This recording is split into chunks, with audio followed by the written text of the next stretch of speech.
And to those who bleed orange and black, It is out of here. good morning. This is Murph and Marcus. Brian Murphy and Marcus the Waterboy Boucher. Streaming live at twitch.tv/the sports leader. And to quote the great Tom Brady, we're still here. We're still here. We're still here. I'll keep going. We're still here. I'll pound that table, Murph. And I've never started a year by quoting Tom Brady, but what the hell? Why not? 2025, we're coming for you. That's my boy Marcus Boucher. Yes, That's it your boy is. Brian Murphy. There's your boy young Tony Farias. I don't know where Curly is. He's doing something.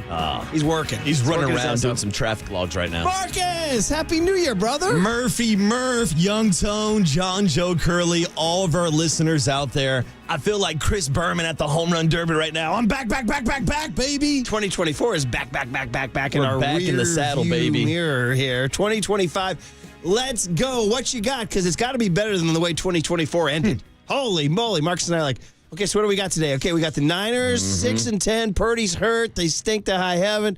Warriors sliding into oblivion, just skidding into the absolute ditch of irrelevance. And oh, by the way, Corbin Burnes is not a Giant.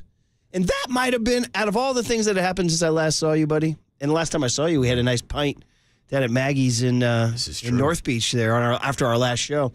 Out of all the things that had happened, the skid out of the Niners, the skid out of the Warriors, the Corbin Burnes thing might have miffed me the most. But we don't need to talk about that right now. We can just say good morning to you, brother. How was your time off? 2 weeks, I believe. Well, I was going to say, 2 weeks. Other than all that, how was the play, Mr. Murphy? Yeah. And how was the time off? It feels good, you know. It's usually a tradition for the morning show to take a couple weeks off at the end of the year. Our gift to you is Dieter. That's it. You That's our get gift. Dieter for a couple weeks, and seems like he was the right man for the job since everything you just laid out. Brock Purdy's injured. Giants still have Corbin Burnes. Warriors are back to being mediocre with a 16-16 record. But besides all of that, Murph, it was nice to kind of detach and go off the grid for a couple weeks. Went to go see the family up in Rockland. Oh, that's nice. Had Had a great Christmas. Had a great New Year's. How was your time off, my man? It was great, man. We stayed here. Didn't go anywhere. No elaborate vacations because, man, let me tell you what. When you live in suburbia in 2025, people are taking trips, bro. Oh. I say to Roy, hey, where's your buddy? He goes, oh, that one, he's in the Bahamas. Oh, dude. We say, where's your other buddy? That one, he's in Bali. Well, I remember like a year or two wait, ago, Bali? you were talking Wait, about what? like these kids on ski week, like going to like the French Alps or something. Yeah. You were naming mountains I didn't even know existed. My French Alps was taking the garbage bins up to the driveway perch last night. That was my French Alps. No, we stayed home. Santa was good. We had some classic family times, you know. You had to watch Elf, etc. Home Alone, the whole deal. Great Christmas with the family, my brother, my sister.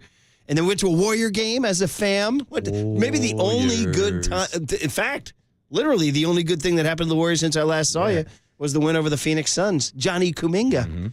A game in which I introduced my new heckle. And I can't stop. You can't. How old am I? I'm really old. I should not be doing this at my age. Murphy's well into his 50s. But I was focusing on this guy because when they made the trade, I was like, yeah, I like this guy. Yeah. And then I've watched his first 4, 5, 6 games, and I've been telling my friends, Schroeder is neuter. I said it rhymes, guys. All right. Schroeder is neuter. I'll give it to you. So from the second quarter on, just anytime he had the ball, and he would like miss a shot or turn it over, I was just in my seats going, Schroeder! And it was I don't even know what I was doing. I was just yelling his name. It was like I was like calling for help or something. I was like I was stranded on a snowy mountain, you know? Schroeder! You're sending out the Schroeder SOS. And then I could sense the people around me, you know, because I've done this many, many, many times. Stoking some, bumming more. That's kind of my whole thing. And I could sense people around me were kind of getting a kick out of it. There was some laughs going on. Then he'd miss another shot, and I would just say, Schroeder! And then what happened? He hit the 3 in that game. I know nobody knows the play-by-play of the Warriors-Suns game from Saturday night, December 28th. But he hit the 3 that gave them the lead, 104-103. And both rows in front of me, were going nuts. Schroeder! This is great. Schroeder! This is great. Schroeder! This is phenomenal. Nothing like when you're heckling a guy and then he turns out to be the hero of the game. Well, I wasn't even even really, I wouldn't call it a heckle, more as like just a plea. It was just like a plea. You're just looking for some help. Just show up. Just, are you here? Are you there? Just are give you me anywhere? something. Just, are you around? You're just looking for a sign of life at that point. You want to say hi? Just anything. Schroeder! And it turned out Kuminga was the big guy that night. He scored 34. But anyway, then New Year's was chill. We are not big New Year's Eve people. I don't know if that's because we're not popular enough to get invited to the cool parties. Oh, come on. In suburbia, but we just forever this has been our tradition forever. Late afternoon movie, force the kids to go to a movie with us. Ooh, what'd you guys choose? Well, guess what, by the way? Pickings are slim these days. There's not a lot of feature films out. I mean, A Complete Unknown is the one that stole the Christmas vacation. Everybody loves the Bob Dylan movie. Declan had seen it with his buddies. So he's like, well, he's already seen it, so let's see something else. But that is the one everybody's talking about, The Complete Unknown with Bob Dylan. Chalamet, who crushed on Chalamet, what up? So really, there wasn't. And then you got like Sonic the Hedgehog, and you got I heard Sonic was good. Ninja Turtles. I heard Sonic was really good. There's a really creepy one out called Nosferatu that's like really dark and creepy, scary and gnarly.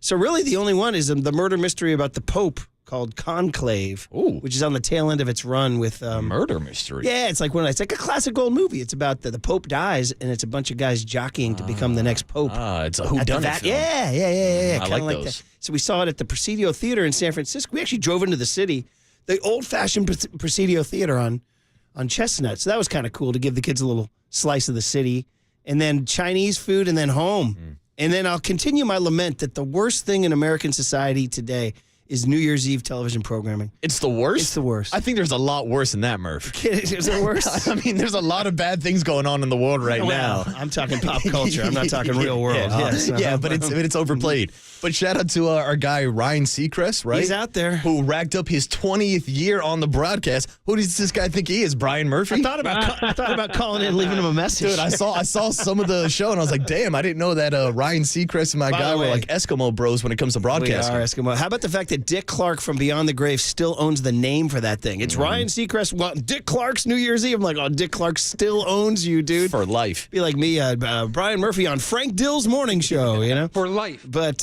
so anyway, so that was it. Rang in the new year, and then watch that football. And then, I mean, listen, we'd be remiss to not mention, obviously, New Orleans. We do too many of these things. You do a morning radio show, tragedies happen in the world, and it's hard to kind of balance the frivolity of a morning show with the real. But obviously, our hearts and souls are in New Orleans for all our fellow Americans and any fellow world citizens who happen to be in New Orleans that day for that tragedy. And that's a special place now, New Orleans. I've been there so many times, and my buddy just got married there, and I know exactly where that is on Bourbon and Canal. You know exactly where that is. So, you know, the world is horrible, and it's awful. And all you can do is kind of just watch football to get away from it. And they made the right decision in postponing the Sugar Bowl. It's going to be weird playing it tonight. Superdome's right next to that. You know that. It's only like a couple blocks from where the terrorist act happened. So anyway, so that definitely colored all day yesterday for sure, but you tried to put it out of your mind best you can to watch football, and you watch Arizona State, Texas play the only good college football playoff game. It was about time it got a good one, Murph. I know, right? They've all been, the first round stunk to high heaven, and the second round, I mean, listen, I'll watch a Rose Bowl. I'll do anything to watch a Rose Bowl, you know what I mean? Just give me the Rose Bowl. It was a bad game. It was a blowout, Murph. Yeah. And it got to the point where I was literally only watching the game just to see that sunset in the third quarter. I was like, I just got to make it to the sunset. I just got to make it to the sunset because this game is not worth watching right now. Remember, what did young Tony ask today? Well, was that you here? Was that Brooksy? Was the Christmas version? I think that was you were gone. Oh, yeah. Tony asked, I think, when do you take down the Christmas tree? And I told him, you don't think about it until the end of the third quarter, start of the fourth quarter of the Rose Bowl. That's probably the best answer we've gotten so far. I said, now you can think about it. If you want to get aggressive, you could take it down, but we wound up leaving ours up because our recycling comes like today. We're not ready to take it down last night. I don't know. Young Tony, I think, finally took his down. Huh? Did he? I thought it'd stay up for another 6 months at this point. It's going to stay up until Corbin Burnes becomes a Giant. Oh, still waiting for that one, Yeah, Murph. man. So anyway, so good. You had a good relaxing time. Yeah, it was good. Family time. Off, yep. We did too, and we're back, man. And by the way, shout out a 2-day work week because we're working today and tomorrow, and then we'll be back on Monday. Then it gets really going on Monday. We'll have to start tackling the Niners' future, Brock Purdy's future. Back to talking Brock Purdy contracts and Brock Purdy's elbow. I know, right? We've been here before. It's so much so that Jimmy Garoppolo's starting for the Rams on Sunday. No way. Yeah. Whoa, we're talking Italians? Whoa, you talking Italians? Whoa, you talking 2025? So, all right, well, listen, a little welcome message from us to you. We'll get going here on the other side. Say good morning to young Tony, get the guest list, and tackle this three-headed beast of problems. The 49ers, the Giants, and the Warriors. All bad, everybody. On KNBR 104.5 and 680, the Sports Leader. Feels great, baby.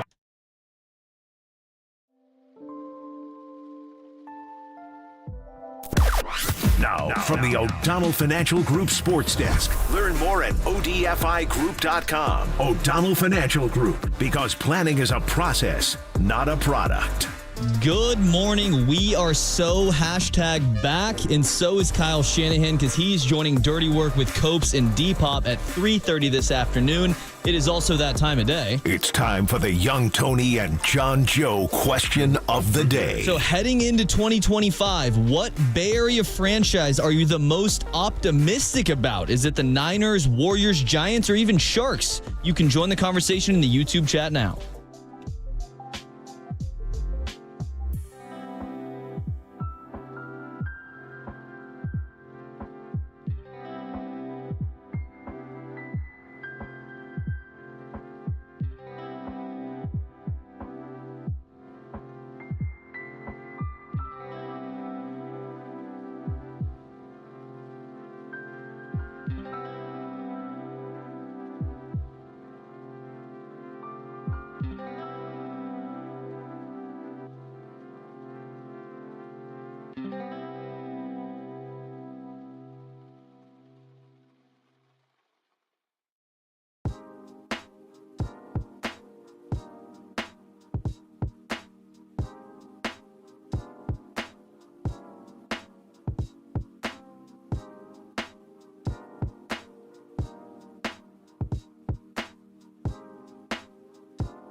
And now, time for the Protect Your Assets with David Hollander Business and Technology Report.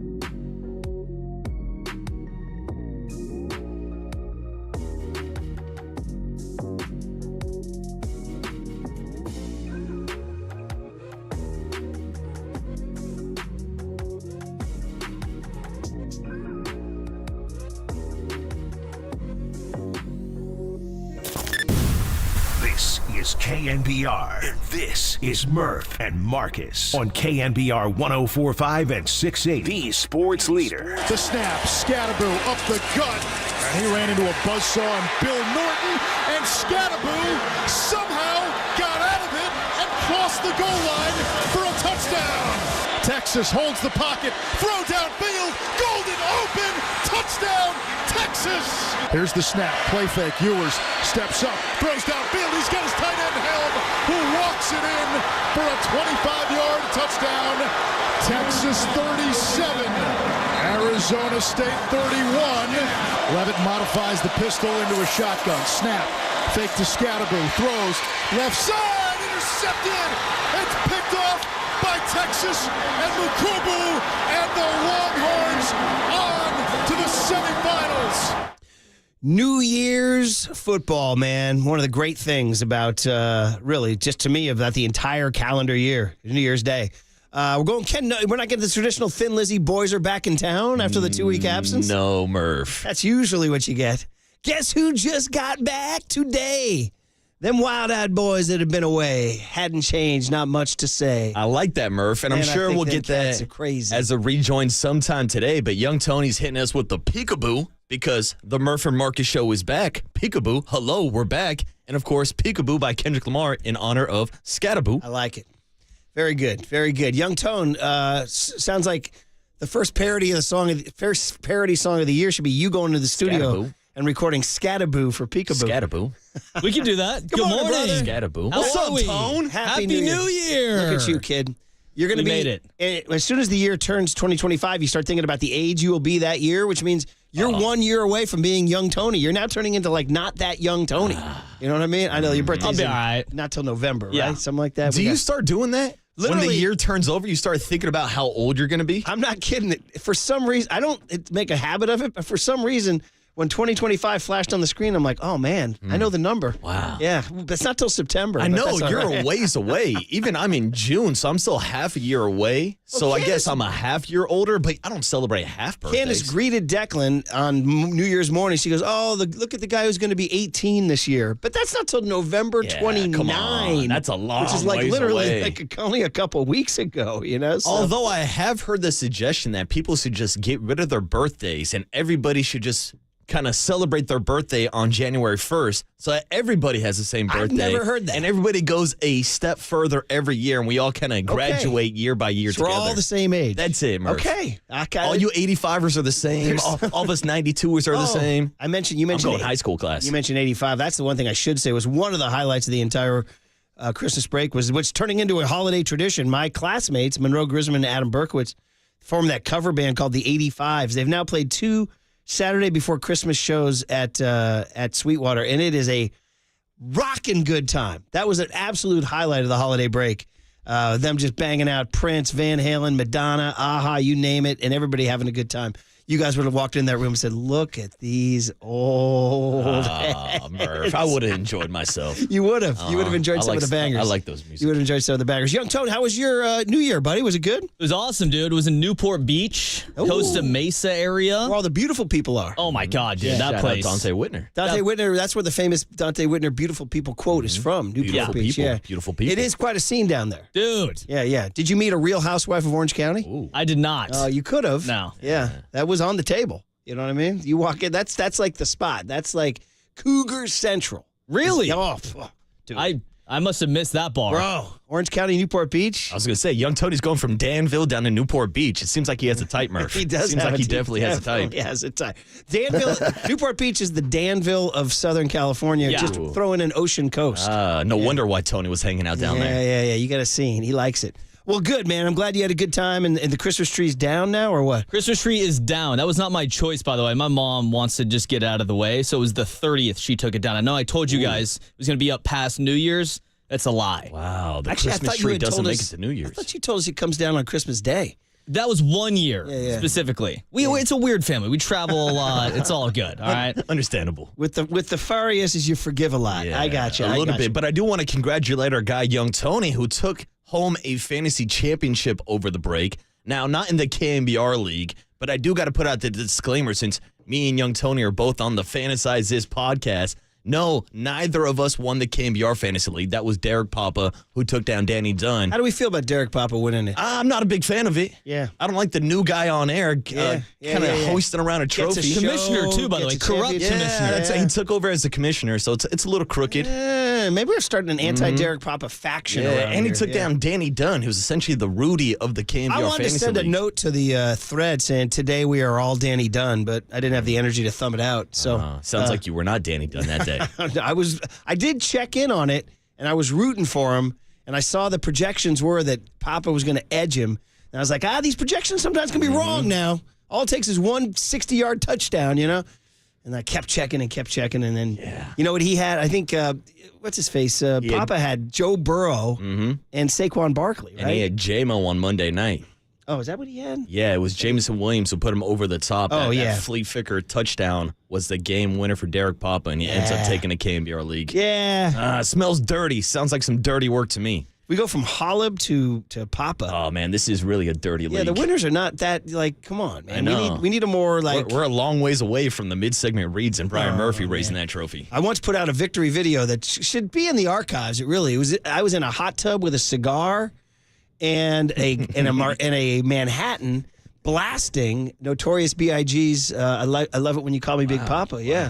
And I had Candace come in with kind of the swooping angle, and I was cackling and smoking the stogie. Damn, and this video is available on BrianMurphy'sOnlyFan.com. Do you think anybody Murph would in the buy hot that tub. if I put that out? I think so. You should start doing cameos, like when people Is there request a a video. woman out there who wants to buy me in a hot tub? Absolutely. Absolutely there is, Murph. That's I hilarious. see the phone lines to me. lighting up right now, actually. That to me is hilarious. Anyway, but I put that on the thread, and I thought it was a freaking work of art, and they just ghosted me. Nobody even responded. Yeah, no one wants to acknowledge the champion. I know. Come on, man. So that's what we're doing to Derek Papa right now. Yeah, exactly. We're just trashing him. But I do want to give some love to young Tony and to myself, because if I'm not going to praise myself, who is? We both took home fantasy championships, just not in the KNBR league. You won one too? Yeah, huh? so I won one with my buddies that I played baseball with back in college. I won that league, Murph. Is that the one that where one time I was holding your phone? Oh, it was when we were going to Hawaii. And we were watching the Seahawks game, and your phone had the stream of the game, and we were watching it together, and just text after text after text after text after text after text after text with just profanity after profanity after profanity after profanity. And it was those are my boys. Is that the league you won? Those are my boys, Murph. That's the one you won? Yeah, so there's a lot of S talking going around the last couple weeks. Well, then I can imagine the guys who were sending those endless texts when we were trying to watch the Seahawks game. The game that killed the season, by the way. Yes. The Geno Smith, me rolling my frickin' golf bag and roller bag to that heavy hotel door that kept slamming on me, and I'm juggling the phone, and I'm seeing Geno Smith run in, and going, what the literal F is going on right now? Geno just trotting in. Right past Devondre Like he was a Campbell. freaking jogger. Like a guy you see on the freaking bike path in the morning. Like a guy on his New Year's resolution. Just they're freaking jogging in. Maybe my least favorite thing of Not even an 2024. experienced jog, Tony. Like a guy who didn't know what he was doing. And then you said he hit the night too. Yeah, then he hit the night celebration, and he hit the night I sent celebration out on a their tweet season. when the Seahawks got eliminated. I sent out a tweet. I didn't tweet much over the break, but I sent out a tweet saying, on a real visceral and petty level, I'm pleased the Seahawks have missed the playoffs. Seahawk Nation angry on the comments coming at me. One guy hit me with a screenshot of Geno's night. I just laughed. Seahawk Nation. I laughed. They don't call themselves that, do they? Seahawk Nation. The 12s. Yeah, they call themselves the 12s. So, well, listen, you came back with Scattaboo. We didn't really wind up talking about him, but God bless him out of Sacramento, Rio Linda, Northern California's own. What a stud. Scattaboo. America finally discovered if you if you watched Arizona State this year, you knew that going in, and he probably should have gone to the Heisman ceremony. Yeah, he should have been in New York. It's really too bad he didn't get that kind of love, but I got all the love yesterday. I mean, everybody's loving him, and God bless him. They lost the game. We could talk about the targeting, as everybody's talking about. I got to tell you, I got out the unpopular take. Ooh. I'm not saying it was not targeting, but I am saying that it wasn't as crazy obvious as the pundits are saying. Every single person I hear, oh my God, the worst non-call of all time, the worst non-call of all time. And I was like, no, I get where you're coming from. I'm not going to tell you, but it was face mask to face mask. It was not crown. That's my big thing. Yeah. It was not crown. It was face mask. I saw a guy with the best tweet of the day. He goes, there should be degrees of targeting. And if you do that, that should be like a 5-yarder. And if you lead with the crown, that's the 15-yarder. So he did do something, but he didn't crown the guy, you know? I get what you're saying, Murph, and you're saying it's an unpopular opinion.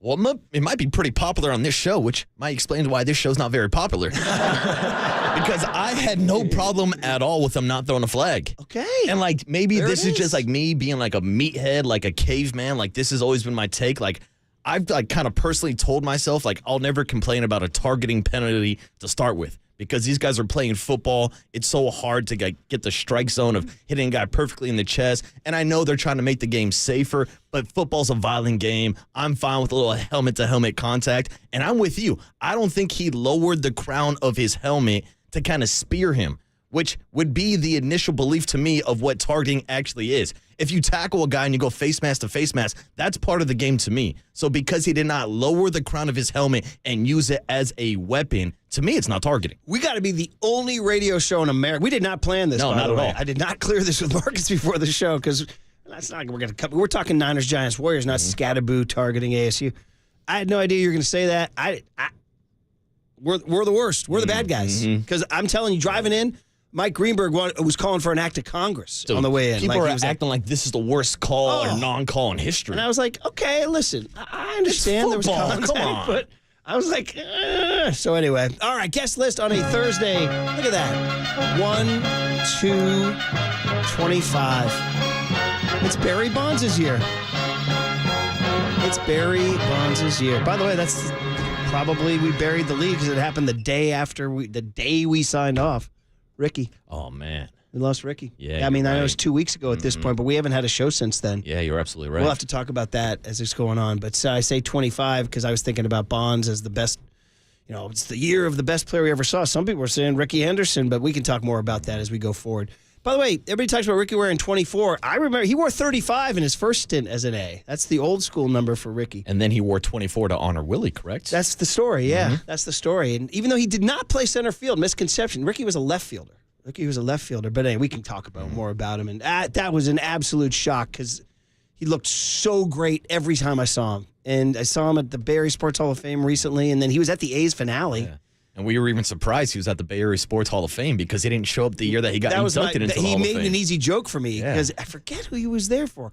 I said, this induction is obviously so important. Ricky Henderson's here. And that says something because Ricky didn't show up for his own induction. That was an easy laugh line at the banquet. All right, what do we got, Tony? All right, coming up today on the show, we have an absolute banger for the first show of the year. Mike Krukow is going to show up at 7:30 this morning. The big hit is going to be at 7:50. Duane Kuiper, who's been off for a week, he will join the show at 8:15. Cooler content at 8:30. Matt Mayoko, we will talk some Niners with him at 8:50. And then Marcus Thompson at 9:30. He had an interesting headline. Steph Curry's burden is all too visible, and the Warriors must find help. Oh, man, that whole situation. Yeah, I tried to believe for a while, but I'm probably tapping out at this point, guys. We'll have to get into that on the other side. But Brock Purdy's elbow and contract and the Lions game and all those things that happened with the Niners. Let's talk Niners next on KNBR 104.5 and 680, the Sports Leader.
faithful Murph and Marcus keep your morning moving. Streaming live at twitch.tv/thesportsleader. 1st and 10, Detroit 35-yard line.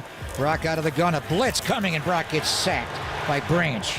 Nobody picked him up at all. Brian Branch came from depth there, safety/nickel. Oh, he's a cat. He came right off the corner as the nickel corner, and the 49ers squeezed down. Brock Purdy's out of the game, or Dobbs is warming up on the sideline. The backup quarterback tonight is not Brandon Allen, it's Josh Dobbs.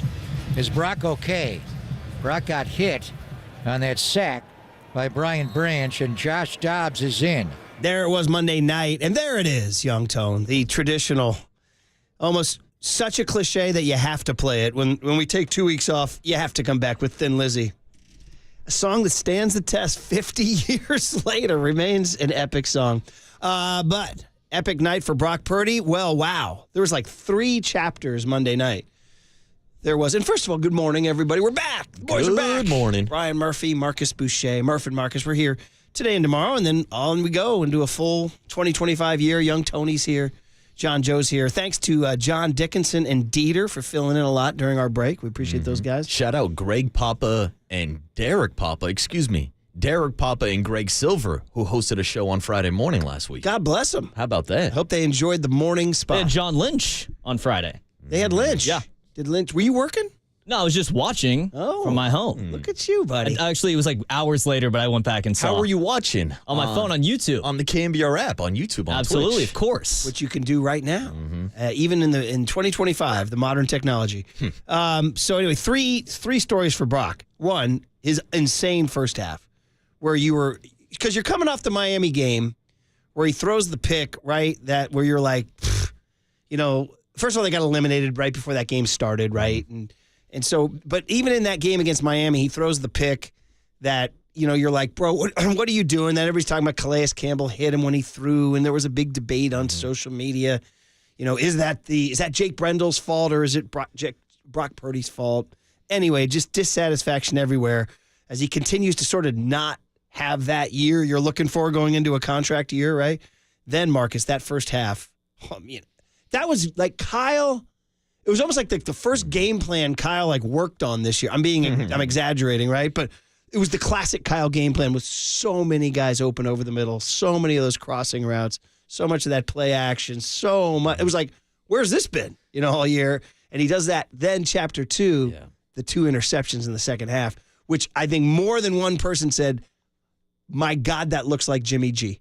It did. Those were Jimmy G interceptions. Those were like you talking Italians? Those were flashback interceptions. And then part 3 was the injury.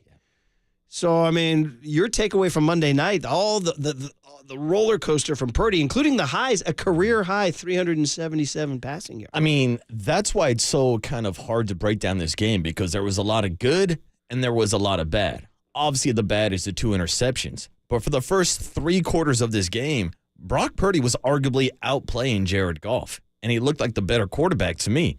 And Brock Purdy made some really good throws. Of course, in the second half, he made some really bad throws. But going back to that first quarter, when they're scoring points, when Kyle Shanahan is drawing up these drives, me and Copes were sitting there at the game joking Monday night. We're like, what happened to all the red zone issues? Like, this is a team that's been terrible scoring all year long, and all of a sudden they just waved the magic wand, and they were able to get into the red zone. And I think it kind of goes to show not just the feeling inside the locker room, but also with the organization that they wanted to show up and put on a good performance in this game, despite the fact that they were eliminated last week before that Dolphins game even started, just to show the rest of the league that they can still compete. And that was one of my first takeaways is, damn, this is a team that right now is showing me that the Super Bowl window is not closed. When everybody's over-exaggerating, saying, oh, it's at the end of the road for the 49ers. It's like, no, here they are going toe-for-toe with arguably the best team in the NFL right now, the Detroit Lions. I know they're dealing with injuries. 49ers are dealing with plenty of injuries also, but that was a competitive game. So that was Kyle and Brock drawing up successful plays in the first half, showing that they can compete, and that was a good Murph. That's where we'll start. No, you're 100% right in the sense that, that is going to be a question we'll have to talk about. Is that window open? Is that window open? I had a buddy of mine corner me this on the trip. He's like, you got to tell me you do this. I was like, dude, first of all, we don't know what kind of contract Purdy's going to get. My guess is he's going to get the big contract. That's my guess. That's the way the organization is. That's the way the NFL quarterback real estate is. And Purdy's in the right place at the right time, right? It's all leverage. But I was saying to him, and I'll say this, and I've been saying if you've been listening to our show, I truly do believe they do have a chance next year. I can't speak beyond next year because I don't know what's going to happen with the contract and the salary cap and all that. But to your point, they still know McCaffrey, still know Ayuk. No Trent Williams. No Trent Williams. By the way, quick digression. Did that O-line play as well as, I mean, oh my God! Like that. They didn't. Like Zakel didn't look bad. The left tackles didn't look bad. Jalen Moore didn't look bad. For an offensive line that was picking up offensive linemen off the practice squad the week of the game, I know a lot of people, and I'm sure this is a topic that we'll discuss throughout the week, didn't even want Brock Purdy playing behind that offensive line, but they weren't terrible. Obviously, they weren't the greatest. No, they weren't that bad at all. They weren't that bad at all. I mean, in fact, they allowed the fewest pressure he had seen in the last 4 weeks. But also, does that have something to do with the Lions being beat up, not having Aiden Hutchinson? Definitely. That definitely changes the I'm story. concerned about the Lions going forward. Yeah. And their chances They're going to restock and get better. I don't know, man. The Lions, I've been saying, like, this was like the year for them to win the Super Bowl, and I think they have the wrong injuries at the wrong times in the wrong places. But anyway, back to Purdy and back to that. And as 707 points out on the Golden State Lumber and Builder Materials text line, how about testing out Slick Rick? That was pretty badass, 707 says. That was crazy, right? All of a sudden you saw, speaking about 2025, refreshed, refueled, and revenge is my sort of half-joking, half-not-joking slogan for 2025. And I do think that they can. Now, we have to talk about, and we will over the next 6 months, what they're going to do about the run defense as another 100-yard rusher, this time Jahmyr Gibbs.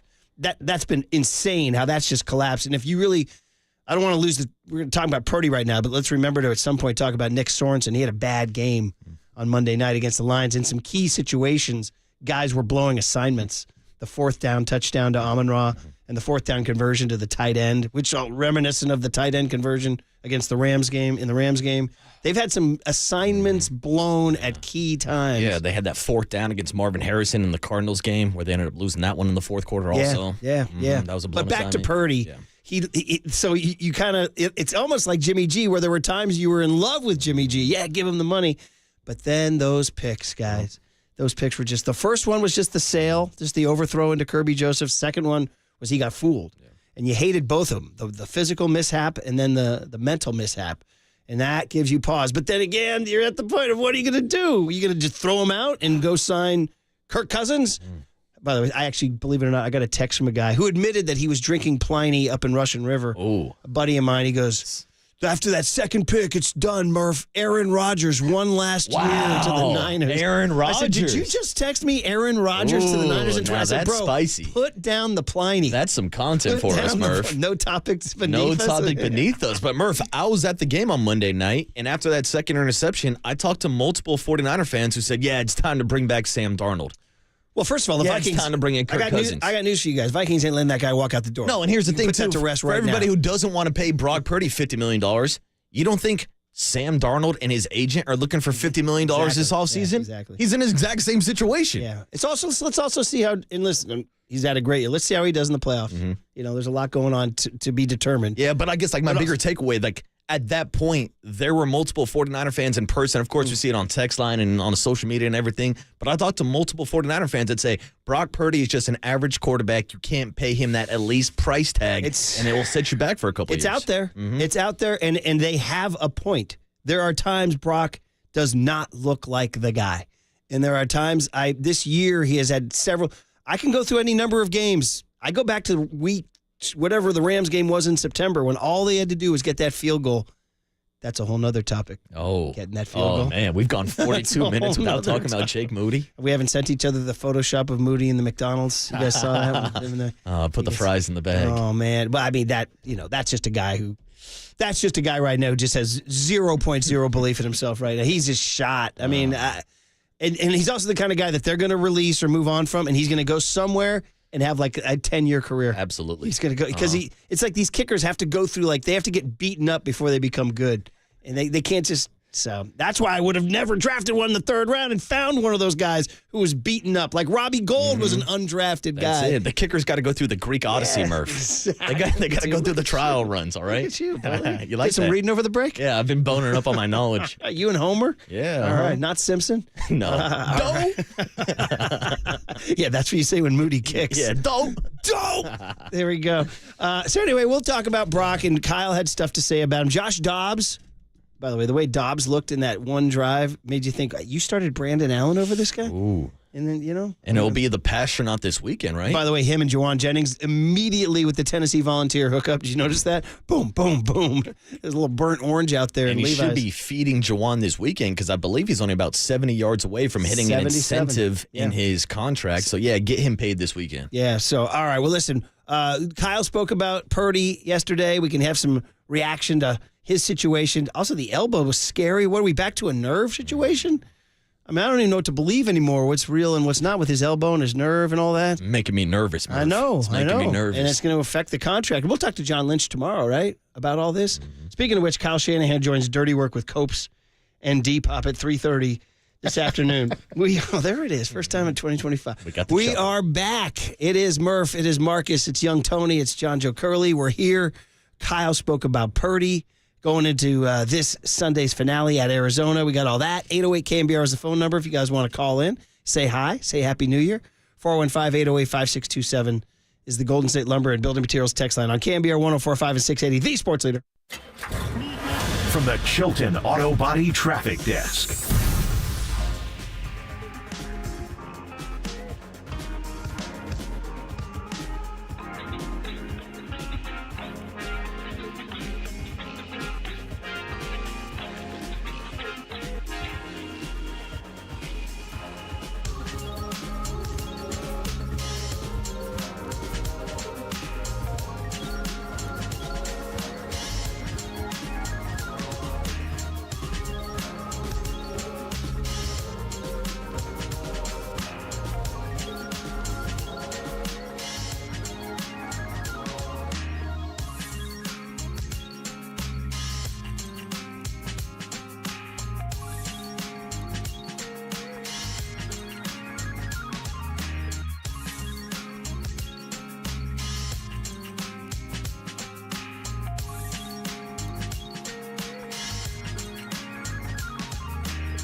time for KNBR's Opening Bell Report. Sponsored by Protect Your Assets with David Hollander. Concerned inflation will ruin your dream retirement? Learn more. Listen to David's show every Saturday morning or call 1-866-PROTECT.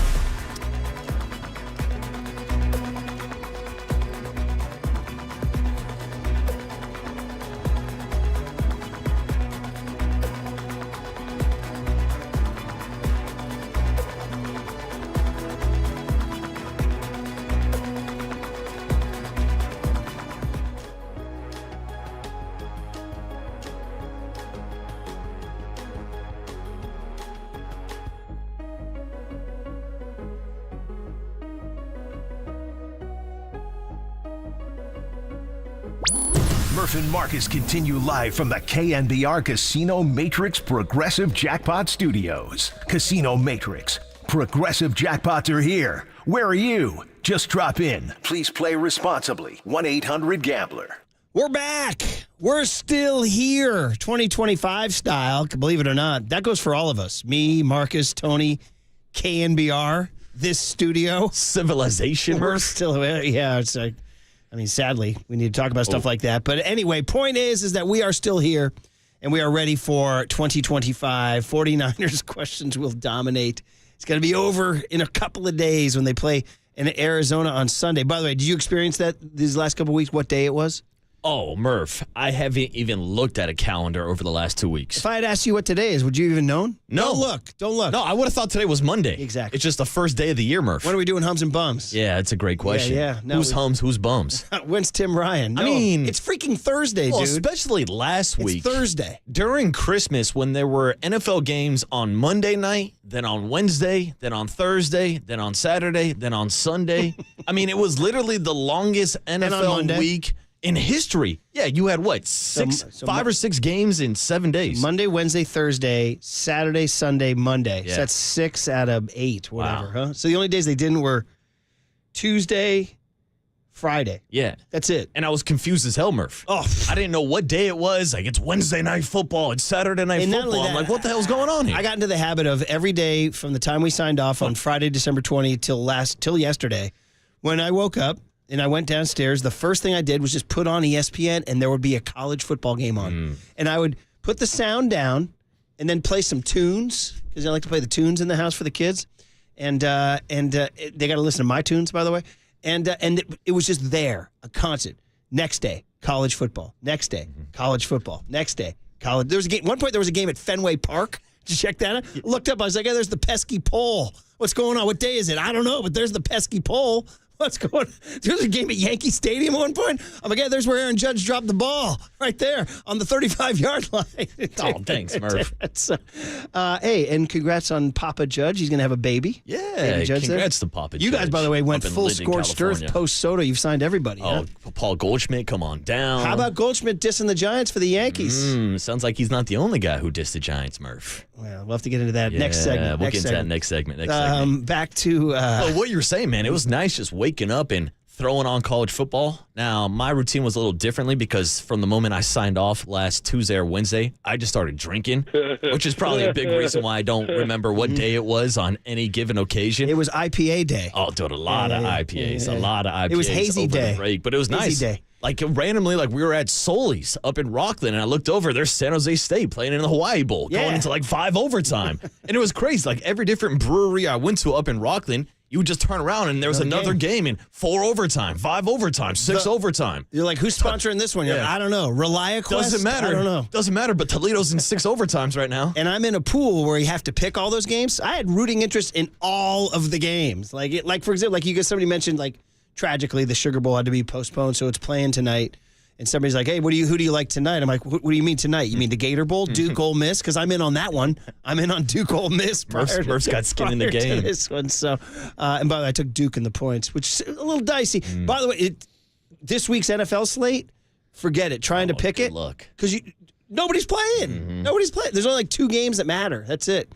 And while we're here, because we gave our controversial opinion that we didn't see targeting none of us. And by the way, John Joe and Young Tony came in. So they didn't. Young Tony, you want to say the same here? No, it was like weird. The helmet to helmet happened for sure, but he wasn't like targeting him with the crown of his helmet, as they say. So I just thought it was a regular play. Yeah. It was definitely a bang-bang play. Looked like it, but it wasn't targeting. Yeah, I guess. So anyways, that was the one controversy. The other one that's burning up the sports world is the Saquon Barkley one about him sitting this weekend and setting the Eric Dickerson record.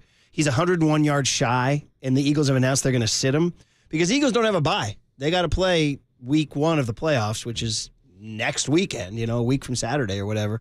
And so that seems to be the other burning hot sports topic is, are the Eagles robbing history? I got another hot take for you, the same hot take that I didn't think that it was obviously targeting. That ain't a record, bro. Ooh. When you get that's 17 games. That's not a record, bro. Here we go. You had your chance. Here we go. You had 16 games. He had 2,005 yards, which is incredible. One of the greatest seasons of all time. And that's it. Mm-hmm. You don't get the record. Now, let me ask you this question then. Does Eric Dickerson really have the record, or does O.J. Simpson have it for doing it in 14 games? There's 2 different records. Eric has the 16-game record, and O.J. has the 14-game record. So I'll give O.J. the 14. So Saquon went on to break it this weekend, which Greg Pop sounds like he's not going to do. He'd have the 17. He would have the 17-game record. Yeah, he'd have the 17. All right, I don't hate that. Yeah. But I just want to ask for the clarification because I know Eric Dickerson's running around doing a media tour right now saying how Saquon's record wouldn't matter. I'm like, dude, chill. You had 16 games. You had extra games also, and now you're complaining about the same thing. I didn't know that he did that. Yeah. He's on a tour? Oh, dude, there's quotes everywhere. Yeah, I don't recognize the record if he breaks. It's like, bro, you did the same exact thing. You are 100% right. Yeah. You are 100% right on that. Hey, listen, if it was 1961, I'd be with Ruth. I'd be like, Maris has 8 more games? Dude, come on, man. What are we talking about here? I'd be with Ruth. Slap a big fat asterisk on that thing. Are you kidding me? That's what you got to give Ruth 8 more games. He might have hit 5 more tanks. I'm with you, Murph. I'm with you. He might have hit 65, dude. So anyway, back to the Brock Purdy record, which is 6-10. That's what the Niners are, by the way. Oof. Oh, and just FYI, in terms of draft order, which I know could be a sensitive topic with you. I don't know. We'll have to check in on you in just a second. Oh, yeah. But Niners first and then Raiders. Well, real quick. I want to circle in on this because I thought this was also a diabolical report from Adam Schefter, just circling in with Saquon Barkley and the Eagles, that Adam Schefter said that the Philadelphia Eagles could be intentionally trying to throw this game so that the Giants win, so it drops their draft stock so they don't end up with one of the top quarterbacks in this year's draft class. Wow. Like, that is diabolical. And Adam Schefter said that on ESPN. He did. Yeah. Shefty. This was live. Schefter's like, who usually doesn't say much no. And I was like, damn, that's pretty all. diabolical. The Eagles would tank just to kind of screw over the New York Giants for their future. Well, obviously, that's the other angle of the Saquon thing. He would have broken the record against the New York Giants, dude, which is insane. So much better. Well, that's already been established that it's one of the sickest burns of all time, Saquon Barkley to the Eagles, with John Mara's famous words, I'm going to have a hard time sleeping if he's a Philadelphia Eagle. So right now, the 49ers, just for their purposes, are 11th. And what I learned in my crack research, they can't get any higher than 11. So losing doesn't matter. Don't say, I'm rooting for a loss for a better draft pick. In fact, you're rooting for a loss because if you win, you're going to sink down the board even lower. Yeah, so with a loss, they would lock stay at into 11. You lock into 11. But if they win, do you know how far they would drop? It depends on how the Colts, Cowboys, they would pass the Cardinals would jump up, and then that's it. They could fall as low as 14. So it's difference between 11 and 14. I don't know how you feel like, are those 3 players going to make the difference in your future? I mean, obviously it's 11 and 14. And then the other part is, what are you drafting at 11? Because, you want to say the easy answer is interior O-line, beef it up, but not really. That D-line is getting gashed into oblivion. They keep swinging and missing on their D-line draft picks. Yeah, and I'm with you. I think eventually as we get closer and closer to the actual NFL draft, we'll break this down more, obviously, but I think defensive line is more in their track record. They've used multiple first-round draft picks on defensive linemen under the John Lynch era.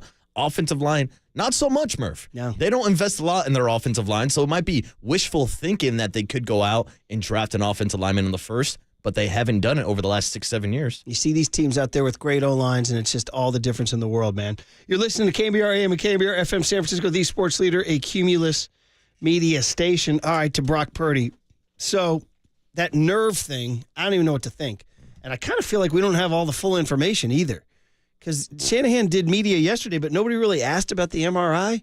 Because when he talked on Tuesday morning, well, we have it here. Cut B, Tone. This is from Tuesday morning after the game. Brock Purdy had a right elbow contusion with nerve inflammation.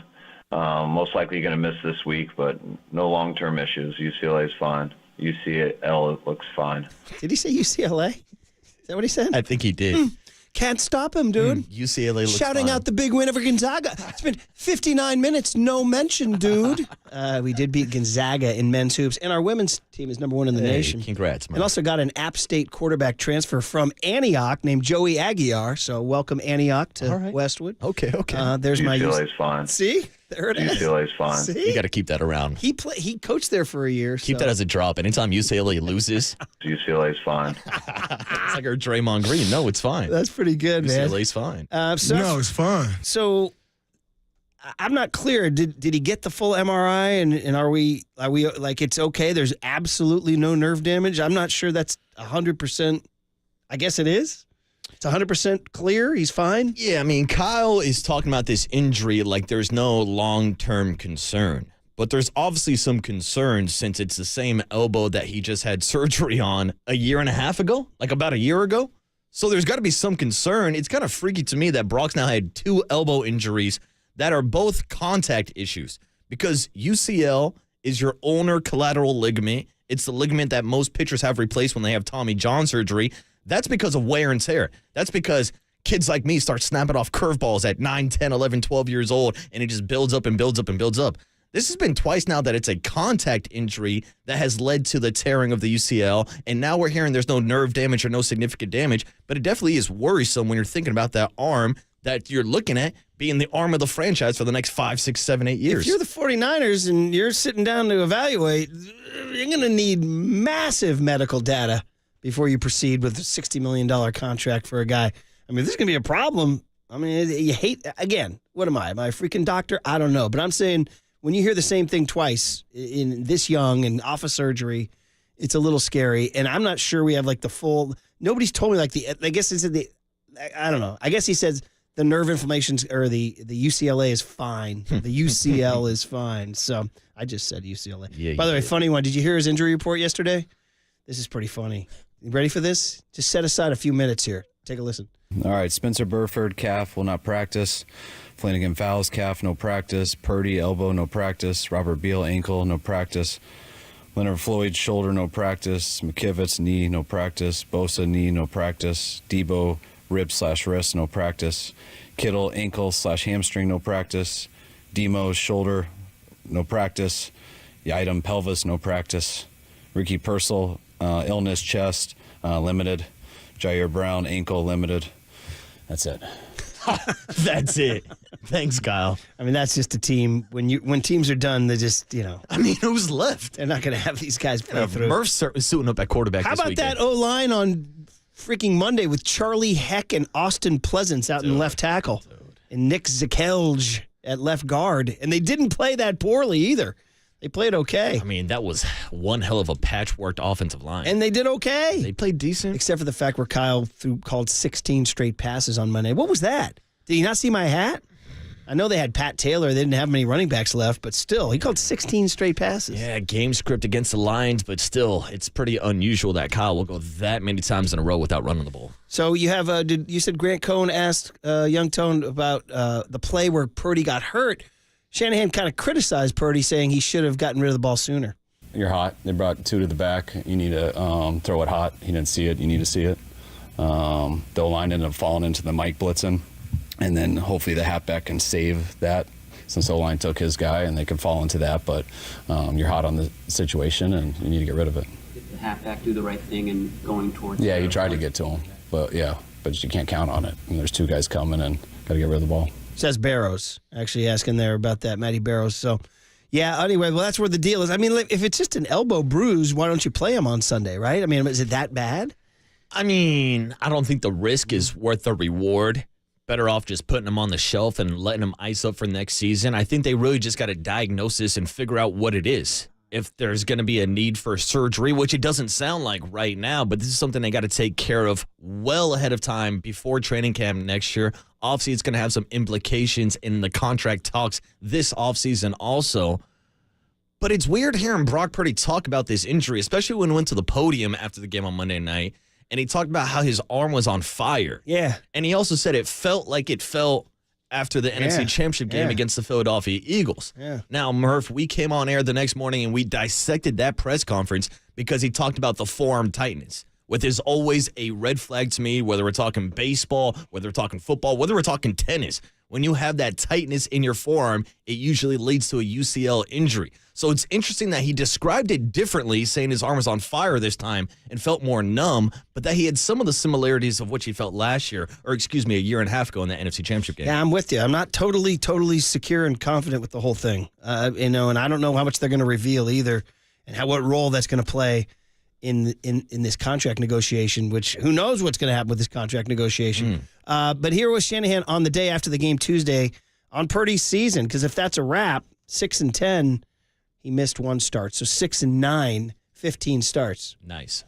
I mean, I think he's handled this year, head on. He hasn't ran from anything. He's attacked everything, plays as hard as he can and works as hard as he can, and comes in always on Mondays and Tuesdays and faces the truth of everything and comes back and grinds and tries to get better each week. So, I guess I can talk about him more at the end of the year, but last night, he was disappointed in the turnovers. He was disappointed in the loss, but just, kind of how he always is. So some praise for him about the way he's handled it as a lead. That's the other part is is he the leader of the team? Like when you're talking about inking this guy down for how many years, and you're just saying, this is our guy, kind of like they said with Jimmy G in 2018 or whatever year that was. You can look at any number of stats. He's down across the board and everything. There are other stats that make him look better. QBR. Do you care about QBR? I don't know. He's 7th in the league in QBR. He's ahead of Jared Goff. He's ahead of Jalen Hurts. He's ahead of Matt Stafford. He's ahead of Sam Darnold in QBR. Can you believe that? But everybody loves Sam Darnold. I know. We'll see how it goes for him. He's got a big game Monday night or Sunday night, right? And I'm just here to tell you guys right now, Darnold ain't coming here. Either the Vikings aren't letting him go, or he's going to demand the same. Vikings will.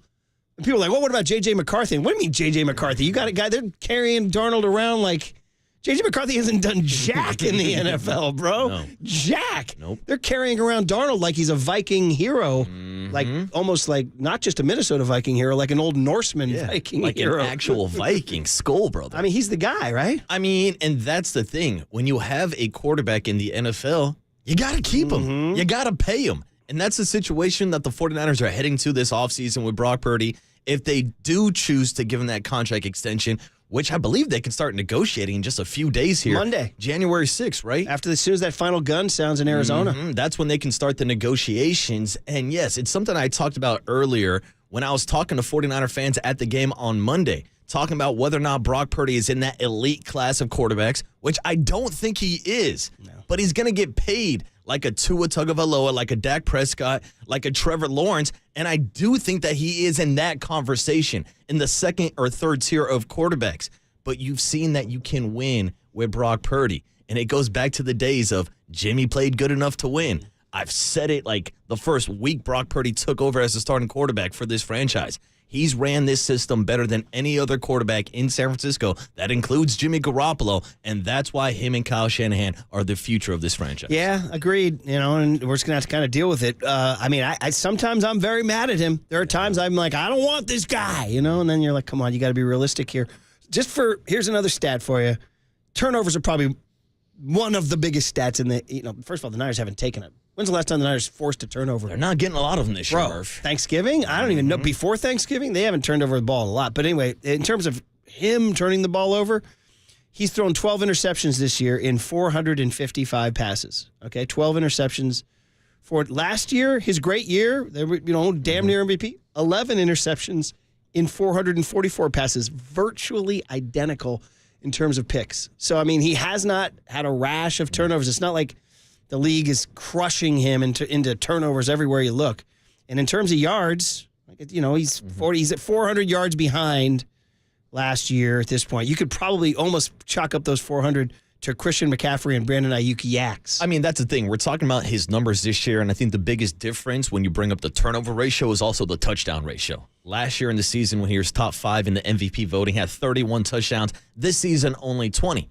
But, of course, that correlates to the overall red zone issues that we've seen throughout the entire season. Without Christian McCaffrey, without Brandon Ayuk, just overall, this team has not been as successful in the red zone. And I think overall this year, Kyle Shanahan has actually asked Brock Purdy to do more in this system, which is for some of the reason why he has kind of regressed a little bit, in my opinion. And perhaps we've buried the lead until the end of the segment here, which is that maybe the best thing that could happen to Brock Purdy is a last place schedule next year. There it is. That should almost be how you greet everybody for the next few months. Hey, how's it going? Good, man. Niners have a last place schedule. How are you doing? How was your break? Good. Niners have a last place schedule, man. So what are you doing this weekend? I don't know, but the Niners have a last place schedule. Doesn't matter. Doesn't matter, Murph. Bro, that is huge.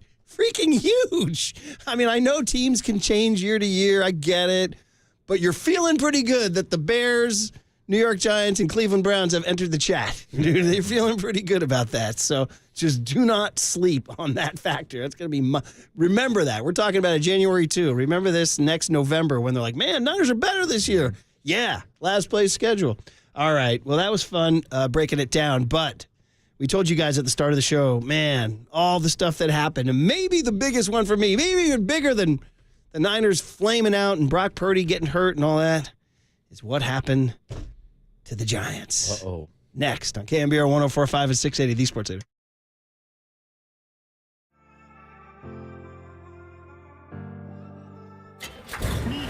From the Chilton Auto Body Traffic Desk.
Good morning, Seamheads. Murph and Marcus keep rolling. Streaming live at twitch.tv/the-sports-leader. Free agent right-hander Corbin Burnes agreeing to a deal with the Arizona Diamondbacks. That's per multiple reports.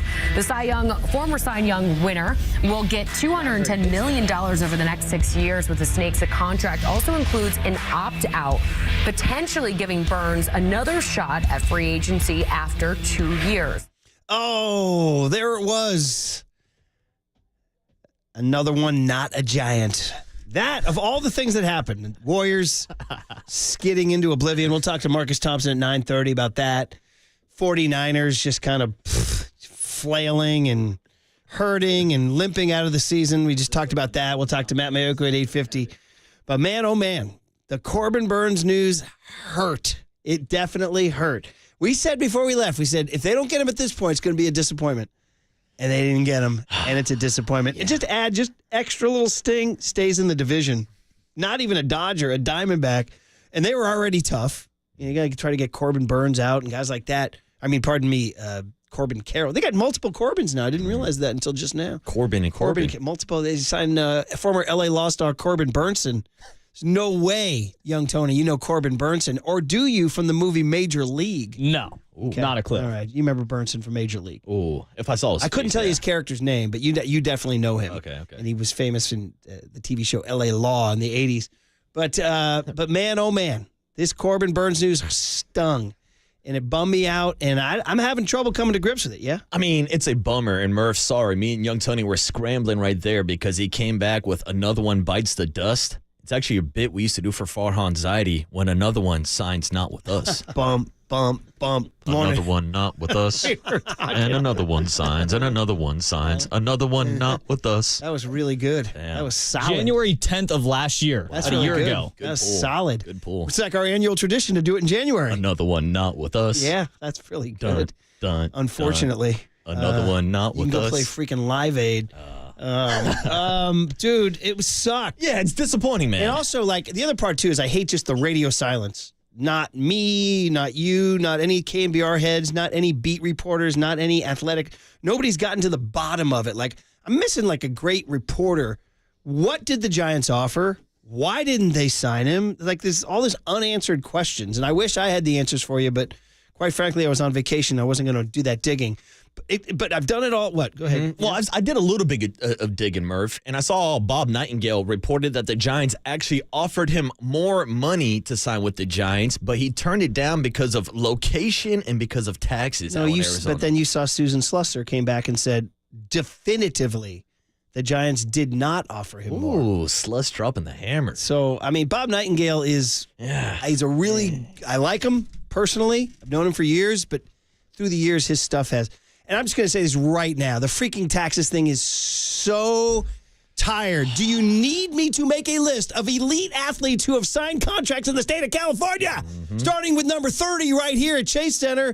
And we go on and on and on. Manny Machado, LeBron James, who do you want? Nick Bosa, everybody. Last time I checked. Billions of athletes who play in California for money. The Dodgers play in California. Shohei, and they print money. They print money. Why does everybody only talk about the taxes when it comes to the San Francisco Giants? So just flush that down the freaking toilet, all right? Get rid of that one. That's not it. Willie Adames just signed here 2 days ago. But taxes, Murph, taxes. And plus, it's just stupid. So anyway, point is, also, if you don't have the right accountant, then you suck. I got a guy, Moskowitz. He'll take care of you.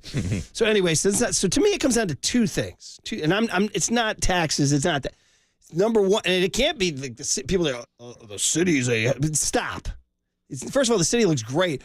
I parked at the Olympic Club and walked down to John's Grill for a lunch with the Provident Credit Union boys. It's freaking immaculate. I've never seen the city look so good.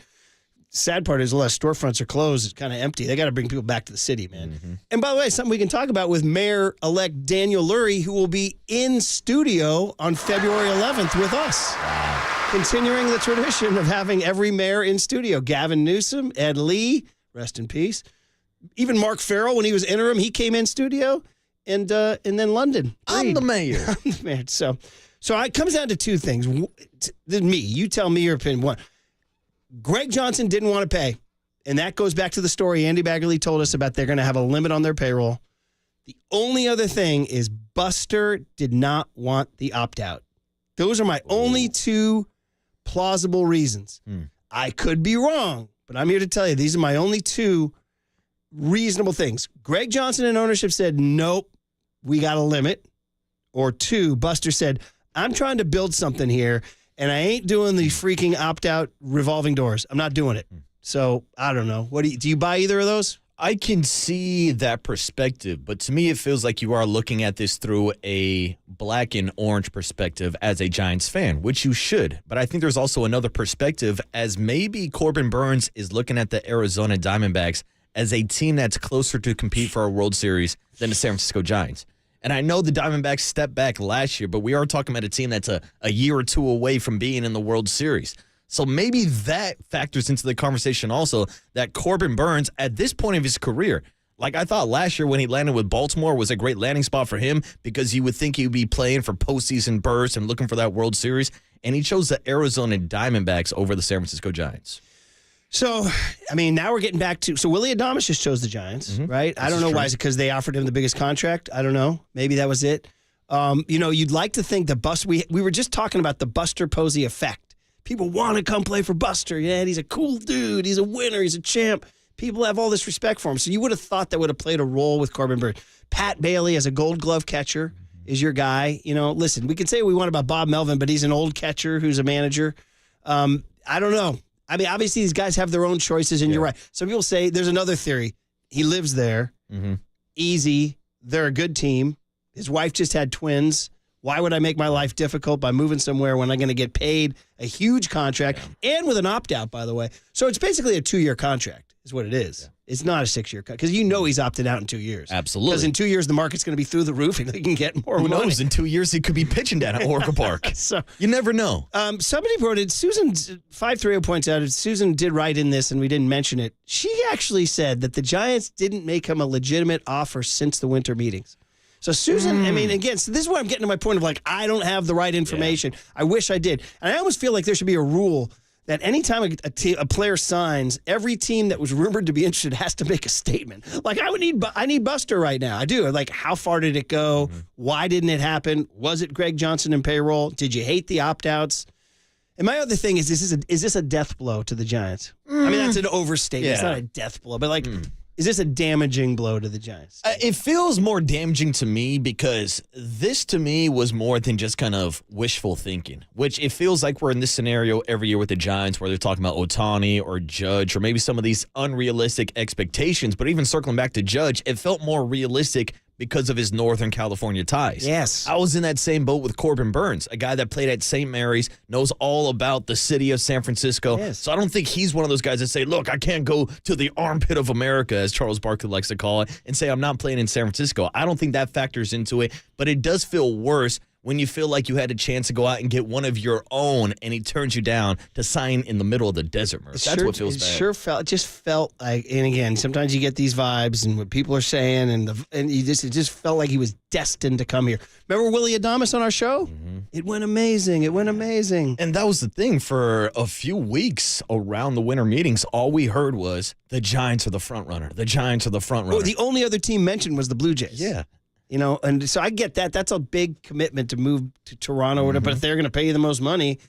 So I was very upset about it. I remain upset about it. It hurts me. To me, it hurts the chances. Like Buster, everything was going so well, and this is like the first real hiccup. Unless all along Buster's like, no, we're not doing that. We're not doing opt-outs. We're not making this. But if they don't, are they really going in with Logan Webb, Robbie Ray, Kyle Harrison, Jordan Hicks, and late Hayden Birdsong? Is that it? Roop, there it is, Murph. Is that your Roop? They're counting on Robbie Ray to be a dude? I think they are. Counting on Kyle Harrison to be a dude? I think so, Murph. And that's kind of the pivot point where the Giants are at now when you're looking at Blake Snell and Max Fried and Corbin Burnes being off the market. Roki Sasaki's still out there. I think he has until January 23rd to make his decision. Not really quite sure if the Giants have enough international money to go get Roki Sasaki, but like those are the four henchmen, the four aces that are on the market. If you don't get any of those guys, I think you're almost better off just going with some of your younger prospects. And whether we're talking about Birdsong or Keaton Wynn or Mason Black or if Carson Wisenhunt bounces back from an elbow injury, like they have more depth on the pitching side of things in the farm system than they do with their hitters. So I think they could get by maybe playing some of those young pitchers. Did you see I guess it was Bleacher Report did a ranking, and I don't know about Bleacher Report, but they ranked the Giants farm system the worst in baseball. Did they? I mean, you got to. I got to hit him with a Tim Ryan. Yeah, who's that again? Who's that? Thanks for him. You know what I mean? So it's probably not the worst in baseball. You got Bryce Eldridge; it can't be that bad. Mm-hmm. But man, oh man! But you were just saying during the break, you were like, bring more than an arm. You'd rather have a bat. I need a bat, Murph. I need something in the middle of this lineup. I know we talked about it a few weeks ago when Willie signed. We're like, yeah, Willie's a good 2-hitter. Matt Chapman's a good 5-hitter. What do you do 3-4? I have Adames in the 3 or the 4. Okay, well, who's hitting in front of him and who's hitting behind him? I had it. So you're going Jung-Hoo Lee, Elliott. So Ramos 3-4. We did it. We already settled this. Adames, Ramos, Chapman 3-4-5.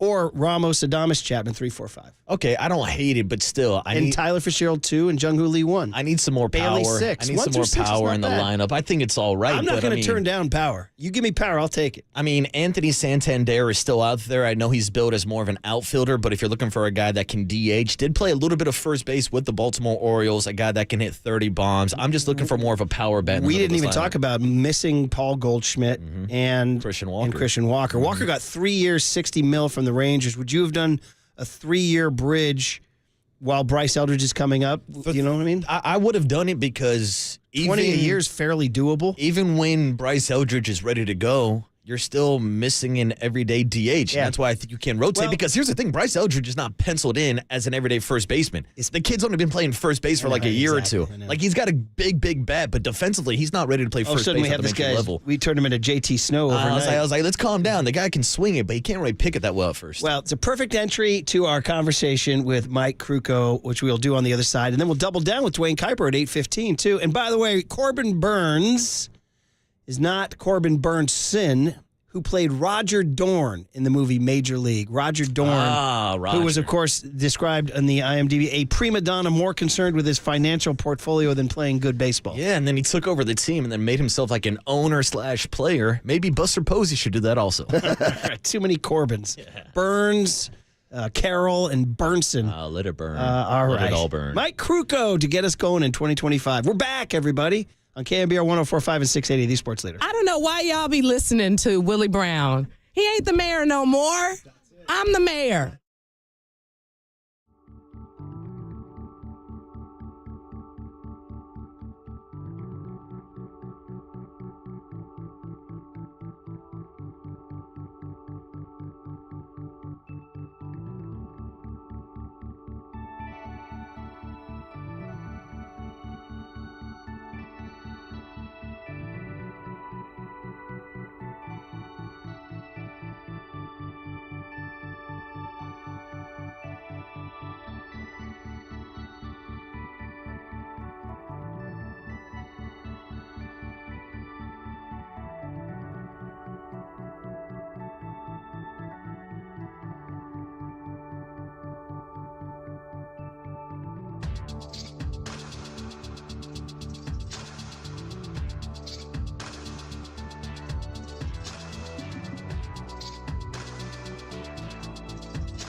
There's no question we've got the best in the booth. That's why Murph and Marcus catch up with Kruk right now. On KNBR 104.5 FM and 680 AM. Well, I missed talking to Mike over the break. I know he came on with JD and the crew, but we didn't get him. Marcus Boucher, me, Brian Murphy. We're back for 2025. So we'll welcome Mike after we tell you he's sponsored by your Northern California Honda dealers. See your NorCal Honda dealer now for sedan. Find savings on every model. So it's been a couple weeks, Mike. We give you a hearty, happy New Year. How are you? Hey, what's up, Mike? Welcome back to work, you guys. How was your vacation? Relaxing, Mike. Almost a little too relaxing. Phenomenal. My body kept waking up in the middle of the night going, go to work, go to work, go to work. My body didn't adjust. That's hard to shut off. It is. Trust me. It really was. For some reason, my body was like really just barking at me this break. They're like, dude, go to work. I'm like, I'm not supposed to. So anyway. Yeah, for baseball players, it's like eating after a ball game. When you retire, hey, your whole career, you ate after the ball game, right? 11:30, boom, you ate. Not a problem.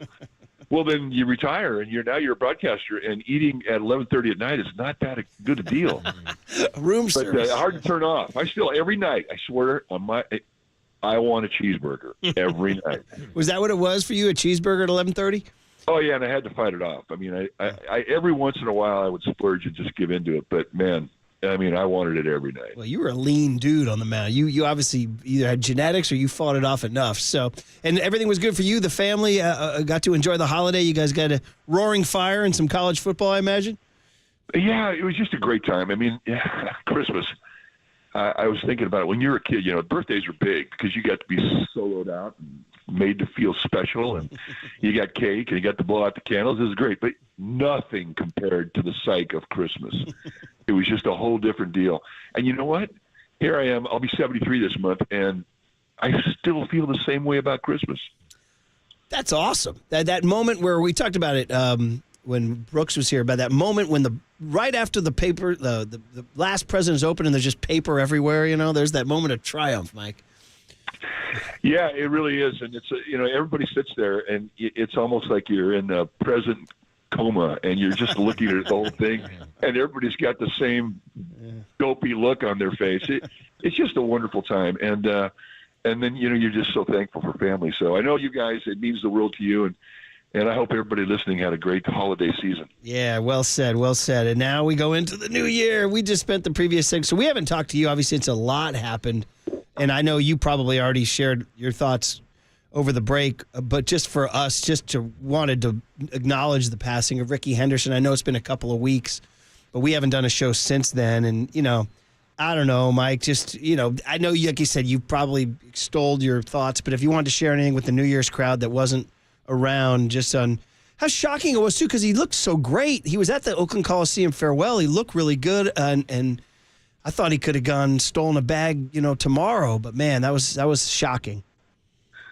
Yeah, that one really cut deep to all of us that played against him or played with him. He was so unique, and I mean, I'm talking from day one. You realized how special this guy was. I told the story, a couple weeks ago, when we talked about Ricky, and then the whole show was talking about Ricky. And I'll repeat it. I was with the Cubs, and I'd heard a lot about Ricky Henderson. He had a huge reputation coming out of the minor leagues. So I'm interested. I'm pitching. It's my first start in spring training. I've got about, 35 pitches I'm going to be responsible for. First pitch of the game, base hit, left field, line drive. So, okay, I come to my stretch, come set, look over to first base, and I can't see him. I'm going, where the hell did he go? I'm looking over my shoulder. I can't see him. So I figure this guy's got a 30-foot lead, easy pickoff. I threw my best pickoff move to first base. He goes back standing up. That was not a good sign. So I come set. I throw the pitch. Steve Swisher, Nick Swisher's dad was our catcher, and Ricky steals it standing up. No throw. So I come stretch, check him 3 times at second base, go to home. He steals third base standing up. At that point, Steve Swisher comes out to the mound. He calls timeout. And he goes, you might as well just start throwing from the windup because that damn stretch ain't worth a pot to pee in. But as soon as I was done, I went right to the bullpen, and I started working on a slide step. Yeah. I realized that I need to get quicker. I need to give my catcher a chance. And in that era, that generation, you know, as Vince Coleman and Tim Raines, there were a bunch of guys that could steal bases. Mickey Rivers, Gary Pettis. I mean, really world-class base stealers. And but he was the best I'd ever seen. Incredible. And at age 65, and when we saw him last, as you mentioned, at the Oakland Coliseum when they enshrined their Hall of Famers or Wall of Famers, and he was there. I wasn't there. I saw him on TV, but we were there for the celebration of life with Willie Mays, and we saw him there, and he looked great. So for him to go the way he did and go so quickly without any warning to all of us really, really hit home. But and with him, you can honestly say you will never, ever, ever see another talent like that. No. You just won't. And the thing that I love about it the most, he played for 25 years in the big leagues. And if you look at his stats on Baseball Reference, look down below the last year he played. It was for the Dodgers, and I think his last game was against the Giants. But beyond that, there were 2 more years where he didn't quit. Here's a guy who played 25 years in the big leagues, and he hadn't had enough baseball. He played 2 more years of independent ball. That's all you need to say to me about Ricky Henderson. Yeah, you said it all. It's just so sad. Would have thought he would have been around for another 20, 30 years. Man, oh, man. So anyway, that happened a couple weeks ago, and we wanted to definitely acknowledge it. He'll always be remembered for sure. And then the other thing that happened was more current, and that was the Corbin Burnes news, Mike. So I remember last time we had talked to you, we had said, well, it'd be a disappointment if they don't get him now, and now we're disappointed. How did you process it? Why do you think, in your gut instinct from what you've heard or talked about, or I don't know, the back channels, what you've heard, why the Giants didn't get Corbin Burnes? Well, I heard the same things you guys heard, and that is they didn't want to pay the California taxes. But, you know, if you look a little bit deeper into it, Burnes, he lives in Scottsdale, and that's where he lives. So I think he wanted to go to Arizona the whole time. I just didn't know that they were even involved in it. You know, they're really quiet. They're kind of sneaky. They kind of lay back, and they don't even get mentioned as one of the favorites, and all of a sudden, whoop, gone. But now you can stay home and never have to worry about packing a bag to go to spring training, and you never have to worry about rainouts or rain delays. I mean, Arizona, for a big league player, it's a great organization to be a part of just because it's so accommodating. But I think that had everything to do with it. Yeah, and Mike, I know we've talked about this topic a few times before about location and the preference when it comes to players. But when you're looking at a team like the Arizona Diamondbacks, who you just mentioned are kind of a sneaky team, a sneaky contender, is it a bad sign for the Giants that they're not only losing out on big-name free agents to teams like the Dodgers, but now also the Arizona Diamondbacks? No, you can't look at it that way. You know, you see a guy that you think will fit the needs of your team. You realize it's going to be expensive. You get after it. You lay out an offer, and it's up to him if he wants to come there or not. You know, and after he makes his decision, you're happy if you get a Willie Adames, and if you don't, I mean, you move on to the next one. So it's a business, and you don't really spend a lot of time on it. I mean, why beat yourself up mentally? It's not going to do you any good. But now they still have a need. They have a need for a starting pitcher. They have a need for a first baseman. You know, they still have some things they have to do. So, and I fully expect them to get done. If maybe not by the start of spring training, but certainly by the first pitch of the season.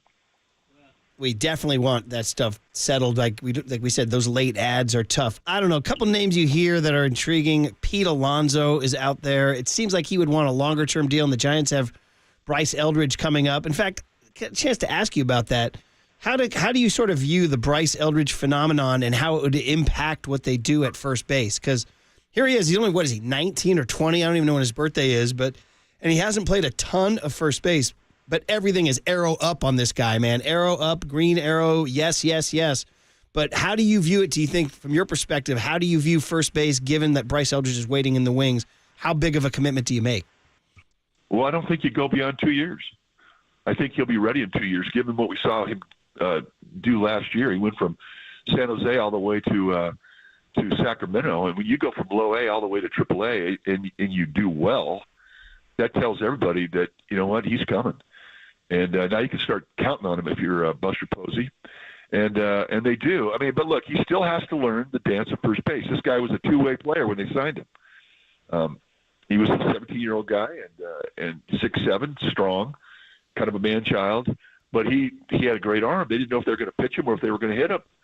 But then, and, you know, I've always told you, I'm not a big, tall guy hitter. I just, you know, tall hitters, they have holes. But if you watch this guy's at-bats and you watch him hit the inside pitch, you know, he understands technique, and he's strong as can be. When you hit the inside pitch as a tall hitter, 6'7", you have to bend your elbows to get the bat head on the ball. That is something that a lot of guys could take 8 billion reps and never learn. And that's the area of exposure at the hands, at the big league level, because you're seeing premier stuff and guys who can control it, and they're going to go right on your hands. And this guy, from everything we've seen, I mean, he can get to that pitch. And he's got that swing. I saw that swing. Two things I saw the guy. I saw that swing, and I raised an eyebrow. And then I watched him miss a ball, fillet a ball the opposite way. He's a left-handed hitter, and he filleted it out to left field, which is usually a routine fly ball. It went over the wall. So here's a guy who's got opposite field power when he doesn't even hit the ball on the button. So those things jump out. And, you know, I haven't seen enough of him at first base. I hear that he has some work to do. But, you know, Will Clark doesn't throw out accolades very often, especially with young first basemen, because he's comparing that player to himself. And he looked at me and said, this kid's going to be a player. And that's all I need to hear. So if that's the case, I don't think you make a commitment beyond 2, max 3 years. And we'll see what happens as this offseason continues on. Paul Goldschmidt signs. Christian Walker also signed this offseason. One name I did want to ask you about is Anthony Santander. He's more profiled as an outfielder and as DH, hit 44 home runs last year for the Baltimore Orioles. But he does have a small sample size, playing a little bit of first base at the major league level also. Do you think Anthony Santander should be a name that the Giants are keeping an eye on? You know, I don't know enough about him, but my sons are just beating me up with text messages about this guy. They love his swing. They think that he is a guy that could fill a number of needs for the Giants, and certainly a middle-of-the-order hitter with power, and the type of power that wouldn't be intimidated swinging the bat at Oracle Park. But here again, though, I haven't seen enough of him. I haven't seen enough of him play first base. If I'm going to sign off on a guy who's an above-average first baseman, he's got to prove it to me. So my sons all have a good eye for the game, and if they all collectively think that this guy can play, then I have to believe him. I love it. The Krukow boys are in, so we'll let that go as the Santander charge. All right, Mike, it's great to hear your voice, and hey, listen, more football to go, and you'll enjoy it all, and then we will check in with you next Tuesday. Have a great weekend. In a bit. Mike Krukow is back in 2025. That is awesome. We'll talk to Duane Kuiper at 8:15, so double down on that. And Mike, of course, is sponsored by your Northern California Honda dealers. See your NorCal Honda dealer now for sedan. Find savings on every model. It's good to be back. At a certain time when you're a radio guy and you take too much time off, you start giving takes around the house. People are like, it's time for you to get back on the radio. Yeah. So we got takes all day. And in fact, the 49ers are our next take. The big hit is the 49ers, because we haven't talked to you since the Monday night game. We haven't talked to you guys since they officially got eliminated. We haven't talked to you since the Purdy injury. And oh, by the way, during Mike Krukow's segment, the Pro Bowl teams were announced. We'll tell you which 49ers made it and which ones didn't. Who's playing dodgeball this year, Murph? On KNBR 104.5 and 680, the Sports Leader.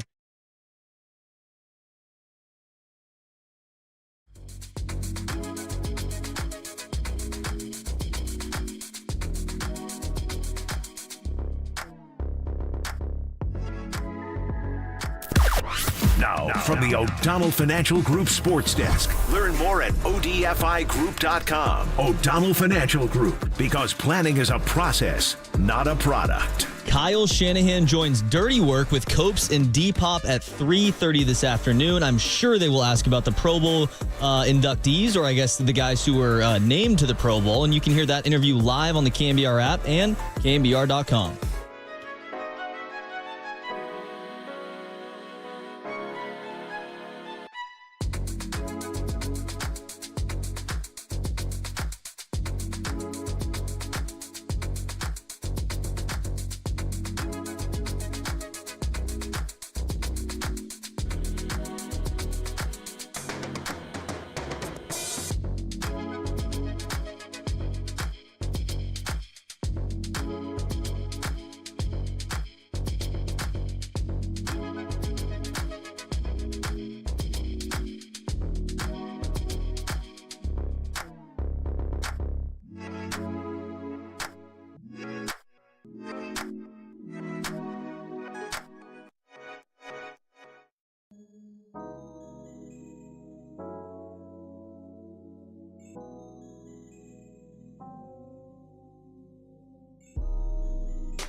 Hold it now.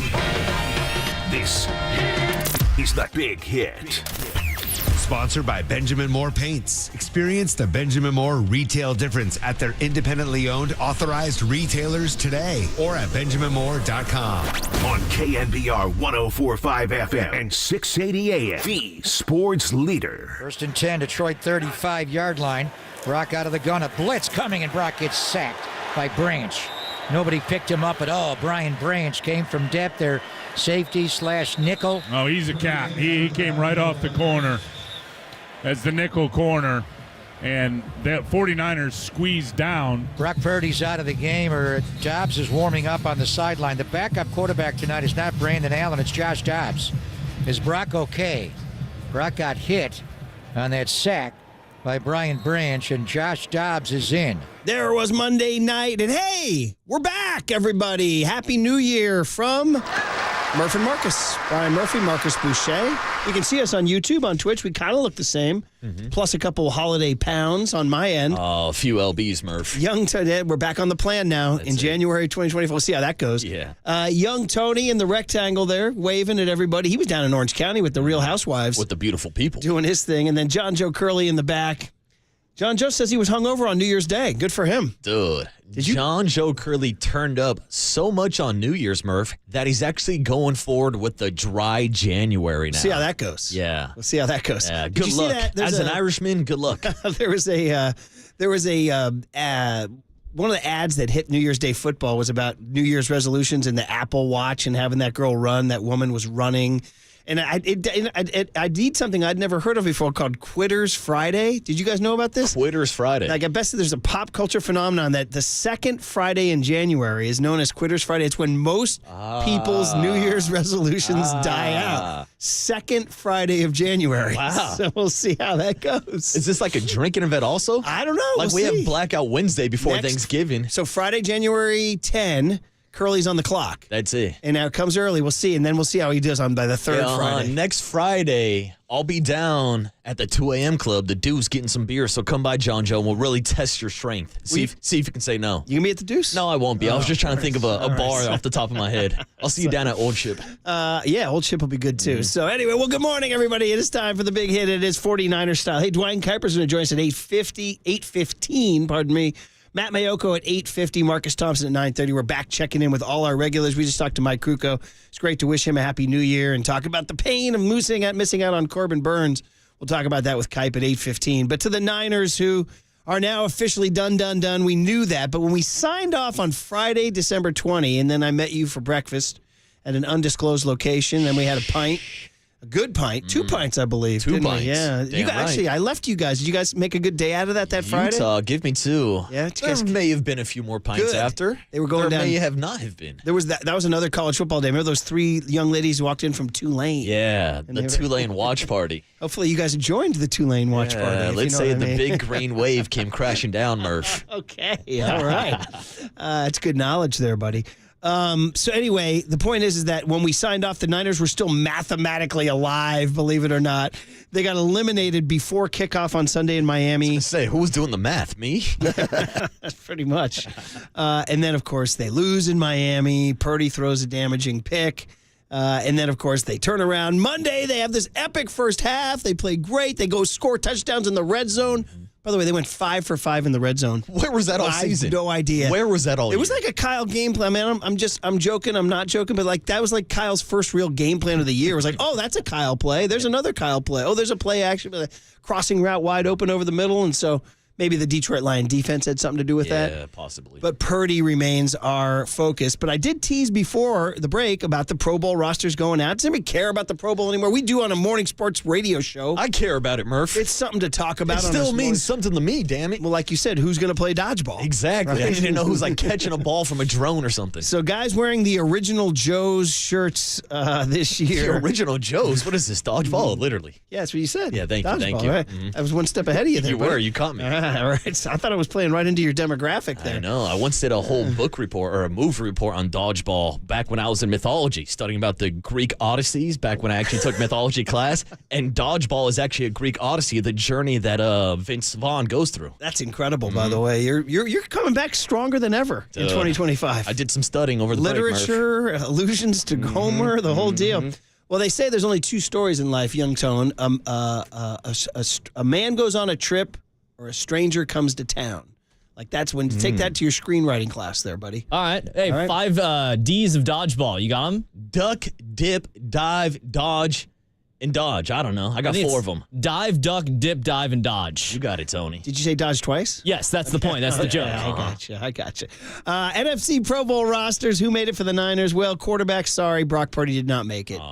Jared Goff, Jaden Daniels out of Washington, who, by the way, that Monday night game, dude, Michael Penix looked pretty good in that game. He can sling it a little bit. Makes you wonder why the Falcons stuck with Kirk Cousins for so long. And the third Pro Bowl quarterback is future 49er. I'm joking. Sam Darnold. Sam Darnold makes the Pro Bowl. Are you joking, Murph? Yeah, he ain't going. If you're the Vikings, how are you letting him out the door? You're throwing a padlock on the door. Are you kidding me? Yeah, and I said it early. I'll say it again for anybody who missed it. If you think Sam Darnold's not asking for $50 million this offseason, you're crazy. Yeah. Brock Purdy and Sam Darnold are both going to get paid $50 million this offseason. Yeah, and the Vikings will give it to him. Why would the Vikings do anything other? And people are like, oh, they have J.J. McCarthy. I'm like, yeah, and? Right? J.J. McCarthy's done jack, okay? And the 49ers drafted Trey Lance and then moved on and went with Brock Purdy. Exactly. Running back Saquon Barkley, who will not play this Sunday, will not get the 17-game record. Jahmyr Gibbs of the Detroit Lions, Josh Jacobs, sorry, buddy. Oh, my guy, Josh Jacobs, Jingleheimer Schmidt. And it is time for me to circle back now. I promised earlier in the show, we were talking about the 49er draft order, how you and your dad and your bro and everybody's processing this surge of Raider greatness. Why, Murph? Why? You guys are, I think, are officially out. You can't finish top 2 now. Dude, it's a surge of stupidity, Murph. That's what it is. Well, you heard Antonio Pierce, though. We don't do this S to lose. Yeah, well, Antonio Pierce most likely won't be in the building next year. So it's great. He's getting some wins while he still can. So you guys are, you won 2 games since I last saw you. Yeah, great. Right? Woohoo. Let's throw a parade on Market Street. Well, there's more than 2 quarterbacks available, you know. Yeah, but I don't want him spending a top 10 draft pick on anybody else outside of Shador Kim. Okay, like I don't want Quinn Ewers in the top 10, I'll tell you that. No, but there's some good. You know who I liked was the Syracuse guy, Kyle McCord. So I just happened to catch that. I told you I watched nothing but college football during the break. He was slicing and dicing out there. Yeah, it's looking like the Raiders might have to wait till round 2 to get a quarterback this year. And there might be one out there. There might be one out there. Around. But anyway, I asked, who are the 49ers that made it? Well, we start at tight end. Easily the most deserving guy, starter George Kittle. What a year!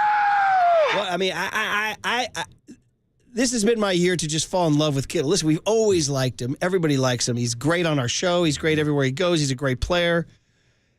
This year in particular to me has just been the George Kittle appreciation year because everybody has sucked this year, except for one guy. You know, but 3 guys. We'll go Kittle, Lenore, and Pooney. All right, that's the gold, silver, and bronze medal winners of the year, right? Kittle, Lenore, and Pooney. Yeah, I think you can maybe make the argument for Fred Warner, but he hasn't been the same since playing on that fractured ankle.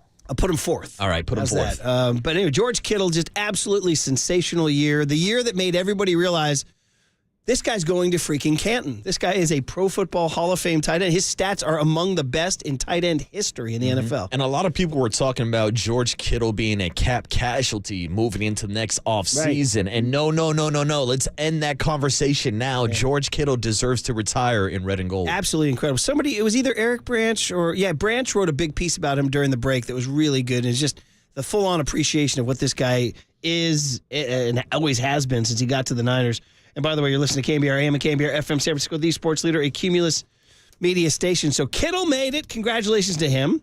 The man you just mentioned, linebacker Fred Warner, also made it. Freddie Rico. And he made it as a starter, too. Good for Fred. So that's a guy who's played. And then, surprisingly to me, but maybe not because he's just such a name, starting at defensive end, edge rusher Nick Bosa. Hey, Nick Bosa. He makes it despite not his best year, although he just passed Leonard Floyd for the lead in sacks, missed a couple games. Did you see him admit that the Dolphin game, he didn't have motivation or energy, and that's why he realized they came to a place in his career he's like, I got to play hard every game. He talked about how it was the first game he's played at the NFL level that didn't mean anything as far as playoff indications go. His season was over, so he talked about how he kind of had to psych himself out, and apparently it worked this past weekend with a pair of sacks on Monday night against the Lions. And he played better. And then the one is that the guy he just continues to just fill out the Pro Bowl every year. Kyle Juszczyk made it. Kyle Juszczyk made it. So there's your 4 Niners. You go Kittle, Warner, Bosa, and Juice. Nice. Just out of interest, just for fun, little chat. Pat Mahomes did not make the Pro Bowl. Ooh. How about that? Hot take. How about that? Who were the quarterbacks from the AFC? Quarterbacks, see if you can name them, buddy. Oh, well, it's got to be the 3 guys in the MVP conversation, right? Josh Allen, Lamar Jackson, and I'll throw Joe Burrow into that MVP conversation. And he is, and he's Burrow's making a late run. We always say these things, people are like, who wins MVP? I'm like, you got to wait till the season ends, and the Bengals are making that late push. Yeah. And you could make an argument, what is MVP, right? I've heard pundits saying this, and they're right. You have to determine there's an Offensive Player of the Year award, and then there's an MVP. Are they the same thing, or are they different? Because if they're different, you can look at them differently and attack it. Offensive Player of the Year might be Josh Allen, statistically. I don't know. But is the MVP really Joe Burrow or Lamar Jackson? I mean, these are the things MVP has always been a gray area in every sport. Yes. In every sport. Like, what is that now? Valuable? Well, technically the most valuable player is I don't know, who is it? Is it Lamar Jackson? Is it? I don't know it's the player that if you removed him from the team, they'd be nothing. Christian McCaffrey. Christian McCaffrey. Yeah, that's an MVP for you, and it is an interesting conversation and a debate because you can look at Joe Burrow's numbers and make the argument that he's having a better year than Josh Allen and Lamar Jackson. But if the Bengals don't make the playoffs, it doesn't mean squat, and it almost automatically rules them out of the conversation. Yeah, for sure. So anyway, get back to the Niners here. I wanted to get into the Purdy situation because we're about to enter into this situation of the contract. We'll be talking about it for months and months and months, but he ain't going to play this week. And I want to just talk about his Monday night because it was, to me, it was kind of his career in miniature, really. It was like him in the first half looking unbelievable, calm in the pocket, throwing downfield, those second-level throws that he throws, finding the open guy, which in this game was pretty easy because the Lions' defense was very generous, and Kyle dialed up some great plays. Converting in the red zone, right? To Ricky Pearsall. Developing a rapport with Ricky Pearsall for the first time. Your look-alike. 7 catches for 141 yards. That was incredible. Yeah, I might look like him, but I don't play like him. You could. Slick Rick, 10 catches, 8 yards. No, Murph, I was a blocking tight end in high school. You're good. By the way, shout out, just a quick digression. I wake up Monday morning, or Wednesday morning, pardon me, see the days. Who knows what day it is? Oh. It's freaking Thursday today. You could have given me 7 guesses, and I wouldn't have guessed Thursday today, all right? No chance, Murph. But anyway, I flip on the TV yesterday, and I go, literally, literally the first thing I saw in 2025, other than the midnight when we saw the ball drop, the first thing I saw in the morning of 2025 was the Homestead High School Marching Band right down Colorado Avenue, Pasadena, California, Tournament of Roses, Rose Bowl Parade. Shout them out, Murph. Shout them out. The Mustangs were loud and proud right on my TV. I texted the boys. I said, this must be some kind of omen. It's the first thing I saw. And I told you, Murph, the Homestead Marching Band does not blank around. No. Not their first appearance in the Rose Bowl parade. Hell, they've been in the Macy's Day Parade out in New York. They went down and performed at like some opera house down in Sydney, Australia when I was in high school. Didn't you say they broke out some dance, too? Then they used to break out they'll play the Thizzle dance as they're walking off the field or walking in and out of rallies at high school. You know how there's initials of iconic. They all had MB on their sleeve. I didn't know what that meant. I've got an idea, Murph. All right. Steve Jobs and Marcus Boucher, Homestead High School. The guy who was broadcasting mentioned Jobs and Wozniak. And my name too, right? And he also said, it's a lovely community. I'm like, really? Is it? All right. Shout out Cupertino. Not when me and my boys are running around. Right. What's the best bar in Cupertino? That's a good question. There's not many.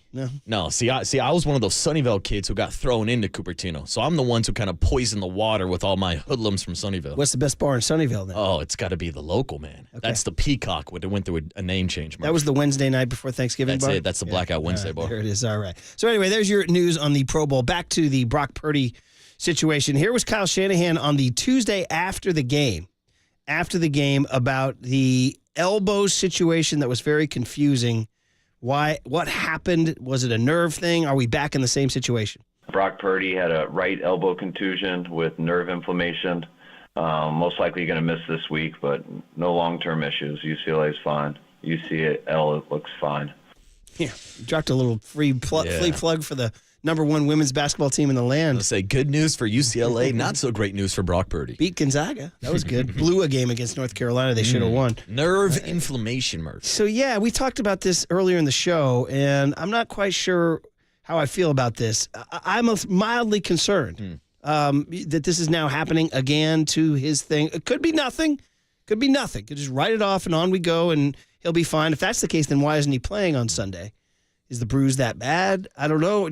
Are you being extra cautious? I would like another week of him and Pearsall developing their chemistry. Well, I doing their guess thing. the argument would kind of be like the Blake Snell situation that we got into, where he didn't want to risk injury going into an offseason when he was looking for a bigger contract. That's the same thing here with Brock Purdy. But even so, they kind of got to protect Brock Purdy from himself, because I've heard a lot of takes over the last week or so, even at Levi Stadium on Monday night, that Brock Purdy shouldn't have even been out there behind second and third string offensive linemen. Now, we discussed offensive line's performance this morning. We didn't think it was terrible, and I definitely don't think it's the #1 reason why Brock Purdy got hurt, but you could hear in Brock Purdy's voice after the game, making it crystal clear to everybody listening that he did not tap out, that he wanted to play, that he would never bail on this team and this organization. And I think that shows you the leadership of a Brock Purdy. So I think Brock Purdy, if it was possible, would be playing this weekend, but the risk simply isn't worth the reward. I know it's nice to get some of that more chemistry between him and Ricky Pearsall, but they'll have a whole offseason workout together. I just don't think the biscuit's worth the risk. Okay, well, that's obviously what the Niners are saying, too. Here's what Purdy said late Monday night. And this all gets lost in the wash of New Year's Eve and New Year's Day. But here's what he said. On that sack, I got hit on the backside, and basically just my arm was on fire kind of thing. So I tried throwing a couple on the sideline, and I couldn't at that point. So, it has nothing to do with tapping out of a game or anything like that. I love my teammates, and I'll go to the very end for them and this fan base and everybody. So that's what hurts me is like I couldn't finish the game. But again, we'll see tomorrow. Okay, so he said, didn't want to tap out, but they were holding him. At that point in time, they didn't know. That was Monday night. He had to go get the MRI on Tuesday. And then when you heard Shanahan say that UCLA is fine, the UCL is fine, I guess that's what the MRI showed. Yes, so they went through the MRIs, and it sounds like there's no structural damage with the UCL, which is obviously great news because that's the same surgery that he had to have after tearing the UCL in that loss in the NFC Championship game against the Philadelphia Eagles. But when he starts to describe it as feeling the same as that game, when he talks about his arm being on fire, when it got so numb to the point where he couldn't throw the ball on the sideline, that to me seems like it's more serious than we're being led on to believe it is. Well, again, I'm not a doctor. I don't have the MRI. I'm just saying my radar's up too, and this is going to be factored into what goes into the offseason. Is this going to be a recurring situation? Well, with this especially like these two elbow injuries specifically have come from contact injuries, whether it's a helmet or an arm bending his arm back. And traditionally, like these are wear and tear type injuries from pitchers or tennis players using that UCL ligament over and over again in the wear and tear. For these two kind of freak injuries to happen, I know people are describing it as like him just hitting his funny bone, but Murph, it's not that funny to me. Yeah. It seems like this is kind of a reoccurring issue right now. For sure. That Sorry, one- got me in a swig of coffee that one there. was funny to Tony. He was laughing on the All glass. right. Well, somebody 707 says translation, he hit his funny bone and it's never funny. There it is. LOL. Not so funny. Funny how, huh? Funny how? Oh, by the way, 831 says the best bar in Cupertino is the Lazy Dog Sports Bar and Grill. Oh, Lazy Dog. That's newer. That's over near the Apple campus, I believe. 209 says, I don't know how, but Purdy's picks were all Jake Moody's fault. It's got to be Moody's fault. Okay. 628 says, you cannot pay Purdy. You and me can see exactly what he is. He's a nice quarterback, but not a team lifter. And that is the debate we're going to have for the next several months until they do that. They can start talking Monday, too. And who knows, after this whole Ayuk situation, they might want to solve this thing pretty quickly. Pretty quickly. Yeah. And 408 says, as a native Pasadena boy, I've got to tell you guys, it is not the Rose Bowl parade. It's the Rose Parade. The first parade was in 1890. The game was added in 1902. That's some history. My apologies. That's some history.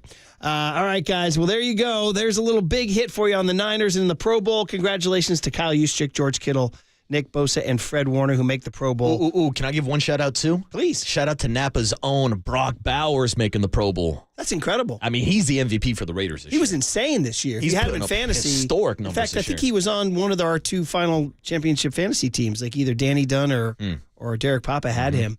He was, I wanted him in the draft, and I was ready to take. Well, losers lament. Yeah. I would have taken him.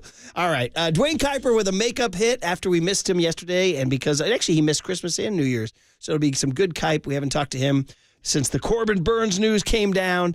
And then Matt Mayoko actually had to tap out. He's got a bad cough today, but Marcus Thompson will join us at 9:30. We're back, everybody. It's Murph and Marcus. 2025 style on KNBR 104.5 and 680, the Sports Leader. It's just funny. It's funny, the way you tell the story and everything. Funny how?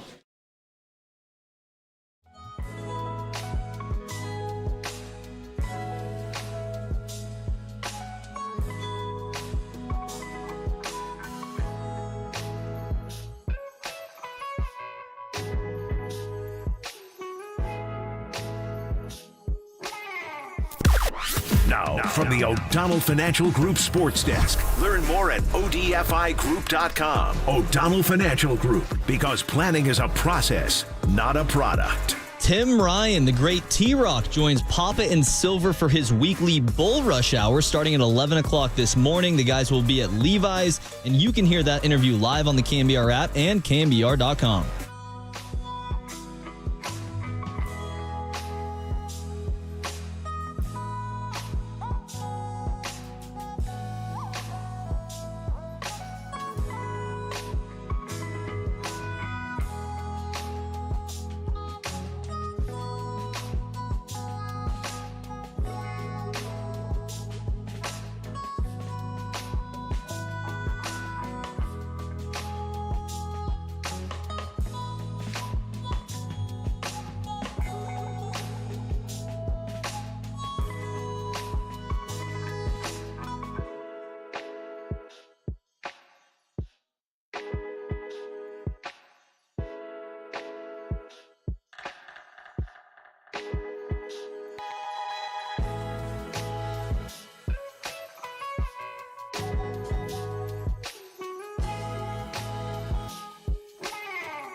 And now, time for the Protect Your Assets with David Hollander Business and Technology Report.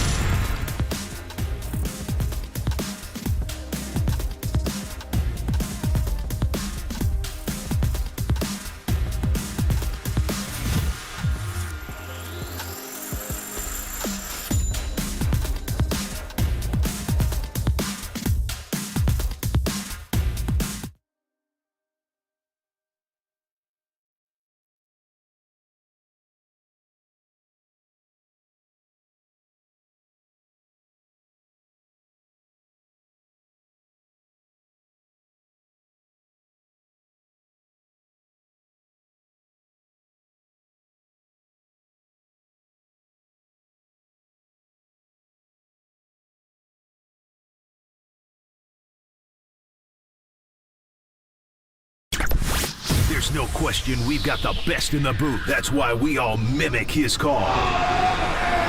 Time for Murph and Marcus to catch up with Kite on KNBR 104.5 FM and 680 AM. All right, we haven't talked to Duane Kuiper since before Christmas, and then we got a whole new year in between and so much to catch up on.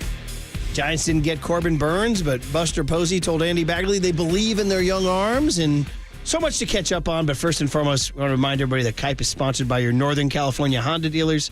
See your NorCal Honda dealer now for sedan fine savings on every model. So, belated holiday wishes and current New Year's wishes for Duane Kuiper on the UMA guest line. Kuiper, we made it to 2025. It's me and Marcus and you. How are you? Hey, Happy New Year, Kuiper. Yeah, you guys have been gone for a couple of weeks. Yeah, we got to do that. And then you get to that point where you got to get back because the family doesn't want you giving takes at the dinner table, you know? Well, yeah, I mean, you got to earn a living, too. We do have to earn a living. And honestly, so I'm in Scottsdale. Okay, all right. You drive by Corbin Burnes' house?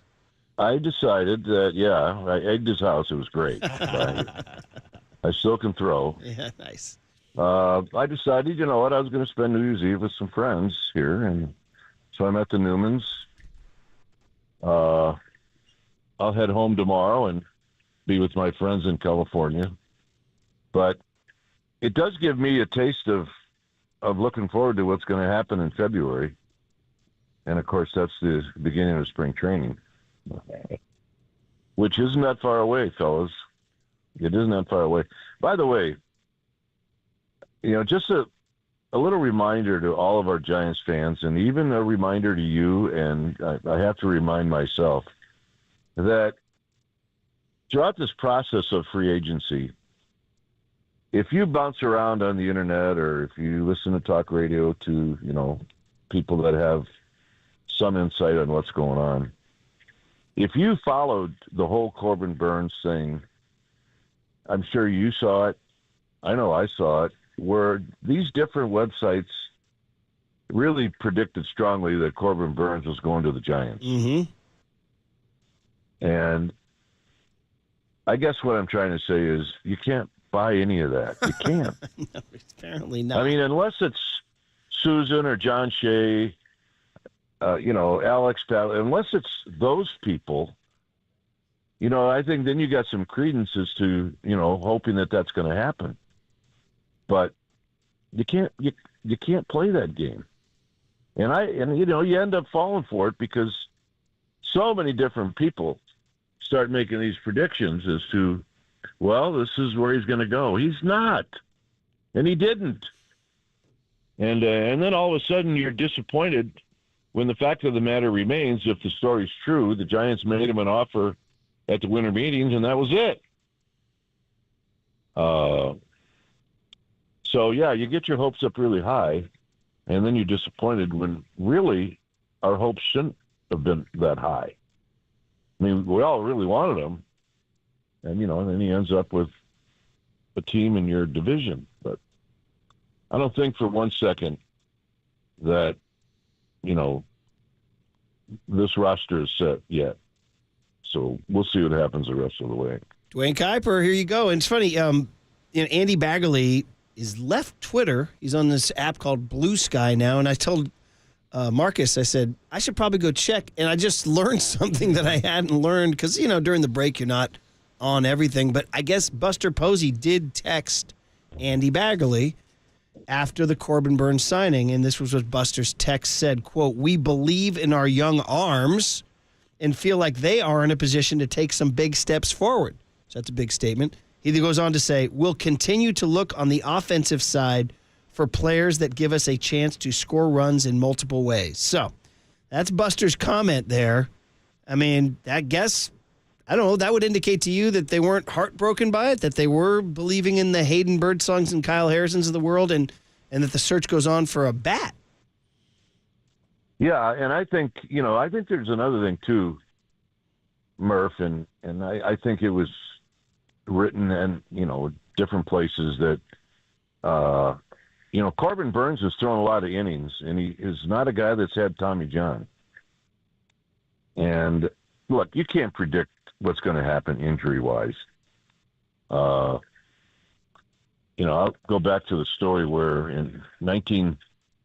after the 77 season when I was with the Indians, the Giants or the Indians traded Dennis Eckersley to the Red Sox for 5 players. And all 5 were pretty good players, but they basically traded Eck because they did not like the way he threw and how violent he was when he threw. And they thought that he was an open candidate to throwing his arm out early in his career. Well, if you call 23 years of throwing without arm surgery, then you'd have to say that he was wrong. So you can't really predict what's going to happen, but now Tommy John is, it's something that just seems to happen, after a while. And maybe they were a little afraid of that. I mean, at one point Burnes was asking for 8, and it turned out he signs for 6. Years 5 and 6, you don't know what you're going to get. So, you have to take all of that into consideration. I still think, Murph and Marcus, that if there's a veteran guy like a Charlie Morton out there and it's the beginning of March or the middle of March, I still think that they would definitely think about maybe going in that direction just for a little protection. If the Giants, but the young arms are good, there's no doubt about that. Yeah, no doubt, Kai. But if the Giants do pivot towards a position player as their next free agent signing, it seems like most fans are circling first base as the target. And we've talked about Bryce Eldridge before, his development and what that timeline could look like getting up to the big league level. But the biggest name still left on the market right now is Pete Alonso, who is looking for a big contract and looking for a long-term deal. Do you think maybe having Bryce Eldridge in the system would maybe stop the Giants from committing to a long-term deal with a guy like Pete Alonso? Well, again, let me go back to what I said about reading different things about Burnes and, not quite as much as Burnes, but I have seen a few places that are talking about Alonso and the Giants. All right, well, let's take a step back, right? That would be nice. It would.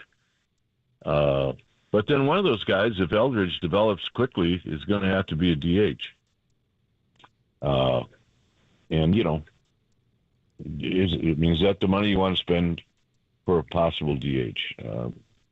I'd love to have Alonso in the lineup. But again, his numbers are decreased last year. But, you can't be too picky if you're looking to fill that spot at first base. I mean, it's not a spot where you're looking for, an on-base percentage guy. And, it's kind of like what Lamont Wade has been. Look, the Padres ended up playing Luis Arraez at first base, and he's definitely not a home run hitter. He's a singles hitter. He gets a lot of hits, and he gets on base a lot. So I guess there are different ways you can go, but I would be a little leery, Marcus, if we start to believe that Alonso is going to be in a Giants uniform.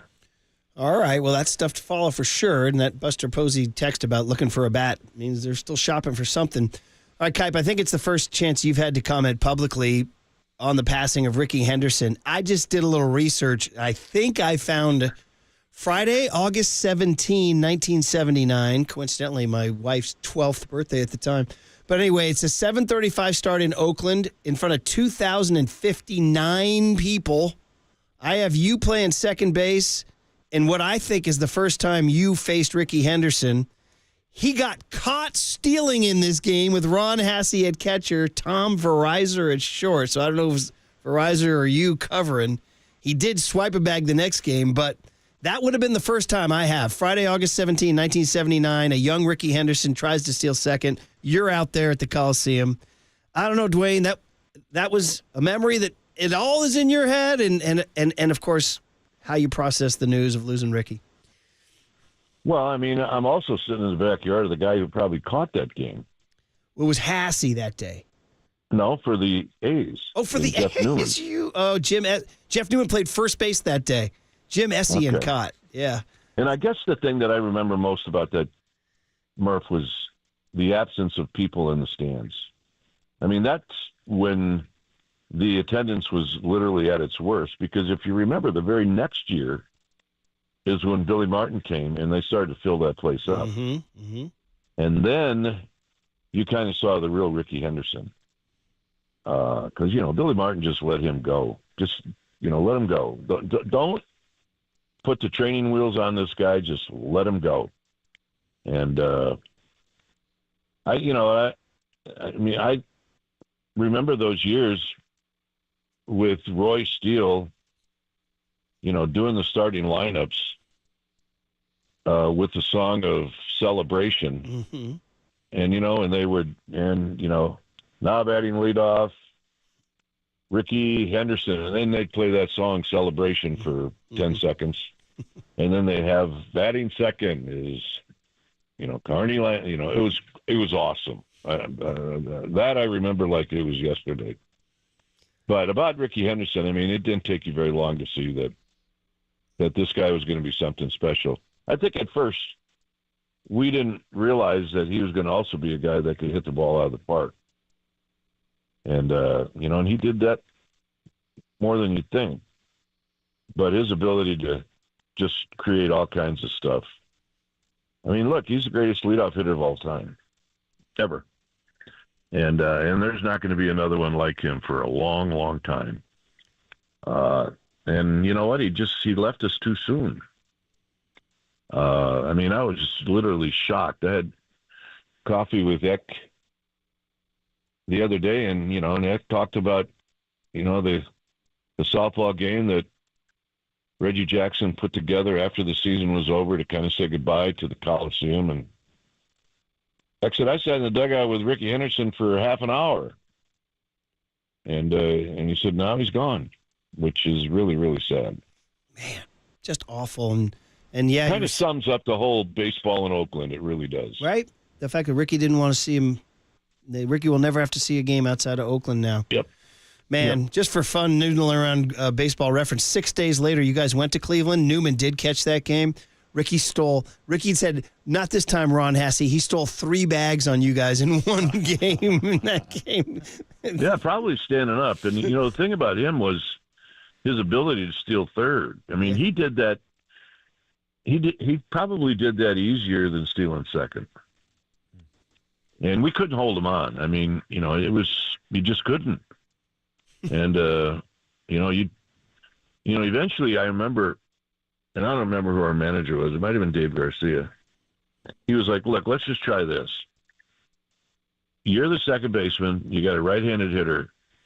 Just stand on second with your foot on the bag like you would if you're a first baseman. And we'll see if we can hold him that way. And that didn't even work. And if you threw to second and you didn't really make a strong throw, I mean, he'd take off and beat the throw from the second baseman to the third baseman. He was electric, man. He was, and the other team is, you look at his bio and the number of teams that he played with. Oh, yeah. And all those teams, how he affected them in a positive way. And then you count the number of times he was with the A's. I think he went to the A's 3 different times. Did you see Sandy Alderson's statement on him? I don't believe I did. Oh, it was great. It was about how many times he traded for Ricky At the end, though, he said, Sandy gonna miss Ricky. Yep, I believe that. Yeah. So anyway, another one we lost that was critical to the great game that we had. I mean, he was really special. Yeah, his lead was, I traded Ricky Henderson twice and brought him back more times than that. He was the best player I ever saw play. Yep. And, arguably, I mean, when he was alive, maybe the greatest living player, although, Giants fans would probably argue with you on that. It is really between Bonds and him, and you have to make your choice, Yep, absolutely. So, wow. Well, listen, it's great to hear your voice. Glad to know you're with the Newmans. It's fun that he was in the same box score as you with Ricky Henderson's the first time you faced Ricky. Did he ever say anything? Ricky ever say anything to you at second base? No, you know what? I was taught with Frank, if you're going to have a conversation with somebody from the other team, do it away from the ballpark. So yeah, we really weren't even allowed to have a conversation. I mean, I told you earlier, I tried once to have a small conversation with Mike Yastrzemski's grandfather, and that didn't go well. So I kind of figured everybody was like that. So I just kind of stayed away from it. Oh, man. Well, that's great that you were down with the Newmans and giving us that little taste. Yeah, Marcus and I can say now we have our plane tickets booked. We'll be there February. It's the Thursday and Friday of the first weekend before you guys. Do you do your first game the 22nd? Saturday, I think. Do you do your first game the 22nd, Duane? Yes, with John. Yeah, and so Marcus and I are doing shows the 20th and 21st in Scottsdale. Yeah, I think the first game is on the road against the Rangers, and the second game, the Sunday game, is at home. It's kind of awesome to think that we have we're within target of a game. That's Yeah, we are. I mean, look, it's always, New Year's. Yeah. The college stuff. Super Bowl, Fan Fest, and then bang, there you go. Yeah. And, it gets earlier every year just because with more scheduled off days during the regular season, you have to start the season earlier. And so consequently, I remember spring training games used to start around the 14th of March. And now we're talking about, the 22nd of February. So, well, it's always. But it has to be done that way. Otherwise, the season goes into November.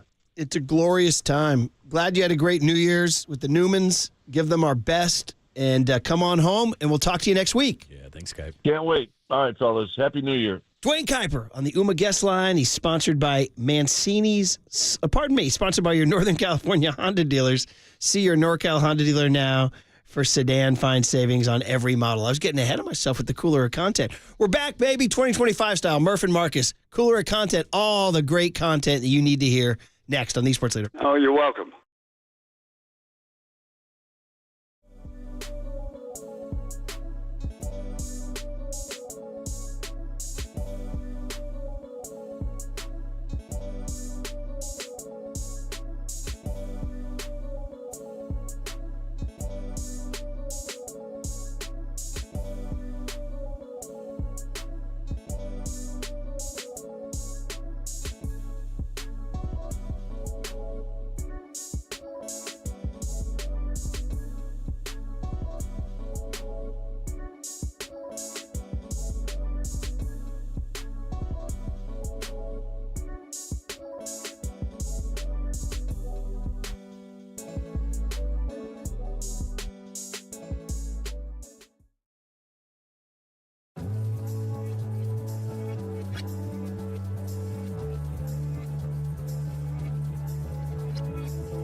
right, everyone.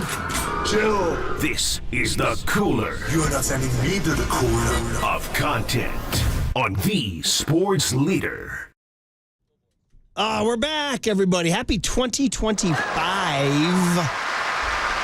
I mean, I don't know what to tell you about. It's 2025. We're supposed to be flying around in spaceships right now, aren't we? Yeah. Like, aren't we supposed to be, like, transporting ourselves from one spot to another just by thinking about it? I thought by now we'd be living like the Jetsons. That's right. With those flying cars. And sadly, no. I had trouble getting into my freaking parking space today because there's people that parked in the. Did you have trouble? I had no problems at all. By the way, I saw your new ride. First time I saw it. Did not expect Murph to be out there with the all-black rims. Murph with the murder mobile. Riding dirty. I love it. How'd you know that was my rig? Some people have black Air Forces. Murph has all-black rims. That's it, but I came for its business. That's I it. showed her it's all business. Murph's ready to go. Cooler of Content is sponsored by Mancini Sleep World. Get the Rest Easy promise only at Mancini Sleep World. Visit sleepworld.com. It's also sponsored by Marin Health Medical Center and Marin Health Medical Network. World-class care closer than you think. Well, I mean, how do you summarize 2 weeks of content and the stuff we are gone? Because a lot happened when we were gone. So, well, I mean, just throw a dart. Why not start the year? We always end the year. Nick Turturro, our favorite. Yes! He's still posting stuff. I guess, did he say Happy New Year to everybody except for Juan Soto? Was that it? Ooh, was that his dig? I missed that one. That's the old Jose Canseco, Merry Christmas to everybody except for one guy, and he's always talking about Alex Rodriguez. Doesn't Copes always do that about the Happy New Year to everyone except the Dodgers? Yeah, I believe he stole that bit from Jose Canseco. Or just paying homage. So Nick Turturro, I guess, starts off our year, but he's angry at an airline. Is JetBlue a sponsor of our show? I hope not. Yeah, I hope not. He's mad at JetBlue Airlines, Nick Turturro style. All right, end of the year. Get my little Mickey D's, French fries in. I got something else to say. JetBlue. That's right. Dog airline. Worst customer service, worst in-flight service over a fucking headset. You want to give me $25 after I spent $3,000? That's what I say. Up yours. Don't fly those Have me on the phone for 3 hours. Dog shit. Oh, my God. I had not heard that. Oh, that's how you start off a Cooler. Absolutely incredible. There was so much going on there. Number one, just gratuitous McDonald's plug. And then you could hear the food in the mouth. And I did not expect just the sharp left turn into the blank JetBlue. Because he's like, yeah, I got my McDonald's. And then, boom, here comes the Luigi here. JetBlue. That's right. Dog airline. And you can hear him smacking the fries in the back of his mouth. Yeah. And the underrated use of dog S, too. Not used enough. I need it more often. Dog S Airlines. That's dog S. That's pretty good. All over some headphones. Yeah. He's right, though. If I'm paying $3,000 for a ticket, you should probably get some complimentary headphones. I had not heard that. Who still gets a headset on an airplane? You don't have your own headphones? Ooh, but do you also need the headphones that plug in? Because these days, everybody has the Bluetooth headphones. So if you want to watch the movie on the plane, you have to bring in the corded headphones. No, I get very confused because sometimes you can use the Bluetooth. If you actually on like United, you can like use the app and watch the movie on your phone. Then you Bluetooth headphone, right? Wow, I've also seen people with like a Bluetooth adapter that they plug into the headset, and that way they can use their Bluetooth headphones on the plane. Clearly, they didn't give it to Nikki. No, they didn't give him that because it was confusion. Just chomping on that McDonald's. Love it, man. All right, end of the year. Get my little Mickey D's, French fries in. I got something else to say. JetBlue. Reminds me of your guy. Sorry if I get this wrong. I'm not familiar with the show. Ben from Ozark. Oh, when yeah. He's eating those French fries. Dude, you tug at my heartstrings and they there. take him out back. Poor guy. He's wolfing the fries down. That's when he gives the laugh. Yeah, yeah, they did take him out back. Smacking on the radio. Laura Dern, she was a badass, man. Jim Harbaugh over the break Jim Nantz over the break. Ooh, we're due for a Nantz hit, by the way. With Tony Romo and Tracy Wolfson read a promo script written by Gen Z interns. This is now a thing now. Here we go. Where you got old guys like me talking like Gen Z. So here it is, Nantz, Romo, and Tracy Wolfson doing a Gen Z read. The last NFL playoffs on CBS, ate and left no crumbs, I fear. Facts, Jimbo. NFL playoffs on CBS, and yep. The NFL playoffs are the perfect thing to throw on when you want to go nonverbal at your next function. What does that mean? Sigmas watch the NFL playoffs on CBS and stream it on Paramount+. Low-key. This is going to be fire. L's in the chat for anyone who's not watching the NFL playoffs on CBS this year. The NFL playoffs on CBS, streaming on Paramount Plus, will leave you screaming, crying, and throwing up. That's actually a massive W. I can already feel the aura. Did one team girl boss a little too close to the sun? Jim, this game is going to be far from mid. I'm weak. I am weak, Tony. I'm really weak. I don't know what they mean. So that was basically, you just took me to my dinner table. Yeah. That's what you did. That's like you trying to have a conversation with your kids. I mean, that like an 80% hit rate on anything my kids are saying. I don't know, Murph. I felt like that whole entire bit was skibbity toilet. Whatever the hell that means. Young Tone, is this closer to you, buddy? Dude, that was hilarious. Non-verbal at your next function. You know what that means? No, not at all. I know what a function Please, is. A help function's me. a party, but what the hell is this non-verbal stuff? So if you have too many drinks or you're, buzzed a little too hard, you're not talking at all. You're just the guy in the corner, maybe at a bar, and you're just not saying a word. Friends of mine joke, are you going non-verbal tonight or what? Okay. Like All it's right. a goal to go non-verbal? The only one I didn't hear, that one I hadn't heard, and I also had not heard 8 and left no crumbs. Oh, that one I'd no not crumbs, heard. Murph. No I'd crumbs. never heard that one. No, but all the other ones I had heard on some level. A lot of L's in the chat and W's. Dubs and in the chat, Not boys. enough bros and brus either. By the way, the best description, the best recent portrayal of the new generation was on this very endearing show called Man on the Inside with Ted Danson, where he plays an old detective who infiltrates a nursing home in San Francisco. Tons of San Francisco exteriors, tons. But his daughter lives in Sacramento, and her 3 grandkids are the most accurate portrayed grandkids, teenagers. Like, they call their mom bro and bruh the whole time. They don't even listen like them. She's like, take the garden hose outside. And he's like, huh, bro? What? Huh? And they can't even function because they're just staring at their phones the whole time. That show is my life. Yeah. That show is my freaking life. Well, All Murph, right? those kids can't function, but they will go non-verbal at a function, Murph. Very good. That they will do. Which, by the way, maybe we should test this out because young Tony is Gen Z. Yeah. Maybe we have the Gen Z version of the mid-segment reads. You mean like the cooler account? You mean like the Marin Health and Mancini Sleep Like World? Mancini is lit. No cap. Okay. Mancini eats with all the Facts. crumbs. What was the whole thing about throwing up too, she said? Yeah, that one I did not know. Laugh, scream, cry, throw up. Because that can lead to Cam Scattaboo, cooler content. Scattaboo. A transition from Tracy Wolfson. Here it is. Don't worry about it if you can't find it. The NFL playoffs on CBS, streaming on Paramount Plus, will leave you screaming, crying, and throwing up. That's actually a massive W. I can. You know that one? Screaming, crying, and throwing up? Not really. I don't think so. Massive W we get. That's a massive L, Tony. Well, Scattaboo was throwing up. Scattaboo. Cam Scattaboo, Sacramento's own, Sacramento State's own, Arizona State hero, national hero after yesterday. People loved him. He was incredible. And they did catch him throwing up. The sideline reporter for ESPN said he's vomiting profusely. Here was the wrap-up here. Yeah, I mean, I threw up. I threw up. I drank too much water too fast, and I was kind of feeling sloshy, and then felt better after. So, Puke and rally. That was... That was Kenny Dillingham from the side. Puke and rally. Puke and rally. Sounds like me after I go non-verbal at a function, Murph.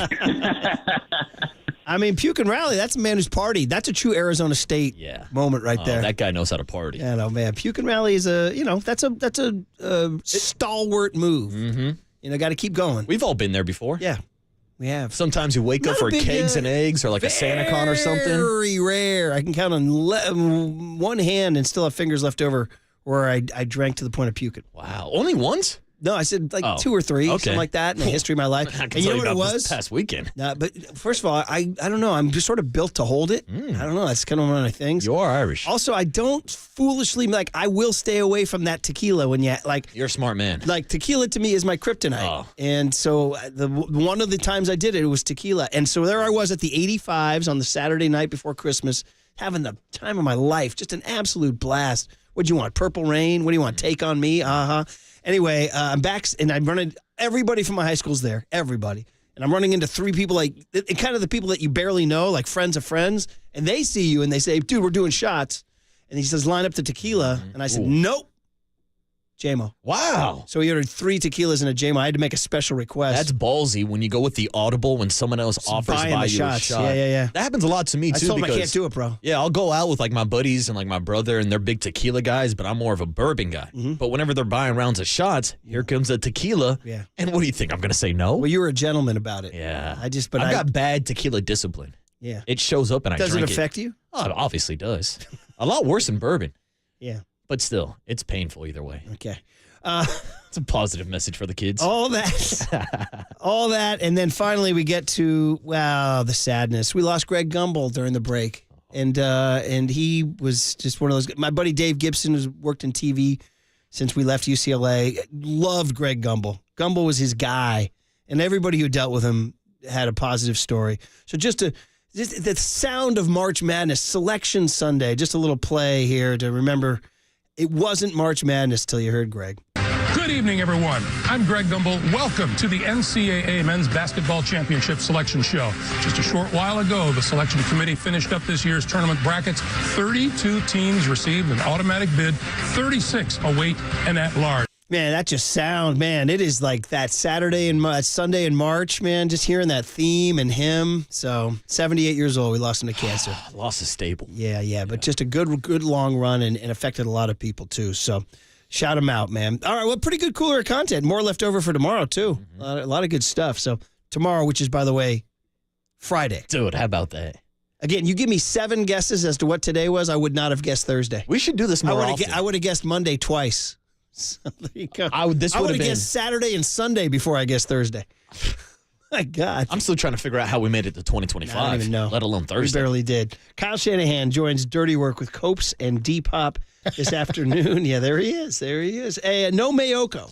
So on the other side, we've been talking a lot of Niners. Debo Samuel with some interesting stuff about the Super Bowl on the Amon-Ra St. Brown podcast we can get into next on The Sports Leader. From the Chilton Auto Body Traffic Desk.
Murph and Marcus continue live from the KNBR Casino Matrix Progressive Jackpot Studios. Casino Matrix. Progressive jackpots are here. Where are you? Just drop in. Please play responsibly. 1-800-GAMBLER.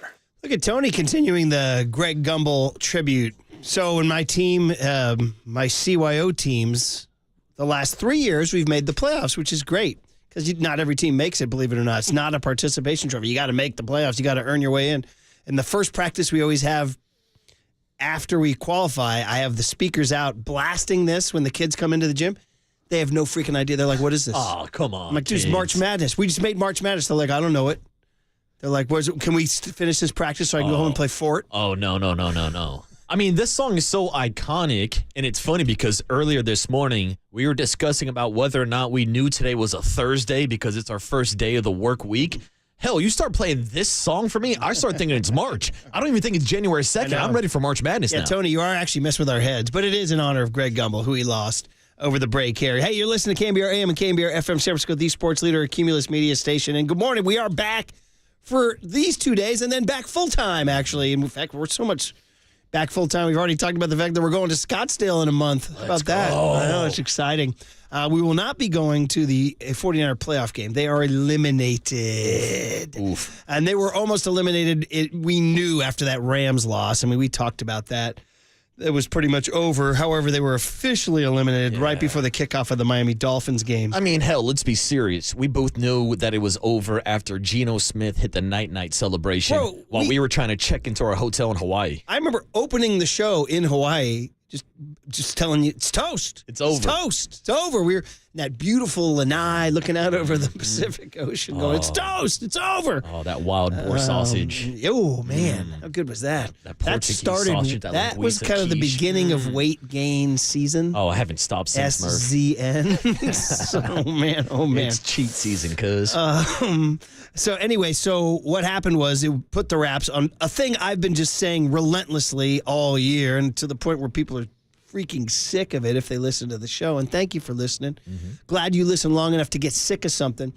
That it was the Super Bowl hangover. And again, do I need to say it for the 100th time? Yes, you do. do. The Super Bowl loss hangover, not the Super Bowl win. There is no such thing as a Super Bowl win hangover. When you win the Super Bowl, everything in your life changes. You feel like you're king of the world. You're the champ. You go repeat. You do it. When you lose the Super Bowl, you are gutted. You are shredded. You are hurt. You're tired. You're ripped up. And history shows this. Yes, there have been exceptions. The New England Patriots in 2017. Tom Brady was an alien. He was a robot. What are you going to do? But the 49ers were the classic Super Bowl loser team because Dre Greenlaw went down during the game. That started the dominoes. That led to Brandon Ayuk's long contract holdout that never got solved. Whether that's on John Lynch, Jed York, or Brandon Ayuk or his agent, I don't know. Maybe equal blame for all of them. But that was a cloud that hung over the whole summer. Then we found out McCaffrey had tendonitis. Wait, what? He's got tendonitis. Not to mention Trent Williams held out. Keep going. Everything went wrong for this team from the moment Dre Greenlaw hit the turf in February, and it ended when they finally got eliminated. A mercy kill for a lost season. And Debo Samuel went on the podcast with Amon-Ra St. Brown and his brother Equanimous, don't you know? What is the official name of their podcast? So give them credit for I don't have it. The St. Brown Pod. Simple as that. Clever. And he addressed losing a Super Bowl with Amon-Ra and Equanimous St. Brown. Not gonna lie, bro. Losing a Super Bowl, bro, like it puts you in depression. I go like, bro, you go months without like talking to people, want to be seen. Like, bro, when I lost the Super Bowl, bro, I stayed in Vegas and hopped on I got on a Sprinter to go back home. Like by myself, 7 hours just on there, like. Really? Bro, like losing Super Bowl, like that's one of the worst feelings. Yeah, I can imagine. Like ever. I can imagine. Because it's just like, you just think about it. Like, think about it in our position. Like, bro, we just went through camp. We just went through the whole season. We got here. We lose. Now you back to work in 3 weeks. 3 weeks? You're not lying. And you about to do it all over again. Yeah. So it's just like, God, like, bro, lose the Super Bowl crazy. I lost the Super Bowl twice to the same team. Yeah. That's brutal. I mean, He just said it. It is brutal. He just said it. And this is what everything we've been thinking. It was just that was just so gutting. And that's why I've said it for the end of 2024, and I'll say it 2025. I am hopeful for the 2025 season. Now, there's a lot that can happen between now and then. Like, how's the Brock Purdy thing going to play out? How does the draft play out? What happens with Dre Greenlaw, et cetera? Is Trent Williams coming back? Mm-hmm. So I'm not locking this in. But I am, and you said this too, and you can follow up. So I'm done here with my little rant about what you saw on Monday night and the hope it had for 20.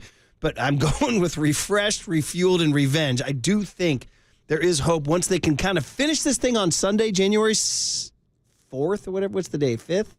2, 3, 4. Can't even do the days right. I can't even count days anymore. When is anymore. Sunday? It's the 5th? Sunday the 5th? Yeah, sure. Sounds right. 2, 3. Yeah. So anyway, Sunday the 5th. Once this thing ends on Sunday the 5th, they can just finally freaking flush it. Or shake the Etch-a-Sketch clean. You guys know what Young Tony, you know what Etch-a-Sketch is? Etch-a-Sketch? Yeah. Okay. Come on. Really? I love the look on a Young Tony's face whenever you ask him a question. He's like, yeah, of course I know. Well, that one is from my generation. Yeah. Even though Buddy the Elf, as you saw during Christmas, made his plans with Dad on an Etch-a-Sketch. Yeah.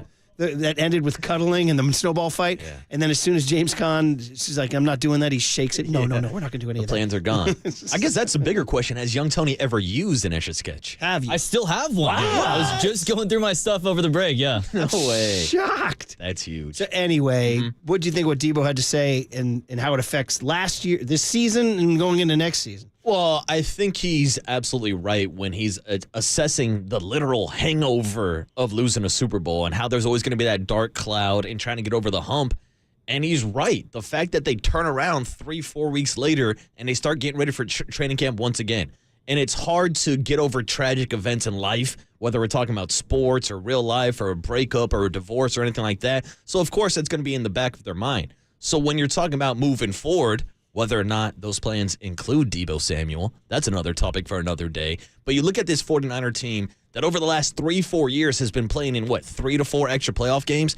That's damn near an extra season of football. And you talk about all that extra mileage on the body of a guy like Christian McCaffrey, who dealt with that calf injury last year in the playoffs. And, of course, that injury then lingered into this season with the bilateral Achilles tendonitis. So you start thinking about that aspect. And now how the 49ers will have a full offseason to get healthy. Already came out and say that Brock Purdy is not playing. Brandon Ayuk, I feel like that's more of a question mark with the MCL and the ACL. But my key part is here, now they'll have a chance to actually hit the reset button this offseason. And then you go into next season with that 4th place schedule. Ooh. And just the landscape of everything looks different and it feels different.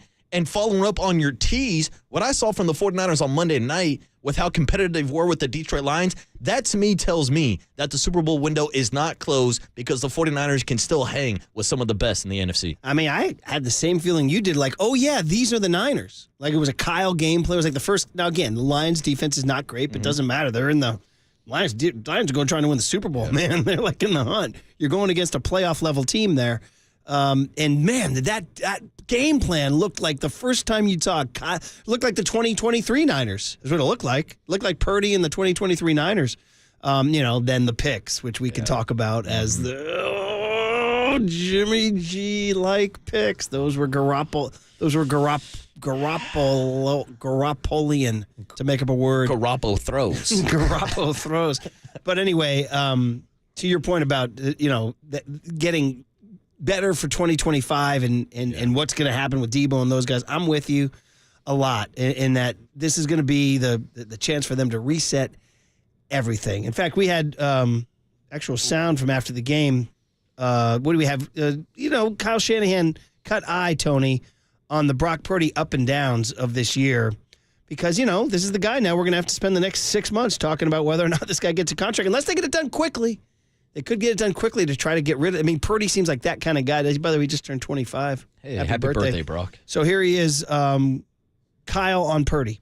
I mean, I think he's handled this year head on. I mean, he hasn't ran from anything. He's attacked everything, plays as hard as he can and works as hard as he can and comes in always on Mondays and Tuesdays and faces the truth of everything and comes back and grinds and tries to get better each week. So, I mean, I guess I can talk about him more at the end of the year, but I thought last night, he was disappointed in the turnovers. He was disappointed in the loss. but just, I mean, kind of how he always is. Yeah. Well, it's interesting. He said I can talk more about him at the end of the year. I'll look forward to his breakdown of Brock at the end of the year. Those picks were bad, but you did say something in your other comment that I wanted to follow up on.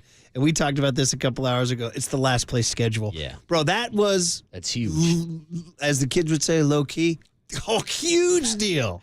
I told you guys that you should make it part of your greetings to everybody. Hey, man, how was your weekend? Good. The Niners have a last place schedule. You know what I mean? Hey, what are you doing this weekend? I don't know, but the Niners have a last place schedule. Man, it's incredibly important. Yeah, Murph, what are your plans for Flag Day? I don't know, but they got a last place schedule. There it is. There it is. I mean, this is a big freaking deal. It really is. They're going to, it's just going to, those 3 games that make a difference between making the playoffs and missing the playoffs can be the Bears, New York Giants, and Cleveland Browns, you know?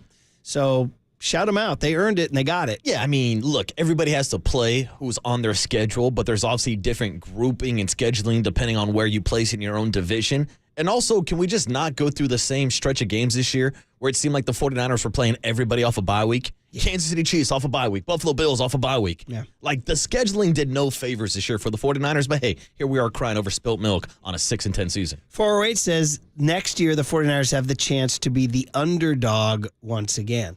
It's true. Like, that's a whole other aspect, too. Take the heat off.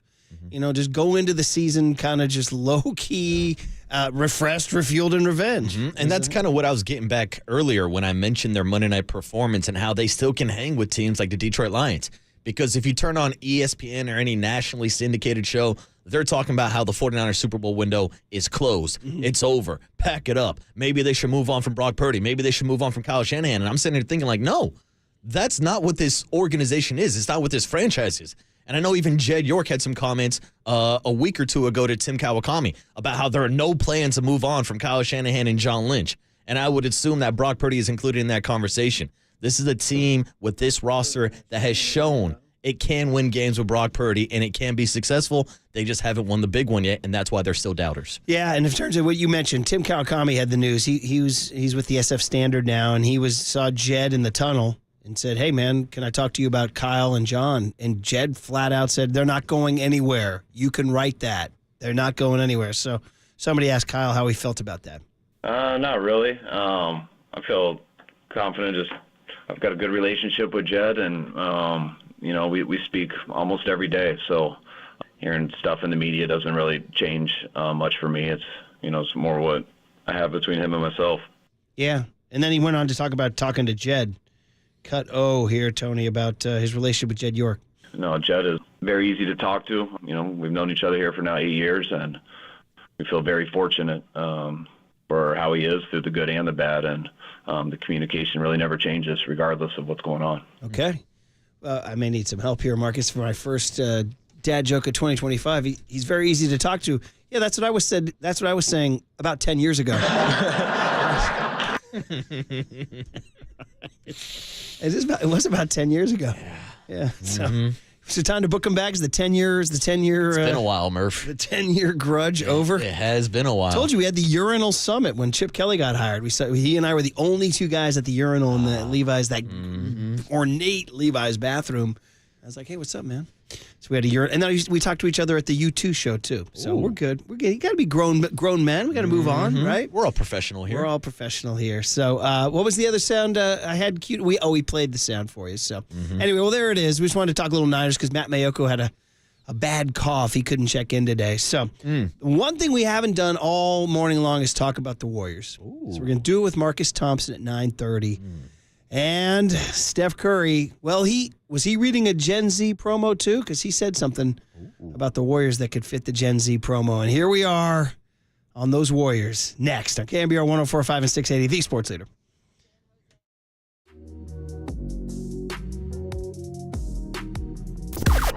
Now, from the O'Donnell Financial Group Sports Desk. Learn more at ODFIGroup.com. O'Donnell Financial Group, because planning is a process, not a product. Kyle Shanahan joins Dirty Work with Copes and Depop at 3:30 this afternoon. That means he's doing the dirty work. You can hear that interview live on the KNBR app and KNBR.com.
And now, time for the Protect Your Assets with David Hollander Business and Technology Report.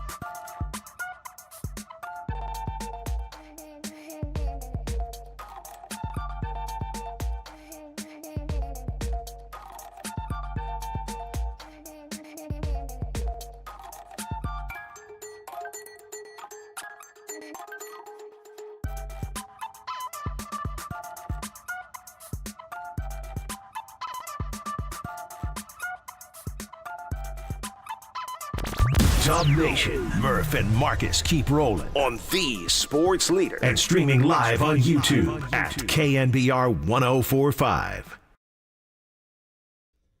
We are back in 2025, and it's a Thursday, baffling all of us. But Happy New Year, everybody. Brian Murphy, Marcus Boucher, Murph and Marcus back. That's right. We are ready to rock in 2025 and get into Marcus Thompson joining us at 9:30. I do not know the rejoin, but I'm interested. Fire away, buddy. Do you like it? It's not bad. All right. What about you, Marcus? You like it? I don't mind it at all, young Tony. What do we got here? Music Sounds Better With You by Stardust. Stardust. One of your guys? Banger. You put this on? Dude, this is going hard. Wow. People are going Stardust. nonverbal. No, I'm just kidding. Wow. Shout out to all my wrestling fans. I'm more of a Gold Dust fan myself. I'll take it. The two musical things over the break. One was the Rock and Roll Award Hall of Fame ceremony on ABC last night. I've never seen it on network TV. So I watched it, and it was cool because that's a long night. It goes like 8 hours. They edited it down to a nice, and it opened with Dua Lipa, who, by the way, is a lovely young lady. I understand, lovely young Murph. lady. I understand. She was doing her Cher tribute. That was kind of fun. And then Kool and the Gang went in, and I'll defend Kool and the Gang till the day I die. I mean, that like one of the great bands ever. I mean, they were just unbelievable, and they just crushed their ceremony. I was like, yes, this is why Kool and the Gang is Kool and the Gang. And then Dionne Warwick went in at age 84. She looked great, too, by the way, and she sang. So anyway, it was fun. The other thing that happened was the Kennedy Center Honors, which we always watch and force the kids to watch, and they hate it. Bonnie Raitt went in, which was awesome. And then the Grateful Dead. The Grateful Dead. And sorry for being naive. What honors are these? Kennedy Center, which is the center in Washington, D.C. that kind of is our national monument to our culture and our arts. Okay. As you well know, Marcus. You were in D.C., I was buddy. just in D.C. You didn't go across the pond. It was like right down there on the Potomac. No. No? I didn't know they did this. Well, they were paying homage to, who would it be? Who would have gotten Marcus? Who's your number? If they were doing Larry June, you would have gone. Oh, I would have been there. I would have been Larry there. June deserves a Kennedy Center honor. Let's I go. would say. They Kennedy have put in Center. some hip hop guys. Okay. LL has made it. LL Cool J. Queen Latifah has made it. All right. And there's one other I'm forgetting. But the Dead went in, and it was classic. Nice. So anyway, that's what happened over the break. But now I guess Stardust is next. They would be right. Stardust. By the way, my parents did make me watch Kennedy Center Honors when I was a kid. Haven't seen them in like 3 or 4 years. That's incredible. You're the first family I've ever heard other than us. Oh, that's 100%. great news. You two are the first people I've ever heard talk about this. Oh, my God. The kids. Oh, my God. It's I was the same way, but I was like, what is this? Who cares? They were like, and we're like, it's unbelievable. You have to literally like take their phones away from them. We had to like, it's like, learn about your freaking country's culture. Cool, all right? like medallion they get too, Marcus. You should look it up. Yeah. I cannot believe. got a God bless medallion. your mom and dad. God bless them. By the way, what did Marcus learn today? The Kennedy Center Honors exist. No, I'm learning new things now. And the Dead one was really fun. Susan Teskey was great, and Sturgill Simpson was great, and Ripple and all that stuff. And so there was some good stuff. Young Tone, that's awesome. All right, back to the Warriors. The only good news I can give you is we went on Saturday against the Suns. The family went. You picked a good one. And they won. Mm-hmm. And Kuminga scored 34 points. Yeah. And I told you guys early this morning about my just kind of silly 2 beer, well, like $20 for a beer. Oh, man. Just an even 20 now. They've just stopped from the 18, 19 nonsense, just 20. What does the world Just come hand to? me a 20. If you're going to charge me $20 for a beer, I need a second superstar next to Steph Curry. Come on. Come on. You got to use that money for something. Yeah. $20 a beer, man. Yeah. Boy. By the way, things going on in that game. Buddy Hield. Oh, I was going to ask, were you able to hear Draymond Green yelling at Buddy Hield on the court? That was a really incredible find by the boom mics and the reporters that he went after Buddy Hield. Wake the F up! Yeah. Or sit the F down! Did KNBR Instagram career with that you need 3 points in life? Who you going to? Buddy Hield or Jake Moody? I thought that's high level social media. That was high good. Level. And by the way, what's the answer? I don't know. I still might go Buddy. I feel like he's got a higher percentage right now. I'm truly frozen. I don't know who I go to. I don't know. I want Andre Iguodala. That's who I want. There you go. Shout out Max Kellerman. Young Tim, who you need 3 points to save your life. Who is it? I know he's my guy, Jake Moody, but I gotta go Buddy Hield. Wow, By the way, Austin Scott. Credit Austin Scott for coming up with that bit. Hey, that was incredible. It made me laugh out loud and I sent it to the thread. That said, the Buddy Hield trade cycle thing may have been the truest meme ever. It's great. Ever. And those Kings fans that were tweeting us in the first 10 games, like, we're confused, but certainly you guys are going to find out soon. Mm-hmm. He has been he is just flamed out.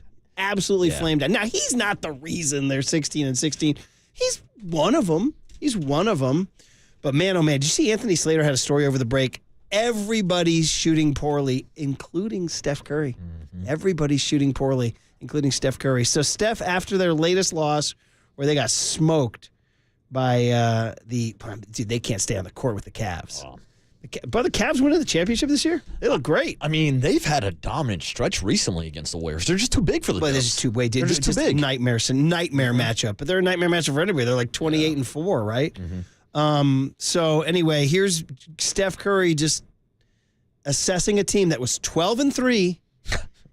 It is now 16-16. Feels Do like the math. So long ago. Do the math. That's 4-13 since that 12-3 start. Is that good? How did kids say it? We're very mid right now. We're just very average. And I think we understand that better days can be ahead if, you're not in that big of a hole in the Western Conference. If you look at the standings, you go on a 5-6 game run. To us, that sounds like a lot, but it is like the numbers. You can make up a lot of ground pretty quickly. It's a tough task, but that fine line between losing hope and confidence and understanding, one good week you're kind of back in it. That's where we are. Okay. I mean, man, oh man, just you could hear it in his voice, and so we're back in that same question that's been forever. Did they rob Curry of his championship window? That's where we're at. Yeah. And we'll ask Marcus coming up, and he's like, yeah, we can go on a 5 or 6 game run, but that sounds like a lot. It does sound like a lot. You watch them play, they are. I mean, yeah, they can beat the Phoenix Suns on a night where Kuminga scores 34 down the stretch and Draymond harasses Durant into missing the final shot, But other than that, they're just going to be that team like 41-41. Yeah, it just doesn't seem like they have the pieces. And some of the pieces that they do have around Steph Curry are their younger pieces. But Murph, I got to say, I wasn't a fan of the 2-timeline approach in 2022. Now, Joe Lacob will laugh at you and say, look, it worked. We won a championship. Yeah, but it wasn't because of James Wiseman. Jordan Poole helped during the regular season, but you won that because of Steph, because of Clay, because of Draymond. Wiggins. And Andrew Wiggins also. Wiggins was incredible. Yes, that is correct. Good pointing that out. But that was my biggest kind of gripe with this team this offseason. After the Clay departure, and yes, we know that Clay didn't want to be here anymore, but I said, all right, if Clay's going to hop on his boat and sail off to Dallas, Texas, you got to replace him. You got to bring in something else.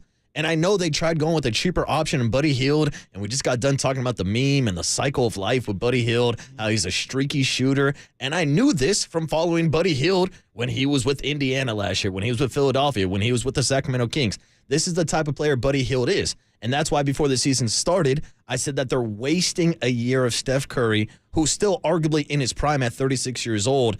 And instead of bringing in that second superstar that he can play along, you'll have a lot of pieces that you can build on in 3-4 years. But what is that all going to mean when Steph Curry's gone? Well, the one thing they were going with was depth and numbers. And I don't want to put this all on DeAnthony Melton.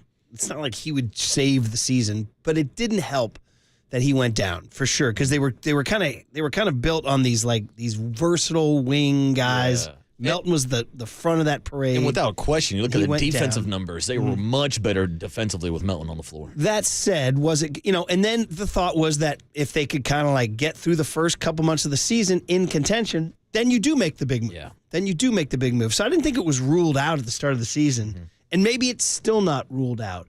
But when they went and got Schroeder, let's get to that point in the season. I'm like, okay, because that guy came into San Francisco, and lit up the Warriors. Went for 31. And I'm like, every time I see Dennis Schroeder, he's doing something to impact a game. And it's like, man, this is great. Finally, an offensive scorer, a guy who can take some heat off of Steph. A feisty guy, competitive. From the moment he's got here, he's stunk to high heaven. Yeah. So here's some of the numbers here. Last week on Monday night against the Cavs, he went 4 of 11. That improved his shooting percentage as a Warrior. Oof. This is per Anthony Slay. He's up to 29% as a Warrior. He's just flat out missing shots. He's 7 of 34 from three-point land. 7 of 35. That's below, 20%? Then you go Buddy Hield. Last 2 games, 0 for 10 from three-point land. Ouch. 0 for 10. In that streak when they started 12-3, this is all from great research by Slater. In that streak, he was on fire. Buddy Hield shot better than 50% for almost a month and scored 20-plus points in 6 of their first 7 games. Well, guess what? The Buddy Hield trade cycle has him down. Another guy who's ice cold, according to Lindy Waters. I don't really need to see Lindy Waters too much, guys. That's crazy. I know it's crazy. They're not doing it. And then even Steph, guys, in December, he shot 40% from the field, which is like, what?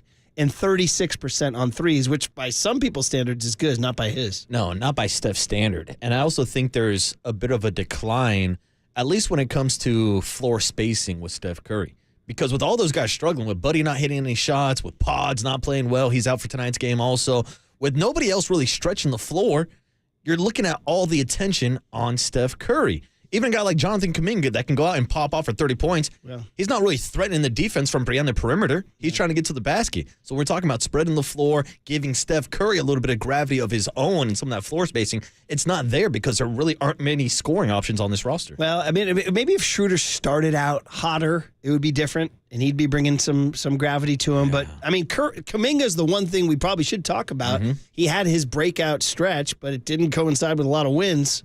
I mean, they've lost, 4 of their last 5, I think. And even though Kuminga's playing better, the 34 points in the Clipper game was a loss. Now, the night I saw him, and he hit big free throws down the stretch, 34 in that game. Schroeder wound up making a 3 in that game that basically they were down 103-101. He hit the 3 that put him up 104-103. He's like, well, that's where you got the guy. He also hit 2 free throws down the stretch in that game, too.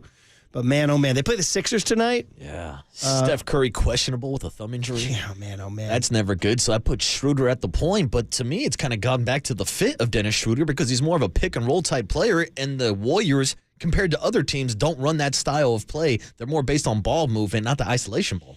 Man, my buddy Winnie just sent me a text of tonight's seat charts. There's seats, like, available.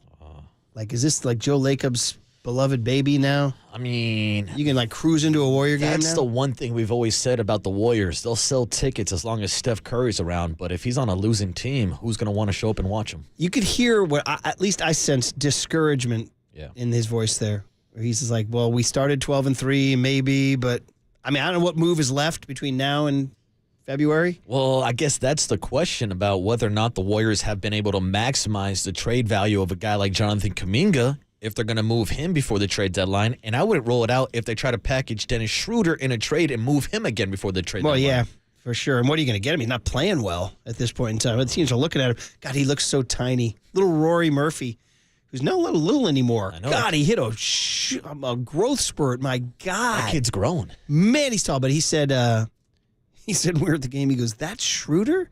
I go, yeah. He goes, he looks like a gnome out there. Catching strays. It looks like a gnome. He does look really tiny. Ever since he put on a Warrior uniform, it's like he shrunk. I'm like, he's that small? Honey, we shrunk Schroeder. Oh, man. Well, Marcus Thompson will tell us. And it'll be great to talk to Marcus for the first time in 2025. Next on The Sports Leader. How did kids say it? We're very mid right now.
Dub Nation, Murph and Marcus keep rolling on the sports leader and streaming live on YouTube at KNBR 1045.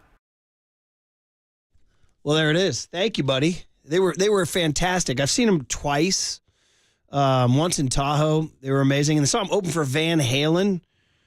And I said, as soon as they're set in, I said, Van Halen's got a mountain to climb. They got to answer Kool and the Gang's opening set. So fun to see him on the Rock and Roll Hall of Fame show last night on ABC. Hailing out of Youngstown, Ohio, like the Niners. How did the Niners not make Kool and the Gang their house band? I don't know.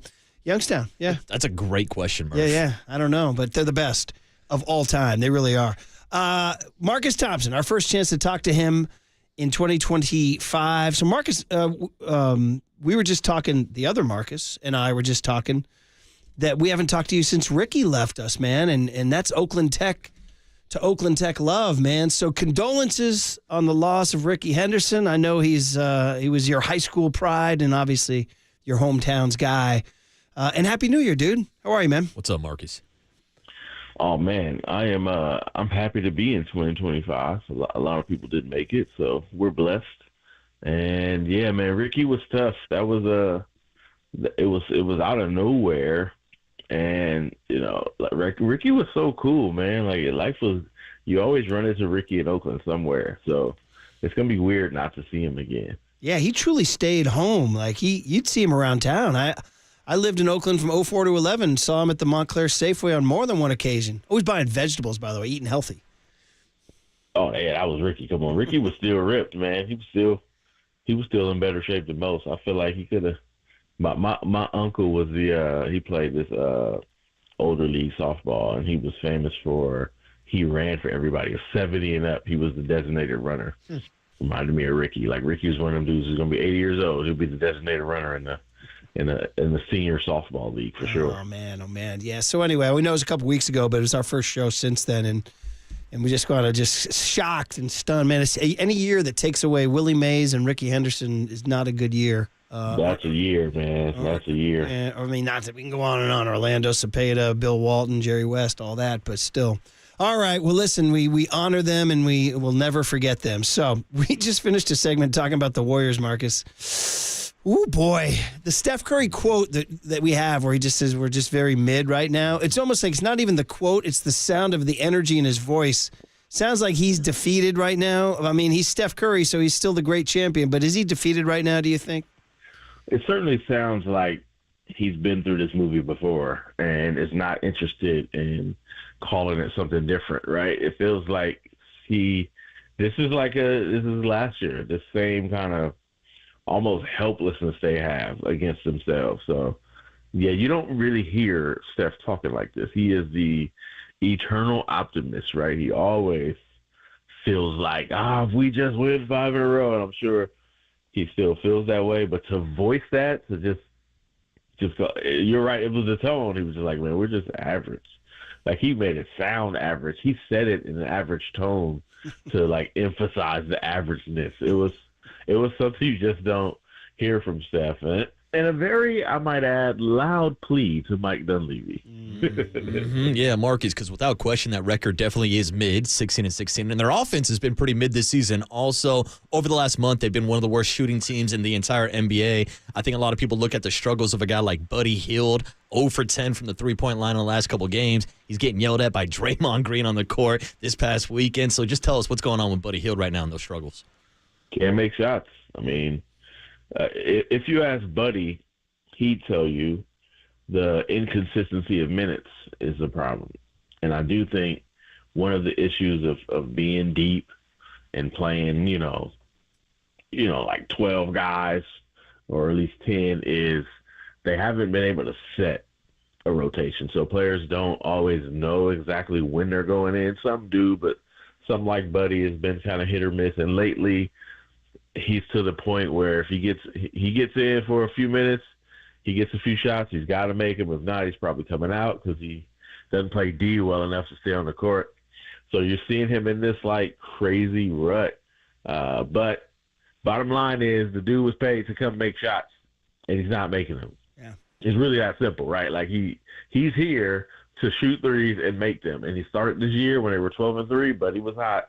So they really need him to get hot again. And the worst part about the struggles of Buddy Hield and the rest of them, and like you said, the offense has just been terrible, is a lot of these shots from these other players are open.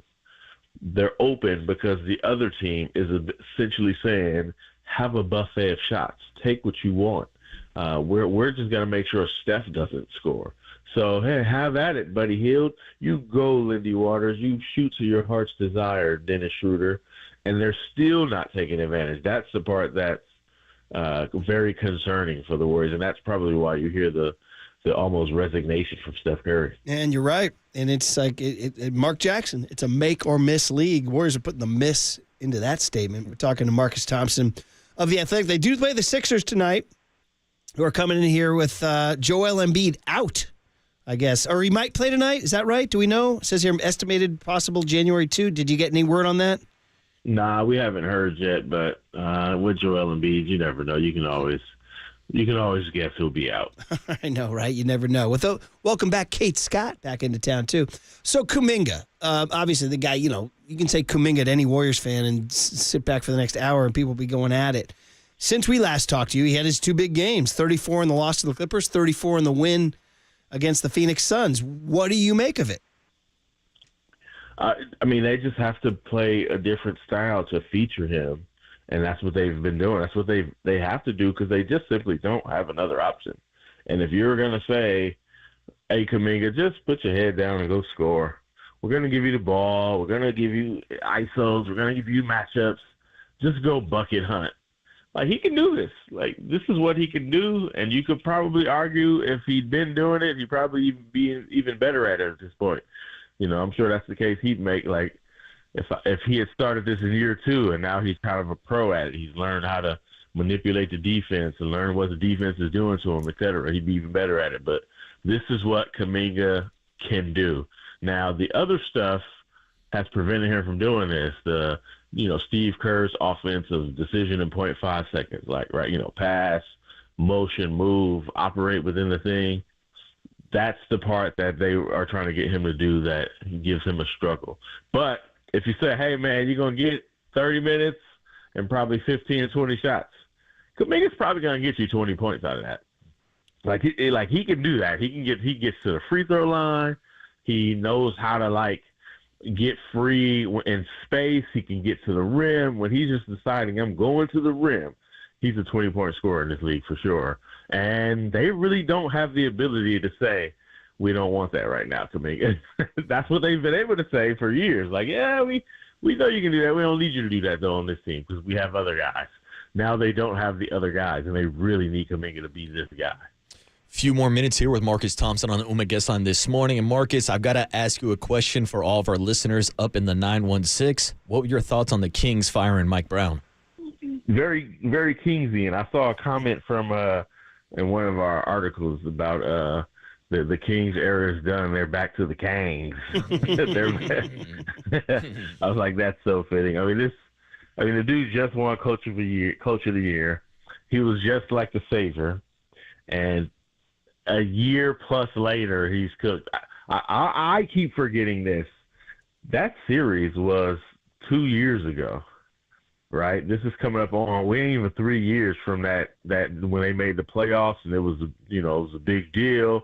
And when Steph barely knocked them out, they pushed the Warriors to Game 7, and Steph gets 50.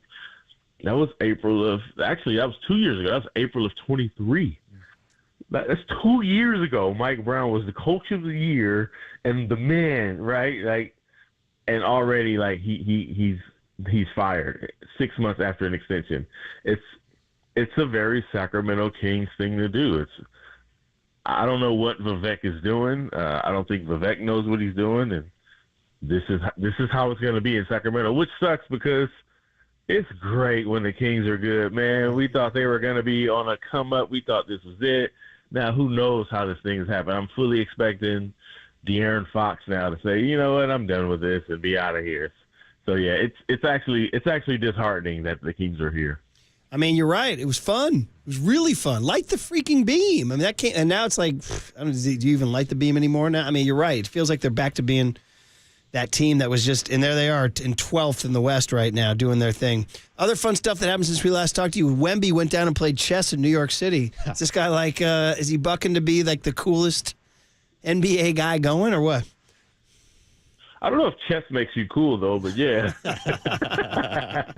Cool's the wrong word. Most interesting man in the NBA. How's that? Yeah, he's going for the Renaissance, man. It fits the whole vibe of the French motif. But, yeah, I do think they desperately need him to become that guy, to be personable, to be open, for people to get to know him. The NBA needs that badly. So, yeah, I think you want to see stuff like that. I mean, if he really want to be cool, though, he's got to find some American celebrity today. Yeah. Let's go. Shouldn't be hard. You know what I'm saying, Marcus? Yeah. I got you, Marcus. And, hey, he might have the opportunities after the performance that he put on Christmas Day. I think it was the most points ever scored by an NBA player making their debut on Christmas Day. But I think the Christmas Day storylines got taken away by LeBron James and Steph Curry. Marcus, would love to hear your thoughts on that matchup. And LeBron saying that the NBA still owns Christmas Day. I mean, it's a good thought, right? Yeah. It's what you're supposed to say. I think, to me, as encouraging as it was, I think it was troubling for the NBA. I think if you're looking at that and you're the NFL, you're like, we kind of got you. In honor of Victor Wembanyama's trip, it's kind of close to a checkmate because think about this. The biggest draw on Christmas Day in the NBA still is LeBron and Steph. And these dudes are almost done. So if you're the NBA, if you're the NFL, you're looking like, give us 3 years, we'll own Christmas, right? Because what's coming after, that's the thing that the NBA hasn't answered. And they've got to find this answer badly, like they need it. You kind of think it'll be Ant Edwards, but he's got to win. He can't do the second round thing. If you want to be king of the NBA, you got to be a champion. So, Nikola Jokic is a champion, but he doesn't want any parts of it. Right. So to me, it's discouraging that you still need LeBron and Steph, both on mediocre teams, they're still the most exciting thing to watch in NBA. They're still what you need to carry today. That's got to be troubling to me. They need some new stars. They need somebody to come at least challenge these dudes for the throne. That to me would show a healthy league and show the NFL bag back. This is our day. But right now the NFL is looking like Bron got about one more left. Steph about two. It'll be ours pretty soon. Just be patient. They just, you're right. NFL will eat anything in its path for sure. My last plea is just my old head plea is just play Kyle Anderson more. He's banished him. He can play, man. Play slow-mo. He said, tell Kerr that before the game, all right? The problem is, playing Kyle Anderson doesn't really fix your offense. No, but he makes the team better, though. Makes your team better. He does. When they were winning, he was playing. So I'm with you on that one. He's just a winner, but you're right. So anyway, all right, we'll leave it at that. We'll see what happens with the Sixers. UCLA bias. I just realized. There's a little Marcus, you got him. Just a smidge. Caught red-handed. But no, I always liked his game. It's just a solid player. Of course, dude. Always liked his game. I did. You don't even like his game. What do you mean? They don't call him Fast Mo. All right, man. Always good catching up. Happy New Year, brother. Be good. Yeah, thanks, Marcus. All right, be safe out there in them streets. There he is, Marcus Thompson, and the Warriors play the Sixers tonight, and we'll see what happens. I mean, we could walk in tomorrow. The Warriors are under 500. Yeah. Or they could be over 500, Murph. Well, let's go. If they play slow-mo, they'll be over 500. It's that gravitational pull. That's what did young Tony learn today? We're back in 2025. Next on the Sports Leader. UCLA is fine. From the Chilton Auto Body Traffic Desk.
Murph and Marcus continue live from the KNBR Casino Matrix Progressive Jackpot Studios. Casino Matrix. Progressive jackpots are here. Where are you? Just drop in. Please play responsibly. 1-800-GAMBLER.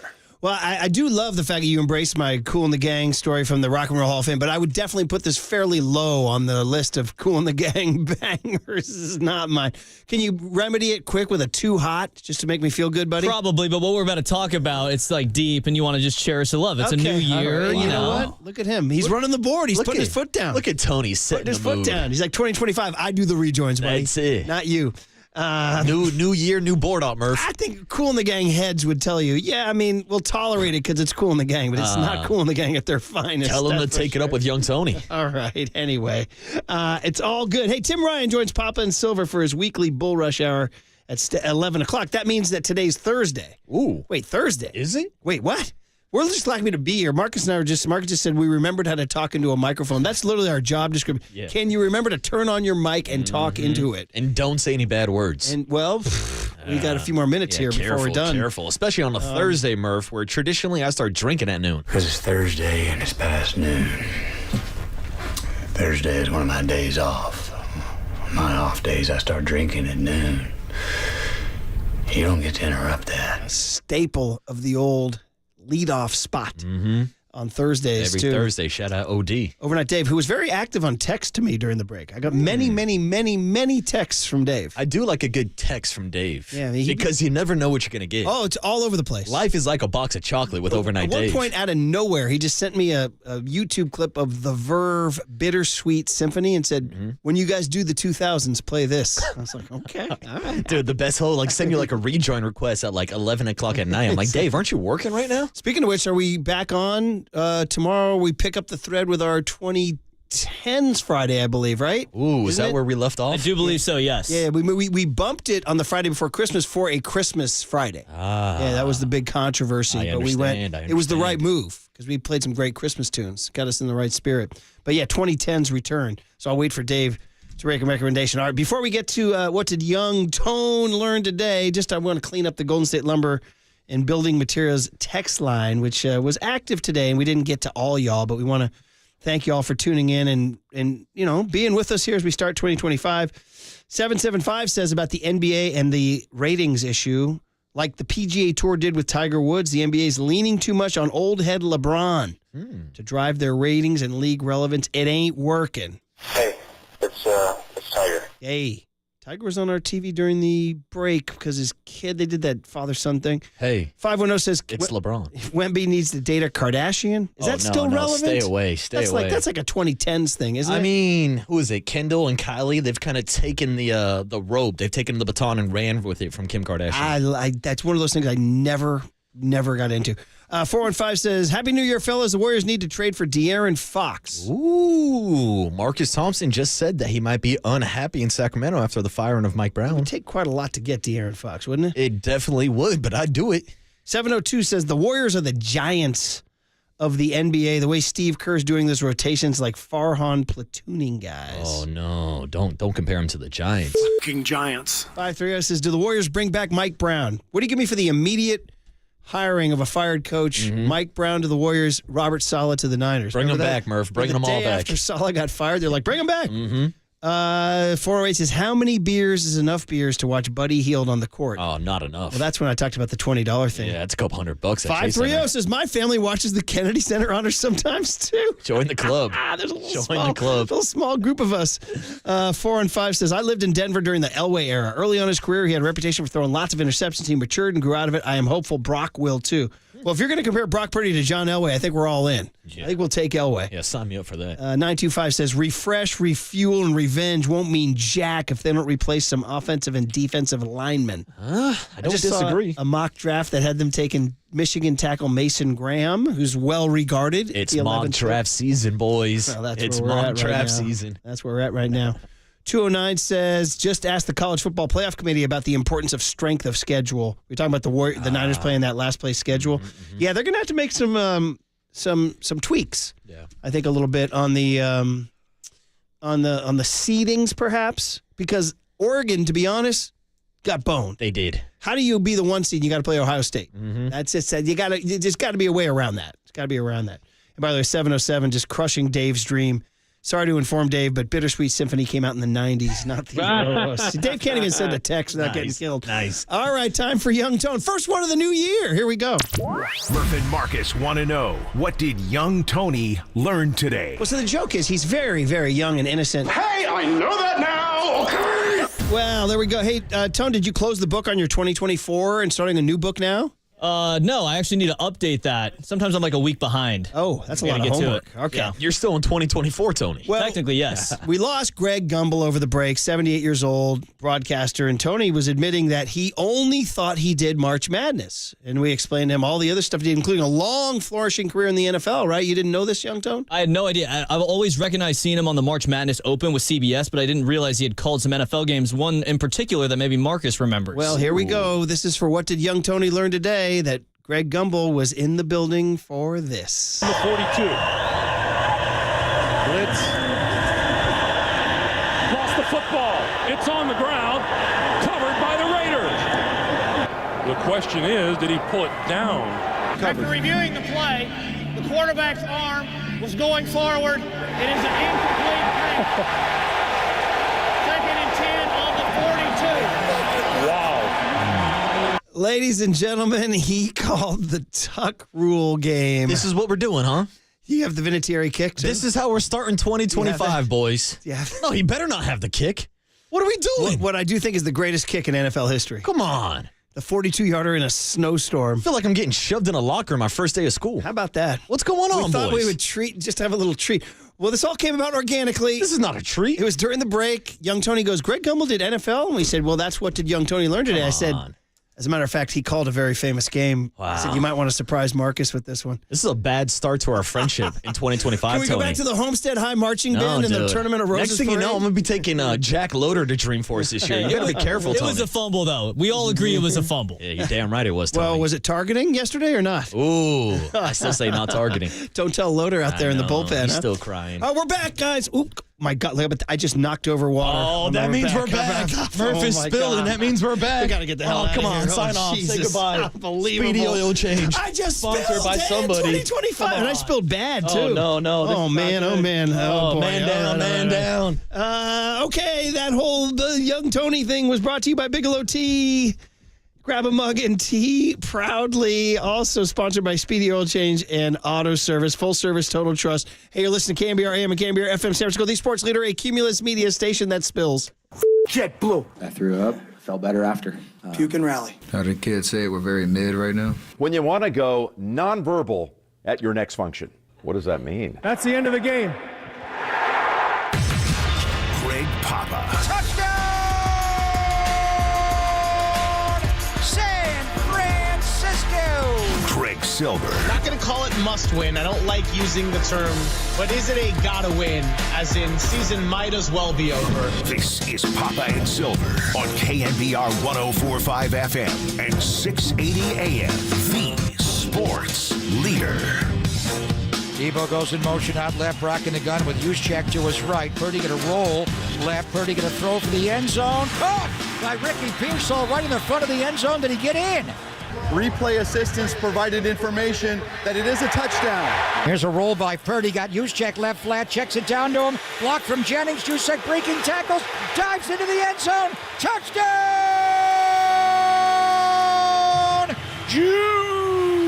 Feed 44. Off back, throws, and it is caught. And Amon-Ra St. Brown rattles it back to Jamison Williams, who goes down the sideline for a Lion touchdown. We have seen that play so many times from them. The hook and ladder. First and 10 on the 36. They fake the handoff to Debo. Throw over the middle. Intercepted by Kirby Joseph again. And the Lions take the ball back. That's twice Brock Purdy's been picked. Oh, boy. We'll find out what's going on with Brock Purdy when we hear from Kyle Shanahan in the postgame show. Final score, Lions hit 40 again. 6th time this year. They have scored 40 or more. And the Niners hit 34. What an output by the Niners. But they do lose 40-34. Yeah, the Lions are a machine, and we are back. Happy New Year, everybody. The Gregs back together in studio out here at Levi's Stadium for maybe the last time this year, because It's just been that kind of season for the 49ers. They fell to the Detroit Lions 40-34 on Monday night. Greg Papa, of course, was on the call. You heard his voice there. And we're officially back now because Murph has spilled in the studio. He's just checking that box right away, spilling water, and that's how you know it's going to be a good old just as normal for KNBR here. And Papa is back here. Happy New Year. How was your holidays? Happy New Year, Greg. It was good. Saw a lot of Warriors basketball. Went to see him on Christmas night against the Lakers. What a Curry flurry at the end, but you got to be able to stop the ball and rotate if you can off Austin Reeves. But we'll get into it. They're going to play the Philadelphia 76ers tonight. We'll see if the first Joel will play. But obviously, we didn't talk much about the Miami game after Ricky Henderson passed away that ensuing at Friday. We'll get into more at the end of it here. You'd like to see the Niners just get a win at the end of the year. But the game that they had on Monday night, and you didn't know what to expect, the Lions, that's a Dan Campbell vintage performance, really. You knew he was going to play his guys, and he played them the whole damn game. It was incredible. What that'll do for their showdown game on Sunday Night Football at Ford Field with Minnesota is going to be interesting. That's the way they roll. From the Niner perspective, they knew Detroit was coming at them, and it was a lot like the Niners going to Philadelphia, but different the year before because Philly was still good at 10-1, and you had to take them down to be the 1 seed. They didn't have to beat the Niners to be the 1 seed. That's coming up on Sunday Night Football against Sam Darnold and the Vikings, but that's just the way they roll. I appreciate them a lot more this year than I did last year, and I had to figure out what the hell they're all doing, and they are well coached, and they know what they want to do on fourth down. They know what they want to do on the hook and ladder or the slant and ladder. What a play that was. They got a trick play for you just about every game and sometimes multiple games. Anyway, from the Niner perspective, they played hard. They fought. Their offense, they looked like the Niners. Yeah. The first 3 possessions they scored, Jake Moody, if they were going to the playoffs, I think you would have to make a change with the kicker, and maybe they brought him back too early off the high ankle. In the offseason, they'll reassess. You can bring players in to compete with him. I watch him on the practice field. He never misses, but it's got to translate to the game, obviously, and right now he has just got the yips. So let's see. But I just overall, they fought them. They matched them for a long. This is the highest scoring team in pro football. But in the end, you had too many defensive breakdowns. Brock did throw the 2 interceptions. The Pro Bowl team was announced today at 6 a.m. our time. I cannot believe Kirby Joseph of the Lions did not make the Pro Bowl, but I think that was voted on before Monday. Xavier McKinney, he had 5 picks the first 5 games of the year for the Packers. He has 7, but Joseph now has 9 interceptions on the year, and the way he plays. Brian Branch, his teammate in the backfield, the strong safety, made it. Anyway, the Lions are littered with the Pro Bowl, or so are the Buffalo Bills. Interesting in the AFC, the team with the best record in football's quarterback is not a Pro Bowler. Seriously? We're not playing fantasy football here. This is real football. And then driving here, this is the last time that we're coming here. I'll come here Saturday to watch walkthrough and then fly to Arizona, but the season's over. Yeah. And when you get into the playoffs, you don't know when it's over. It may end at the Super Bowl. And by the way, our thoughts and prayers go out to New Orleans and what happened there yesterday. And how is that going to impact security for the Super Bowl? But they got to get through the Sugar Bowl in a huge game tonight with Notre Dame and Georgia. We'll be watching when we're done, Greg. But just the finality of today coming in. This is the final. Tim Ryan will come by 11 o'clock, and you'll hardly recognize him with the very John Travolta staying alive, and even though they've been eliminated haircut for Tim. We'll break down the game. And more, we'll look at this season. And right away, the Pro Bowl team was announced this morning. And Juice did make it. Kyle Juszczyk did make it. He's made it more times at fullback than anybody in the history of the NFL, including Jim Brown. And it was a couple of years ago, he passed the greatest of the great. And I remember looking up, how many Pro Bowls did Jim Brown go to? And I looked it up with Juice right next to me. I went, you got more. Zonka didn't make it. I mean, the fullback position's a little different. The way they run that position now, you're not going to put up the stats like those Hall of Famers, but he's made the Pro Bowl at fullback more than anybody in the history of the NFL. 8 for 8 as a Niner, and 9 times overall in his career, and he got the touchdown on Spider 3 Y Banana version of it with a little misdirection. George Kittle, I got the Chubby's outfit on the top. That's for George and his collection. I was slicing pineapples this morning. By the way, that almost turned into a circumcision. The circumcision. Did you ever see Kittle's ad for that? Just hilarious. Anyway, the guys that are going to the Pro Bowl, and last year there were 9 Niners. This year, the 49ers have 4 going to the Pro Bowl. But it's the guys that have been able to endure. And Juice took a pay cut. His wife's making good money off the field, but he had to adjust his contract.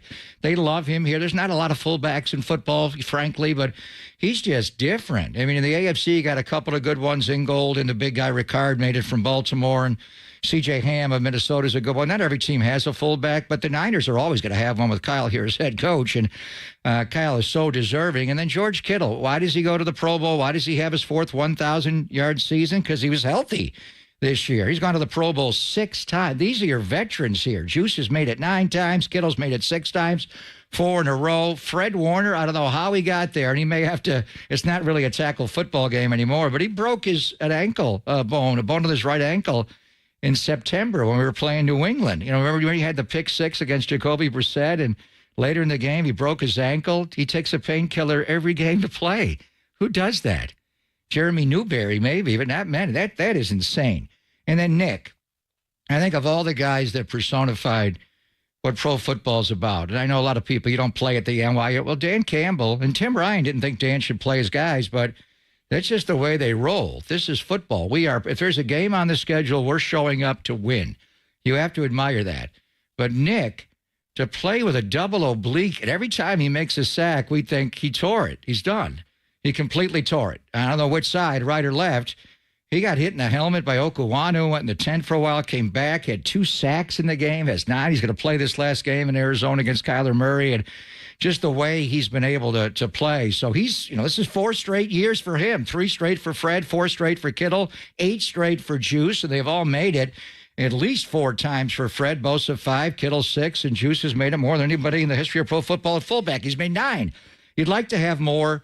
And ordinarily, the goal is you want to have the honor, then you don't want to go to Orlando for the game because you're playing in the Super Bowl. Now, there is no tackle football game. It's dodgeball. I don't even know what they do. The drones drop the ball to the punt returners. It's just weird. I was actually at the last tackle football Pro Bowl, and it wasn't tackle. It was. I couldn't believe watching Nick Bosa rush the quarterback in that last Pro Bowl in Vegas. It's like Nick can't play hard in this game. But the reality is it's just one of those years. It's 6-10. And it's this last game will be significant. Otherwise, Kyle's going to have his worst 1-loss record in the NFL if he gets to 11 losses. And Arizona's been eliminated. They got Trey McBride as a Pro Bowler on offense. What a tight end he is. And Buda Baker gave again the exception. But just coming here today, start the new year. Ordinarily, we press reset. We come back after the holidays, and it's on to one more in the regular season and then on to playoff football. That ain't happening. So we're getting excited about the Pro Bowl this year, and they're not even 9 Niners. They're only 4 49ers this year. Yeah, and I know everybody's favorite topic is going to be Pro Bowl snubs. You mentioned Kirby Joseph getting 2 more picks on Monday night, and we were here for that. But Deommodore Lenoir, I think, is another one that had a case to be a Pro Bowler for the 49ers. And so a lot of this has to do with what Papa said, endurance. And these were the guys that endured. Nick Bosa did miss some time with the double oblique, but now he's playing hurt. And then you got Fred Warner on his painkillers with the ankle fracture. And then you got Juice, Mr. Fullback. And then, of course, George Kittle, who has had a terrific season and what has not had a lot of positives. We're going to talk to Dennis Brown coming up at 10:30. We're going to have the football hour for the last time with Tim Ryan joining us right here from 11 to noon. And then Susan Slusser is going to join us at 12:30 because we haven't reconvened since Corbin Burnes signed with the Arizona Diamondbacks. Carrie and I got into it a little bit on Monday, but a little bit of Giants to talk there in offseason after the winter meetings. It is Greg Papa. It is Greg Silver. We are back, and we're going to soak it up one more time here at Levi Stadium on KNBR 104.5 and 680, the sports leader.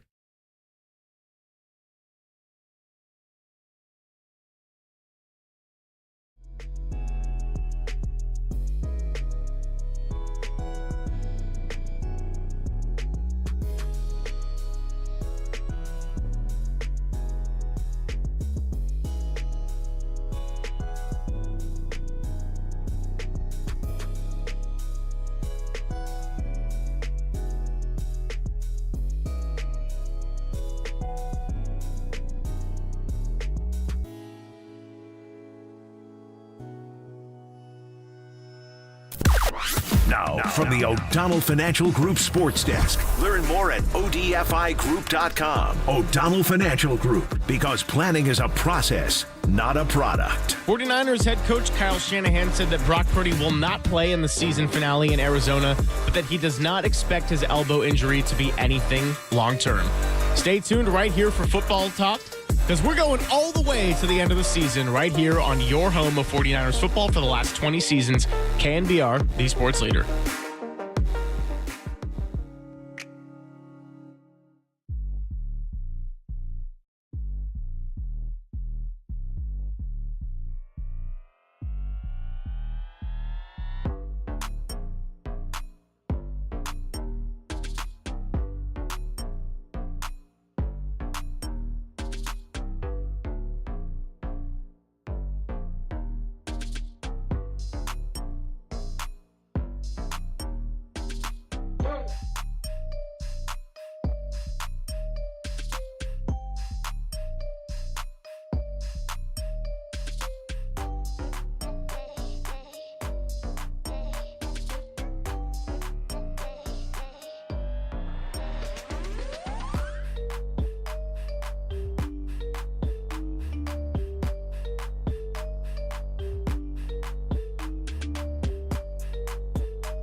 Listen to the sports leader anywhere, anytime. Download the all-new KNBR app. We are your proud home of 49ers football. KNBR 104.5 FM and 680 AM. Robertson, Ricky Pearsall comes in motion left, so it's a 2-by-2. Brock looks left, throws left, open. Pearsall made a one-hand catch, and is going to get the catch in bounds. What a play by Ricky. What a play. As Brock ripped that ball on the outcut on the Lion 45, and Ricky had to extend it with one-hander, reaching right hand to juggle it a couple of times. Did he get both feet in bounds? He did. What a play by Ricky Pearsall, and I know that a lot of 49er fans have been itching to see something like that. Happy 2025, everybody. Greg Papa, Greg Silver, back for some more fun all the way up until 2 o'clock today. Good to get going in the new year. The Wednesday Christmas and New Year's, in a way, was nice because it gave us kind of an extended break, some days on, some days off, but in all honesty, I'm ready to just get back into it, and that's what we're going to do here with Greg Papa today. Look, the 49ers, there was a lot of good and there was a lot of bad. And the bad, of course, we can get into it. There was the Brock Purdy, 2 interceptions in the second half. Ben Johnson seems to be a mismatch for every defensive coordinator, and Nick Sorensen certainly got added to the list. Of course, Jake Moody has immensely struggled since the high ankle sprain he suffered against the Arizona Cardinals back in week 5. But the good was the 49ers converting in the red zone in the first half. Malik Mustafa, I thought, was tremendous, making some sideline-to-sideline plays. And Ricky Pearsall, a very welcome sight, going 8 catches for 141 yards, a touchdown, his second career touchdown, and, of course, the one-handed toe tap catch that we heard coming in right there. Really impressive, and that's why I paused on the call, because of the fact he had to reach with the right hand and to tip it to himself a couple of times. He was running out of sideline. I didn't know if he could secure the catch in time and get both feet in bounds, but he's natural that way. A lot of college wide receivers, I remember Amari Cooper's rookie year, he would have a hard time dragging the back foot. He thought it was the college rule, and you get 1 foot down. Ricky's had no problem with the boundaries anywhere catching the ball. He had probably the most insane catch last year in college football at Florida, that one over the middle he made with one hand. But that one was difficult because he had to tip it several times and get both feet in as he was running towards the sideline. Hard play. And he made several great plays. So since we've last been on, and again, we did a show, right before Christmas on December the 23rd, but we lost Ricky Henderson the ensuing Friday, so we talked about the Niners for like 5 minutes. Ricky, the day before in Miami, had a very good first half. He can separate. There is no doubt. He missed a line twice. Yeah. And the second one was bad. He did it once, and they were different reasons. But basically, you got to have 7 guys on the line of scrimmage, and you got to cover up the tight end. You can't have too many up there. You can't have too. So he and Juwan, he was in the slot. Juwan was the outside receiver. I thought for a moment it may have been Juwan, because a lot of times the X-wide receiver is the one who's supposed to be up on the line as the outside receiver, and the slot backs up. But Henderson got into Ricky, and he made a mistake. So it's hard. But I realize he missed the OTAs, a lot of them. I remember his first rookie minicamp here, right after they drafted him, the week after, that Friday. And it was just like, he different. This guy, the way his feet move, it's just catching the balls like breathing for him, and his feet and his separation and change of direction, not just straight line speed, but in and out. And it's demanding. So what was impressive, after misaligning twice in the second, he had a good first half in Miami, but his second half, he had mental errors. You cannot do that. But this is a hard offense, and obviously he's missed a lot of time. But when you go out there to play, if you're an X, the Z, or the F, you got to know where to line up and what your role is, or you're not playing. And it's a complicated system. What was most impressive, everything. I can't even tell you what I thought his best play was. Coming back, taking the ball away from Brian Branch for the touchdown. That, too, was a difficult play because he ran it out of the slot. Not a lot of room there. The ball was on that hash, the left hash. He had the sideline. He came back to the ball. He wanted to stay in the end zone. That's a really hard play. I didn't know if he caught it immediately or not to stay in the end zone, but he was able to grip that so fast they gave him the touchdown.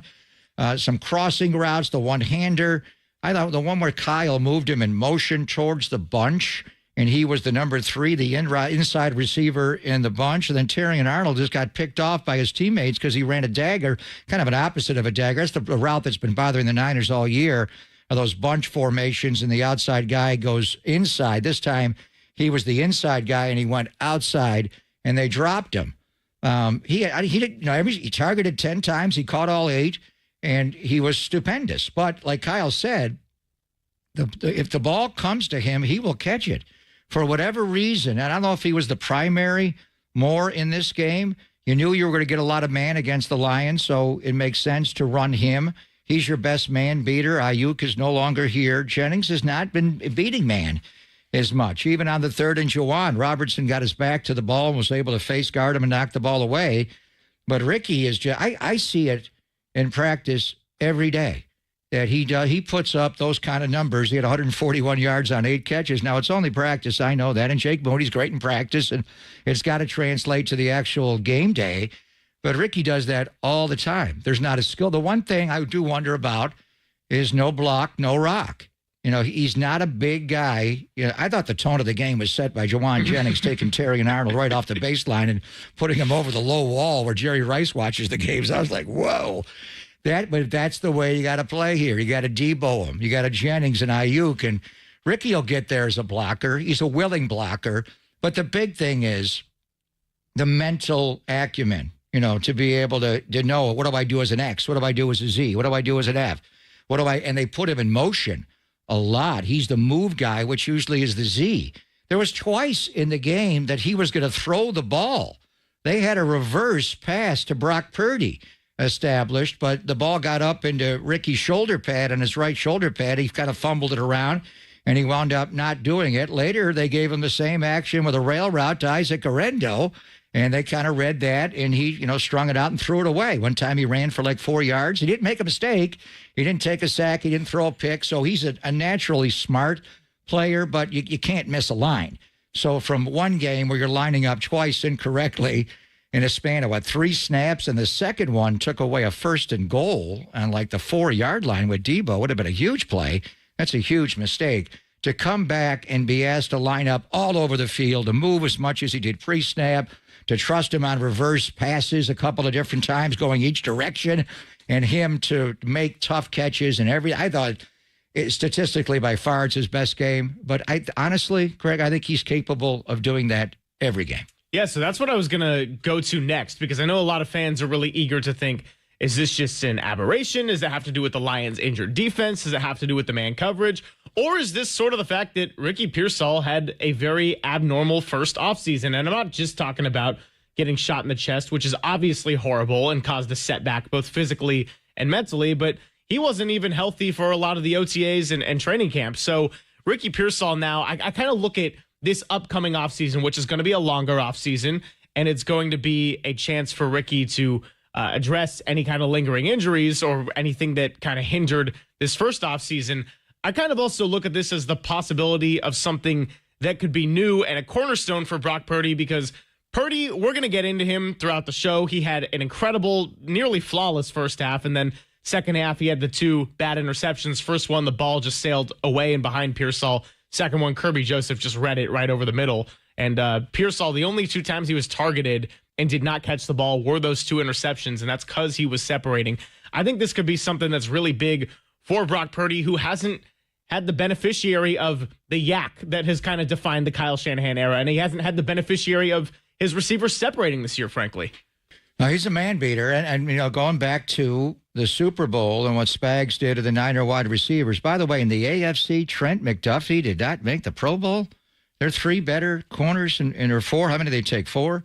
There are 4 better corners than Trent McDuffie, and I know he's not playing in the slot as much, but that guy just took Debo out in the Super Bowl. So you had to get man beaters, and Ricky's a man beater. And so in the Lions, there were a couple of those plays where he did beat a zone over the middle, but a lot of them were man concepts. But you know, he and Brock, and that's why we'll talk more about it later when Tim gets here, because we were concerned about Brock re-tearing or whatever. I don't know if the internal brace is still in the right elbow from the ulnar collateral ligament tear in the championship game, but this was going to be a big homecoming for Brock to go back to Arizona, and he'll go back and he'll chill, but he's not going to be able to play in the game. And it sounds like he got over that. There's no structural damage. It was just a shot of a nerve, but it was scary. But, you know, Ricky is going home. to Arizona. He did play college football at Florida the last couple of years, but he was a Sun Devil. And what a game they had yesterday against Texas. Went right down to the no targeting call on the 4th and 13, which were interesting. But, Ricky was big time. And he and Brock had a shootout in the high school 6A single game receiving record. He had a game where he had 342 yards as a junior. So he'll be going back home. I just think he and Brock need to get together. And that's why if something more significant happened to Brock's elbow and he couldn't throw in the offseason, forget the contract. They'll figure that out. Or they won't. He is under contract for next year, by the way. But they'll figure something out. But you just didn't want him to not be able to throw again. And in particular, I remember Ayuk, the progress that Brandon Ayuk made in his off seasons after that. His rookie year was really good. Then the second year was not as good the first half. And then he worked hard those two ensuing off seasons, one when Trey Lance was the quarterback, and he just got better in every regard. Ricky has room to grow. I think the one thing is blocking. How much more weight can he put on his body? You do have to block in this. I mean, Detroit's receivers, Amon-Ra St. Brown blocks, and he's not a huge guy. So you all got to block. But beyond that, he really does not have a weakness. But you want him on the field with Brock. He did not do much in the OTAs. He kept having the problem with the shoulder popping out. Then he had the hamstring injury. And then obviously the events of Labor Day Saturday when he got shot and he missed the first 6 games. And so he was not on the field for a while. He had to shut it all down. His body was really traumatized, obviously. Nearly lost his life in a situation like that. So just an off season, and Brock will get them together, whether they go to Jacksonville with Brock or go home to Arizona or Iowa and, to get the corn feeder there, whatever it is. But the key thing is to get them to work together. I think they have a chance to be a special pitch and catch combination. Brock Purdy needs someone that uncovers fast, right off the line of scrimmage, like Cooper Kupp, and they don't even feed him the ball anymore. They give it to Puka. But the guys that can just get off the line and win fast. Ricky Pearsall can do that, but he can also win intermediate. He can win deep. You can jet sweep him. You can, use him as a quarterback and a double pass and all that kind of stuff. So he's just got to know where to line up. You're looking over at Juwan and he's off the line and you're on his side. One of you make eye contact. One of you get up on the line. To have those two illegal formations in the span of 3 snaps was bad, but then to come back the very next game and get all of that on his plate at XZF and ask him to do all that showed he has the acumen to be able to play. It's Pop and Silver here, kicking off the new year as we get into 2025. And we'll keep it right here on the 49ers with Dennis Brown. That's coming up next. Dennis Brown, you can hear him on 49ers pre and post for all the home games. And he just wrapped it up on Monday. He was here at Levi's as well. Dennis Brown next, only here on the Sports Leader.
faithful, there's a party happening on our podcast page. Hear every interview from every show on demand at knbr.com/podcast. Now on with the show on the sports leader.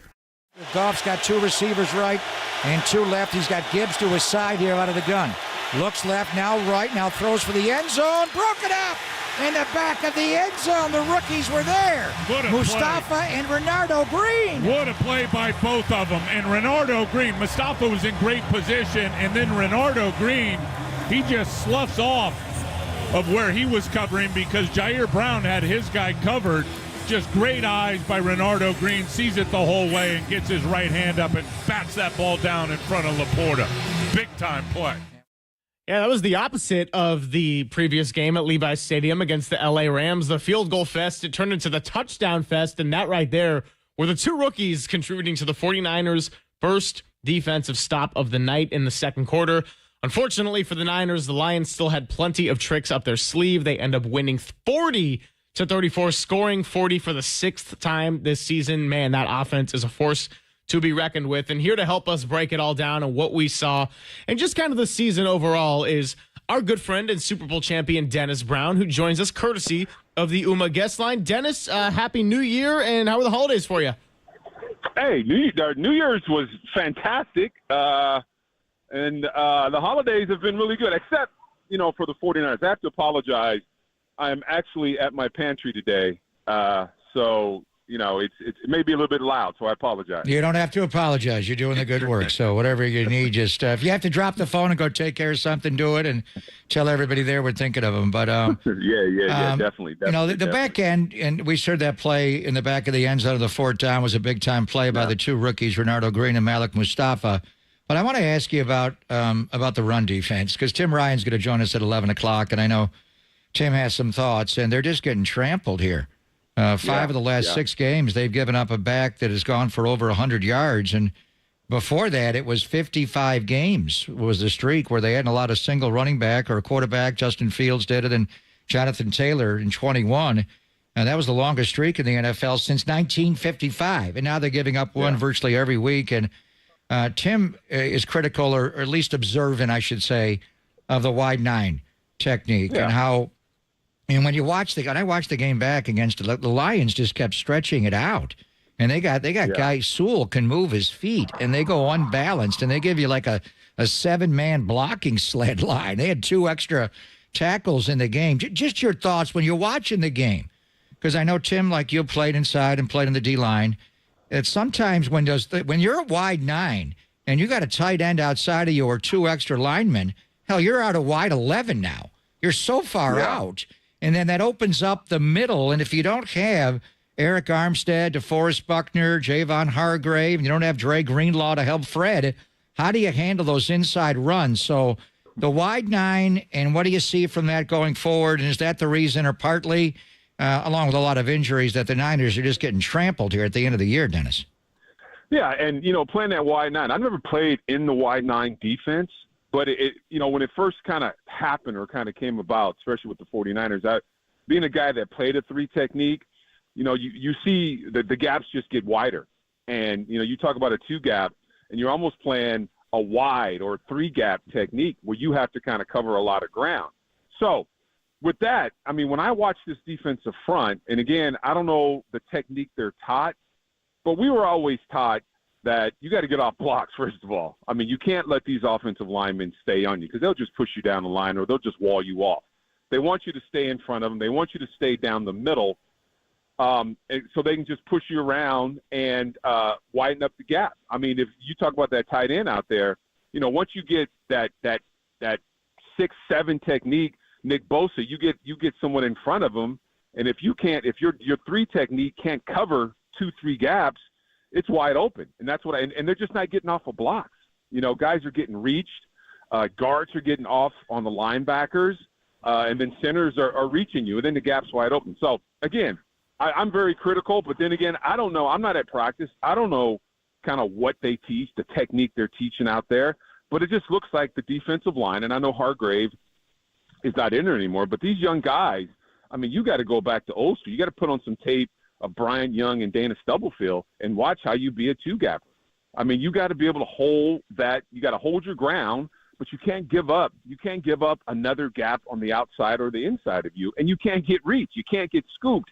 And I'm sure a lot of listeners don't know what scooping is, but it's when the guard kind of pushes you into the center, and then he goes to the next level, and then the guard kind of walls you off. So, and then the gap opens up. So, I mean, I'm very critical, and we talk about it on the radio all the time at the end of the game. You know, I don't understand the technique because these guys are just sitting on blocks, and they're not getting off blocks, and then you're getting up a lot of big gash runs. And, you know, teams are going to run against you. I mean, every team that comes in the Levi's, it's like, hey, this is not a very good run team, but yet, you know, you got a 100-yard rusher. So, you know, that's something you got to kind of fix in the offseason. I don't know what's going to happen with Hargrave, what that's going to be like, but you got to get some two gappers in there. You got to get some big, strong, you know, guys who are in the weight room, guys who can throw off a block, and guys who can hold their ground. You can't get pushed out the hole. So again, you know, me and Tim, we play to position, so we see it differently than maybe other people. But again, I don't know what the technique they're being taught, but it just looks like they're not getting off blocks. Talking to Dennis Brown here, Super Bowl champion. You can catch him on 49ers pre and post for all the home games, as he did with wrapping it up for a 2024 season on Monday with this loss to the Lions. And Dennis, I want to stick with the 49ers defense here for a second, because on that third quarter go-ahead touchdown on 4th and goal for the Lions, when Amon-Ra St. Brown was wide open underneath and just walked into the end zone, John Lynch had a visibly very upset reaction upstairs that was kind of circulating around. And I wanted to ask if you saw anything schematically or in particular that might have had John Lynch super upset, and just aside from the fact of, we're losing and we can't stop these and guys. No one covered number 14 all alone in the end zone. Yeah. Well, I mean, that's what it was. You said it was 4th and what? 4th and goal from the 3, right? Yeah. From the 3-yard line, and you know, you there's no one covering. You know, like you said, number 14. You know, and this cat's got 15 touchdowns. You know where the ball's going, but you don't even cover him. I mean, you're 3 yards to the goal line. 4-yard line.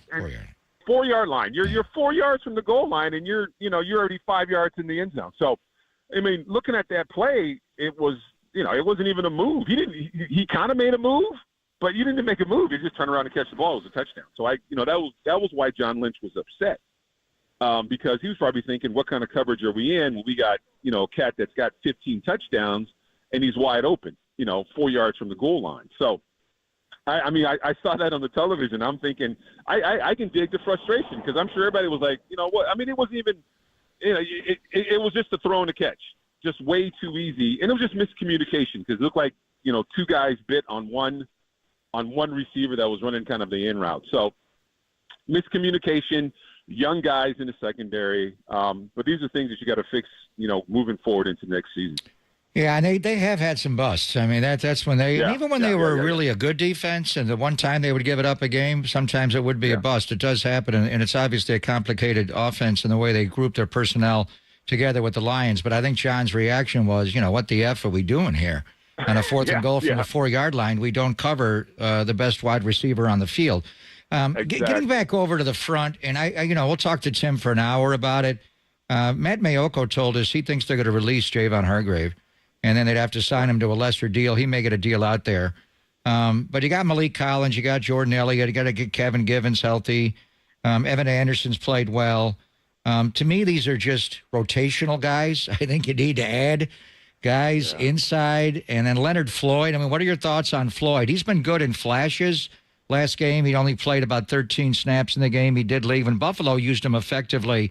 He was more of a situational guy. When you look at Floyd and Gross Matos, just what do you think they need to do to short? Because they're the heartbeat of this team.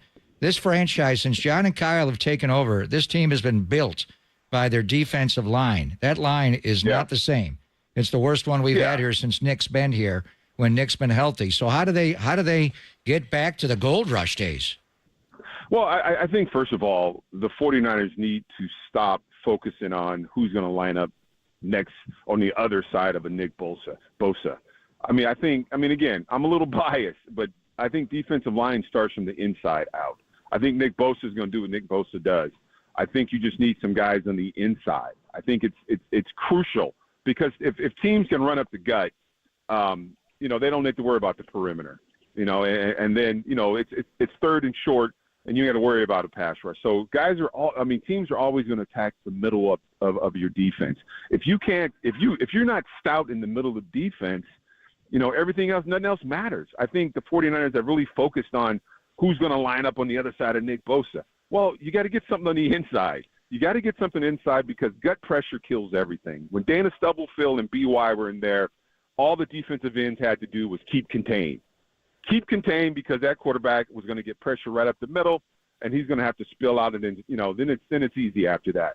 If you can climb the pocket and you can run up the middle, which quarterbacks have been doing, it doesn't matter who's on the edge. So I think, again, I'm a little biased. I'm a line guy. So I think in this draft, and you got to start developing some of these guys. Get some of these young kids out of college, who are three technique people, not inside linebackers that can just rush the passer. I think everybody gets focused on rushing the passer. Say what? Couple more minutes here with Dennis Brown, and stop the run first, then you can rush the quarterback, right? Stop the run first. Stop the run first. Okay. Hey, I'm doing. Okay. Okay, I'm gonna have to get out of here now. You busy? All right, bro, go do it. All right, get out of here, Dennis. We appreciate Feed you. the people, bro. All right. Happy New Year. Tell everybody there we say hi. I'm looking at a Steeler fan right now. All right, man. All right. Good stuff there from Dennis Brown, Super Bowl champion. And absolutely good soul. It's not just the holidays that are a good time to get out there and do the right thing. And Dennis Brown's a great example of that. We're into January now. This is what we're doing.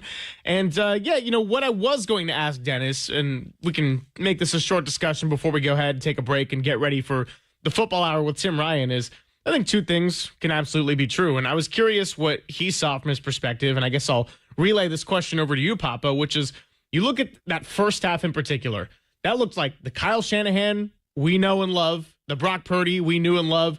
They were converting in the red zone. They had it dialed in. But also, Detroit's defense has been very decimated, and a lot of teams are taking advantage of it. Just from your perspective, watching the 49ers, how much of this do you put weight on Kyle Shanahan and Brock Purdy finding a good rhythm, and how much weight do you put on just straight injuries for Detroit? Both. I mean, there were clearly areas to attack the Detroit Lions. They are decimated by injuries. They put 19 players on IR, 15 have been on defense, and we know about Hutchinson going down, but Anzalone and Derek Barnes, they don't have Carlton Davis III. Rodriguez. Just Malcolm Rodriguez, who had an interception last year against the Niners.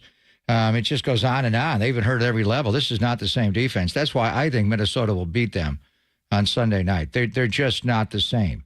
And it's not just what Buffalo did to them. Green Bay got them into a shootout. They had to go for it on fourth down to kick a field goal late. They had Chicago that 1 week, and they just kind of rolled them with their offense. They're very capable of winning a shootout.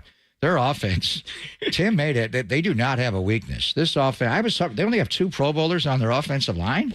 It's a bit surprising, but they're thinking they're going to the Super Bowl. Obviously, the wide receiving core, Jameson Williams, is so much better. Laporte, they don't have Montgomery, but their offense is as good as, I think it's the best in football right now. And the Goff is so much better than he's ever been. The way he's resetting his feet, the way he's aligning to his target and moving his shoulders and feet, you could always just get on him and make him reset. But the Niners' offense was cooking. They had them spinning. They came out early right away. Debo had a good kickoff return. They went right down the field. They scored on their first 3 possessions of the game. The only one they missed was Jake with the long field goal before halftime. They were matching them. But then, the mistakes at the end. And we'll get into the Brock and the whole situation with his contract. And Tim was very concerned. We all were. And when I saw Dr. McAdams, give him a handshake, they're checking for the UCL. And I remember that exact scene in Philadelphia a couple of Januaries ago. And it was like, damn, he tore it. And they didn't even know that he tore it when we were flying home. We found out later that it was a tear, and he had to have the internal brace. And so when I saw him doing that, I was like, oh. So, but it turned out well.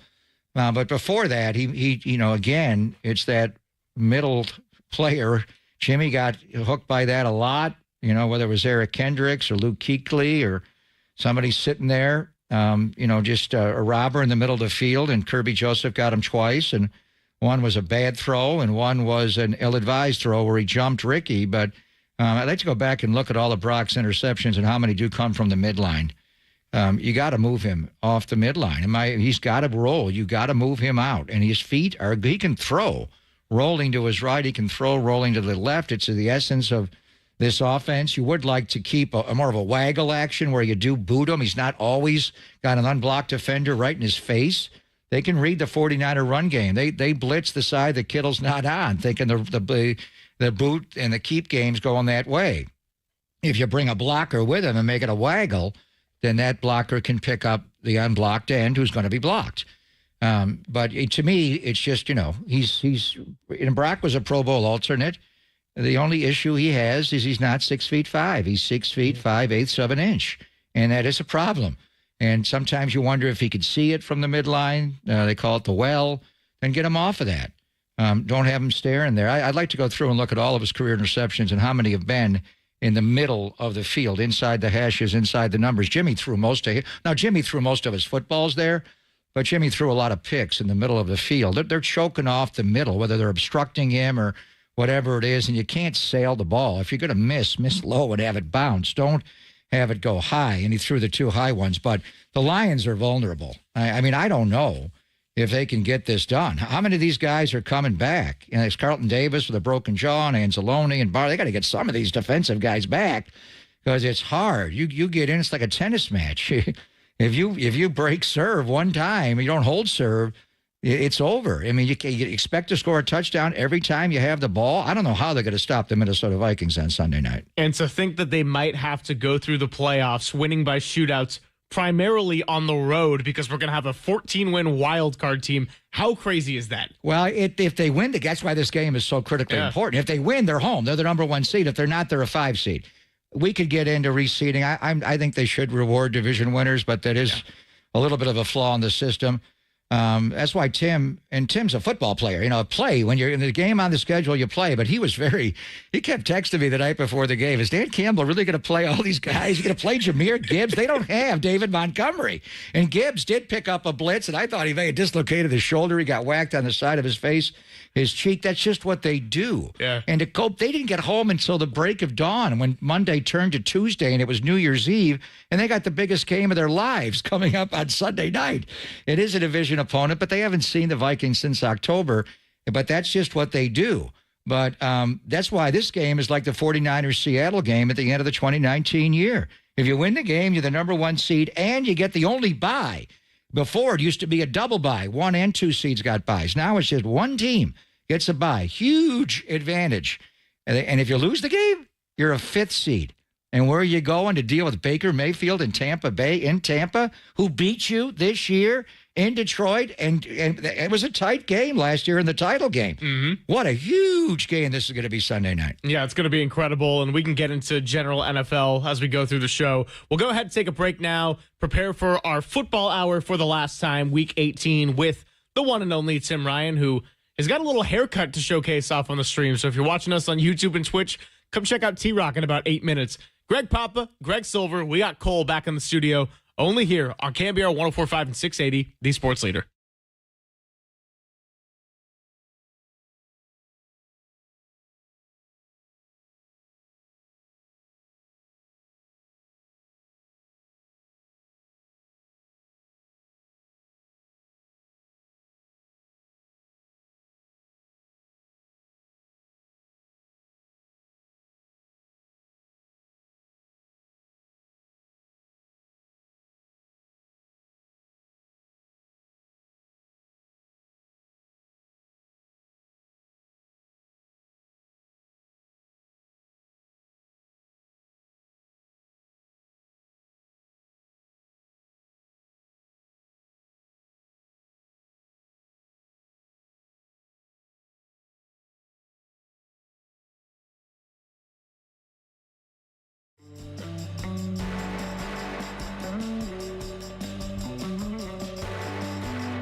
and Greg, Papa and Silver. This is KNBR, the sports leader. It is almost that time for the football hour with Tim Ryan. We'll be meeting up with T-Rock here in a moment. It's Papa and Silver both down at Levi's Stadium for one final time as the 49ers will close out their season in Arizona without Brock Purdy. We'll get into it with Tim Ryan. Just a general NFL note, which I found not to be surprising, but very fascinating and cool from the perspective of what we weren't necessarily expecting coming into this NFL season. Jaden Daniels out of the NFC was named to a Pro Bowl as a rookie, and we didn't get the chance to talk about that Sunday night game between the Falcons and Commanders, but man, this guy is just built for the late game clutch moments. I have nothing else to say about it. And congratulations to Adam Peters, who was here with John Lynch, and Bob Myers. At some point, we will talk Warrior basketball, but he's right there with Josh Harris. And by the way, Josh's other team, the Philadelphia 76ers, are in town, but Jared Goff and the improvement that he's made. You watched him at Cal, Marin Catholic kid, Novato, and just he's just so much better than he was even last year. The way he lines up his feet. We had one bad game. He threw 5 picks against Houston. They won the game anyway. Other than that, you could talk about it as an MVP. So he's made it as a Pro Bowler. My guy, Sam Darnold. Hope John's listening today. John and I had many a debate. I am a huge Sam Darnold fan. Your dad knows that. Love Sam Darnold. But I didn't think he would be this good. I mean, 14-2 in a very complicated offense. Sam has the ability. It's a little like Ricky getting lined up right. It's the acumen that you have to show, but Sam's got such a handle on this. And then for Jaden Daniels to make it as a rookie is amazing. And I'm not even sure. There are a lot of good rookies. Drake May in New England is really good. Bo Nix is really good in a different way. And I think they'll figure out Caleb Williams. He just has to see the feel. There's sometimes Jaden doesn't always see it. The one thing I worried about Jaden is the RG3 problem and just getting hurt as a runner. And RG3 was thick, but he got hurt. And that was Kyle's offense in 2012 and Alfred Morris and kind of revolutionized the RPO in the NFL with the 2012 Washington Redskins. But now with the Commanders, Jaden's is different. So it is amazing looking at the NFC quarterbacks, Goff, Daniels, and Darnold. Who's the biggest snub from the NFC? Matthew Stafford didn't make it. I mean, the one over in the AFC, and I know you got Joe Burrow and you got Lamar and Josh Allen I think he's the MVP of the league. But I don't care. We're not playing fantasy football here. Yeah. You're not going to put Patrick Mahomes on the Pro Bowl. The team has lost one game, and that was in Buffalo. That's the only game they've lost. And the way he manages the game, and in the end, he just makes plays. He moves the ball on third down. I do wonder what Kermit the Frog does think about. Is he just, I don't care, I'm not playing in that game anyway. I'm going to the Super Bowl in New Orleans. Or does he think, seriously, you're not putting me on the Pro Bowl? I'm not one of the best 3 quarterbacks in your conference when I'm the quarterback of the team that has won the last 2 Super Bowls, 3 of the last 5, been in 4 of the last 5. And we're the best team in football right now. They got 2 losses in the NFC, a couple of we only team that has 1 loss. How do you not put Patrick Mahomes on the Pro Bowl? Yeah, I mean, part of it has to do with the AFC is just stacked with quarterbacks, right? Like Justin Herbert, who's had a really terrific season, had no shot at this, essentially. And when I'm looking at the NFC, I think they got it right. I would say Baker Mayfield's definitely in the conversation of the short list of ones who did not make it. Yeah, he'd be the number one snub. Yeah, he's probably the number one snub. How about his game last week, the 5-touchdown game he had? Yeah. The game they had to have? And he's doing this without Chris Godwin. I mean, we saw the fully healthy Bucs. We saw the super and without banged up Mike Bucs. Evans for many weeks. And then Evans came back, and it's been somewhere in between. I think Baker would probably be number 1 of the snubs. And Jalen Hurts, for going back to the winning conversation, they've won a lot of freaking games with Jalen Hurts playing, and that last loss didn't have him. I wouldn't call him a Pro Bowler, but he definitely deserves some credit. He didn't finish second. When they went to the Super Bowl a couple of years ago, he was second for the league MVP behind Patrick Mahomes. It was 1-2. What he impacts is their running game more than anything. Is him the threat of pulling it out that opens up Saquon. I thought it was genius,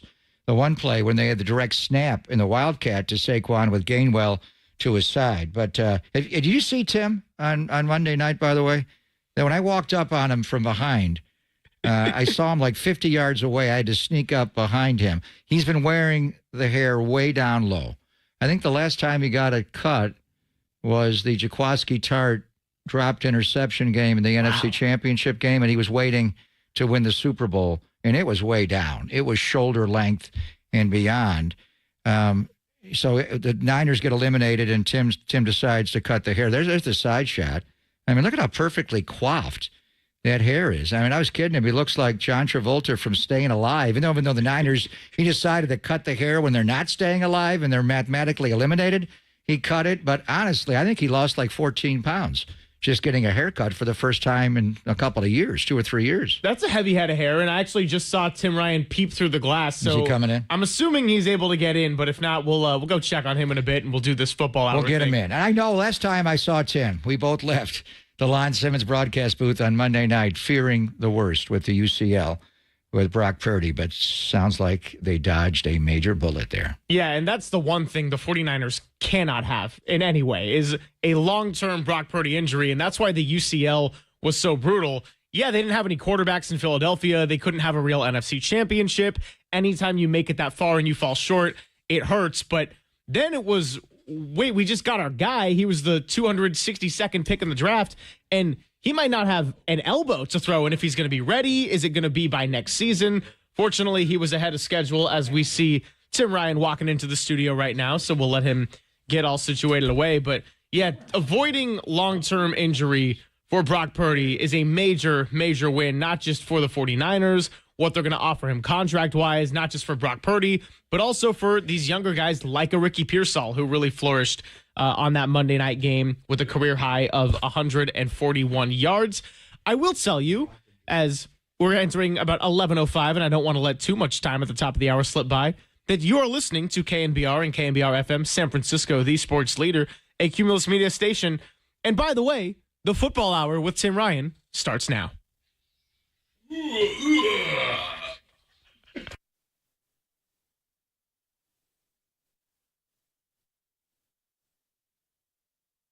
Is this camera up?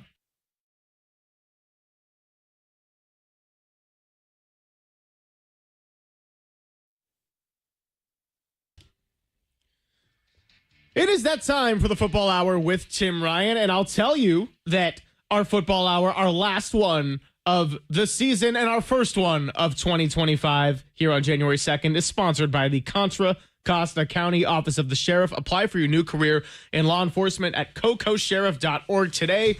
T-Rock, good to see you. Good to be with you. And Papa said he thinks you lost about 14 pounds with that What a haircut this is. It actually was 12 pounds, not quite 14. Honestly? It was more than you thought. No, it wasn't 12 pounds. I don't. You know me, Papa. I don't get on the scale. But I just tell see how the my story. clothes feel. We got to get your camera up so we can Team see. got eliminated. Hair got eliminated. It's that simple. Well, you're a good-looking man here. How long did Thanks, I you appreciate that. grow out the hair? 4 years. 4 years. It was quite a commitment. And we, I mean, I don't know if you've ever had long hair, Silver, but like it is a commitment. Showers are 15 minutes longer. You just a lot of stuff you got to deal with. I sleep with a fan at night, so hair blowing in the face always, which is brutal. The thing that bothered me most of all was working around the house, and I always end up putting it up in some stupid ponytail or a bun or whatever you want to call it. But hair falling in the face, distorting the vision. I'm glad it's gone. I have zero regrets that I cut the hair. It was fun. It was a commitment. Jaquaski Tart dropped that interception in Los Angeles, and I'd already been growing it for a while with the COVID pandemic. And I remember I looked right at you. I said, "I'm not cutting my freaking hair till this team wins a Super Bowl."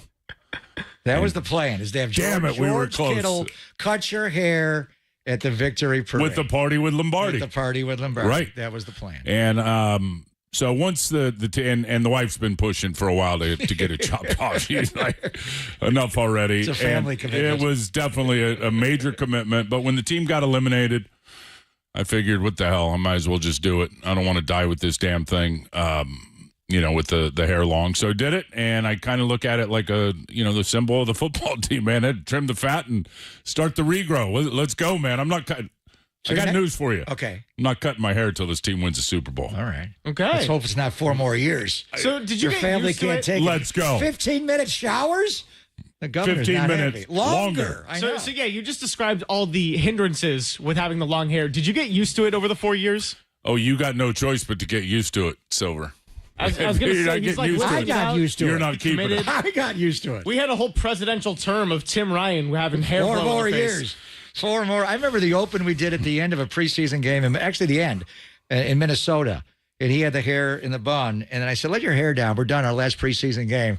And Full Viking. It was the follicles. Full it was Viking. A fountain of follicles. Yes, it was the Skull. which is where the whole year kind of went sideways. But let's just start. Last time I saw you, we walked out of the Line 7's broadcast booth thinking, oh, no. He didn't do something to the UCL again. Right. And then we got the good news after. So just start there and the way they played offensively and then Brock's injury. Yeah, I think dodged a major situation, obviously, with that elbow. I think from the look on his face, as you described it, pure anguish on the sideline right after it happened, which he got face masked, by the way, on that play. And then it was the D lineman came in and put his face mask right on it. I truly believe that Brock's initial response to what he felt in that area was like, oh, no, I did it again. I haven't talked to him, but I just... He said his elbow was fired. Yeah, I just knew from looking at him, like he was... There was a lot of anxiety going on, the look on his face. Clearly, he tried to throw, couldn't throw. And I didn't even watch how did Dobbs do? I don't know. He played 5 plays. He scored a touchdown. Pretty well. We scored a touchdown. He did pretty damn good. But I had my glasses on Brock the whole time on the sideline. The touchdown call on Dobbs was touchdown Joshua Dobbs. Well, Brock Purdy on the sideline. I'm like, Tim, did you look at the field? No, I'm not. I'm not taking my glasses off of Brock. And literally when Dobbs went in, Brock clapped with his left hand on his chest plate. Yeah. That's how he was clapping for the touchdown. So clearly he was in pain. Clearly he was in distress. And then I think it was shortly after that, because I saw him reach down and touch his elbow. When I saw him do that, because it was hard to tell, like, what happened on the play. I saw the grimace on his face when he was rolling over, so he felt it right away. And then I'm like, man, it wasn't anything like the Philadelphia play. It looks like his shoulder's okay. I think TV was thinking his wrist was messed up. I don't know, but I saw him reach and grab his elbow on the sideline. And right when I saw that and then the look on his face, I was like, oh, no, maybe he did it again. And then I think there was a quick examination. He never went in the tent. So he knew, to me, it was like he knew something was familiar with what he felt. And then I think there was a quick examination from the docs.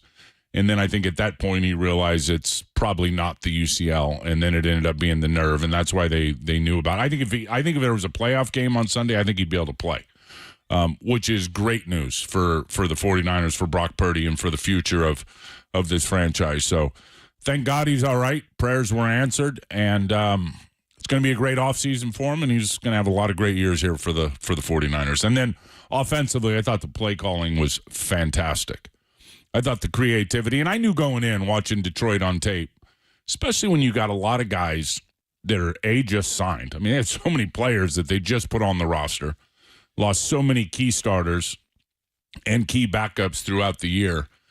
I know what it's like when you get out there and you haven't played much. You're going to take the bait. You're going to step wherever the play says you're supposed to step in terms of your fundamentals.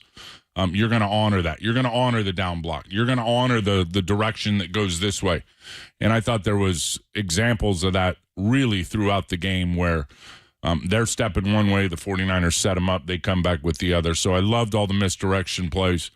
Great to see Ricky do his thing. George should be targeted 10 to 12 times every game. He's just such a problem. And then I think the biggest thing, and obviously the two interceptions were a challenge, the two missed field goals. I mean, that's those plays decided the football game on the scoreboard.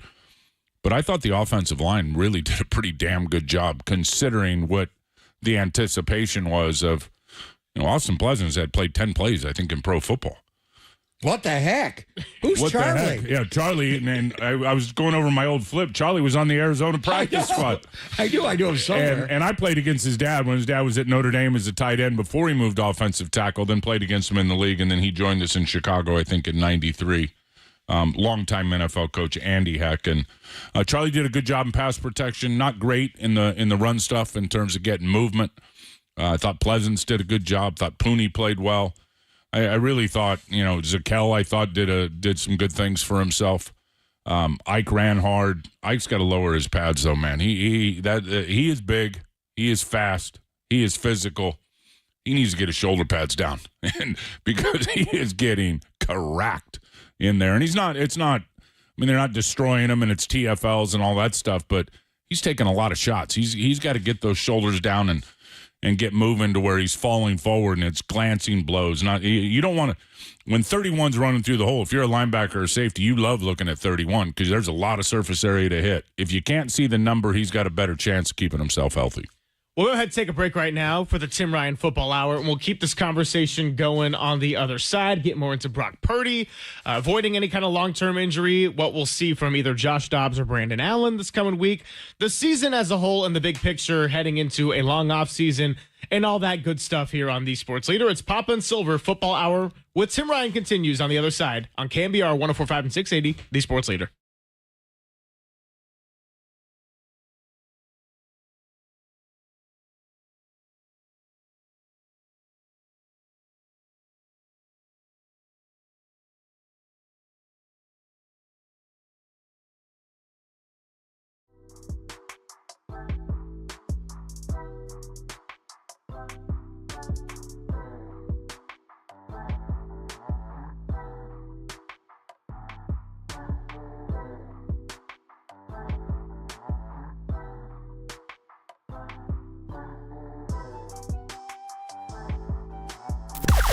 Now, from the O'Donnell Financial Group Sports Desk. Learn more at odfigroup.com. O'Donnell Financial Group, because planning is a process, not a product.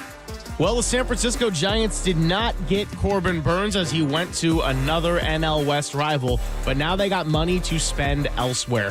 Where can they turn to? And is Roki Sasaki realistically on the table? We'll find out as we talk to Susan Slusser on Papa and Silver today at 12:30, only here on The Sports Leader.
Back to Papa and Silver and Tim Ryan's Bull Rush. Oh, my goodness. You talk about a tidal wave rush? This is KNBR 104.5 and 680, the sports leader. Joseph Dobbs back, runs away from pressure. He can run for the front pylon of the end zone, and he'll take it all the way to the goal line and get in. Touchdown, Joshua Dobbs. And the Niners have a chance here if they can get the onside kick. A really good play by Dobbs, but again, I got to tell you, looking at Brock Purdy, he just clapped on that, but clapped his left hand against his shoulder plate, his chest plate. His right arm's just hanging down to the right. Gotta have a little bit of fun with it as we get into 2025. Really good play by Dobbs, but Brock Purdy on the sideline. I wasn't watching the actual play. Oh, I was watching the play. I know. Oh, man. Josh Dobbs getting in for some late game action. The 49ers fall 40-34. But, of course, the big story coming out of that one was Brock Purdy and everybody holding their breath on his elbow injury. Sounds like just a nerve. He's going to be all right over the offseason. And the conversation can now appropriately shift back to, what do they pay Brock Purdy and not do we even pay him at all because he has no elbow? He's got an elbow. We'll worry about that next week. But Joshua Dobbs, and we got to go back to when he was an Arizona Cardinal last year. He came in here. Remember, they traded. Well, he earned all of our respect, I'll tell you that. October the 1st, he threw 28 of 41 for 265 and a couple of touchdowns. He also ran a career high 12 times for 48 yards. This was the year when they traded for him. Remember, Kyler was coming off the ACL. They had Colt McCoy. And they, 17 days for the start of the year, they trade for the Pastronaut.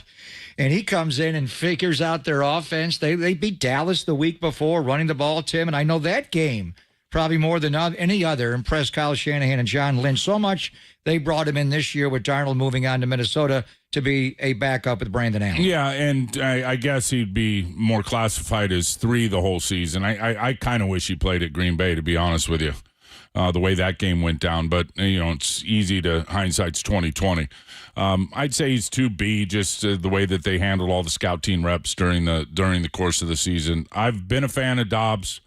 Obviously, since that game and when Arizona came here, and some of the plays that he made under heavy pressure, getting hit and still throwing dimes to guys, throwing darts to guys that were covered tight.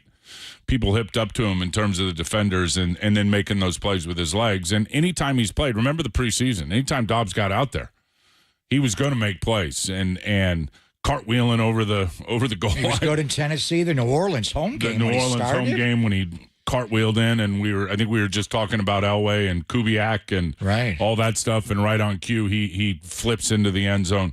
And I told him yesterday in the weight room, I said, one thing I know about Joshua Dobbs, I don't care what they're running, there's a lot of chaos with this defense now. And he's seen it before at practice with Nick Rallis, but I think Rallis does a good job with creating confusion with all their personnel, all the versatility, all the different looks, all the pressure, all the chaos they're going to throw at you. But I told Dobbs yesterday, I said, one thing I know about Joshua Dobbs, I don't care what the defense is running or showing, Dobbs is going to figure it out. He's pretty smart. Is he? He's a pretty smart guy. Oh, really? And he looked at me and he goes, yeah, I'm going to figure it out, right? He's a rocket scientist. First guy I see open, I throw him the football. I go, see? The guy is so smart, he simplifies it. So I'm pulling for Dobbs in this game. And I this team wants to finish on a high note. Look, the draft pick's the draft pick, wherever the selection is. This team's already locked into the 4th place schedule for next year, which I think is going to give them a lot of relief. You know the schedule way more than I do in terms of. I see a lot of wins on that schedule. Yeah, and you know me, I'm week-to-week game plan specific as the season gets here. But that's already locked in. Go out on a high note. Offensively, just solve the Buda Baker riddle. Solve what they do with showing you one thing, doing another. Who's playing linebacker? Who's playing safety? Who's playing nickel? And they're all interchanging all the time. And it's not always Buda. It's Jalen Thompson, sometimes the other safety. It's Garrett Williams, a second-year player who's had a good year for them. They're nickel corner. They've made some changes on defense, certainly. They've had some injuries. But they will create some confusion. They will get after you. I think you got to be able to run the football. I think you got to be able to hit them with the stretch plays. And then you got to be patient against that defense. There's a lot of room underneath. They're a feast or famine defense. You can catch them. If you can solve that riddle, you can catch them and have some big opportunities to get the ball down the field. And then defensively, I think they're going to be totally different without James Conner. for the 49er defense and the versatility of their run game, and so much of it. I mean, there's a lot of stuff to it. They've got all the zone stuff. They've got all the gap power stuff. They'll run zone read with gap power action in front of it with guys pulling, and it looks like it's quarterback power, but it's really not. And we saw that week 5 with what Kyler Murray was able to do. If you misfit a couple of times, and with that little dude's speed, Kyler's going to gash you. I mean, he is an unbelievable playmaker, but I think it's going to be different with Michael Carter as the guy other than James Conner. And I think the defense getting another look at it and understanding how to defend it with all the calls, how the linebackers have to play versus certain looks and certain formations. I think will be a feather in the cap for the 49ers defense. And then stop that tight end. Keep Kyler Murray in the pocket. Squeeze the pocket around him. Constrict it. He'll make poor decisions if you can keep him in there. Now he can read it. He can get you watch him. He can get through his reads. But if you can play, and here's one thing going into this game that I'm gonna have. And if you're at home watching or you're listening, it's something I'm gonna really focus on this week. And we say it all the time. And I remember saying it ad nauseum at Green Bay. It's every week with the way these offenses play now. Press, coverage, and reroute. If you're not in press and you've still got to be able to reroute these guys and play physical coverage. And I mean, legal contact at the top of routes, getting your body on guys. You don't have to grab them. You don't have to pull them. You don't have to hit them when the ball's in the air and draw DPIs. But make them work for everything they're going to get at the top of their routes. And you've got to disrupt their timing on those routes. Marvin Harrison, guy is a natural. Marvin Harrison Jr. I mean, he can get separation. He's not Jamison Williams with 4.1 speed. He's a 4.5 guy, high 4.4s.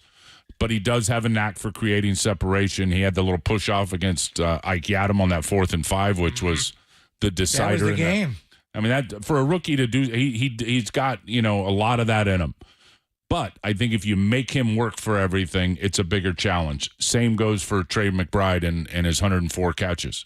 Routes on air for that guy, his ability to run after the catch and know where to get open. He's going to get his numbers. You got to play tight on him. Michael Wilson, same thing out of Stanford. He's an underrated player. He's good on a lot of things, but he's not, and he's strong and he's a blocker, and that's a big part of what he does. But he's not a guy that can start and stop and recover and really create separation if you can play physical on him. So I'm going to be looking for physical coverage. I'm going to be looking for guys bodying people up. Reroute. Reroute. Like, where's the art of rerouting? And we've heard it week after week after week, and I know it's preached. I know it's coached. I know there's an ambition to do it, but then when we get to game time, I don't see it. Why? Why?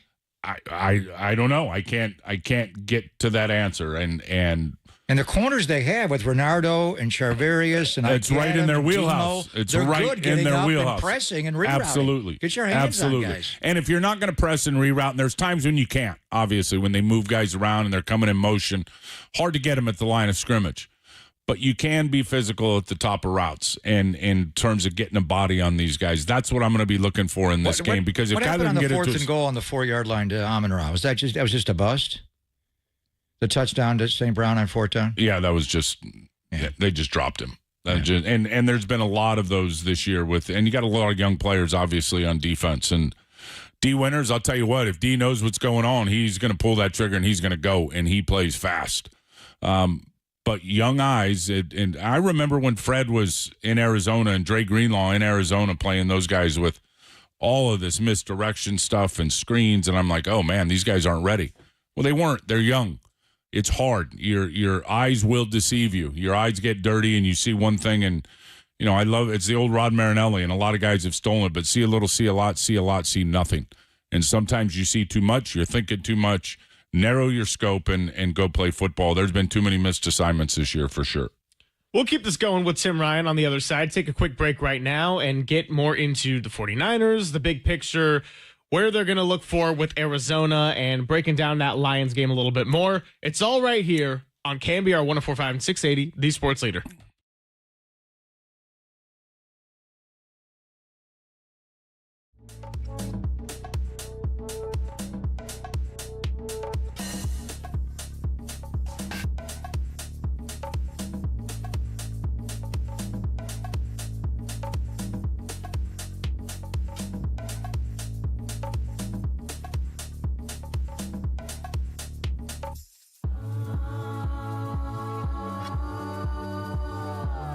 Stop letting high interest debt weigh you down. Pay it all off in days thanks to Loan Pronto's new Rapid Equity line. Greg Papa here. Listen up, homeowners. Imagine a completely hassle-free way to cash out your home equity. No appraisals, no paperwork, no waiting. Loan Pronto's all-new Rapid Equity loan uses AI-driven technology to get you approved for cash out in as little as 1 day. One client got $100,000 approved in under 24 hours, wiped out their debt, launched a home improvement project that is now saving over $1,000 a month. Instant approvals, low fixed rates, fast transfers, get cash to consolidate all your debt and get a fresh start for the new year. Call Loan Pronto and see how much you qualify for. Imagine this time next week you could be credit card debt free. Don't wait. Get your cash fast. Call 415-808-5721. LoanPronto.com. 415-808-5721. LoanPronto.com.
Faithful, this hour we go from snap to whistle. It's the mindset of full speed, nonstop, snap to whistle. This is Tim Ryan's Bull Rush with Papa and Silver on KNBR 104.5 and 680, the sports leader.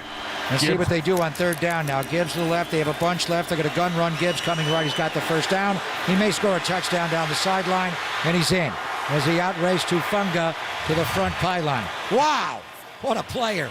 4.36 speed, just took the gun run, slanting left to right, turned the corner, and went right down the sidelines, 30 yards for a touchdown. Yeah, and I don't know if Bosa is just trying to make a play or they had a stunt called because there was nobody on the edge. Nick came inside, tried to swim the right tackle or the tight end to come back inside, and there was just nobody over the top. He tried to get inside of Penei Sewell, and there was just nobody there. 30 of Jahmyr Gibbs' 117 yards right there on the touchdown run to get the Lions to 40 points for the 6th time this season.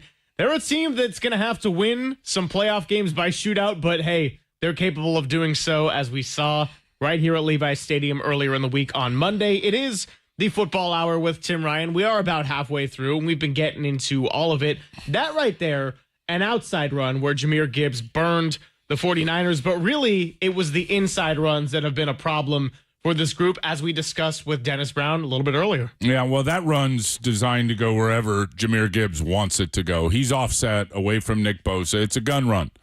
I make my own names up for plays, but I call it the offset picket play because it's offset and he's picking where he wants to go. He's just going to find a crack in the way that they block it and block it with the, with the double teams in the middle, and then let him find a spot.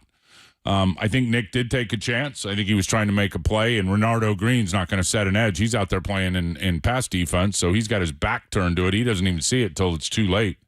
And Gibbs has got that kind of juice. He loves to hit the perimeter. He saw Bosa come inside, bang, he's gone, and you're not catching him. The run defense has been leaky for quite some time, and it's been a problem.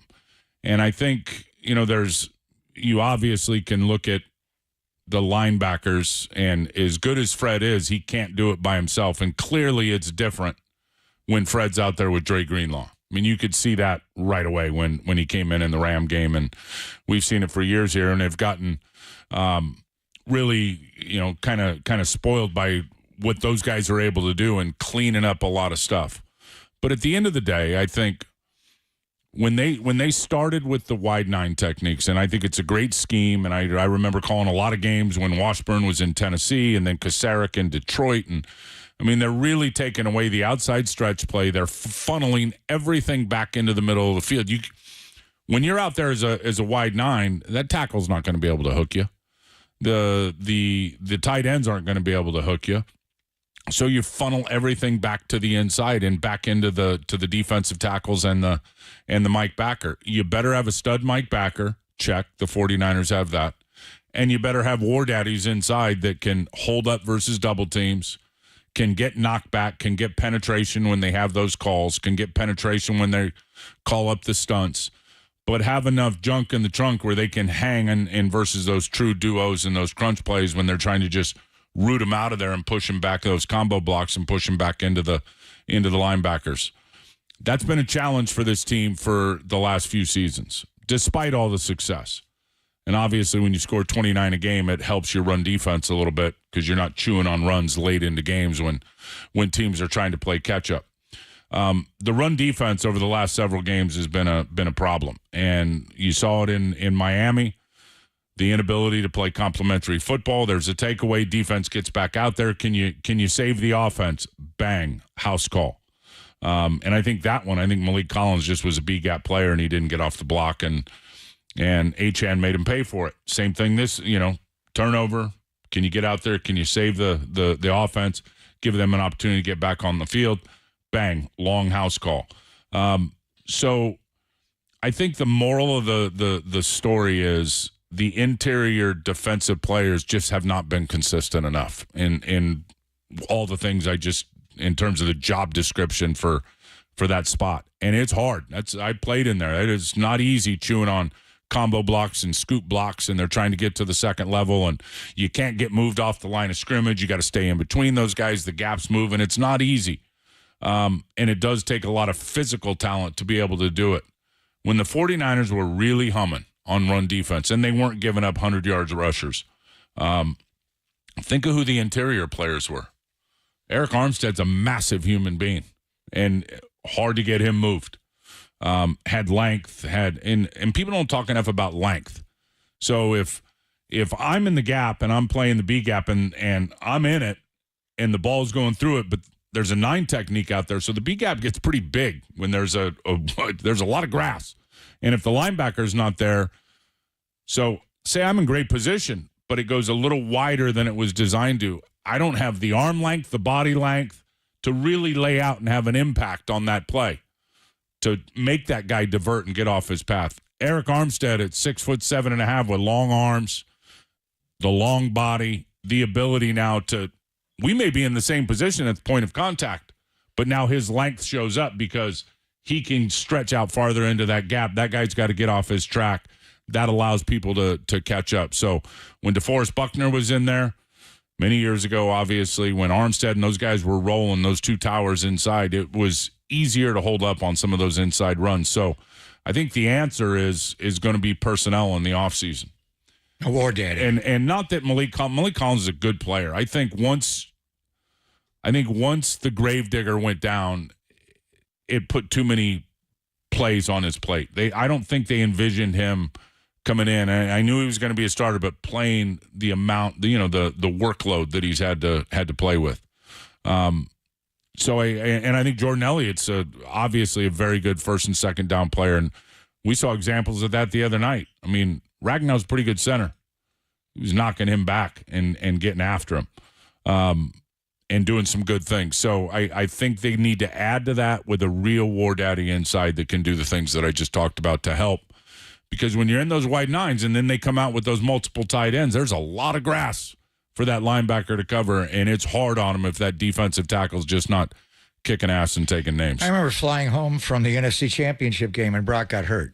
And you and I had almost the exact same conversation. And Javon Kinlaw, who wound up playing well in the Super Bowl last year, his last game as a Niner, but he got double teamed on that double crunch, and Philadelphia took it to him. So, and the term you use, war daddy, you need a big guy inside, and you had Armstead still. They went out and bought the Gravedigger. They bought Javon Hargrave from Philadelphia. Bought him as a pass rusher, though, and again, a good player, and has been for. But one thing the Gravedigger could always do, and you go back to his college days, the dude can get to the quarterback. Yeah, he is a different type of pass rusher. I'm not a big Pro Football Focus guy. I know a lot of people look at that stuff, and I'll browse through it every once in a while. But he's never the Gravedigger was never known as a great run defender. He was always a guy that could rush the passer and get those sack numbers and make drive-stopping sacks, big sacks at big times.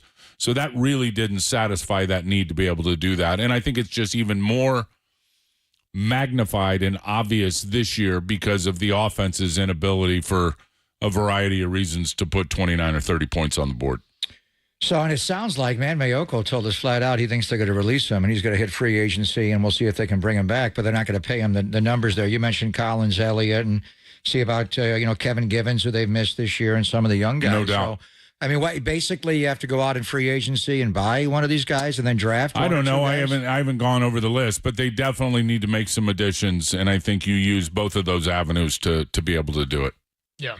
Yeah, no, I think it's all really well said, and the run defense has been more porous than I've seen in quite some time. I know Tim was here for a time when pre-Shanahan and early Shanahan, when you said we were literally getting blocked by grass when you line up and you're beat at the snap.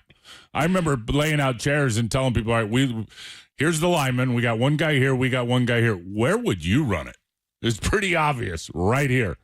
So, and again, because Sarek knows more about ball and the true essence of the 9 techniques and they're not just sitting out there. There's a lot of movement. There's a lot of stunting to help cover up some of that grass. But I think when you couple everything we just talked about with the D lineman and then the lack of having Dre Greenlaw out there with Fred Warner, and the injuries that and then obviously the Devondre guy, I can't even say it, the Devondre Campbell episode has hurt this football team without question in the combat zone.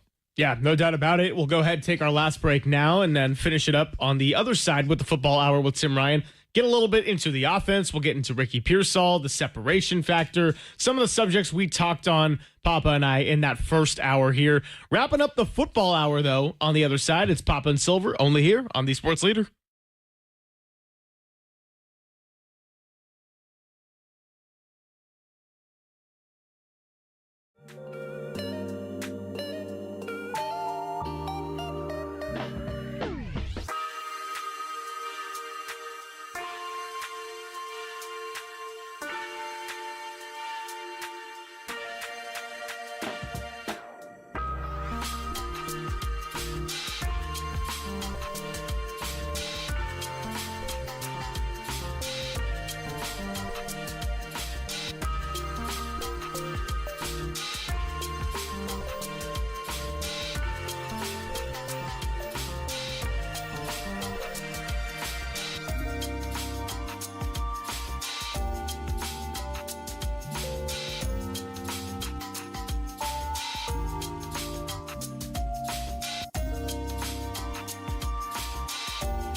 Tim Ryan's Bull Rush continues with Papa and Silver on KNBR 104.5 and 680, the sports leader. Last play, 2nd and goal, 10-yard line. Debo in the backfield next to Brock. Shotgun snap, looks left, now right, now going to run. Brock going to ball fake and dive in the end zone for a Niner touchdown. Touchdown! San Francisco! The Purdy punch with a little pump fake, and that's it. The Purdy pump just got the linebacker in the popcorn machine. That was Brock Purdy's 3rd total touchdown of the first half in what was nearly a flawless first half. 49ers were 3 for 3 in the red zone at that point. They took a 21-13 lead, and then the Lions kept scoring.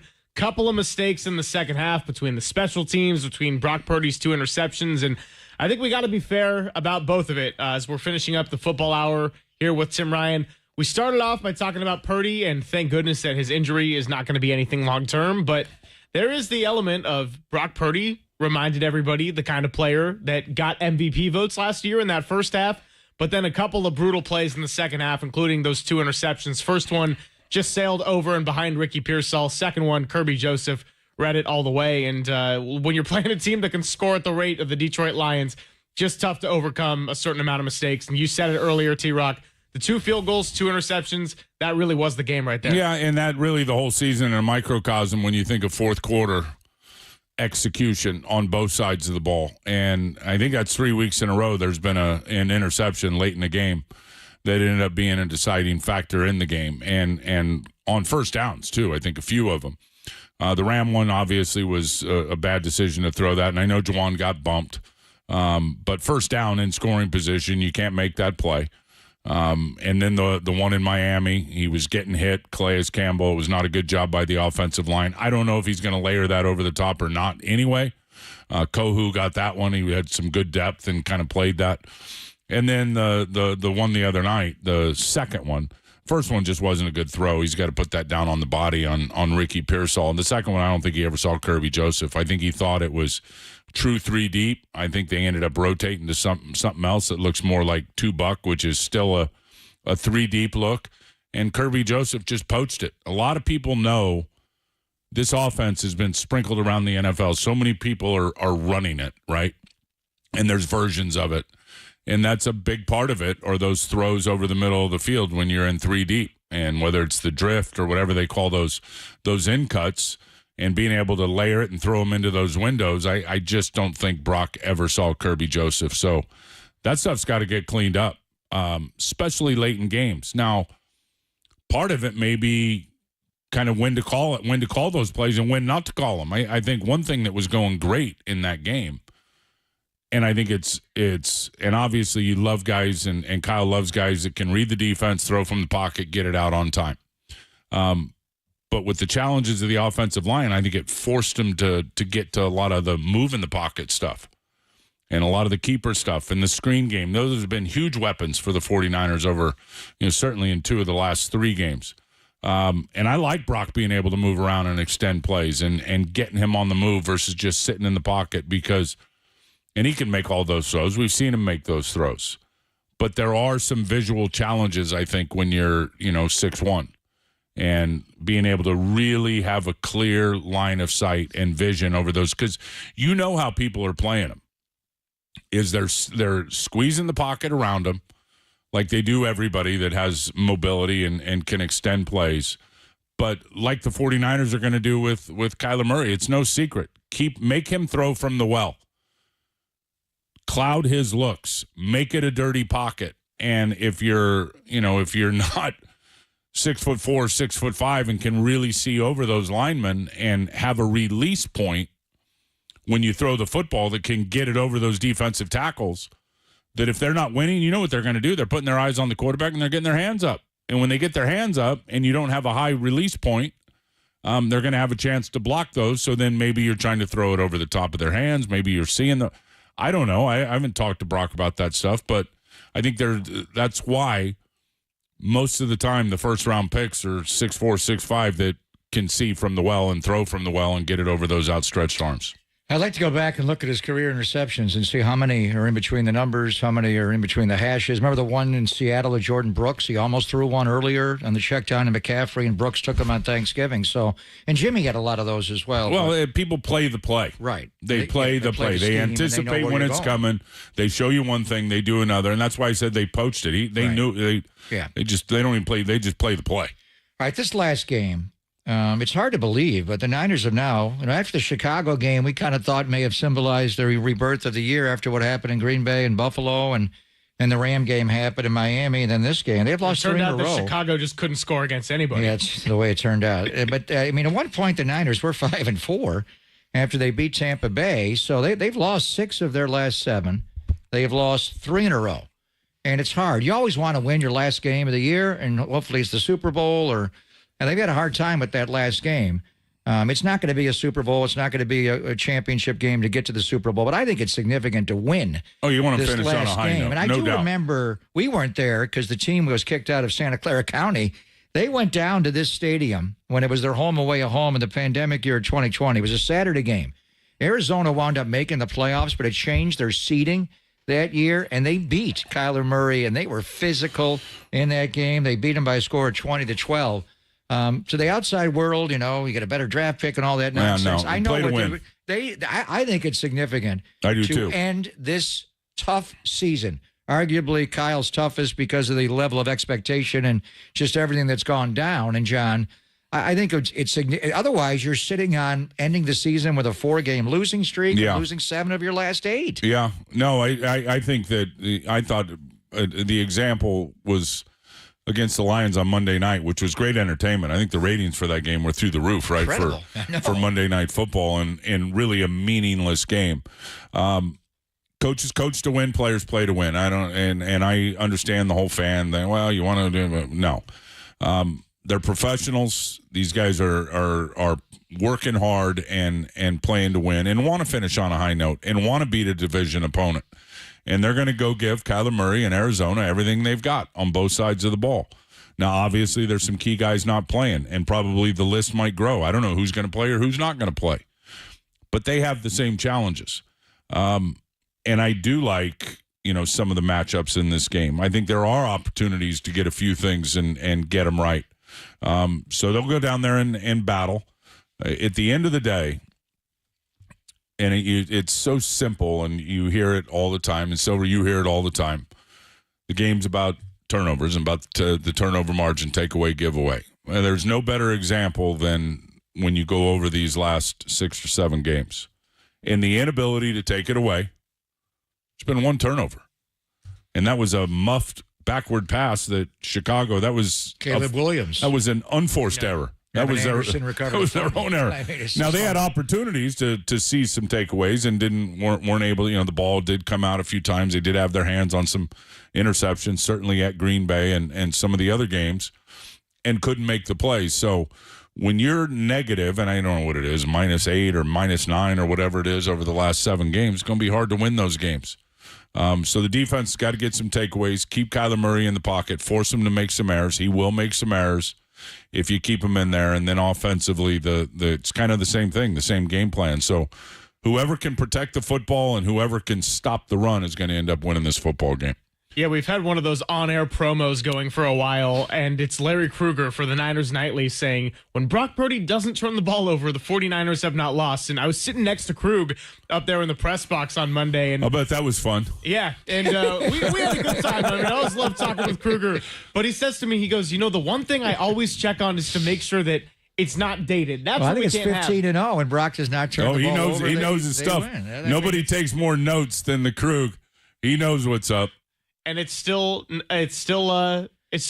the promo. And then the other side of it is this team has led the NFL in INTs the last couple of years, sharing with Dallas and Chicago last year. I mean, you mentioned the Evan Anderson fumble recovery. Ike Adam had an interception against Geno Smith, and then later the ball went right over his fingertips on 3rd and 12. I mean, that's it. They have had those 2 takeaways since when? The Tampa game? Since the second half of the year off the bye. They were so good at taking the ball away, and, it's just an attrition from all the guys they've lost this year. No doubt. And again, just not making plays when they presented themselves. Green Bay, I think Renardo had one in his hand. I think Diamador may have had one in his hand. I mean, there's been opportunities. Talanoa had Stafford hit him right in the chest plate. Diamador against the Rams had one that zipped through. So, and one thing about this team now, when you look at Arizona, is they don't get a lot of takeaways on defense for all their mass confusion and all the chaos and everything that they do with their pressure packages. And it's coming now. I think Nick Rallis does a good job with what they got in terms of their personnel. They've only got 14 takeaways on the season and 7 interceptions. So ball security will be a big one Sunday in Arizona. Absolutely. Well, Tim, we really appreciate your time. I know we got to let you keep going with your hair's day. Looking good. Hair's looking great. Thanks, fellas. Appreciate you. So what's the plan now? You got the one haircut first in 4 years. I'm not cutting my hair until this team wins the Super Bowl. All right. You heard it right here. You know where the Super Bowl is next year? Right here. Right here. Right here at Levi's. Yeah. Well, we had back-to-back years of a team hosting a Super Bowl after it never And you know happened, what? so- There's going to be a lot of time for the offseason. I can promise you this. John Lynch, Kyle Shanahan, the personnel department, all the decision makers, the procurers of talent, they will have a plan for this offseason and how they handle the contracts, guys that they get signed, guys that they end up letting go, people they pick up in free agency, how they handle the draft. Look, this team's really, at the end of the day, when you think of the 21, 22, and 23 drafts, they're dealing with some of those challenges right now. With the whole Trey Lance thing started and then the inability to have picks. But I can promise you that these guys will have a plan moving forward to get this team, from a personnel standpoint, right back to where they belong. And they're going to have to do it with some of the players aging out, and we might see a handful of 49ers that we've seen here for a while might not be on the team next year. So there's going to be changes for sure. Brock Purdy, we expect to get paid, and that will have a ripple effect. That is a big decision that I'm not so sure I'm with you on that one. Okay. And I love Brock. I just don't know, with so many things to be done. And some of the things that you just talked about, and I hope he makes $100 million a year, because I love Brock and I think he's certainly has a humongous future here in pro football. But I'm not so sure that that's got you've got too many opportunities that I don't think you have to address it right away. Let me say that he is under contract for next year. He is under contract for next year. They'll figure it out. They will figure it out, and Brock will be here for a long time. When that happens, I'm not so sure that that's going to be first on the agenda of getting things done in the offseason. Well, it's going to be one of the most intriguing storylines to follow for sure. Yes. And Tim, I wish that we could have done more football hours beyond just January 2nd. But in the 4-5. January 2nd? We're not going till February 2nd? Wow. Hey, Not well, used to listen, that. in the 5 or 6 that we got to do, I always had a blast. It's great to have you out here. And I know that we'll definitely talk at some point before the 49ers kick off. Silver, good working with you, man. Happy New Year. Hey, Happy New Year to you. Tell Pops I said hello. Hey, congrats on the 12 pounds lost, too. Thank you. It's a big head of hair, isn't it? Yeah. He out of practice, bro. All right, bro. Tim Ryan said it right here on 50,000 Watts. He will not cut his hair until the 49ers win the Super Bowl. And as we transition away, I will tell you that you're listening to KNBR and KNBR FM San Francisco, the sports leader, a Cumulus media station right here at the lunch hour. Got a lot to get into. We're going to talk to Susan Slusser coming up at 12:30. So probably next segment, we'll get into Corbin Burnes signing with Arizona. Papa, while we just still got the end of the football hour, and keep it on the NFL for a little bit here. Week 18, one interesting note that I had for you guys during the break, the contract incentives, players play, coaches play to win, and the players play to win and get some incentives. Kyler Murray will get $750,000 if he gets a rush touchdown and 50 rushing yards. He tackled all that on one play. Thank you, in the Devondre opening Campbell. drive. When they came in before in October, he did a zone read, I think, on the second play of the game or first, whatever it was, 50-yard. That's an interesting one. Yeah. So if he gets a touchdown and 50 yards rushing, how much of Bidwell's money does he get? $750,000. Von Miller, if he has one sack in the last game of the year at New England, I'm not even sure he's going to play. He gets $1.5 million for one more sack on his contract. That'd be pretty nice. I wish I could get that kind of incentive. If I hit all of my breaks on time, can I get $1.5 million incentive? You'd have to work 1.5 million years to get to that. I was going to say that's not happening. That's not happening. But yeah, I mean, a lot of lot of interesting stuff for Does sure. Does Jauan Jennings have anything in his contract for 1,000 yards receiving? Ooh. I think that's the storyline of this game. Jauan needs 77 yards for 1,000. Now, he just redid his contract, and we're talking about all the big decisions they have. Last year, he was restricted, and they wound up not only tendering him, and they gave him an extra year. They gave him a 2-year contract. Now, he's not had a lot of receptions, except in last games of years in L.A. when you got to win the game, and he had the 2-touchdown game, the Super Bowl, when he threw one and caught one. It looked like he may be the Super Bowl MVP, so I'm not sure his agent put a clause in there for 1,000 yards. But he does need 77 yards to get to 1,000. So if you're playing fantasy football this week, I think I would pick up Jauan Jennings on my team. Gambling is a very iffy thing in the state of California because sites like Caesars Sportsbook and FanDuel not legal at the moment. But Prize Picks is something that is, and it gets frequently advertised here on KNBR. I haven't gotten into the Prize Picks thing. That's where you take all the player props and you select over or under more or less for – could be Steph Curry points, Jauan Jennings receiving yards, for example. And Walter has been sending me a handful of his sometimes. Or just late in the year, fantasy football is so weird, where you get late in the year now and you're in your championship round. It could be a double weeks, week 17, 18, or week 18, depending how many people are in. And the best players in football, like Josh Allen, won't play for Buffalo. You got Saquon Barkley as a running back. He's not going to play. James Conner gets shut down. We'll see what the Niners do with George Kittle, one of the best tight ends in football. It's just, is there a way to overcome that late in the year where you redraft? Or even why can't you have fantasy football in the playoffs? Where if you're smart enough to pick players that play on good teams and they will continue to play in the playoffs, and then you can replace the guys. If guys that you put on, the guys maybe not going to make the playoffs this year, like you got George Kittle as your tight end and George's not going to the playoffs, you can replace him with somebody else. If you're lucky enough to get Trey McBride, he's not playing either, but whoever it is. Why is it fantasy football? Isn't there a way where you can continue to play fantasy football in the most watched football games of the year, which are the playoffs and championship games and Super Bowls? Do they do that? Well, I know there's one of the great commercials of my childhood where they would have all these fantasy football names, and it would say like First and Ted, 1 giant step, and then it would say like 2 wins, 12 losses, 0 wins, 14 losses. And it's all these sad people for having terrible fantasy football teams. And then there would be a separate playoff challenge, which I never did, so I don't know exactly how it works. I know the regular season fix is a lot of championships happened this last week so that there's no week 18 holdouts or sitting out. Yeah. So if you have Saquon Barkley, your league probably, if it's all done to standard, would have ended this last week. But why does it got to end? Why can't you redraft and add players and go into the playoffs? I mean, that's when it's the most exciting and the most meaningful. I feel like Papa's kind of onto something here with a season long into the postseason. Because you got so many players. Like, do you think the Buffalo Bills are going to play Von Miller? No. But the Pagulas would be well spent to just give them the money anyway. Just write them a check for $1.5 million, and that they do well. They own the Sabres. They're not, the wealthiest owners. They're not the Kroenkes or the Walmarts in Denver. But at some point, you don't want a player playing that shouldn't be playing in a game if you choose to pull them out. I remember years ago when Jerry Porter of the Raiders had a contract clause where he got incentivized the last game of the year. We were in San Diego, and Jerry Porter was sitting, and Al Davis called down and Bruce Allen and said he's not playing. The Raiders were eliminated. Obviously, it was one of their bad years.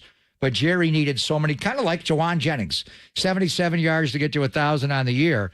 And I remember seeing Jerry Porter sitting on Scott Touche's trainer's table in San Diego and looking up at the press box where Al and Bruce were, and he gave them the finger upstairs in the box. Like and it became an issue.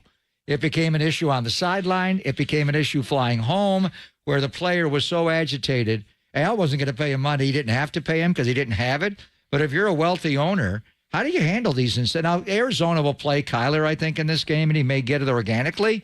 But if you got a guy like Von Miller, who really is a third down rush specialist anyway, doesn't give you many snakes, you got to play him the last game of the year to get 1 sack and write him a check for $1.5 million, or just say, we'll give it to you anyway, but you're not playing in this game. I would actually do that if I was an owner and I had enough money on hand. I'd be like, it's all right. If you get to a point where you are fortunate enough to be in a postseason and you can afford to rest some guys for a game, at that point, just I wonder how many owners would do that. We'd have to like separate it by poll. I know. David Tepper, no. Bengals Well, owners, Carolina too fan. cheap. Mike Brown? Hell no. Too cheap. Hell no. Yeah. We'll see what Buffalo does and Terry Pagula. What else you got on the, what else has she got on the incentive list? The incentive list, I got to go back to it. Kyler Murray was the only notable one from that game that I saw. From this game coming up? Derrick Henry, if he gets a touchdown, gets something. Geno Smith needs 185 passing yards to get, I think, $2 million. Yeah, I could go back and find that one. No, they're eliminated now, so they're going to play Geno Smith in this game? Probably. That's the other thing. When are we finding out who's actually playing in these games? How many games actually have meaning? Obviously, Denver needs to win their game to get in. Then Cincinnati's waiting for that. The Sunday night game will decide everything in the NFC, but we have like 2 spots. Tampa Bay needs to win. The Ravens haven't clinched their division, I don't believe, although they're in a prime position to do so. Yeah, and they're on Saturday on the NFL Network, so that's a prime spot as well.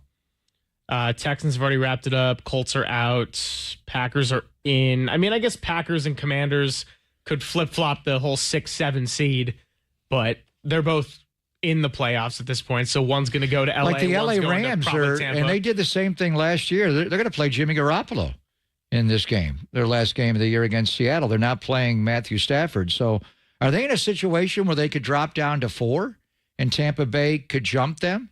And then Tampa Bay, then if the loser of the Vikings-Lions game, if the Rams drop to 4, they would go to SoFi to play in the wild card game. So the Rams want to win this game to be 3 and play the 6th seed, which would be Washington, and not have to deal with the loser of the Vikings and Lions? I believe I saw a report that said Sean McVay was not too worried about getting the 4 seed and just prioritized resting his guys. So I don't think they've locked that up. Now, he said that last year, but they came and they wanted to win against the Niners the last game. Even though they didn't play Stafford, they played Puka a little bit to get the rookie receiving record. But the way they ran the second half with Carson Wentz running the ball a lot in that game, and he dove in for a touchdown, they didn't play a lot of their stars, but they still played to win the game.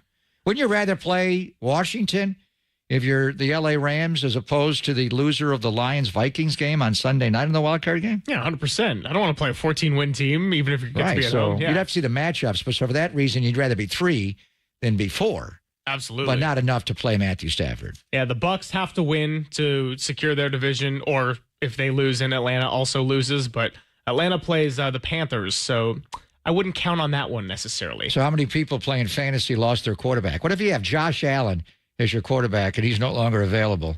Well, if you have a championship that's set to play Week 18, then you got to fix your league settings and contact your commissioner. I'm picking up Jimmy Garoppolo for this game. Oh, yeah. Got to go, Jimmy G. By the way, before we break, I saw some of the folks on the YouTube chat earlier this morning. Always good to pop in there when I'm getting ready and getting my breakfast assorted and all that good stuff. I guess the Pro Football Reference page had Prince Aladdin as one of Jimmy G's nicknames. Have you ever heard of Prince Aladdin when he was here in San Francisco? No. How did I miss that one? Well, the whole Pro Football Where Reference. Where does that come from? Exactly. I don't know. I was like, Greg Papa would know if anybody. So Jimmy Garoppolo, one of his nicknames Pro Football Reference, it's Jimmy is Prince Aladdin? Prince Aladdin. Somebody changed that. Jimmy GQ, Prince Aladdin, or Great Garoppolo. Is that his wiki page or Pro Football Reference? Pro Football Reference. George Kittle got in there and changed that somehow. There's no way that's true. Yeah, no way. I joked and said maybe our show can be Papa and Prince Aladdin or something like that. Not going to happen. No, we got a better name for our show. Oh, yeah. When are we going to unveil that one? We're workshopping some stuff. So I got it. We get done. So stay tuned on that. We'll go ahead and take a break. We'll get back into some baseball talk because we're going to have Susan Slusser joining us at 12:30. And Corbin Burnes does not end up in San Francisco, but that does not mean they can't find other ways to pivot. We'll get into that next. Papa and Silver, only here on The Sports Leader. Bang, baby!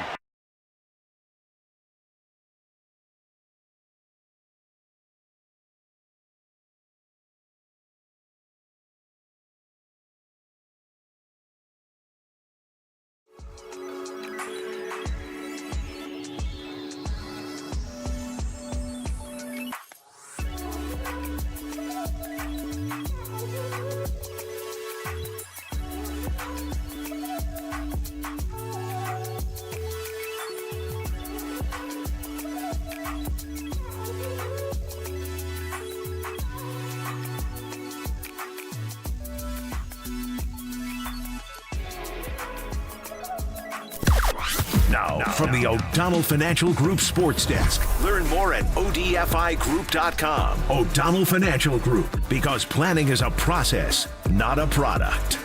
Well, the San Francisco Giants did not get Corbin Burnes as he went to another NL West rival, but now they got money to spend elsewhere. Where can they turn to?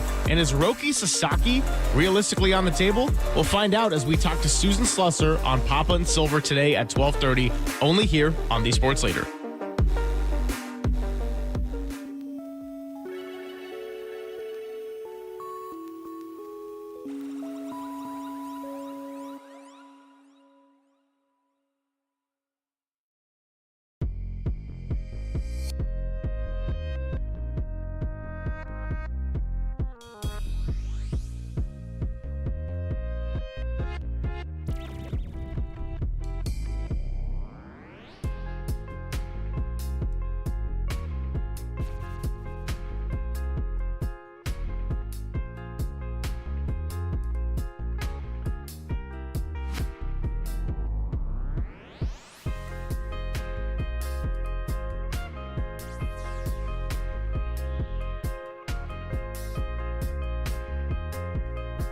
Hey, it's Greg Papa here.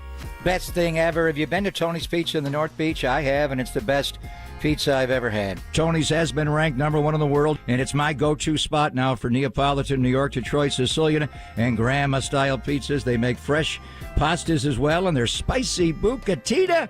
Mamma mia, Mama Papa would love it. One of my all-time favorites. And Tony has other locations around North Beach, like Capo's, where he makes delicious tavern-style, cracker-thin, deep-dish pizzas. One of his specialties there, the Chicago Italian beef sandwiches. Save room for dessert. Try his homemade sourdough breads, pastries, and New York bagels at his bakery, Toscano Brothers. And don't forget, when you're coming to Levi's for a 49er game, or Oracle Park for a Giant game, or Chase Center for a Warriors game, get to Tony's Slice House. Fast, casual restaurant serving up delicious slices. Tony's Pizza is #1 in the entire world.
And now, time for the Protect Your Assets with David Hollander Business and Technology Report.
Wherever you are around the globe, stream your proud home of Giants baseball 24/7, 365 on KNBR.com. This is the sports leader. Papa and Silver here on a Thursday, what feels like a Monday. Happy January. We are into 2025, our first show of the new year together on KNBR, the sports leader. And we've given our 49ers a lot of attention. We had the football hour with Tim Ryan from 11 to 12, but we also haven't gotten into the San Francisco Giants. And we like to give our kids some equal attention here so they don't feel left out. And Giants talk in January, well, it's coming a little bit sooner than we might have anticipated with the season the 49ers have had and missing out on the playoffs. But the big news over Papa's break and some of my break was that Corbin Burnes, our show has two Gregs. There are now two Corbins in Arizona, and Corbin Burnes is joining Zach Gallen in a great pitching rotation, agreeing to a 6-year, $210 million deal with the Arizona Diamondbacks with an opt-out after 2 years. I know before this all went down, Papa, you were unsure about signing Burnes to an 8-year deal, giving him Max Fried kind of money. The AAV ends up at $35 million, but it is still a tough free agent miss out when it seemed like the Giants were the front runners by all accounts. And I didn't hear anybody saying Arizona, and I'm not sure that's correct, that the Giants were the front runners. I think, and we had our radar on Corbin Burnes for a while, obviously. When he left Milwaukee, went to Baltimore, and then he went into his free agent year and being a St. Mary's Gale. And but when he changed agencies and went from CAA, which, you know, Buster's agent and now works for the Giants, is a former CAA guy, and he went to Scott Boras, which is quite a dramatic change. The whole thing just seemed odd to me that Jeff Berry would negotiate with Scott Boras, and I'm not sure they actually ever did. We were told that it was the length of the deal that they just had major concerns about, and I did. You know, after the Yankees gave Max Fried an 8-year contract, but they got him for 8 years and $218 million to give Burnes essentially the same money and do it for 6 years is whoa. And we heard he wanted to get to 220, but what he wanted was the AAV, which is a lot. Well, we'll have Susan come on. And there were national reports that she has said is not accurate, that the Giants actually made an offer that was larger than that. I just can't imagine they would, knowing Buster and the philosophy on pitching and how you would do that. I had reservations. I may have given him that average annual value on a 4-year deal, but to do it on a 6-year deal and $210 million, as much as he seemed to fit, and I think he'd fit in, he's a veteran Logan Webb. He's a horse. He's a lot like Logan. Stylistically, they pitch differently. The lack of velo and all that. We had Dave Fleming on, and Dave said, yeah, I don't know if they're going to go 8 years for any starting pitcher. Maybe this Japanese guy, we'll see what we can get him for, and that'll be the next talking point, and we'll talk to Susan about that, because that'll be decided somewhere around January the 15th in a couple of weeks, Greg. But I just didn't think he'd go to Arizona. Did anybody have him going to Arizona? One thing we asked was, who are you bidding against? You know, you got to give him an 8-year deal. Who else is offering him that? Well, he got 6 years and $210. He can opt out after 2 years. I heard reports that Arizona was going to trade Zach Gallen. And now all of a sudden they add Corbin Burnes to Corbin Carroll and all that offense and speed that they have. And they're going to keep Zach Gallen. They're going to flip him. They want to trade Zach Gallen now? I'd be first in line to go get that guy. Yeah, no kidding. So I don't know where this all goes. The one thing that is really interesting, and I knew this would have happened when they signed Blake Snell, and I was trying to add up what exactly is he opting out of. It didn't add up to $30 million, and then the Giants didn't pay him all that much last year. They paid him $15 million. They still owe. Blake Snell's now signed with the L.A. Dodgers. He's gone. The Giants, the signing bonus that he signed to pitch half a year with them last year, and was it even a half a year? He got hot after the no-hitter in Cincinnati, but this signing bonus was deferred to next New Year's Day of 2026. So the Giants have to pay Blake Snell $17 million next New Year's Day to pitch for the L.A. Dodgers. I was like, whoa, how does that work? Once he's signed with them, does that not void the deferral? But that's a Scott Boras deal. No, our buddy Alex Simon was all over that. I remember what had happened at the time, and I kind of just said, well, it's just can he pitch sometime the first month of the year against the Dodgers, going into last year, and he wound up not pitching in his first start was against Washington. He went on the IL. It all went sideways, but that deal to me, I got off the Burnes train, and I like Scott. Scott's a brilliant man, Scott Boras. But once I heard he switched agencies from CAA, and I thought they'd kind of funnel him to Buster, and it went to Boras, I thought, this ain't happening. And then when Fried got 8 years, you can't give a pitcher. It's, and they're about the same age, entering a pitching at age 30 year, an 8-year contract. You just can't do that. So we'll see what they do. But, we'll see what the reality was on what Susan reported. The Giants did make him an offer, is the one that they made at the owners' meetings and never came up from that initial offer. The one thing that I don't know how serious the Giants were, and maybe that's Boras saying the Giants are the front runners to get like Corbin Burnes. Well, it didn't turn out that way. Yeah. And now we're hearing Pete Alonso. How are they going to bring in Pete Alonso when they got Bryce Eldridge? I mean, isn't Pete Alonso going to want one of these long-term contracts after what he's done in his career? But then who thought he would go to the Arizona Diamondbacks? Did anybody have him go into the Diamondbacks at all? Well, it was interesting that it came out that Burnes is living out in Arizona. He and his wife just had twins, wanted to stay home as a once again new dad, now kids number 2 and 3. And I know you've done the twins thing before, so can't speak to exactly what that's like, but having one new child is a lot, make it 2. And just staying in Arizona, he doesn't have to go to spring training, and that's his home. That's a good, it's a tough ballpark to pitch in for a pitcher, as Zach Greinke. But the insiders, did J.P. Morosi or Heyman or any of the national insiders had him? I thought they were going to trade Zach Gallen. Now, will they trade Zach Gallen that they signed Corbin? Nobody had him going to the Arizona. I was not surprised he went somewhere else. I was just shocked that he went to Arizona, and it's another team in the National League West after the Dodgers win the World Series and get Blake Snell. And then San Diego's sitting there still with their lineup. They're not going anywhere. And then the Diamondbacks, who arguably have the best offense in the division with Corbin Carroll and that speed at the top of the order, they're the ones that get Corbin Burnes? I didn't see that coming. No, it is a loaded division, and San Diego's also going to be in on the Roki Sasaki sweepstakes, which Susan Slusser wrote about this past weekend, and we're going to talk to Susan Slusser up next. So we'll go ahead, pay our bills now, come back on the other side with Susan Slusser of the San Francisco Chronicle. What happened with Corbin Burnes and where are the Giants going next? That's all coming up. Papa and Silver here on The Sports Leader.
Listen to the sports leader anywhere, anytime. Download the all-new KNBR app. We are your proud home of Giants baseball. KNBR 104.5 FM and 680 AM. Free agent right-hander Corbin Burnes agreeing to a deal with the Arizona Diamondbacks. That's per multiple reports.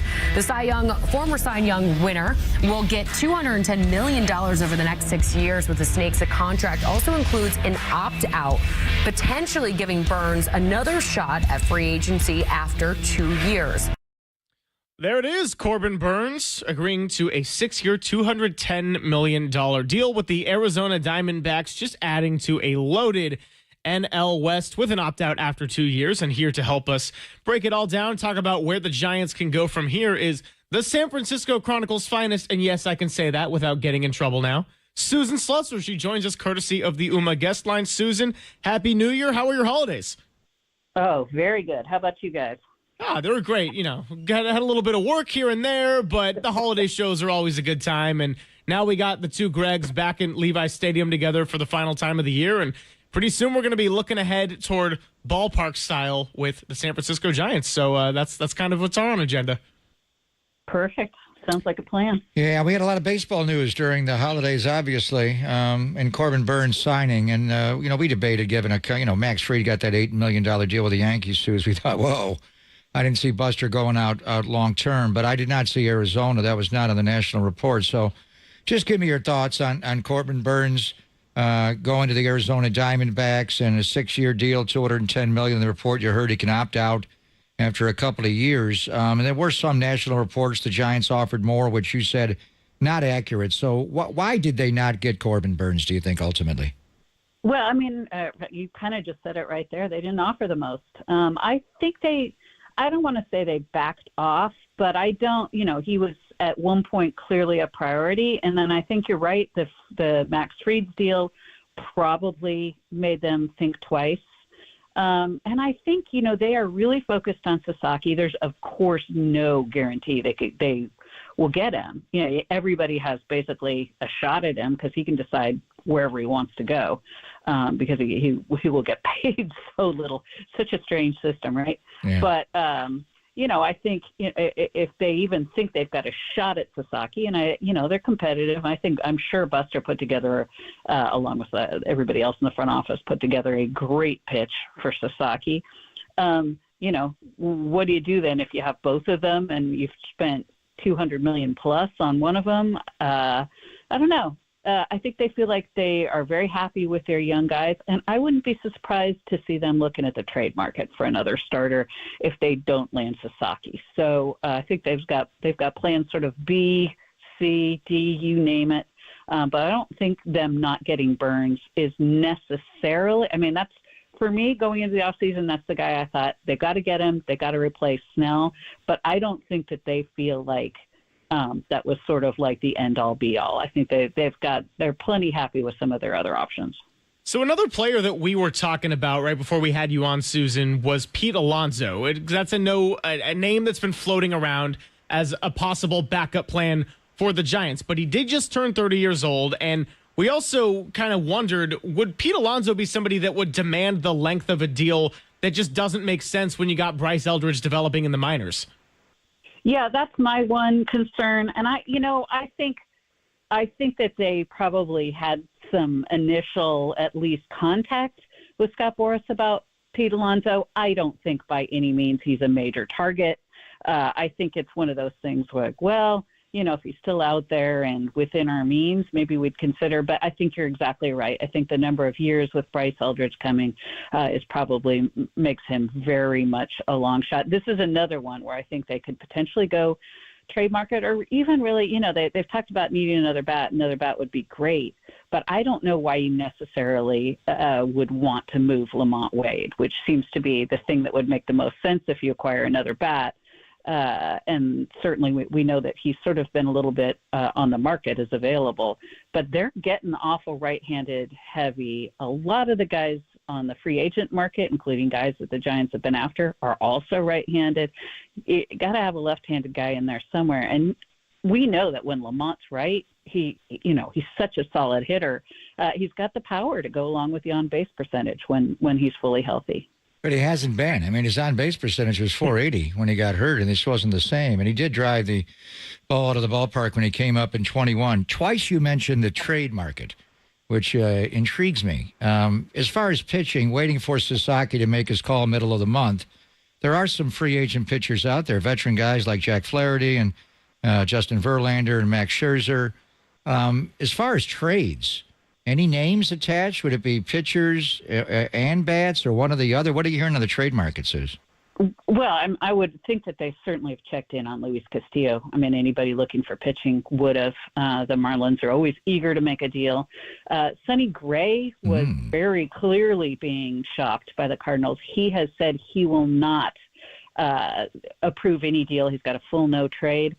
The one caveat I think there is to remember that he and Bob Melvin are extremely close, and Sonny Gray is really competitive. If somehow the Giants could convince Sonny Gray that they really could compete in the NL West, and he'd be reunited with Melvin and be working with Patrick Bailey and all the other kind of good reasons why you would say somebody like Sasaki, hey, pick us. We've got this ballpark. We've got Patrick Bailey. We've got this great left side of the infield. All those things would apply to somebody like Sonny Gray. I'm certainly not suggesting that that's is something that's likely to happen, but I think this is the one team he might vaguely consider. Susan Slusser, the voice you hear, joining us on the UMA guest line today. And Susan, we got to interview Dave Fleming a couple of weeks back before the Corbin Burnes news broke and everything, and he gave a lot of reasons why he thought Burnes would be a great fit, but said by and large what the Giants are going to look for, especially in a pitcher, is quantity. And I think that actually came into play with Willy Adames playing 161 games, just having quantity, someone who can pitch a lot of innings or be available in the field on a lot of different days. So when I talk about quantity, who are some of the names, maybe some you just mentioned, maybe some others, that kind of best fit that mold for the Giants to round out this 2025 roster? Well, Castillo, I think, has led the league in starts at least twice, and I know he led the league in complete games one year. So he's a guy that profiles like that. Look, anybody of that caliber is not going to come cheap. You'd be looking at probably trading one or two of your good young starters, and probably a few others. The one guy I think we can pretty safely say is basically untouchable is Eldridge. Anybody else is probably on the table. Not Logan Webb or anything like that. I do know that some teams have asked for Logan when the Giants came calling, which that's a pretty short conversation right there. Nope, thanks for your interest. But I think you're right. I think guys that could work deep into games, guys who are healthy, don't miss a lot of starts. I think that's definitely a priority. And I think it goes the same for position players. I think Buster Posey is really looking for guys with sort of grit and, winners. Who isn't? But I think Buster's got a better handle on who he wants along those lines than maybe some other GMs do. He's Buster Posey. He knows what he's doing. He's Buster Posey. He knows pitching. Luis Castillo, we watched him for years in Cincinnati, has that nasty changeup, and then go to Seattle. He would be certainly someone to look at. Sonny Gray is someone we've been talking about because of the connection to Bob Melvin, but Sonny's just nasty. He has great stuff. Now, to get either one of those, you're going to have to give I don't know if Lamont Wade Jr. is going to get you Sonny Gray. No. I mean, would they be willing? Would they be willing to trade Mike Yastrzemski in one of these trades? Oh, I mean, I think to get somebody of that caliber, absolutely. Yeah. You'd probably have to throw in somebody like a Hayden Birdsong or somebody like that. These are top caliber players. You're going to have to give up, one or two of your top 10 prospects probably. So, it would come with a little bit of pain on the return for sure. Susan, I want to ask about Roki Sasaki for a moment because you wrote a great article about this at the end of December and the post-winter meetings and just meeting with the other teams. One thing I took away as kind of meaningful is that players were not welcome in those meetings as a request by Sasaki. I just want to ask if you see that fact as a giant advantage for the Giants because of the respect that someone like Buster Posey garners in league circles and being pretty fresh out of his own playing days. Absolutely. think that that's I mean, that's basically like having like a Hall of Fame player in there. That's really what you have, and a guy who is a catcher, who has worked with some of the great pitchers, of the last decade and a half. I think all of those things are huge pluses. Plus, Buster Posey is going to go in with ideas specific to how can we make you better, which is exactly what Sasaki seems. That seems his absolute number one goal. Now, we're talking about somebody whose big payday will come, in a couple of years. So he has every reason, along with his competitive spirit and all the normal stuff you expect.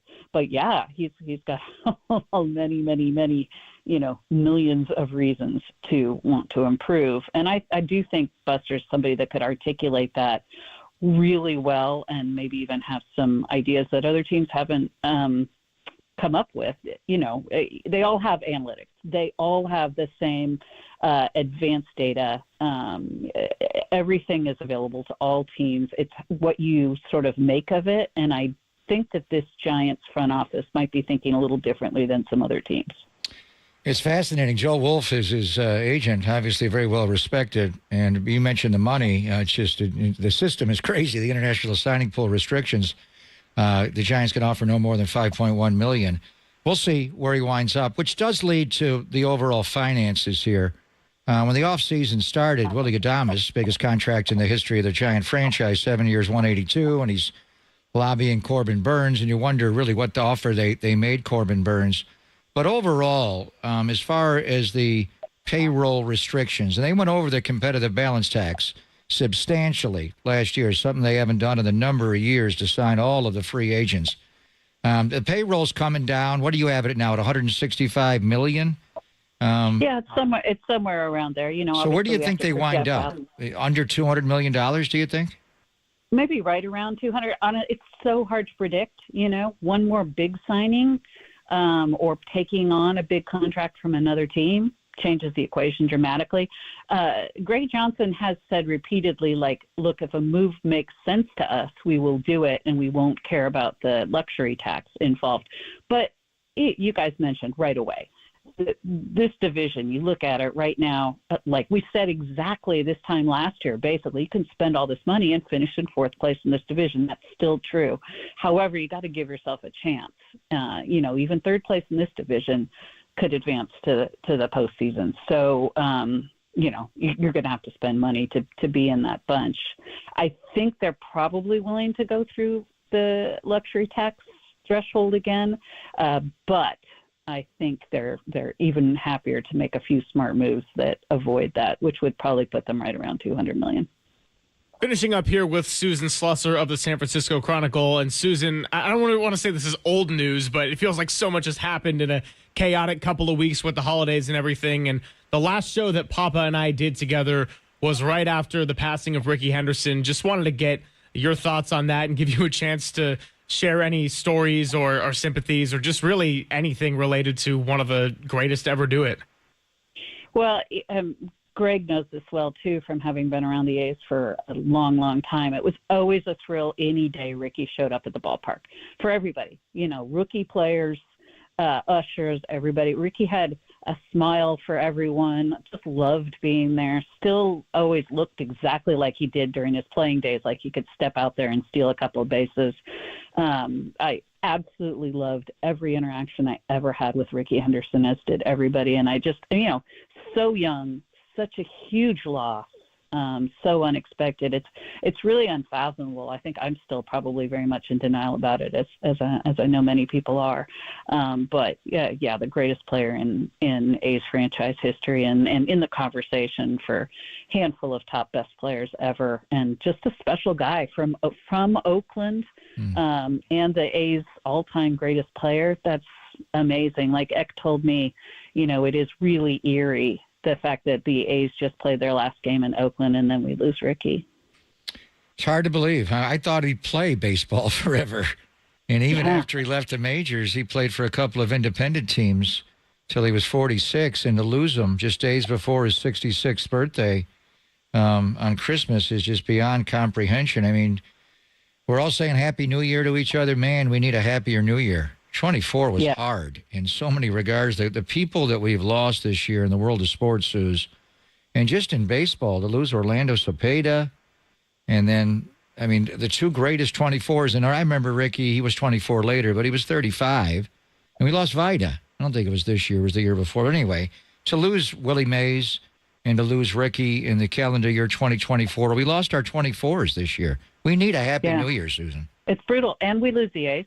And has not been a good year for Bay Area sports in general. It's a rough one. I mean, the wins and losses don't matter as much, of course, as losing really great people. But it's been altogether just a terrible, terrible year. Yeah, no doubt about it. Susan, every day we do a segment called Silver Linings Playlist where I pick a song or a lyric to sort of define the mood of the day. And what I had for December 30th, our last show of 2024, was A Long December by the Counting Crows, because not just of where we were at with the state of our Bay Area teams, but just the amount of people we lost and a lot of the real life tragedy that we experienced. So really appreciate you coming on to talk about Ricky Henderson, but also where we can look ahead for the Giants and hopefully for a much more optimistic 2025. Oh, that sounds great. Let's do it. Happy New Year. Happy New Year, guys. Thank you, Susan. We need a Happy New Year. We need a Happy New Year, absolutely. And yeah, we'll have our today's Silver Lining playlist coming up at 1:15. On the other side, we're going to do a little Sounds of Silver with the theme of the college football playoff, because that caused a little bit of drama yesterday. And then some of the games have just been kind of rough. And then we'll find out what happens with the Sugar Bowl that was postponed until later today. It's Papa, it's Silver. We're out at Levi's for one last time. It's all coming up next right here on KNBR 104.5 and 680, the Sports Leader.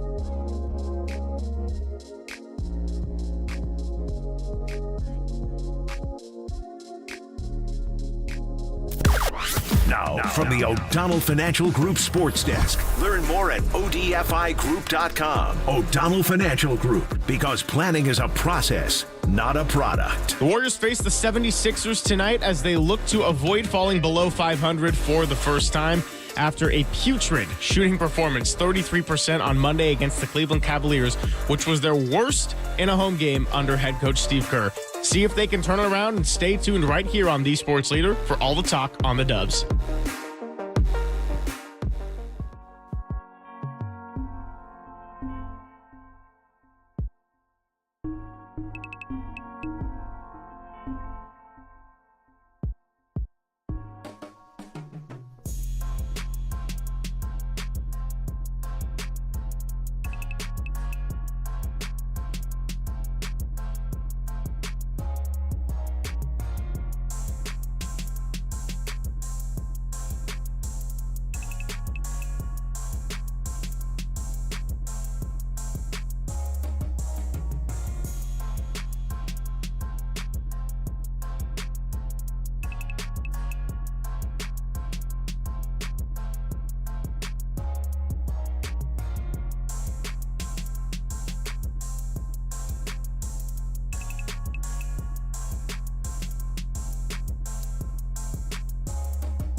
back to Greg Papa and Greg Silver on KNBR, the sports leader.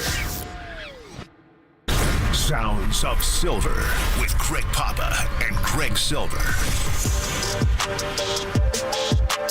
Silver on KNBR, the sports leader, with Greg Papa and Greg Silver, and we are back today in the new year. Happy 2025, everybody. I hope everyone got a much-needed holiday break, as there was a lot of chaos for the end of the year, and if we're just even talking in the lens of sports, man, our franchises needed a break too. The 49ers will be wrapping their season up on Sunday. The Golden State Warriors, after their hot start, enter 2025 as a 500 team. The San Francisco Giants miss out on Corbin Burnes and now pivot toward guys like Roki Sasaki and any other trades and free agent signings they may pursue. But right now, we're going to talk a little college football playoff, because that was the big noisemaker of the new year yesterday. And New Year's Eve, offered a game. It was our fifth of the college football playoff, and like the other four, nothing all that exciting. Penn State takes down Boise State in the Fiesta Bowl by a score of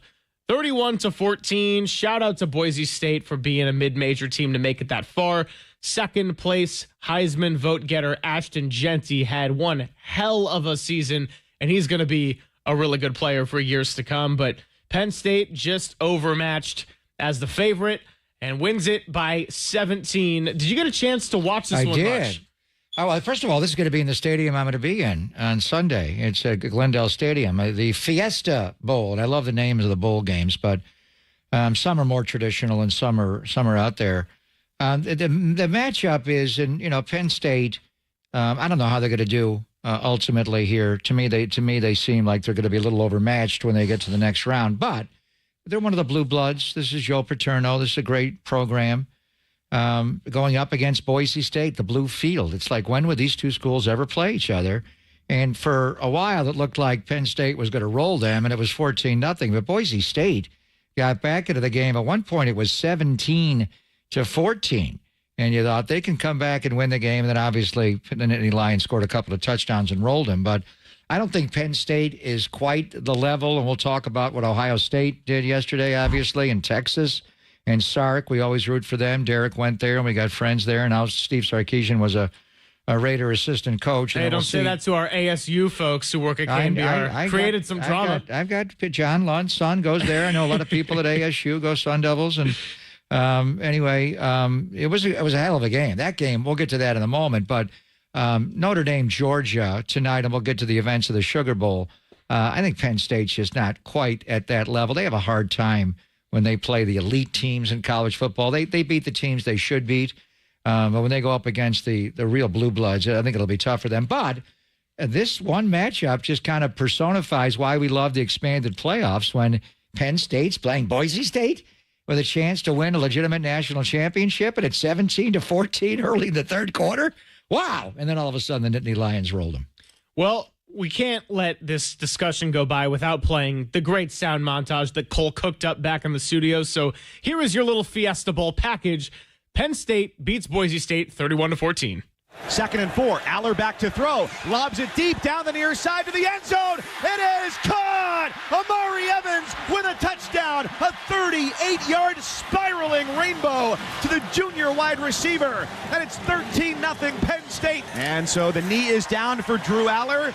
15 seconds remain. The clock winds down. And the celebration is on for Penn State as the Nittany Lions come onto the field.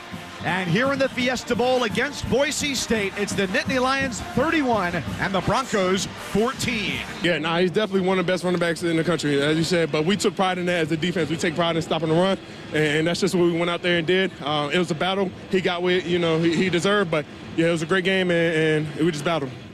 So that voice you heard at the end was Danny Dennis Sutton, the defensive end for Penn State, talking about what it was like going against Ashton Jeanty. And look, this was the Nittany Lions. They deserved to get to this point, but got to give a quick shout out to Ashton Jeanty for going a 2024 stat line of 374 carries, 2,601 yards, 30 total touchdowns, and 27 yards shy of the rushing record set by Barry Sanders.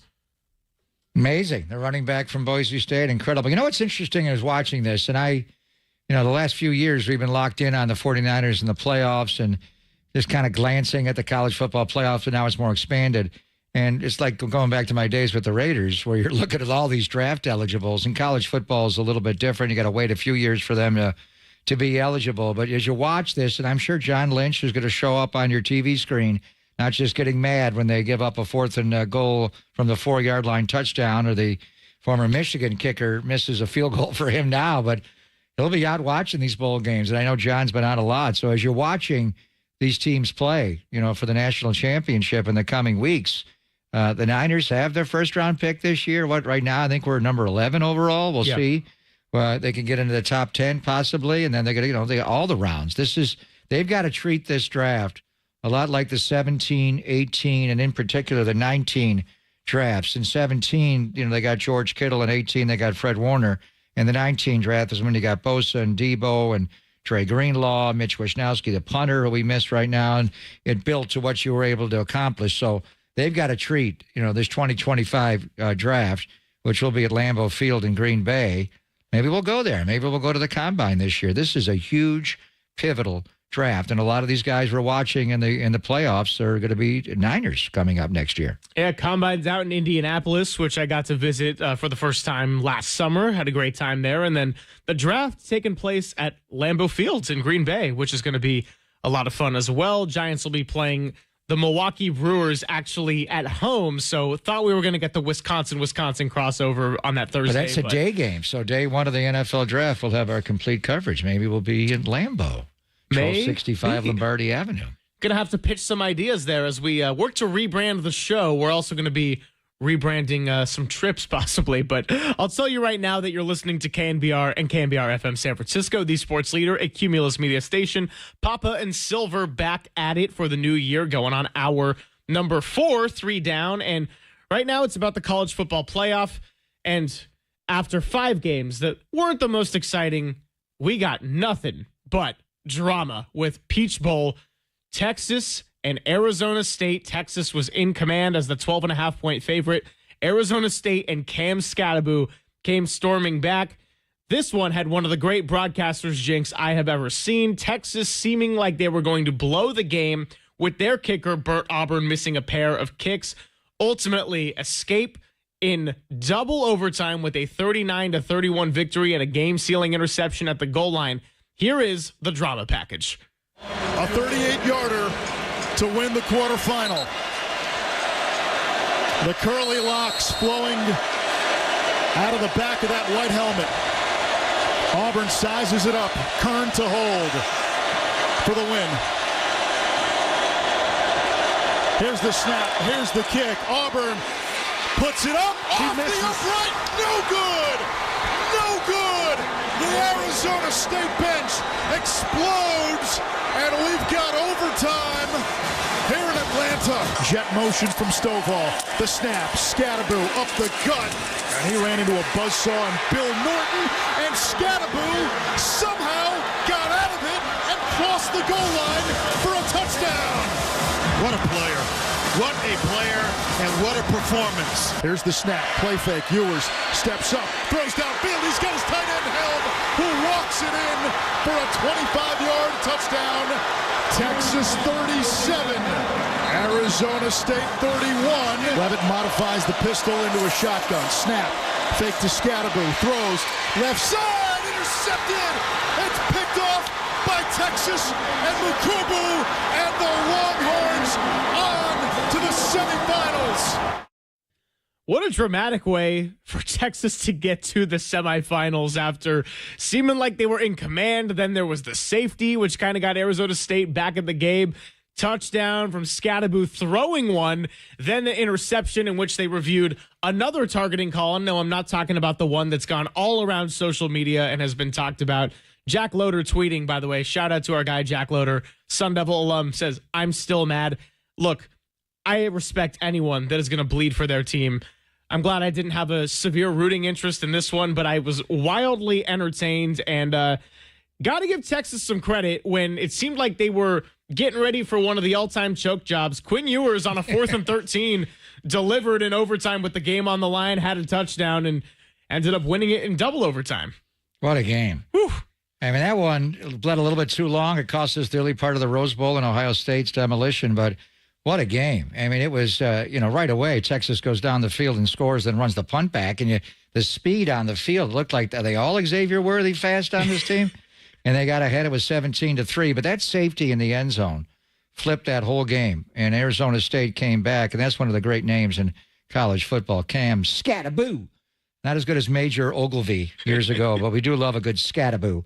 And then going back and forth, and Steve Sarkisian, he was, with the USC co-offensive coordinator with Lane Kiffin. We knew him well. Al wanted to hire Sarkisian to be the head coach, but he wouldn't take the job. I remember that Friday, and he got rerouted to Lane Kiffin. And Sark's had his problems, off the field, but a really good coach. He's a good play designer. His teams do go up and down a little bit with the talent level they have, but to hold on. And obviously the non-targeting call was huge because essentially you give them a field goal at the end of regulation. But the 4th and 13 was the play of the college football season so far. I don't like the overtime rule. To put it on the other teams, plus 25, they got to come up with something better. I've never enjoyed this. And then right after they score the 4th and 13, they get the ball back.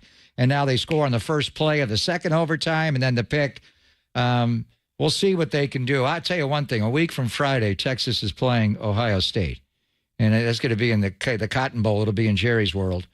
We got to get together and watch that game. That'll be right into the first weekend of the NFL playoffs and wild card. And so Saturday will be insane. But whatever it is, if I'm going skiing or local, and we'll get a group together. But Derek's from the University of Texas. We got a lot of ASU people. I'm going to talk to Ricky Pearsall coming up in just moments after his breakthrough game on Monday Night Football, and obviously went to Florida to end his career, but he is from the state of Arizona, and he was at ASU to begin his career. But that was an incredible football game. But Texas and Sark made it a little too interesting, and we'll see. Is Ohio State that good after what they did yesterday to Oregon? Apparently. They lost to them the first time, and they lost to Michigan, but they looked like the best team in college football yesterday in the Rose Bowl.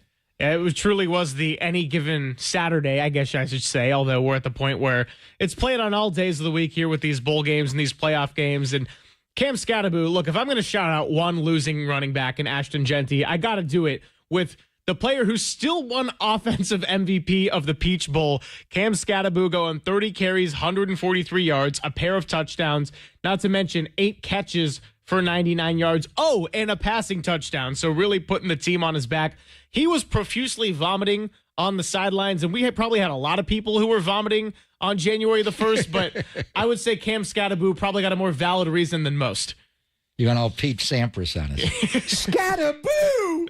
Be careful on that name. So Texas will now play the winner of the Rose Bowl, which was Ohio State, and that's how we're going to close our Sounds of Silver. How about this? Ohio State was actually a favorite going into the game, 2.5-point favorite. How's that possible? Wasn't Oregon the number 1 seed?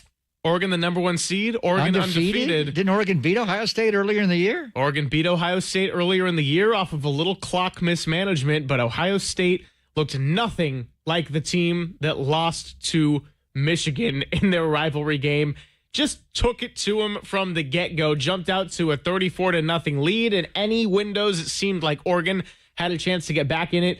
Well, Dylan Gabriel was just getting sacked back there, had not a lot to work with, scrambling outside the pocket, ended up being 41-21. Cole, our final package, the Rose Bowl, Ohio State knocks off the undefeated Oregon Ducks. They ran 37 yards in the win over Tennessee. Snap on second down, play fake. Howard plants, Howard time, throws over the middle, wide open. Jeremiah Smith caught, touchdown. His second of the first half, a 43-yarder. Just on the sideline, they tell me before to take a shot, and I just got to be ready. So, the play was called, and just made a play. That's all. I'm enjoying the moment. My first time at the Rose Bowl. You hear all about the historical moments here, and I'm just happy to be a part of it.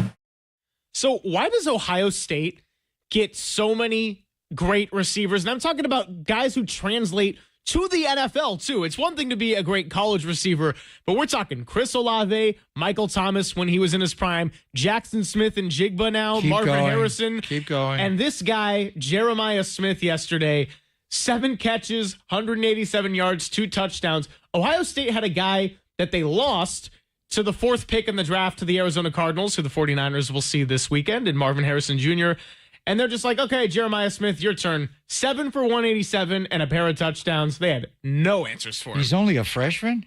Only a that freshman. Beast of a young man? Unbelievable performance. They're saying right now he'd be the number 1 overall pick in the draft. Now, at wide receiver, you got to do that.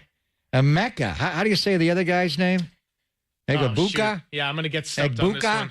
Who's the best wide receiver on that team? That guy was beasting everybody whenever I watched Ohio State. And then Jeremiah Smith is just a freshman. So, again, as you're watching it, Niner fan, you're looking at not only the competition and the games, and there's nothing like the Rose Bowl. The whole world stops for the Rose Bowl every year, no matter who's playing it.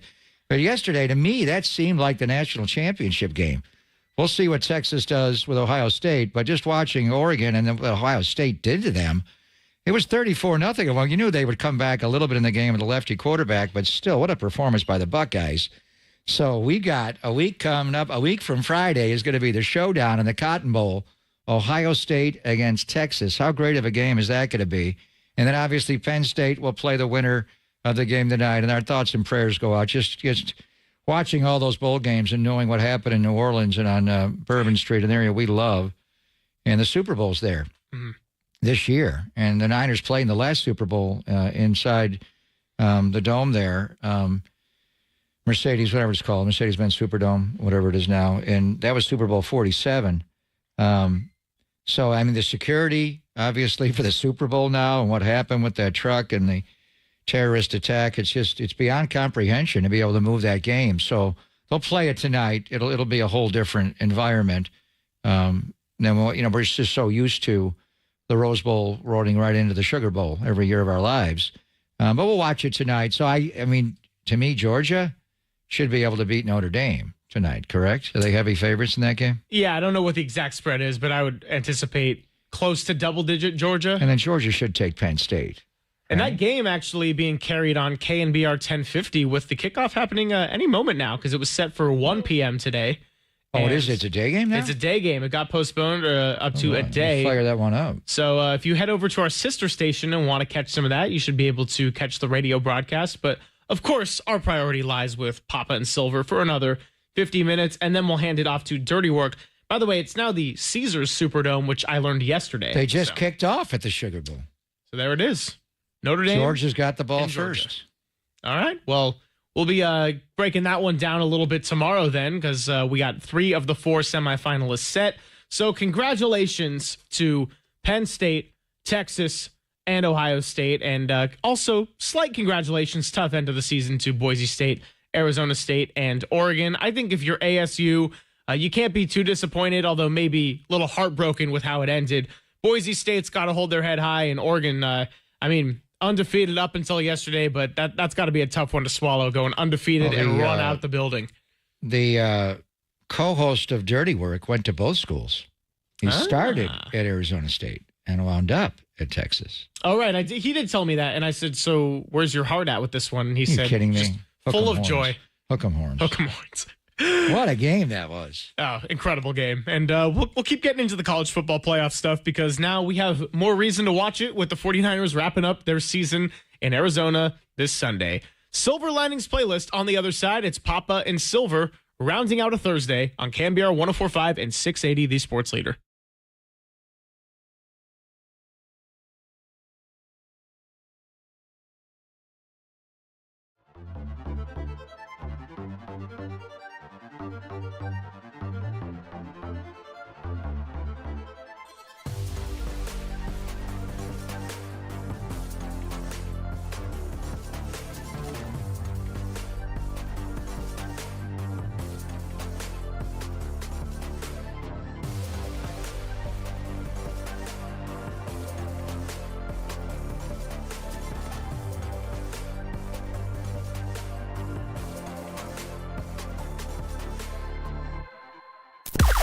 Now, from the O'Donnell Financial Group Sports Desk. Learn more at ODFIGroup.com. O'Donnell Financial Group, because planning is a process, not a product. 49ers head coach Kyle Shanahan said that Brock Purdy will not play in the season finale in Arizona, but that he does not expect his elbow injury to be anything long-term. Stay tuned right here for football talk, because we're going all the way to the end of the season right here on your home of 49ers football for the last 20 seasons, KNBR, the sports leader.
And now, time for the Protect Your Assets with David Hollander Business and Technology Report.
Silver Linings Playlist with Greg Papa and Greg Silver.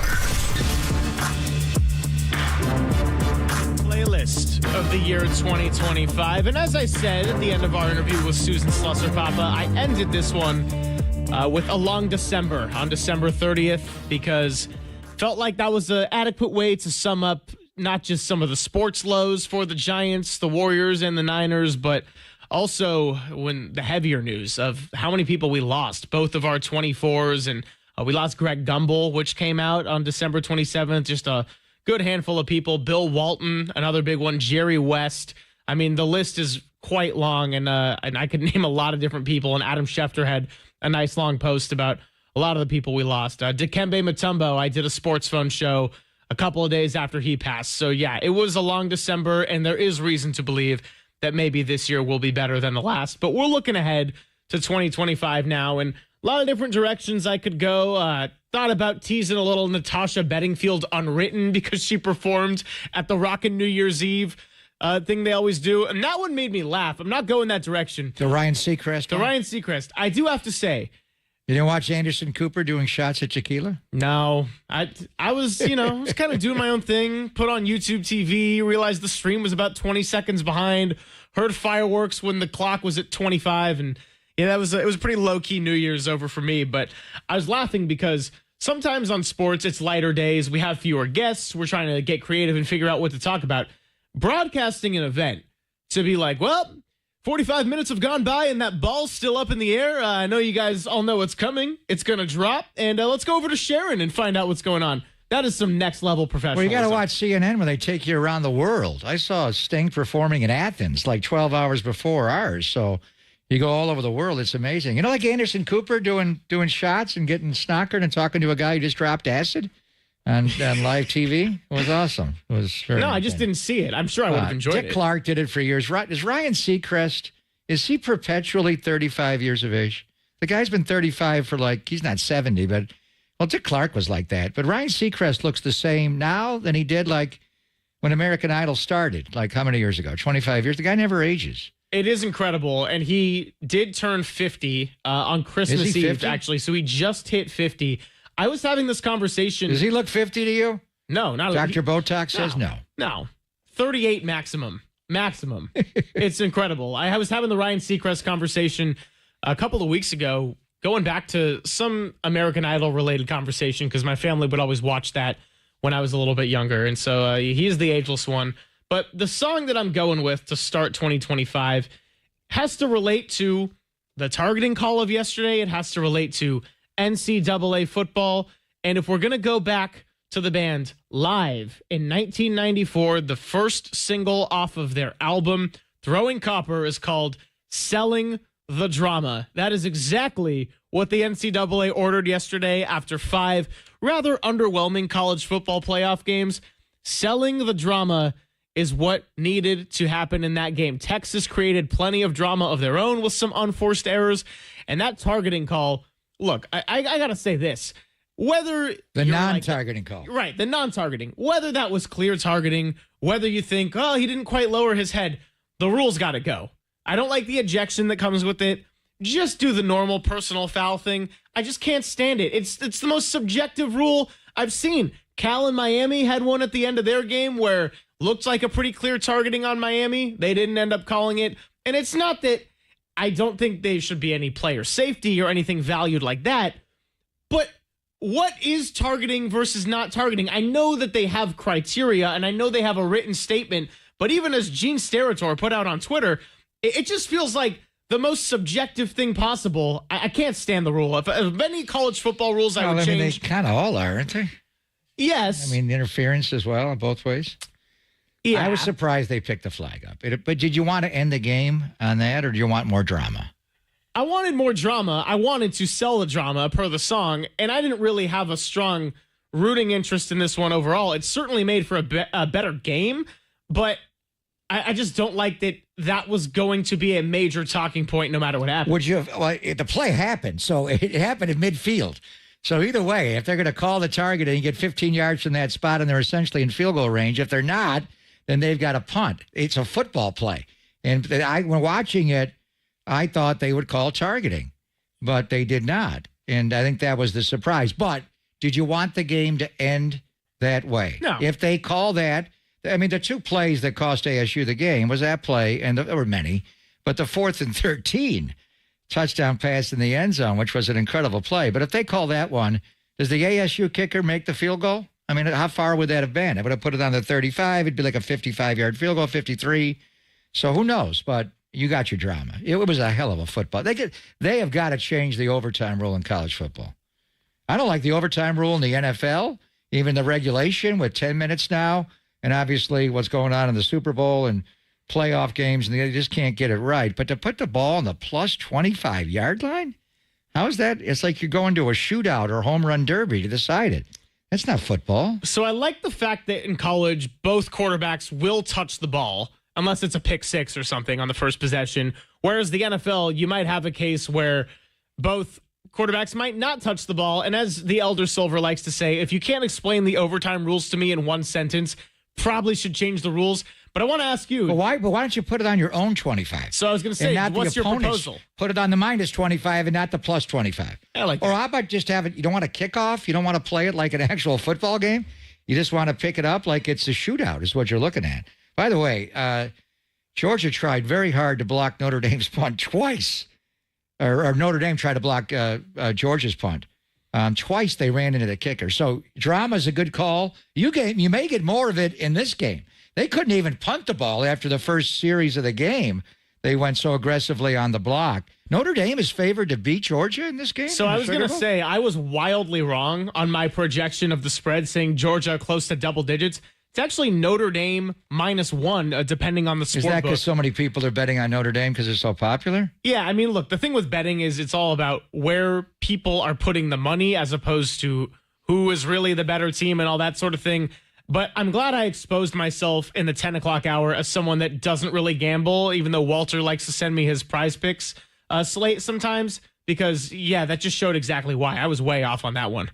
So, what's the over-under on this game? Neither team can not only not make a first down, they're going backwards.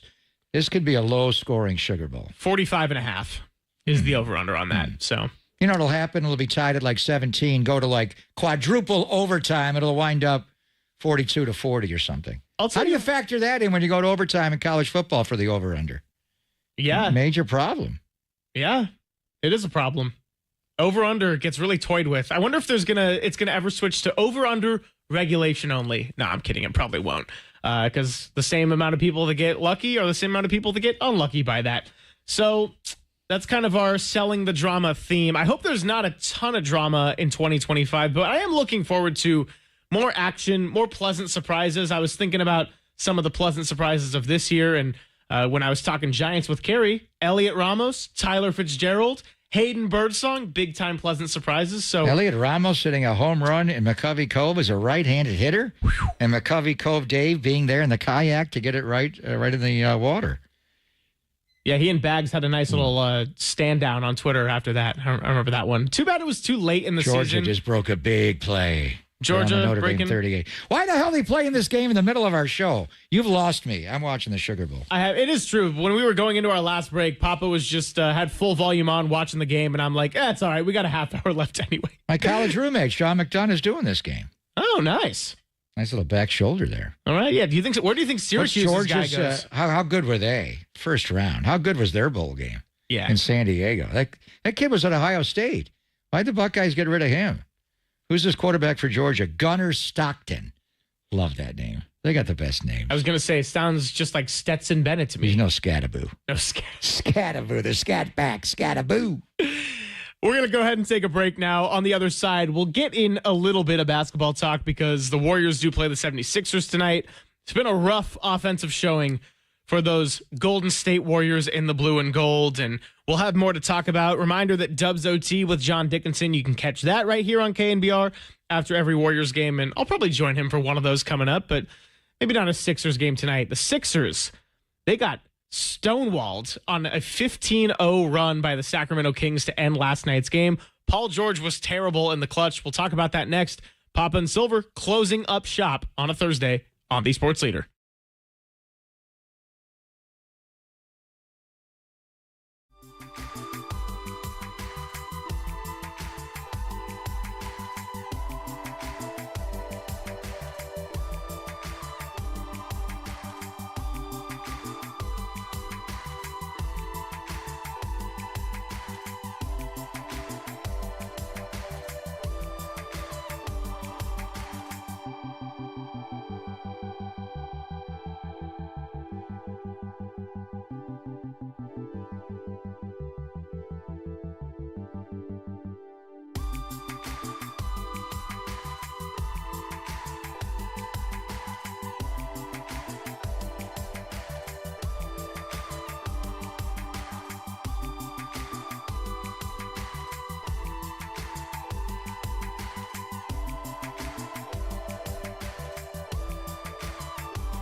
Up Nation, wherever you are around the globe, stream Gold-Blooded Radio 24/7, 365 on KNBR.com. This is the sports leader.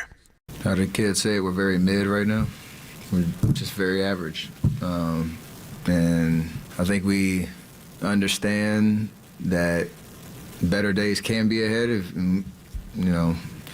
you're not in that big of a hole in the Western Conference. If you look at the standings, you go on a 5-6 game run.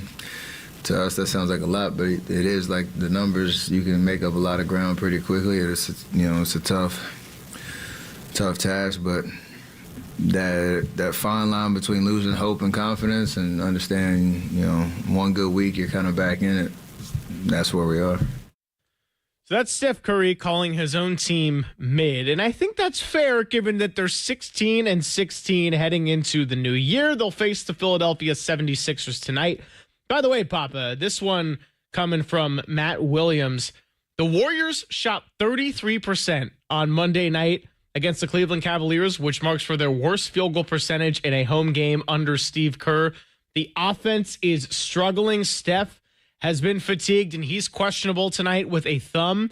Dennis Schroeder has had a couple of moments, but largely has struggled to find a way to fit in, and I know we talked about during the break, looks like he's pressing at times. Jonathan Kuminga has had his ups and downs, but really the most reliable scorer as of late, and Buddy Hield has been nowhere to be seen with his shots, so things are looking a little bit bleak offensively. Still plenty of time for the Warriors to turn something around, but the inconsistencies we've seen over the last couple of years, they're showing in major ways right now. They are mid. I love that, Steph.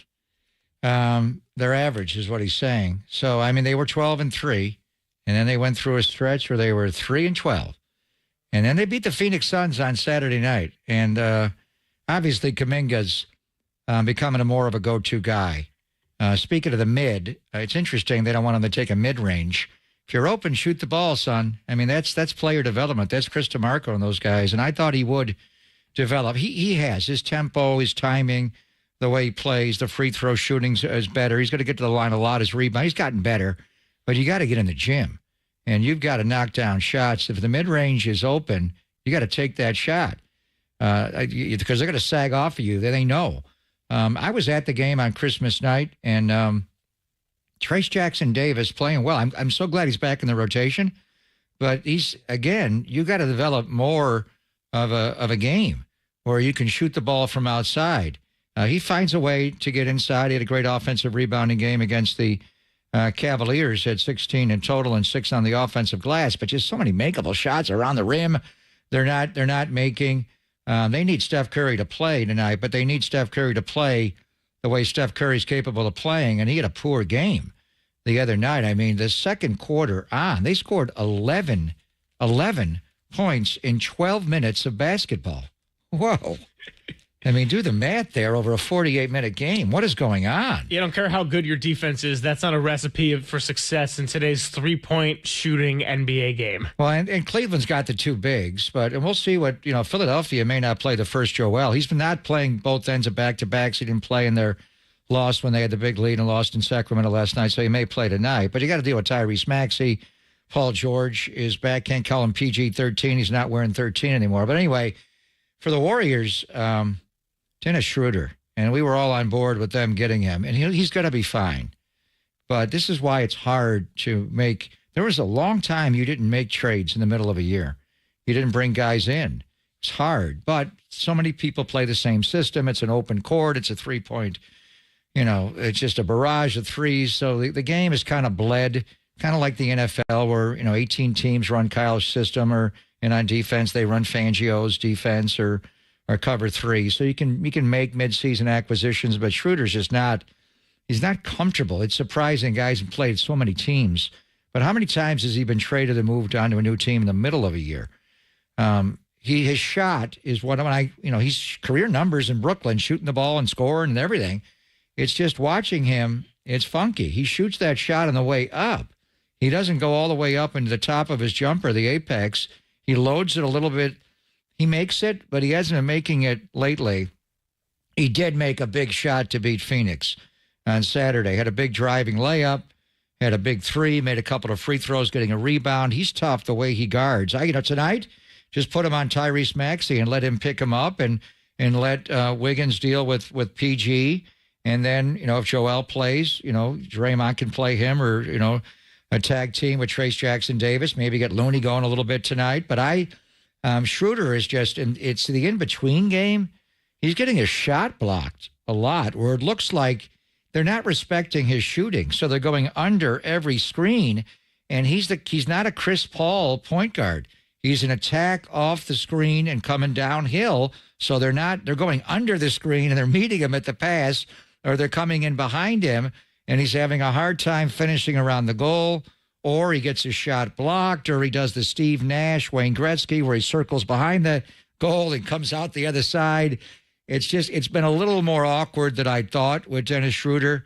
But I like Kuminga's game, obviously scoring the way he is, but the way he guarded Durant was amazing. He was on Durant a lot. Wiggins was on Beal. They didn't have Devin Booker in that game, but he was forcing turnovers and tipping the ball away. Durant's hard to cover, but they are mid right now, but they're a mid that's dropping. The 12-3 has become a 16-16. And when you look around the West and all these other teams, and it's just there.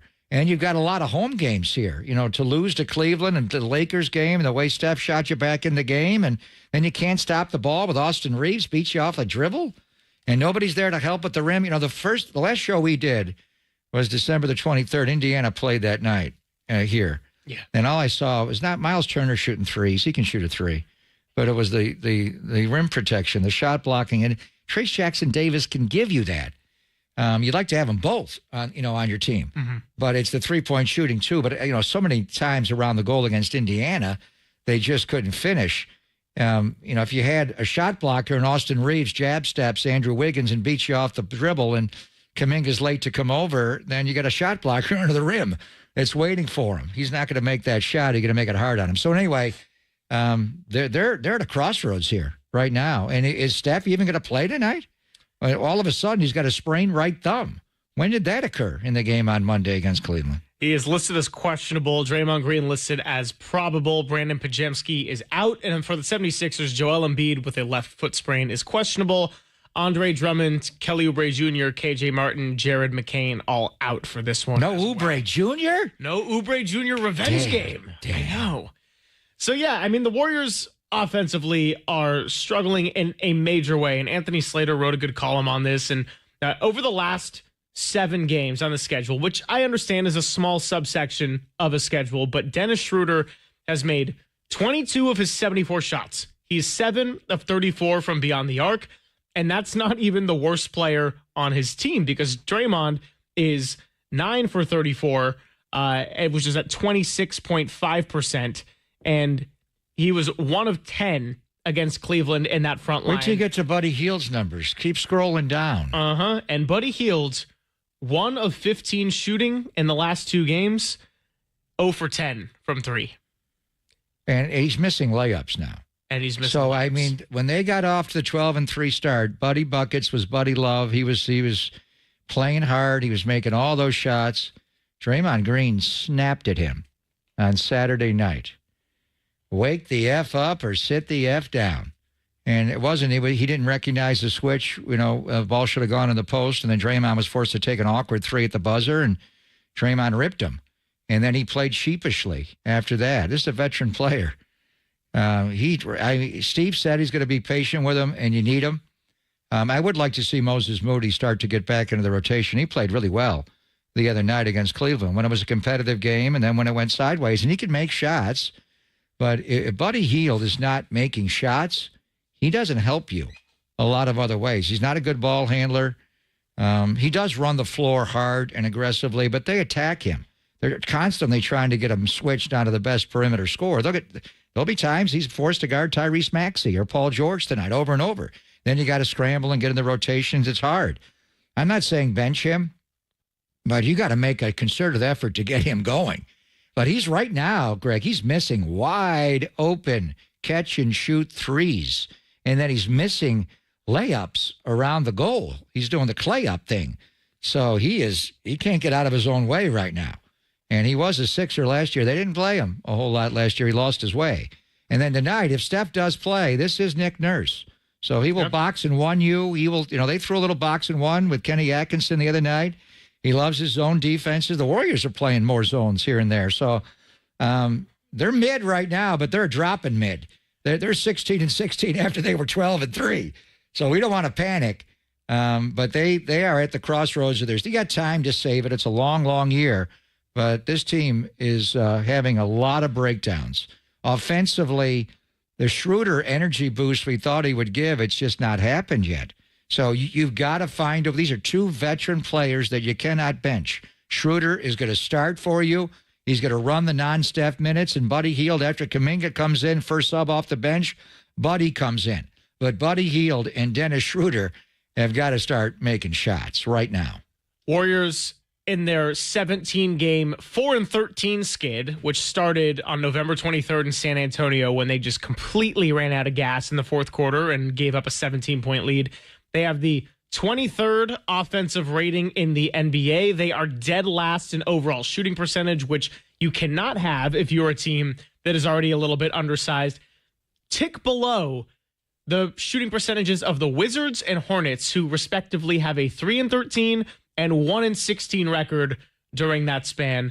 Not good. It is mid, but they are trending very much in the wrong direction. And yes, there is time to turn it around, but the inconsistencies and Steph dependency are starting to show. I do think that they are a much better defensive team than last year, but defense can only take you so far when your offense is struggling to this degree. December is over. And a lot of Bay Area teams, what a December. It was not a December to remember.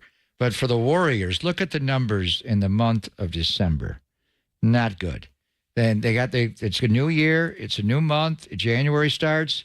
They've got to play better in January because after January, you're running to February and you got a trading deadline. And they're mid right now. 16-16 is okay, but you were 12-3. Then you went 3-12. Beat Phoenix, and Cleveland was not competitive. And is Joel Embiid playing tonight? The Warriors are saying he's officially questionable, so we'll see. No update on Joel, but I think he'll play. And he's got that mask going on, the first Joel. They only come in once a year. And they came in last year. Remember Kuminga fell on him at the end of the game? And I don't think he should have been playing in that game. He was hobbling with the knee, but when he fell on him, that ended Joel for a while. So to bring him back into this arena again, but we'll see. But the Warriors and the schedule is not any easier. They got a tough weekend coming up, and I thought Schroeder would fit in a little easier than this. He looks a little bit like he's trying too hard, and he's a veteran guy. He's nasty. He'll get up in you, but you don't expect it. It's hard when you're even middle of the year to be traded. But he just looks like it's everything is tough for him right now. If there's a player I would like to see, weird as it sounds, because I talk about the offensive struggles and this is not a known shooter, but I'd like to see some Kyle Anderson out there because he can do everything other than shoot the basketball. He can set screens. He could recognize defenses. He could even facilitate the ball. And I understand we can get into the whole lineup thing on a different day but then he probably plays the 4, and then Kuminga's been playing the 4, and then if you play Kuminga at the 4, you can have Draymond at the 5, and then it all gets clogged in the front court. I get that. But it is something that the bottom line is they got to shake up a lot of different things. And I would like to see some slow-mo out there just for some stability in defense and facilitating on offense. And Kevon Looney is just, they weren't playing Trace Jackson Davis at all. Now all of a sudden he's starting and playing 28 minutes. Kevon was starting. He's not playing at all. I agree with you. Anderson had a little something, but he's healthy now. We'll see. He's not going to change the lineup. He wants to roll this lineup out for a little while. So we'll see. Moses Moody needs to be in there earlier as well. The guy that I want to see a little bit is Quentin Post. Just on the screen action up top, he pops out. He didn't shoot. I think he shot 1-3 the other night. It was flat. He made a basket inside on an offensive rebound. But just when you see a big set a screen and then pop out, the pick and pop, that is what the modern Joel Embiid will live out there all night. And he can score inside and block all your shots when he's right, wearing his black mask. But just the element, he's not ready to play right now, obviously. But that stretch 5, that shot blocking 5, Trace Jackson Davis gives you the shot blocking. I think ultimately this team needs a center that can shoot the ball. Well, we're gonna that can shoot the ball. I was going to say, center who could shoot the ball would be nice. How about just anyone that could put the ball in the basket right now. That game tonight at 7 o'clock. You can get your Dubs OT with John Dickinson after the fact. And we're going to have a lot of chances to get our Warriors thoughts out there, Papa, because with the 49ers ending this weekend, that will put a little bit more of a focus on hoops. We'll wrap the show up on the other side, get more into the Warriors tomorrow, react to what happens against Philadelphia. And you know what? I have a lot of thoughts, but I'm also saying December's over. I'd like to think January could at least offer a little something different. Doesn't have to be perfect, but man, just put the ball in the basket a little bit. It's Papa and Silver. We'll hand it off to Dirty Work at 2 o'clock, closing out the show on the other side, only here on the Sports Leader.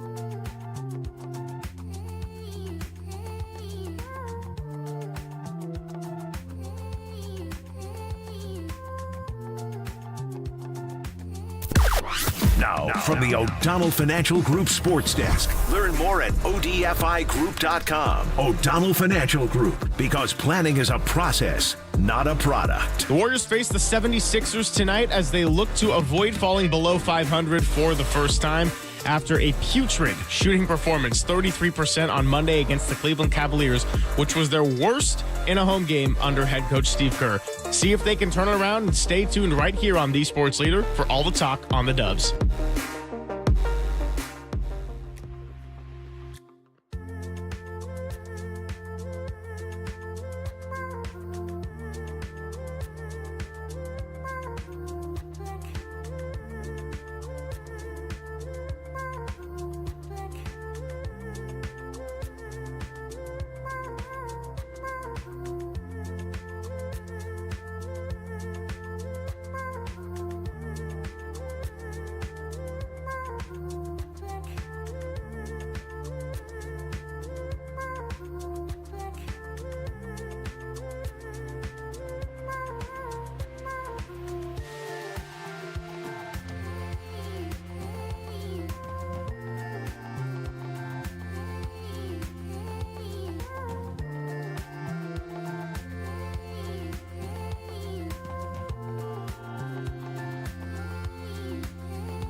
This is Papa and Silver on KNBR, the sports leader. Thanks for joining us. Wrapping up Papa and Silver before we hand it off to Dirty Work. First show of 2025, almost in the books. And before we get on out of here, we've acknowledged some of the funny, we've acknowledged some of the good, we've acknowledged some of the tough of 2024, and we lost a lot of people. We are two Gregs. We lost another great Greg in the broadcasting world in Greg Gumble, the renowned CBS sports anchor who passed away December 27th at the age of 78. He celebrated his 50th year of broadcasting in 2022. And for me personally, March Madness Thursday is one of my absolutely favorite days of the entire year. Greg Gumble was and forever will be a cornerstone of that nostalgia and bunch of happy memories. So I won't get in trouble with an intentional FCC violation to start the year, but just F cancer, man. Yeah, and it took him quickly at age 78, and certainly March Madness. But Greg Gumbel's done everything in his career, and his brother, Bryant, is one of the most brilliant sports broadcasters and just journalists that this country has ever seen. What a family. And Greg, going to work at ESPN and covering all sports, and his work in the studio, it's hard to differentiate what he was better at as a studio host or a play-by-play announcer. But the fateful night in Foxborough, the Tuck U game, he was on the TV call, and we saw him before the game. And it was a strange night. It was a beautiful night with the snow, and it snowed the entire game. And then he had the call of the Woodson blitz, and Brady fumble, and Beaker dives on the ball, and they overturn, and yeesh, all that, and then Vinatieri with the field goal. I think the greatest kick in the history of pro football. But that was the first Saturday night NFL playoff game. They put it on prime time, and the ratings were just incredible. And that was the beginning of the Patriot dynasty. And for the Raiders, that just spiraled them. They did go to the Super Bowl the next year, and they traded John Gruden. But anyway, that was John's last game. So anyway, Joe Castellano, a good friend, in the Bay Area, probably listening to us right now. He listens to all of our shows and texts me throughout. He was in the booth with Greg for his last years, and he's been off the NFL play-by-play for a number of years, but just always a gracious man. I found out that he died right when I was sitting down to interview Kyle Shanahan last Friday. Mike Brown got fired right before then. Mike's son is assistant defensive line coach here at CAM. And then Mike got fired. And then right after that, we found out that we lost Greg Gumbel. So 2024 was a terrible year. We're all looking to thrive in 25. 24, we've lost just so many of our friends and our heroes and people that we just watched and listened to. And it's been a hard year. So glad that we're on to 2025 and January 2nd. So the over-under on this Georgia-Notre Dame game, I don't know who's winning the game, but I'm telling you, this is going to be, it's 0-0. Looks like a defensive battle here. Yeah, we'll see. We were talking about with Tim Ryan, I think off the air, that Rams-Lions playoff game, the first half was all offense, second half was all defense. All those over-bettors out there are going to need it to flip, it to be all defense and then just have a scoring barrage. You know what they need? The weird college overtime rules and all those two-point conversions. Go to it 0-0 and wind up 50-50. I mean, it's just one of those classic Georgias. Their defense is not as good as it was a couple of years ago when Howie Roseman drafted everybody off their defense. But when you watch Georgia, it's like, how do you make a first down against them? Well, Notre Dame seems to not be doing much of that right now. So used to be that way for Alabama. Not so much against Michigan this year, huh? Flem had that bowl game. Yeah, shout out to Wink Martindale and his defense holding Ohio State down. But Ohio State now one of four teams that has made it to the semifinal. The winner of Georgia and Notre Dame will be the fourth. Texas survives a drama fest, and Penn State blows past Boise State. So that's about going to wrap it up. Any final thoughts for you as you're watching this Make game? A shot tonight, Warriors, would you? I mean, when did Steph hurt his thumb? Could have been any one of the missed shots. We're kidding, Steph. We love you. But we'll find out about Joel Embiid and if Steph's going to go with the sprained right thumb. But Buddy Hield, make his first three off the bench tonight, please. And I'd like for him to get a nice wide open look, and then he can say to Draymond, hey, I woke the F up and don't need to sit the F down. Are you going to the game tonight? Are you going to be there? No, I don't think so. I think it's going to be a nice, mellow Thursday night with no Thursday night football. We don't have football. We got college football. Why are we playing this Sugar Bowl so early to get people out of New Orleans after the events of yesterday? Yeah, I mean, it's got to hurt the people ratings, above right? my power making those decisions. But we're the only ones that went back to work today. Everybody else is still on holiday. Yeah, that's true. Well, Murph and Marcus, and of course, Copes and Depop will be at work with Tim, too. Big thank you to Cole back in the studio. Thanks to Greg Papa. We'll be back tomorrow at 10 a.m. to round out the week and kick into 2025. I like how he said it. Thrive in 25. You're listening to KNBR and KNBR FM San Francisco, the sports leader, a Cumulus media station. Okay, the fun's over. They've done the dirty work of the radio business. Anybody messes this thing up for me tonight is through. Engineering, board operating, and producing. Not only are you fired, your life is over. And now they have the microphone. What could go wrong? Nobody messes up. You understand me? Don't mess up. Adam Copeland. You wanted some sort of like hard-hitting Bob Lee journalism. You came to the wrong place. Derek Papa. Oh, boy. Okay. It's getting hot. Is it getting hot there? That's even worse. How are we feeling? It's getting hot? Oh, boy. And Tim Webb. Mankini, yes or no? 59. We go with this, Tim. It's a dirty job, but someone's got to do it. Ridiculous. Completely ridiculous. Welcome to Dirty Work. KNBR 104.5 and 680. The sports leader. It's Dirty Work 2025 edition. Adam Copeland, Derek Papa, Tim Webb hanging out with you on a Thursday afternoon. Yeah, I lined my vacation up with Tom Tolbert, and then he's no longer here, so I still have to come back in on Thursday. I would have liked to take the weekend, Derek. I mean, Tom did have to work Christmas. Here we are. Good to be with you in 2025. I'd say New year, baby. 1 month down, 11 to go. Exactly 1 month. Didn't the show start December 2nd? I don't know, man. Yeah, it's all blurred right now. I don't really. Are you good with? I gotta tell you, like since COVID, and really, I don't even know what I mean when I say that. This is how bad my time is. Like I used to be really, really good at like in my life until 2020 associating what year something happened. I'm still very good at that. The reason I was good at it, I think, honestly, is because I used to be able to associate a baseball season with anything that happened in that year. I do the same thing, whether it's like a movie came out or a sporting event. I always remember where I was. Exactly. Yeah. You had like a marking point in time. Yeah. To say, I know when that happened because of that year. Then COVID happened, and I lost all track since COVID of what year things have happened. There's blurry lines, but for the most part, I still remember, okay, I was there, I was watching this. Yeah, if you ask me what year something happened, I could probably nail it. All right, what year did Ferris Bueller's Day Off come out? Ooh. 1985? I was going to say, did I give you something before you were born? Well, I know. And honestly, I'm really good with the years that movies come out, too, for whatever reason. So if I had to guess at the top of my head, I'm going to say 85, 86 for Ferris Bueller. You are good at that. I'm not bad at that. By the way, you see any movies over the break? Because I got a quick apology. We're going, Did you see Wicked? Oh, God, no. Hell Twice? No, hell no. I know Tim's going to. And hold that thought, because we're going to come back to that in just a minute on the Wicked tip. You know what movie I wanted to see? Go ahead. I want to see Nosferatu, because I hear it's basically based on Bill Belichick's love life now. I don't get the joke.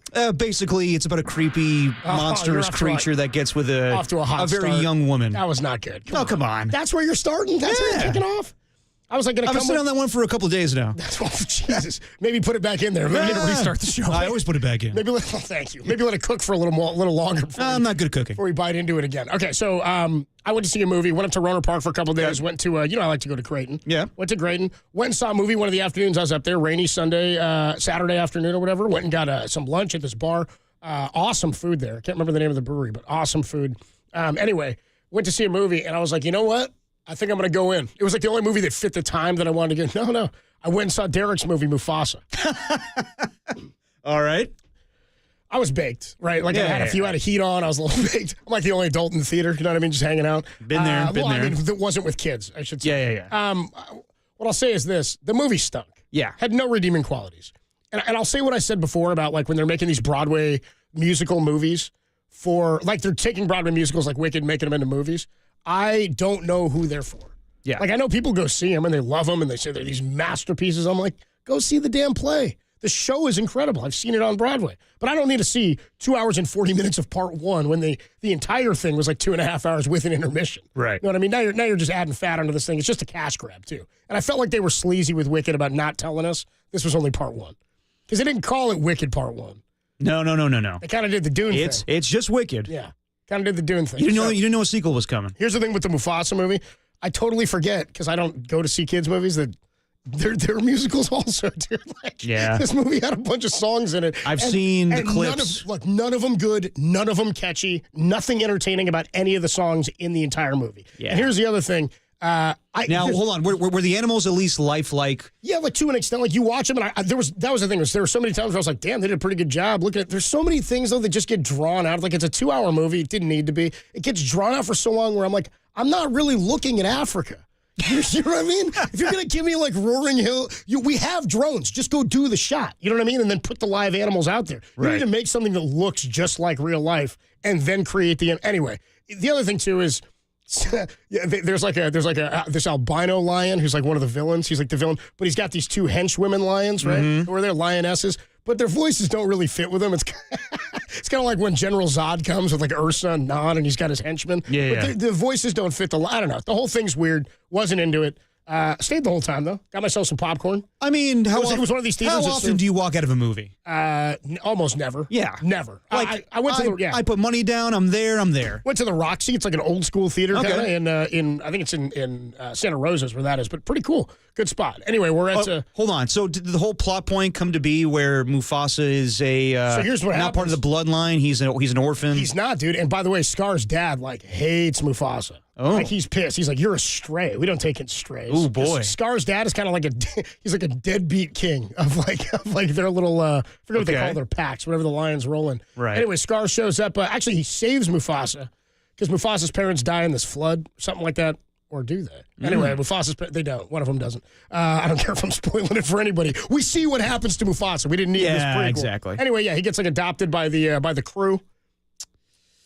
And then that's not part of the original, but whatever. I mean, they don't say any of that, but it's also real dumb how Scar becomes Scar. Dude, Scar backstab. Let me guess, he gets like a scar on his face or whatever? He backstabbed Mufasa pretty bad back then.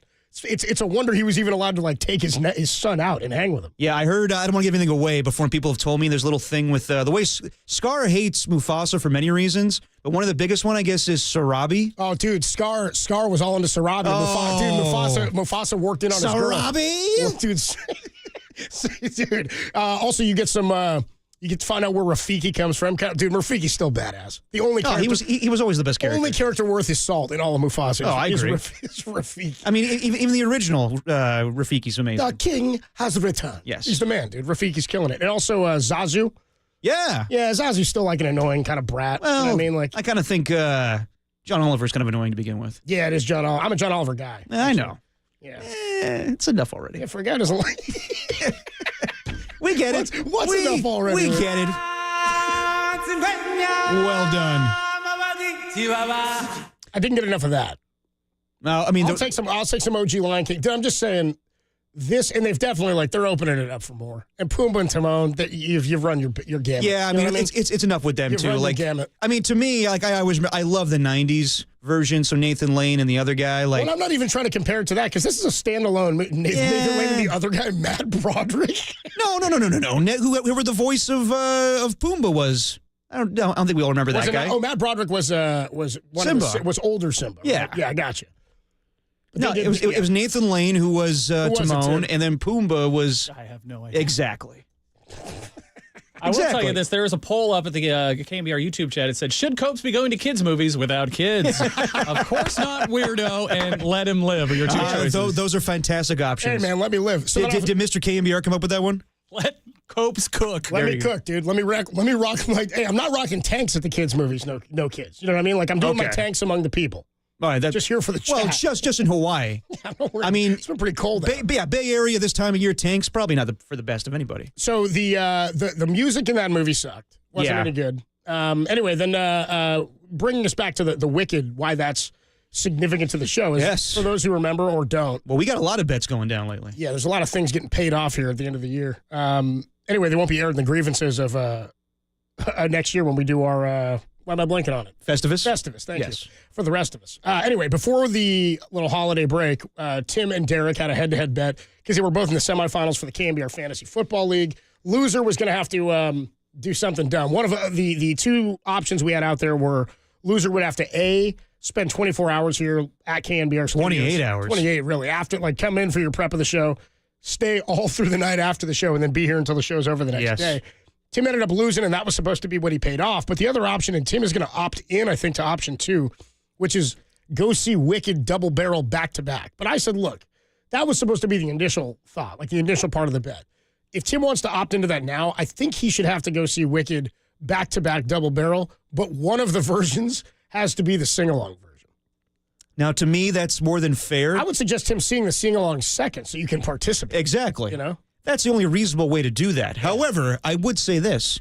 Is it guaranteed that the original Wicked and the sing-along version will be at the same movie theater? I think he'll be okay in finding that. It would be funny if you had to It would just be a huge pain in the ass if you're like, well, Wicked just ended. I have to see the sing-along in about 15 minutes, so I have to go drive to another theater. Yeah, I'm trying to go to a tiny theater where no one will be bothered by any of this. Not like the megaplex where there'll be actually children. And if you were smart, you'd go Alamo Drafthouse. Ooh, Alamo Draft is a great place to watch. That was also my second plan because then I could get housed in between the two. Yeah, but I don't, and you get housed during it. And I can guarantee you the Alamo Draft House will have a sing-along version. If you go to Draft House, I might join you. For the sing-along? I don't think so. I don't think I'm going. Then the joke's all on us. Yeah, we're all going. Again, the idea here is that it'll suck. This bet didn't matter in the first place. This will suck, but it'll suck for 6 hours as opposed to sucking for 28 hours, which it's good logic. Now, can you guys think me on the other bet? Now, the other bet was Derek, oddly enough, an alum of both Texas and Arizona State. Arizona State. For a semester. Yeah. I was there, but didn't enjoy it. I don't know. One drop of blood is what they used to tell me. You even get grades for one semester? No. Even my counselor was like, you were here for a couple of months? Why'd you want to come here in the first place? I can't believe we glossed on my slavery joke. Anyway, off to a roaring start. That was hilarious. So, thank you, my white friends. Yes. So Derek and Jack Loader go head to head in the bet. Proud ASU alumni. Derek he's a proud ASU alumni. Jack Loader. I don't know why he's standing in the window. He doesn't get to come on the air. He's not allowed to talk. So get the hell out of here. So Jack. you made a bet. He's an ASU alum. You're a Texas alum. Yes. You went head to head yesterday in the quarterfinal of the CFP. The game. Great game. Will we be treated to a better game than that? Great game for those that don't have any. I'm a neutral observer. Yeah, exactly. Yeah. For anybody that didn't have anything invested in this game, it was fun as hell. Like everybody watching college football, I'm a neutral observer. Well, yes, but at the same time, can we all agree that it maybe wasn't the best football played? And we get that with college football, but just I don't know, the bad kicking. I tweeted this out yesterday. You guys are mad about Jake Moody. Check out my guy for the kicker for that's what I'm saying. For Texas. But that's to me. That's Kenny G lookalike. Jesus, it's tough. If you're gonna have the look, you got to nail the kicks. Yes. You know what I mean? It's I sort of accept that as a fan of college football. If you're going to watch these games, you know there's going to be a lot more variance. They're not professionals. I mean, we're getting damn close to them all being professional athletes with the way the landscape. Yeah, by all means, Quinn Ewers, accept that $6 million to go play somewhere else. Yeah, he's like, am I going to make more just staying at Texas for another year after what happened? You this are season? gone, my friend. That is Arch's school. I accept that as just part of the product. It doesn't bother me. But again, you're a fan of the game, so it's a little bit different. Bottom line is the bet you guys made is if Jack Loader lost, he's not allowed to talk at work. And for those who know anything about Jack Loader, that's maybe the most painful thing in his life. He has to get his takes out there. Yeah, he's got things to say that nobody wants to hear. Yes. So he can't talk for a week at the station. He's been pretty good about it so far today. Yeah, he's found loopholes where now he uses he finds a Harmony or Truth Machine AI thing to speak for him, and I don't like that at all. It's all lame. It's all lame. And then part two is you had to buy all three. You got the show lunch. Yes. On Derek. And Derek ate it here. I did. Didn't even take it home. Take it home? It wasn't a dinner Gambino sandwich. Which you can't have a sandwich for dinner. Can you believe the respect he shows to Jack Loader relative to me when I buy him lunch? Well, it was planned out, Copes. I knew that it was my own bet, so I didn't bring anything else in. I get no respect. Anyway, at the end of the day, as long as I'm around, no one will have to hear Jack Loader speak, and I did a gift for the whole entire KNBR staff. Good deal. Adam Copeland, Derek Papa, Tim Webb with you on a Thursday of 2025. How about that? This is a weird work week. January 2nd, 2025. Dude, how about my run where I went off for 4 days or whatever. Yeah. I went Monday on for the Niners, Tuesday, Wednesday off. Yep. Thursday, Friday on, Saturday off, Sunday on for Niners. So we're rolling every other day almost. A little checkerboard here. Yeah, it's the last one. We got good spirits about it. It's the last one. Well, we got good spirits about that Niner Cards game going down Sunday. Which, by the way, I should point out. It's like a preseason game. Stay tuned. 3:30. 49ers head coach Kyle Shanahan joins us right here on KNBR 250. Mark Spear is going to join us. We got plenty more to come. Dirty work in 2025. 808 KNBR. Will we make it through the year? We'll talk about it next, as well as our reaction to that Lions win over the 49ers. Jack Loader, shut your mouth out there on the sports leader.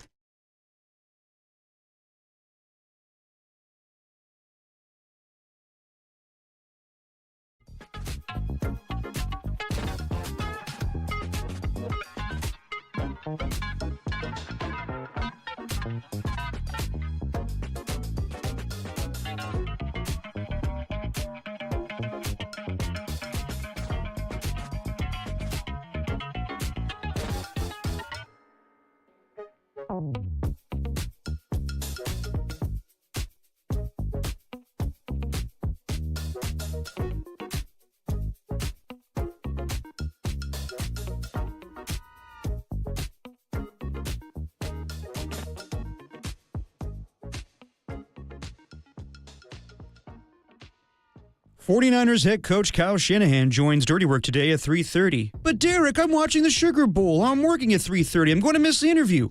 Be cool, baby. You can listen to the interview again at 4:50. Catch it on the replay leader, KNBR, along with our YouTube and Twitch stream.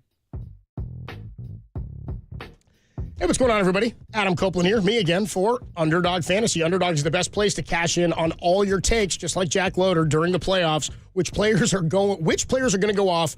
Which ones are ice cold? With over 5 million happy players and $2 billion won, Underdog makes it fun, and they make it easy to cash in on all your favorite athletes' performances. Check it out. With their Pick'em game, you can win up to 1,000 times your money just by choosing higher or lower on a player's stats like touchdowns, interceptions, and much, much more. Underdog is also the only Pick'em platform that puts the power to cash out in your hands. Now you can either keep riding with your entry, or you can tap the Win Now button and you can cash out whenever you want. Plus, they've got this double flex option now where you can take 2 L's on one of your entries, and you can still turn in a W. Underdog is the place to play the Pick'em game. Download the app and sign up with promo code KNBR and deposit now to get up to $1,000 in bonus cash instantly. That's promo code KNBR. And this week, you got the Dubs playing tonight.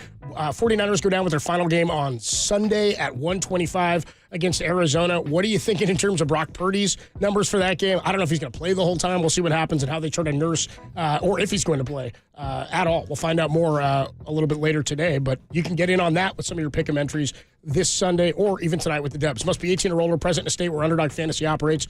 Terms apply. Concern with your play, call 1-800-GAMBLER or visit www.ncpgambling.org.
And now, time for the Protect Your Assets with David Hollander Business and Technology Report.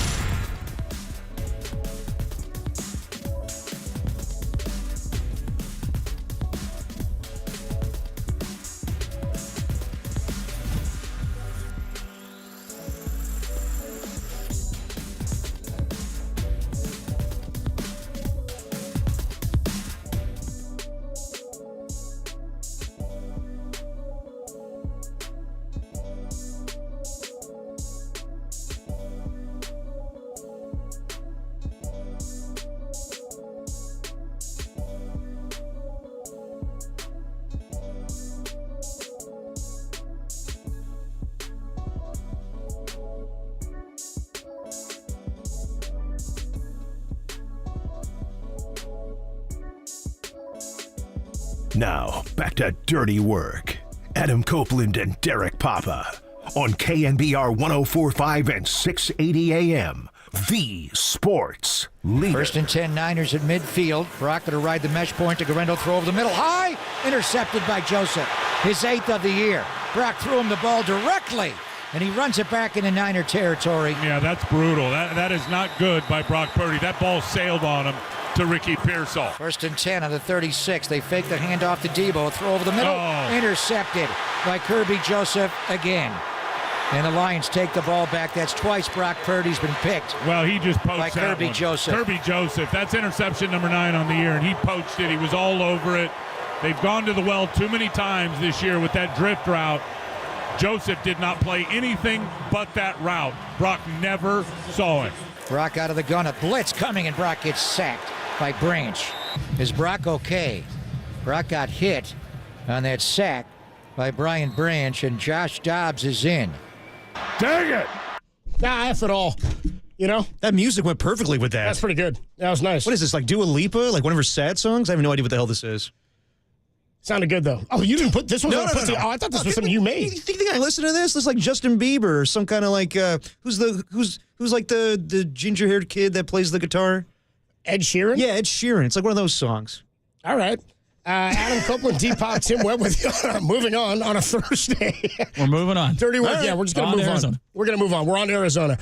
Dude, basically, look, I don't know how people feel about that game. I don't know if people have any feelings about the game against the Lions. Most watched Monday Night Football game this year. I'm talking 49er fans. That's kind of what I'm getting at. I mean, Tim and I were out there on Monday for pre- and post game as the Niners fell 40-34 to the Detroit Lions. And really going into the game, the only thought I could have about it is, well, this doesn't even mean anything to Detroit. Yeah. Like in terms of, I thought maybe there could be, and I never know this. I didn't play pro sports, and I don't know how much guys get up for stuff over a bad team like the 49ers have been this year.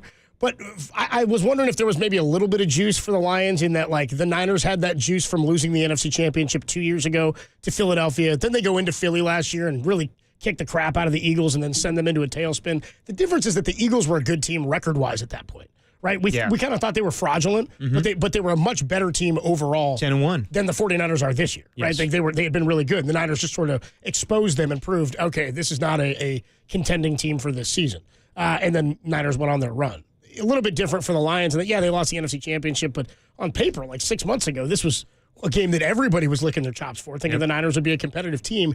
Instead, none of this game mattered for Detroit because the number 1 seed in the NFC is going to be determined this weekend when they play Minnesota. What a great game. What a great way to end the 2024 season where you get a number 1 seed matchup in the last week against division opponents, and it also is going to result in a 14-win team being a wild card team. The only time I could think of this being close to this situation was when the Niners were playing the Seahawks in 2019 to end the season, and they had the goal line stand with Drake Greenlaw, where they won the NFC West and were the number 1 seed. Otherwise, Dan Buns tackle at the goal line. Exactly. Yeah, Dan Buns. They would be the 5th seed in the NFC. Yeah, in the NFC that year. Yeah. So because when you're 2 division teams, or the top 2 in the conference as well. I mean, they would have been. What were they? Like they were 12-3 at that time. 13-3. So either they were 12-4 or 13-3. Right. And so now you're going to have a 14-3 team end up as a wild card team. Wow. It's going to be wild.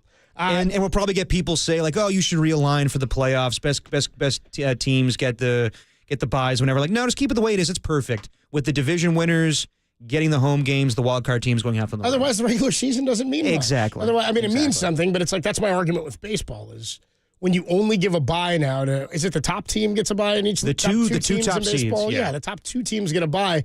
What does it mean to win your division just because you're like, damn, I won 96 games, but 2 teams won 99 and 102. And it's fine in basketball. You don't need to do it anywhere else. I was like, why don't I get a bye? What was the point of playing 6 months of 160-plus games to just have to play a best 2 or 3 again? And we're kind of seeing it in we'll see it this postseason. We're seeing it in college football right now. Maybe buys aren't the best thing.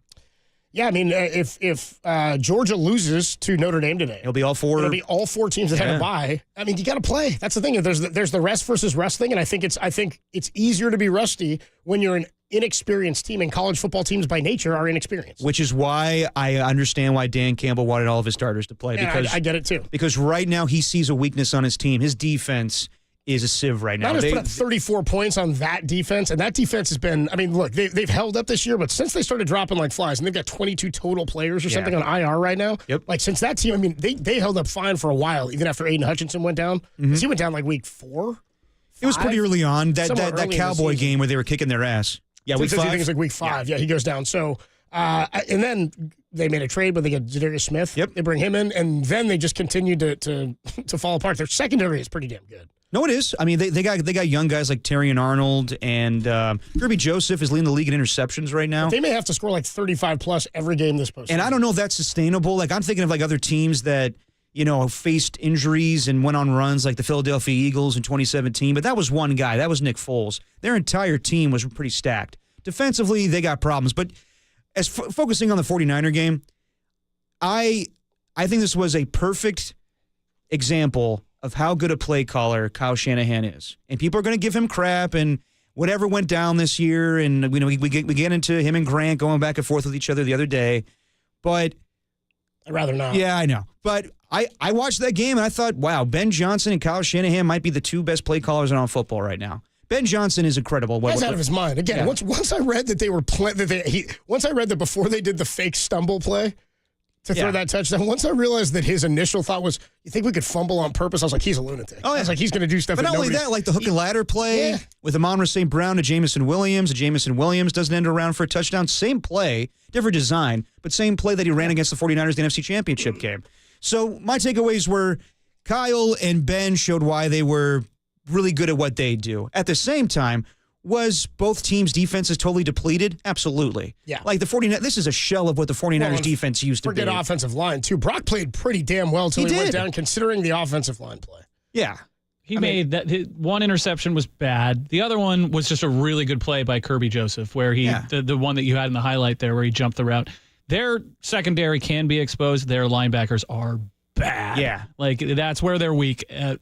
They're still led in sacks by Hutchinson, despite the fact that he only played 5 games. The Amon-Ra touchdown was pretty tough. But the 4th and goal? I mean, it was tough, like, to look at the defense and be like, what was that? Yeah, Renardo Green was... you got to know. I was like, well, where are we? But on the flip side, Brock Purdy's touchdown run, what is my man for the Lions doing on that play? Yeah, just go ahead and light him up. What are you doing? I didn't get it either. Hell of a play by Brock, though. Yeah. That's interesting. I mean, first half, by the way, as good as Jared Goff had played in the first half of that game, and they were fantastic, Niners had a lead in this game at halftime, and Brock had 3 touchdowns. He had 2 passing and a running touchdown. Now, this was one of Brock's best performances, but I will say... 3 for 3 in the red zone. Yes, the 2 interceptions were not good. But I will say this also, he had 35 passing attempts, and I look at his game log from a year ago, the one game where he threw more than 30 passes... There was a couple games. The one against Cincinnati. They were down? Yeah, they were down in that game. And that was a rough week for him with the concussion. He probably threw a lot in the Ravens game. But it was in the rain, too, on Christmas. He threw 32 passes in that game. Yeah.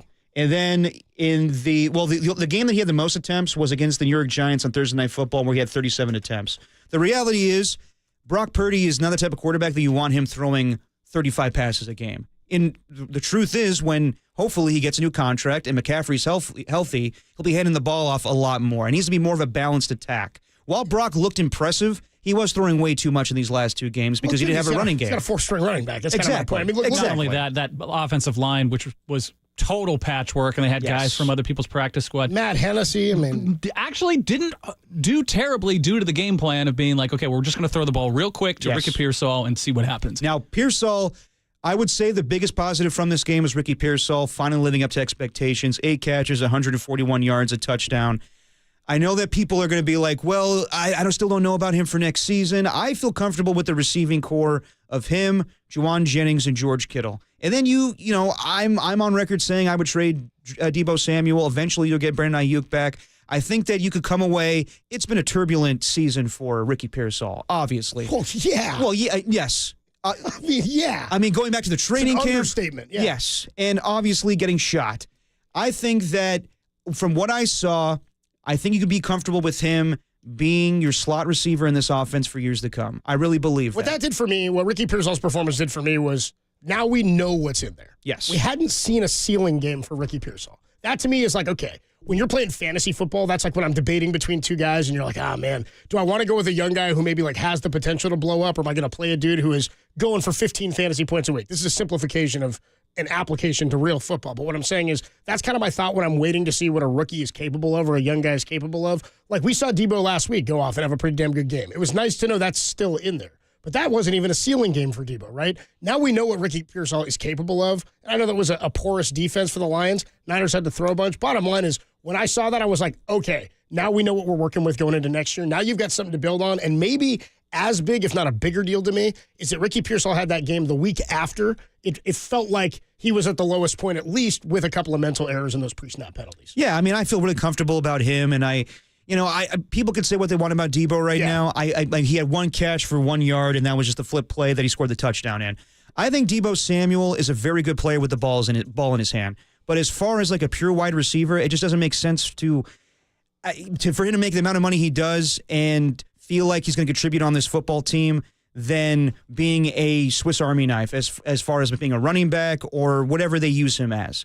I think they need to make this more of a traditional offense in the sense of having 3 wide receivers that you can line up and throw the football to. And you going to tell Kyle that at 3:30? Here, Kyle, here's what I think you should do. No, because Kyle made it pretty clear yesterday. I'm going to do what I want to do. Yeah, you tell him. I want to see what he says. Hey. Now I'm nervous. Kyle Shanahan joins us at 3:30 today. Mark Spears at 2:50 talking some Warriors and some NBA. We got to continue the 49er conversation because I got to come back to what Derek said before we went on break. You're going to cut Jake Moody right now? I was like, well, not right now, but got to have some competition. We'll talk about Moody in this situation. 2 more missed kicks, another missed extra, or a missed extra point. I think it's his first missed extra point of the year. Well, am I wrong on that? Well, maybe of the year, but not 2025 no, stop. or Okay. 2024. All right, I got it. I got to go back to he missed that PAT in the Super Bowl. Yeah. I don't know if Jack Loader remembers that. I think Christian McCaffrey's only fumbled once this year, but it wasn't this season. We'll talk more about this 49er team next on the Sports Leader.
Now, back to Dirty Work.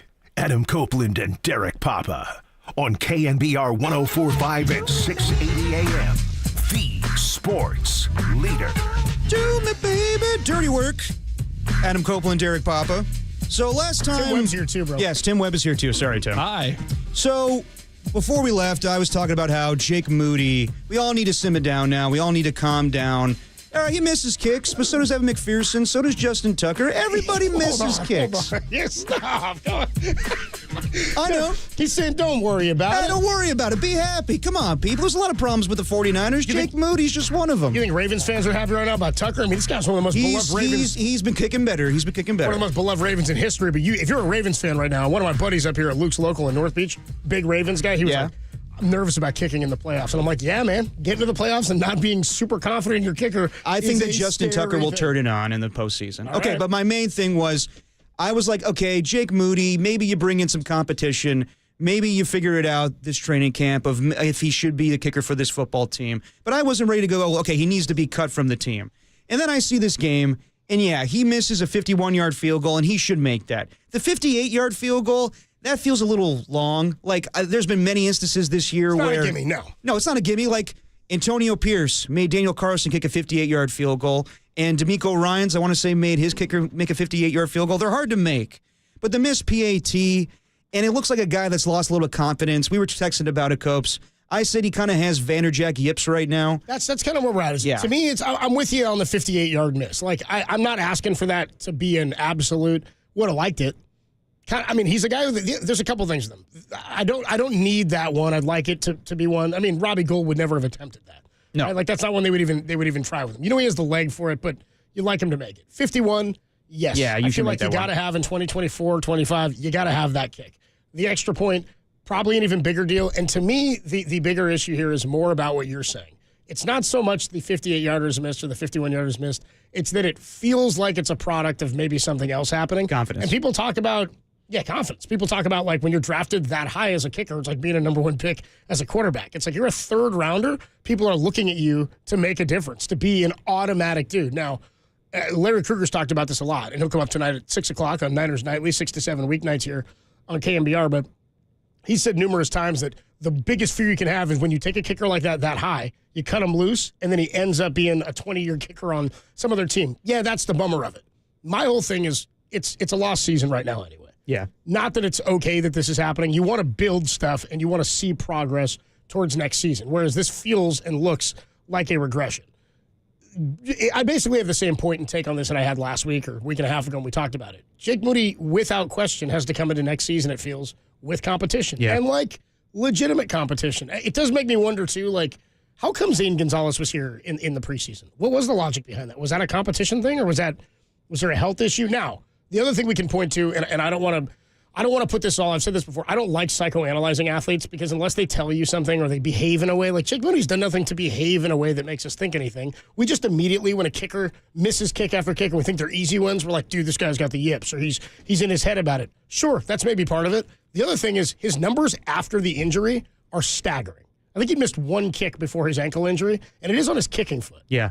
And so since he's come back is when he's had the majority of his misses. I think he had one. I'll get you the numbers exactly. But I believe it was one miss prior to the injury, and since then it's been every other one. I think it's 7 other misses. No, I mean, it's alarming how many kicks he's missed lately, but for like Richard Sherman to go on his podcast and say, you have to cut this guy, I want to do that right away. I'm like, what's the point of cut? My thing is everyone's like, you got to cut him, you got to cut him. I'm like, he's already here. You already used the draft pick. It doesn't hurt you anymore to play one more game and then have him compete next season. If the 49ers were going into the playoffs right now, you would have to think about, okay, we need to bring in a veteran kicker and maybe just have him sit on the bench for a little while. Maybe. But, then you may shoot his confidence entirely, and then you may have just lost him. That's true, but also young kickers, that's what happens sometimes. We played the sound of John Gruden talking about Sebastian Janikowski. It was a little bit different.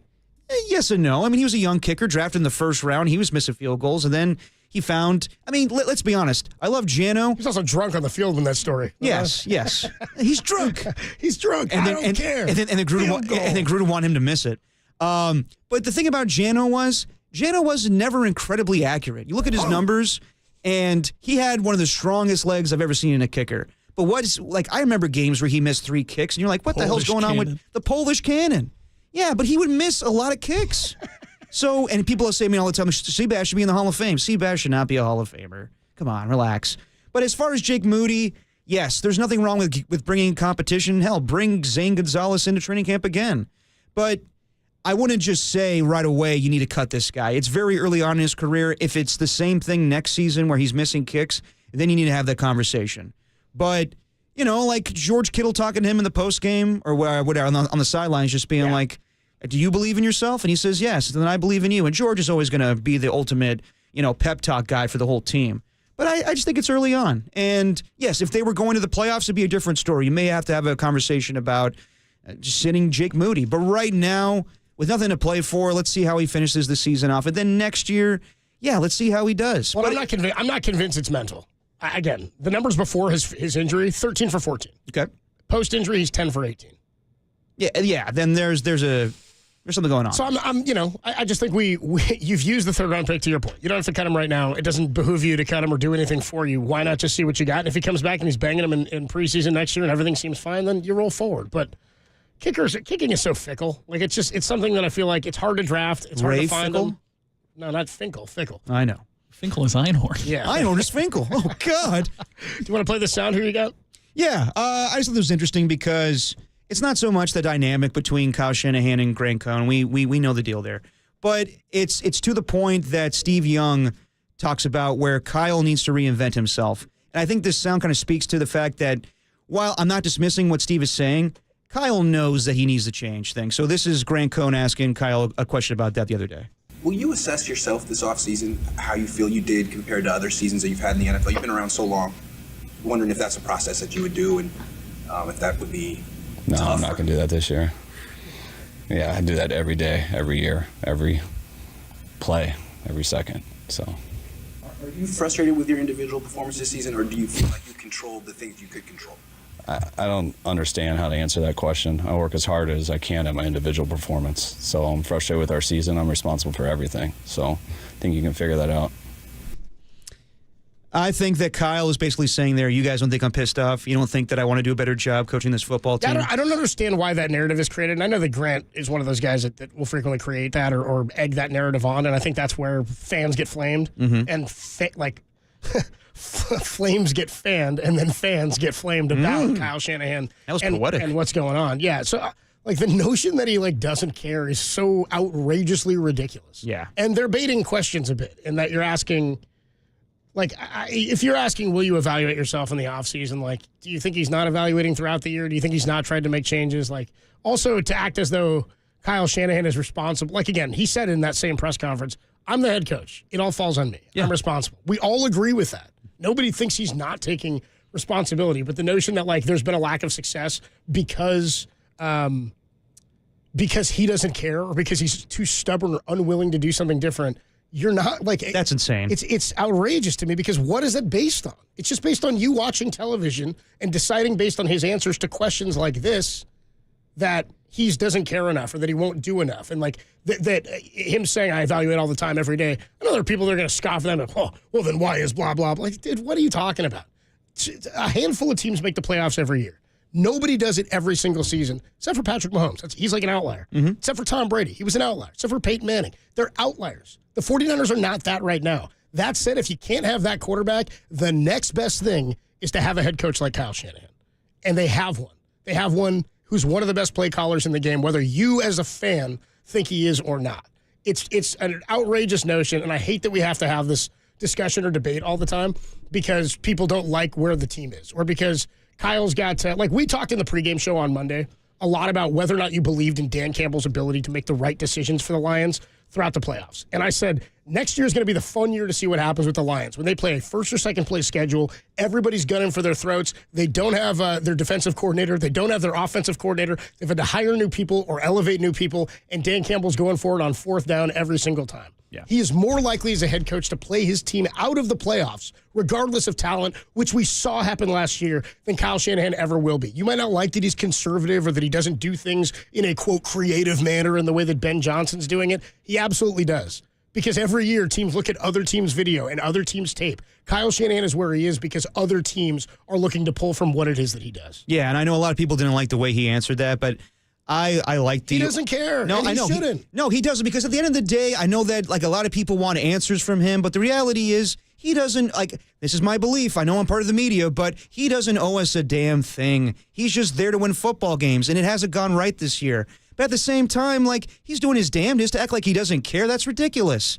So, yeah, he's not going to go full Bill Parcells or Mike Ditka from the 80s with his press conferences, but he's given a straight answer. Like, I think you know how I feel about this season. And I don't need to explain to you or anyone in this room that I haven't lived up to my expectations. So I understand the conversation we have of, does Kyle need to reinvent himself? Does he need to change things? Of course he does. He realizes that. Everybody has to always. That's what happens. What this whole narrative just totally ignores is the idea that 31 teams lose every year. Yes. 31 teams lose every year. One win. And very often it's been Andy Reid who has established himself. And very often the Niners are in that last four. You know what I mean? Yeah. And how many times did Andy Reid lose? Yeah. You lose. It's okay to suggest that other teams lose. And so to be like, well, he's losing. They don't care. It's almost just, it's a catch-22. It's like, if he gets really emotional about it. People? Come on. You do this every day. You don't think he cares? Just Yeah. I don't know. I don't know where else to go with that narrative. Now, real quick, before we get to Mark Spears, did your heart sink a little bit when Brock hurt his hand at the end of that game?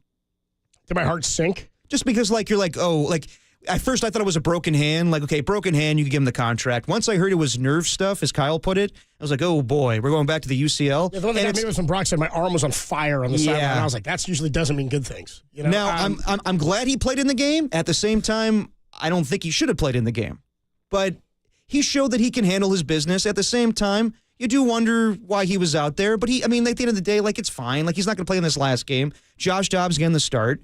So, no harm, no foul. But if it was a long-term thing, yeah, you have to question it a little bit. I mean, my heart didn't sink. My first thought was, oh, boy, this is going to be a way different offseason on the show than I thought it was going to be if Brock had an injury. Adam Copeland, Derek Papa with you. I think we're going to get Kyle Shanahan a little bit early. It sounds like it. Sounds like we might be getting Kyle around 3 o'clock. Okay. And by the way, EB here checks in on the YouTube chat, and everybody can. KNBR, the at KNBR 1045 YouTube channel, where you can always be a part of the conversation and check in on the poll that's up right now. Should Copes be going to kids' movies without kids? Well, I did. I went to see The Lion King, or Mufasa. Didn't enjoy it. Anyways, EB here checks in, Tim, and says, Tim Webb's had enough of this Kyle narrative. I just responded as like, to quote Gary Radness, I'm pissed on the radio. Adam Copeland, Derek Papa, Tim Webb with you. Head coach Kyle Shanahan's going to join us, I think, pretty close to 3 o'clock.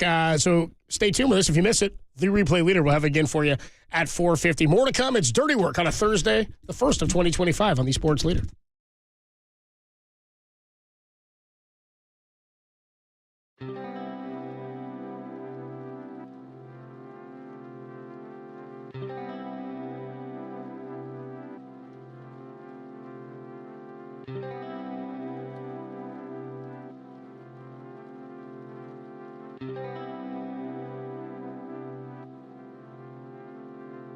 Bro. T-Rock. Tim Ryan joined Greg and Greg today.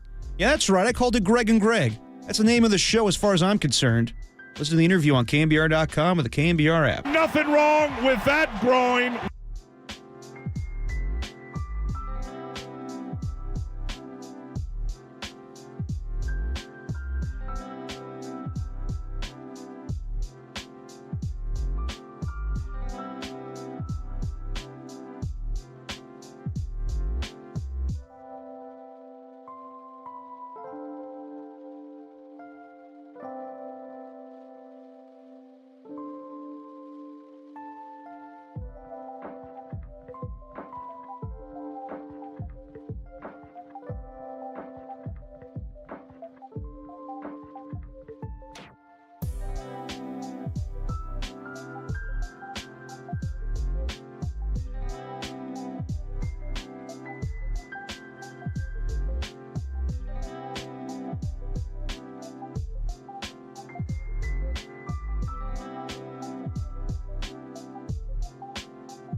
Now back to dirty work. Adam Copeland and Derek Papa in the KNBR Casino Matrix Progressive Jackpot Studios. Casino Matrix Progressive Jackpots are here. Where are you? Just drop in. Please play responsibly. Call 1-800-GAMBLER. Thursday afternoon on Dirty Work, Adam Copeland, T-Pop. Tim Webb hanging out with you. Kyle Shanahan's going to join us momentarily here as soon as he finishes up talking to Greg Papa. Whenever Greg Papa's done, then we'll get our Kyle Shanahan hit in. After all, he did talk to him first. He'll let you know. Yes. Talk to him first. I was wondering, do you think Pop's going to grow his hair out this offseason so he's got long hair like Kyle for next season? Well, I mean, what somebody in the booth has to now because I believe T-Rock cut his hair. He did. I thought he wasn't cutting until they got a Super Bowl. Well, that didn't happen this year. Or they get eliminated from playoff contention. By the way, Dirty Work is sponsored by Amici's. Is that right? Dirty Work sponsored by Amici's East Coast Pizzeria when you want the best pizza in town. Is that just a blank sheet? Yeah, I don't know. I was like, I don't know. I was just making sure. There's two things here, so I want to make sure we were sponsored by the right thing at this time. Is labeled on it. Okay, the time is labeled, but it was confusing in that you put the earlier time on the bottom and you put the higher time next to the. You see this, right, Derek? I see it. I'm always going to side with producers. Just do the damn read, Copes. I did it. I just don't need the back talk as to why There's no back talk. Tim was like, well, I thought I put it on there. He did. 2025 is going to be terrible. Hey, we're just producing live on the radio. I didn't. Oh, man. Whatever. Anyway, Kyle Shanahan's going to join us. You want the best pizza in town. I mean, yeah. So Mufasa. So Mufasa. No. Wasn't that good. Yeah. It really wasn't that very good at all. And you got the new Simba and the new, like, what's his kid's name? I don't even know. You know Scar's real name?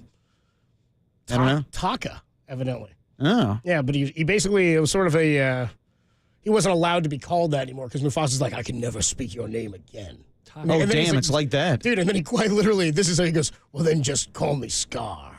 So dumb. He's like, Scar. All right, we'll do that. Yeah. What was it? Until I get the name. Do they ever ask, why are you the only British lion in the whole kingdom?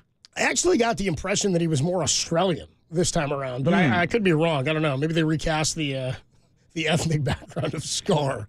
No, they would. It's tough to question whether or not British lions. Gotta watch out for him. Well, it's like why is he British and why is everybody in space British? You know what I mean?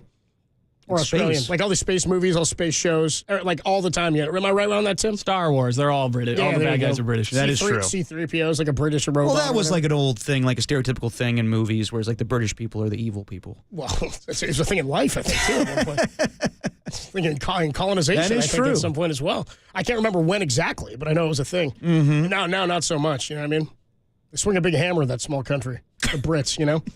Anyway, no, I don't know why he was British or Australian or something weird. I don't know. Something weird. Yeah. I think it's a Champ Kind line.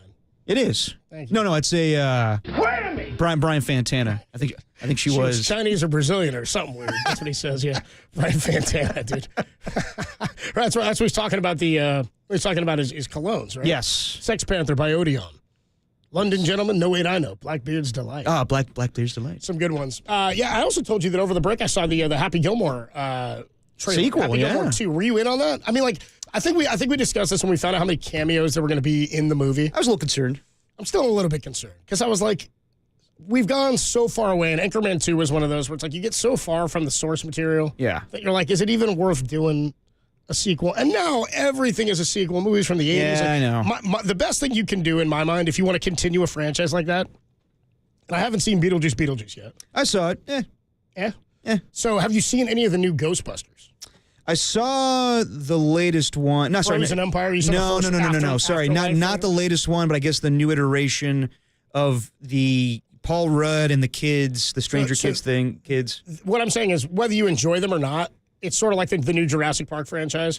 They've just kept it all in the same universe. So you don't have to do a sequel to it as much as you can just do a new revamped continuation of it. And they were pretty cool. And like the first, I think it's called Afterlife or something, whatever the first Ghostbusters? The first new version of the Ghostbusters was. They've tied it in enough, and you've got original cast members in it. Like, it's cool enough. There's enough nostalgia in it. It was well done enough to where I'm like, all right, I get how they're going to continue this. Straight doing sequels sometimes, like years after the fact, or like, what did they just do? Didn't they just do or sometimes the remakes are bad too, like the House Party remake at LeBron's house. That was rough. Yeah. But sometimes they're doing too many sequels, I think, sometimes that are too far away from the source material. And you're like, who cares? Who's this for? I don't really care. There's no nostalgia. Oh, the Coming to America 2. Yeah. That's the one. It's stuff like that where I'm like, do we really need this? Or Beverly Hills Cop 4. 7 or whatever. I'm like, come on. We don't I mean, for Happy Gilmore, like, I'll check it out. It's Happy Gilmore. The funny thing is we clamored for it. You suck, you jackass. Yeah. Otis says, look at Fast and the Furious. They're still going strong because they never stop, bro. Yeah, they just kept going. And we'll be on 11 now? Hey, it's got Shooter. I'm in for that. Yeah, exactly. Today's the city of Portland. Every time I come here, it gets harder to leave. I think you guys put something in the water. Excuse me, I gotta go play with the dog. It's so snarky. What about the new trailer for it came out? And on Christmas Day. And I was a little bit. I was more inspired by the trailer because I was like, they got all these cameos. Travis Kelce's in it. All these celebs are in it. And it appears more now like some of the celebrities will be playing actual parts and not just themselves as cameos in it. Because that's where I'm like, what's this gratuitous? Just like Eminem's just going to pop out of nowhere because he's buddies with Happy Gilmore. I don't need all that. But if you go back, you do get real athletes and celebs a little bit in the original, too. Like Bob Barker's in it, of course. One of the most famous scenes in the movie is with Bob Barker. Lou Trevino. Lou Trevino's in it. Vern Lundquist. Yeah. Who the hell's Happy Gilmore? Who the hell is Happy Gilmore? Well, moron. Good for Happy Gilmore. Oh, my God.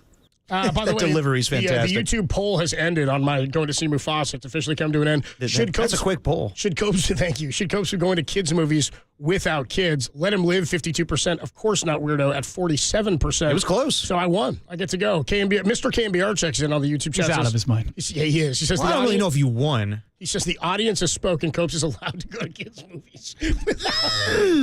What a tasty segment we have here. Mr. KNBR followed it up by saying, I'm ashamed of all of you.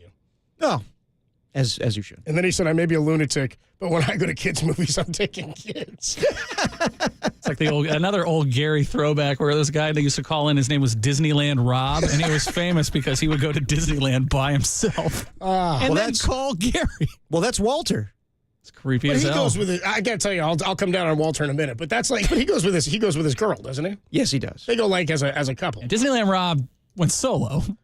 All right, no, I can't that's, endorse that. I can't get behind that. I tell you or what, in front. and this isn't something I haven't said to Walter's face, and if I haven't, get his ass in here because I'll say it to him. But now you're going to tell him on the radio. Yeah, I'll tell everybody else. Disneyland adults are weird. Yeah, they're weird people. It's weird. Special breed? It's just weird. There's no more magic. It's a theme park. You know what I mean? Yeah. Grow up, Peter Pan. Count Chocula? Just there for the fry wagon? Just like, don't get me wrong. I enjoy going to Disneyland. It's fun. You have a good time. There's some stuff that gets nostalgic for me. But the maniacal, like, I live here and I got season tickets, I ain't doing that. Yeah. It's a little much. I've known people that go to, like, the Fantasia or whatever. Fantasmic? Well, whatever the hell That's it is. like the on-the-water performance. Yes, and people, like, grown people crying their eyes out at the beauty of it. I'm like, oh, my God. The beauty of it? The beauty of it. I don't know about that. The colors and the, like the... I got to tell you, I think I'm a California Adventure guy more than I'm a Disneyland guy. Is that where Guardians of the Galaxy is and everything? I actually haven't been on that since they moved it from Tower of Terror. I'm kind of boycotting. I was a Tower of Terror guy. Well, because they got lazy. Like Tower of Terror it made the sense. Twilight Zone, dude. Yeah, I know, but you're going in an elevator up and down, and that made you sick as hell. The same thing is done for Guardians of the Galaxy. It's the same ride. Yeah, they just rebranded. They just got lazy. New coat of paint. These Disney people, lazy bastards, I tell you. Okay, all right. That's a great segue into the weekly conversation where the 49ers head coach Kyle Shanahan joins us. Courtesy of the Human Guest Line, we do it with Kyle every week throughout the Niners season. What's up, Kyle? Happy New Year, man. What's up, guys? How's it going? Pretty good, dude. How was the New Year for you? It was pretty uneventful. I only realized it was because there was bowl games on, but just sitting here, I went out to practice, and Texas was up 24-8, so I thought they were good, and then I came in and heard they barely won. Oh, yeah. At least they're on to the next round. But that's like the most Texas you've watched all year, right? Yeah. It was only it was only 5 minutes of it, just before I went out. But I got to see that Arizona State running back. He was pretty impressive. Cam Scattaboo. Yeah, kid's good. Yeah. Yeah, kid's good. Kyle a win is a win at the end of the day. Yeah. So we got one going on right now too. The Sugar Bowl's being played right now in New Orleans. So just looking back at last week real quick, 34 points for you guys for the offense. I thought Brock, until the injury, was playing as well as you could have asked, with the exception of a couple of the interceptions. Thought one of them was a little wonky, and one of them was a pretty good play by the defense. When you look at some of the guys who performed well, and Brock included in that game, how'd you feel about the offense on Monday? I was real happy with those guys. I mean, just it was a challenge going into that game with just some of the O-line issues we had, just having to take a couple guys off another team's practice squad and then starting them, which just hadn't been in that situation before. So it was a huge credit to those guys coming here on Christmas and everything and spending that day just sitting here with some of our assistants and trying to study the language and everything, so they just knew how to kind of what we were asking them to do. So for those guys to kind of not mess up and give us a chance to do that, I thought that was huge. And the guys stepped it up big time, but, you know, the only thing that got us was those 2 turnovers, and they had none. You know, it ended up being one of those games that you knew was going to be a shootout. So that's what I felt it came down to. Whoever protected the ball or got the turnovers at the end was going to win, and they ended up finding a way to do it. How hard is that? Like, I was thinking about that on Monday when I was out there. Like, you got guys on the O-line who hadn't even been in the building really yet, and they're learning the verbiage and the language like you were talking about. I remember years ago when J.R. Smith got traded to the Cavs late in the season, they were like, well, what are you going to do if you get the ball? You don't know the plays. He said, I'm going to shoot it. But, like, as an O-lineman, you can't do that. Like, so how big of a jump is that? How difficult is that for a guy to do? And how much changes for you in your play calling with guys on the line who haven't been there? Yeah, I mean, you just got to be smart with it, especially guys who haven't played in the NFL game before, too. Sure. So it's not just being new, but it's, you know, it's also dealing, I mean, it's, well, you know, they're from Arizona's practice squad, which was a different deal. But, like, it's a huge challenge because to make a football play go, you know, especially with the O-line, you got to have 11 guys tied together. You can't have one guy go the wrong way and think something's going to work. So the biggest thing to those guys is how hard they work just to study, like studying for a test. I mean, there's so much words that you have to study that, you know, blocking patterns, running patterns, protection patterns, running plays, all the screens, the different cadences. If you sit there and do one cadence the whole game, you're going to get killed anyways. So you got to get used to the different ones we can do, the different tempos by the quarterback, all the different types of stuff, and then let alone when that's all said and done, you still got to play football and block an NFL player, and you hadn't been in an NFL game before. So that stuff can be a little nerve-wracking as the week goes because you don't know what to expect. But we worked with them hard, and the guy completely did as much on his own as he could, and that's why I was so pumped and proud of the 2 guys and how they did perform because, you know, by the end of the first quarter, I was a lot more comfortable and realized that they were on their stuff and couldn't get too carried away, but they gave us a chance to win that game, and can't say enough good things about both of those guys. Kyle, how would you evaluate your rookies this season? Obviously, you had Malik Mustafa and Dominique Purdy starting this season, and obviously Ricky Pearsall has had to deal with a lot of things, and he had a fantastic game this past week, 8 catches for 141 yards. Just how would you evaluate your 2024 rookie class?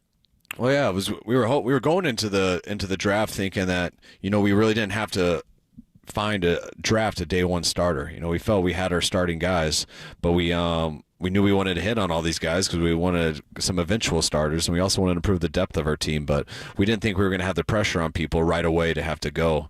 And then just a couple injuries at receiver, the injuries at guard that happened in the first week of camp, the injuries at safety, some of the things on the D-line, even the injuries at corner, kind of what's happened with Mooney this year.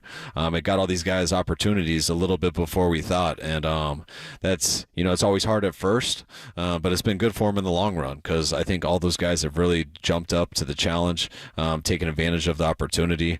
I think the guys have shown that, you know, I'd like to say they are who we thought they were, as in you never know till you get someone, but you believe these guys are going to be able to play, and you hope you can develop them a little bit more and stuff, but sometimes you don't have that luxury, and when one guy gets hurt, you got to go, and it's a credit to all these guys because they were working their tails off this offseason. They jumped at the opportunity, didn't hesitate, and I think all of them have gone better throughout this year, and that'll come to serve us well in the future. Yeah, it was cool to see Ricky. I think it's always cool as a fan when you see a player who you haven't seen do something, especially a new guy like Ricky Pearsall. You see, like, okay, that's a ceiling game. Now we know what's in there. We know what he's capable of. We just hadn't seen that performance yet. And, I mean, you've talked about it with us throughout the year. It's why you draft him when you draft him. But when he has a game like he had a couple of weeks ago with the pre-snap penalties and there was visible frustration, how big of a deal is it for him to be able to perform after a couple of mental mistakes like that? Is that growth? Is that development?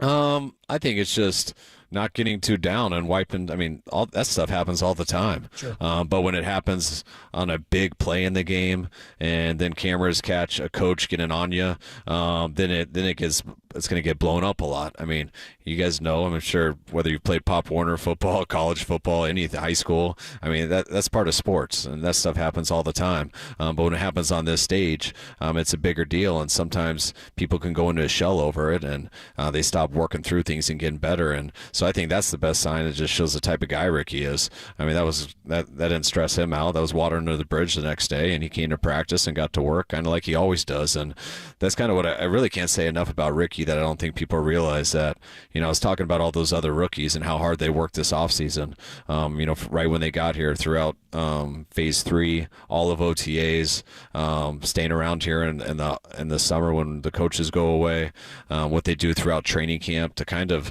just get an idea, so if there ever is an injury, they're ready to go. And then they kind of make their way on special teams and in backup roles until that moment. And what people don't realize about Ricky is he got about 2 OTA practices in and then got hurt in OTAs. And then he pulled his hamstring when he was away for the summer, and he came back and was out the first couple of weeks of training camp. And then right when he got back in training camp, he hurt his shoulder on the first practice. And so he never got any OTAs or training camp. So if you go back to his time at Florida, he probably had about 3 NFL practices before he got shot in the chest. And so all those injuries happened, and he gets back a week before we're going to open up versus the Jets, and he gets 2.5 practices in and then gets shot the next day. And so fortunately, he was able to come back, and only miss a month. But when he came back, those were really his first practices. So, and we were needing him to play also. So I was so just proud of Ricky that he's been able to handle this year. He's been able to get through it. His body, like when you don't get to work all that stuff in a training camp, usually your body doesn't make it through the season. And he's fought through some wear and tear and been able to bounce through it and bounce back from it. And I've been just really proud of the type of guy he's shown us and the character he has, because we know he's got the ability. We saw his character. We see how tough he is. And I can't wait for him to get a full offseason in and come back next year firing on all cylinders. So no Brock this Sunday. It's going to be Josh Dobbs starting for you guys. And I just wanted to know, with Brock's season done, what is something that really impressed you about him this season, and what's one thing you like for him to improve upon in 2025? Well, I'm excited to, Brock to get away for a little bit and him and I get back together and watch this whole season of tape where we can really just dissect it. Because this year, Brock's numbers and stuff aren't as good as his last 2 years, but of course they're not. He's been missing a starting left tackle. He's been missing an NFL MVP at running back. He's been missing the backup running back and the third string running back. He's been missing a starting X. He's had to go through a lot of stuff out there that's made this season much bigger of a challenge, where your numbers will change when that's the case. But I don't think Brock's playing much different than he has when he was killing it numbers-wise those 2 years. And so be able to watch him go through some adversity and be in some tougher situations. And, I think that's why he's had to scramble a little more. He's found ways to make some plays with his legs. He's had some tough games that he's had to bounce back from, which he always does. But I think Brock's had a hell of a year. There's always things that we can improve on, which we'll look into all that when we get back here in the offseason. But it's never, you always want everything to go right. But I do think when things aren't perfect and they seem like things aren't going the right way, I think sometimes in the long run it can be one of the best things that happen to you if you learn from it and get better. And this was a season that the first season Brock had to go through where things weren't exactly right. The guys around him did get hurt. Our team wasn't quite as good. We were in some tougher situations, and to watch Brock go through that and handle it the way he did just proves again, like he has for all 3 of these years, that we got the right guy. Another minute here with 49ers head coach Kyle Shanahan, Niners and the Cardinals this Sunday to wrap up the 2024 season. And just another offseason question for you. Do you ever because I hear, I would say pundits, I guess that's what we do too, but people talk about how coaches go about looking at tape in the offseason. How much do you look at other teams who are successful, other offenses, other plays, and then sort of converse there? Are you ever on the field and you're like, dude, that guy's running my play from 2 years ago? Like how much of that is cross-pollinated or goes into your game planning in the offseason? You see people run. If you ran something one week, you're going to see, and it worked, you're going to watch probably 15 teams run it the next week. Yeah. That's just how the league works now. So, in the off season, we'll always do studies and stuff, and you get the top 5 red zone teams, top 5 short yardage, third down. You try to break it up in areas and study what they're doing differently. And very rarely is it because you found out some huge schematic thing that you've never seen before. Usually it's because, wow, they had a really good running back and they used the run game and had a number of good things off of it. It's pairing your personnel together. Man, they had a huge threat at quarterback here, and you see how much the defenses had to change to stop these things that they were doing because of the ability of the quarterback. And then you see the things that came off of it to open it up where that might not have been open for another team. So the more you learn is you learn how to try to find certain players, and when you do find those guys, how to use their abilities in all different types of ways. And but usually getting different types of skill sets is what unlocks different types of scheme.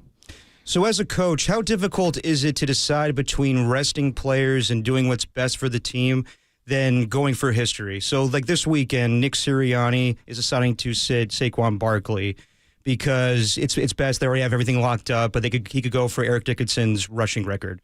And then I remember, like, in 1998, your father decided that, Terrell Davis should play in that last game to go for 2,000 yards.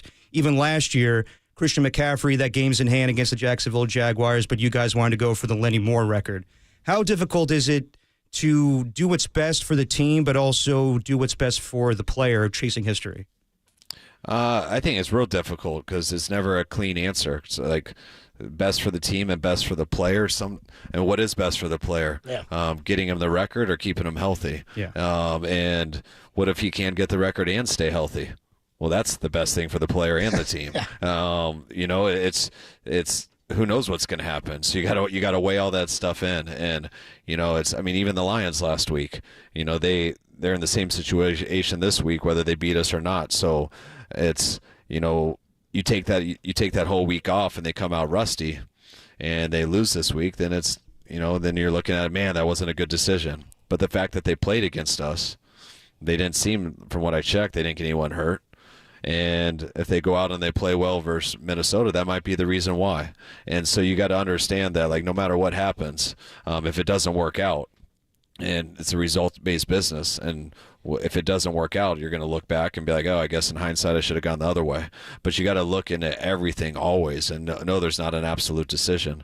But you do need to do what's best for the team in terms of, which is also best for the player, because I believe getting to the playoffs, having a chance to win a Super Bowl, I think is always better for players and the team than a record. And the records are a big deal, and they're especially one like the rushing record, because that's not just an individual record. That's huge for Saquon, but I know how much that means to a whole team, especially the O-lineman, but a whole team. I remember how big of a deal it was to my dad's team when Terrell did that in the last week. So I think so many things go into account, but I know if you end up losing a play, you gotta think, if we do lose this guy, do you feel you got a chance to still do what you're trying to accomplish? And if the answer is no, then you probably don't want to do it. Well, were you there for that Terrell Davis game? I was right there on the sidelines. And that's pretty sick. Yeah. Man, we didn't think twice about it back then, though. Yeah, dude, it's got a bulldozer. Just let him go. Yeah, there was no way that he wasn't playing. I think the team would have revolted on my dad if that was the case back then. But I also do think it's a little different. Like, I can't tell you how hard it was for me last year. We clinched the division a week before we thought we would. And then which means we had a bye week, because not the division, we clinched the 1 seed. And, man, I would love to rest guys because the game didn't mean much. But I also knew we were going to have a bye week. So if I rested our whole team, or as many people as I could that week, and then a bye week, I was like, man, now we got to go 2 weeks before with this. And I think that was one of the reasons that we struggled a little bit in those first 2 playoff games, or just got off to tough starts, because it wasn't just the bye week we were off. We took a lot of off the week before, not playing some guys. But the thing that people don't realize in this sport too is, and I've said it and I'm wrong, you can't rest the whole team. You got to get 48 guys out there, and you need 48 guys to get through a football game. And once you just make a coach's decision to rest 1 or 2 guys, go look at what that does to 12 other guys who feel like, hey, why aren't I resting too? Am I not important? And that's what you got to always take into account. So if someone's banged up, and then it makes it easy, but you don't have the luxury. You only can pick 7 guys. That's good insight, man. We appreciate the conversation as always, Kyle. Have a great rest of the week and a safe trip out to Arizona. We'll talk to you soon. All right, guys. Good talking to you. Appreciate Take care. Thanks, Coach. Yeah, good stuff there from Kyle Shanahan. Adam Copeland, Derek Papa, Tim Webb with you. If you missed any of that, we'll have it up at 4:50, the replay leader here. You can hear from Kyle. Good stuff there, dude, in terms of, like, I hadn't really thought about the how he had to last year go about resting him. I think we talked about it after the Packers game because they did get off to a slow start there. Same thing happened in the Lions game. But for him to mention that and going, it's not just 1 week off. It's the Week 18 game where they had to rest guys. And we talked about it also last week in terms of the Lions. Like, you can't rest everybody. It's not like in baseball where they would expand rosters to 40 guys or whatever at the end of the year. And you're like, well, we could play a whole lineup of guys who aren't in our everyday lineup. Yeah. Right? Football, it's like, you got to have alignment. There's 22 guys that have to play, and you don't have that many others. I mean, this league is all about... Less than 48. Yeah, you know? This league is all about routine. So for the Lions to sit 1 week and then have to turn it on for a game where you could win the division and get the number 1 seed, I think that'd be very difficult. And I think, honestly, when you look back on this thing, I know that probably the Vikings are the better-looking team going into this game, but I think maybe Dan Campbell's decision to play everybody against the 49ers might be the best thing for them going forward, because I would not be the least bit surprised if they just are clicking on all cylinders offensively against the Vikings. That's not. If they win, then we get to rest. Yes. You guys win this game, then we rest. And then they have a week to figure out what they do defensively because they need help there. Yeah. But, yeah, I mean, you play only once a week, so I understand. Like, we can talk about it later. The Saquon thing, I'm very mixed on it. But I know the same thing last year. Like, McCaffrey has a chance to break Lenny Moore's record. And it was 30-3. Wasn't that the score in that Jags game? It was 34-3, I believe. And they were forcing it, and in the end, Christian McCaffrey didn't get it. But I remember Kyle was talking to Tom later that week, and we asked him, why did you want to do that so badly? He's like, because that's just an all-time record. Talking to Tom, huh? Well. I'm sitting right here. I was here. Okay, you were there too. I don't remember you asking that question. I remember Tom did. Yeah, I probably did. I usually tune you out. Yeah, okay. Like I am right now. Exactly. But you have to respond because I have to now. But you're right. He asked him that question last year about going for it. And remember afterwards he had to go talk to Doug Peterson. He's like, look, dude. Well, I didn't know how that was going to go over because 34-3, right? Yeah, like there's some like remember last year Arthur Smith was pissed off that the Saints ran a touchdown in at the very last play of the year, and Jameis Winston called that himself an audible, and Dennis Allen had to go over to Arthur Smith and be like, I didn't do that. That wasn't me. I apologize. Arthur Smith lost his job. Like, you don't know how some coaches are going to take that. That's the play that lost his job. Well, of course not. Of course not. But can you imagine that's it? He's like, you let Jameis score on you on the final day of the season? Hell no. No, but what I'm saying is that you never know how opposing coaches are going to take it. The good news is you're fired. Exactly. So, like, I didn't know how Doug Peterson was going to react when Kyle decided to do that. But I totally get why Kyle wanted to do that. I mean, we're talking about Lenny Moore. That's 50s, 60s football of having, 17 straight weeks of consecutive touchdowns? Yeah. That was a big deal. But I could also understand if a coach was put off by that. By the way, in that game, 34-3. Christian McCaffrey in that game, 16 for 95. Didn't find the end zone. That's what ended the streak. Brock Purdy did have a pretty good game in that one, though. Yeah. 296, 19 for 26, 3 touchdowns as the Niners hammered the Jags. What a sweet time it was. 34-3 in 2023. Off a 3-game losing streak, I want to say. That was big. Yeah, they needed that one coming out of the bye. All right, we will take a quick break. If you missed any of Kyle Shanahan, we'll talk about, or we will play that for you again at 4:50. Are we rescheduling with Mark Spears? Mark Spears is going to join us at 3:50. How about that? Mark so Spears. we can react to it a little bit more on Kyle on the other end here. A little bit more on Kyle Shanahan, what he had to say here about looking at the offseason, and we can react more to what he had to say about how he's playing guys this weekend and navigating this final game, because you can't rest a lot of guys again. Fred Warner's out there still with like a broken ankle. Man, what a warrior. Playing with his hair on fire. We'll do that next over here on the Sports Leader.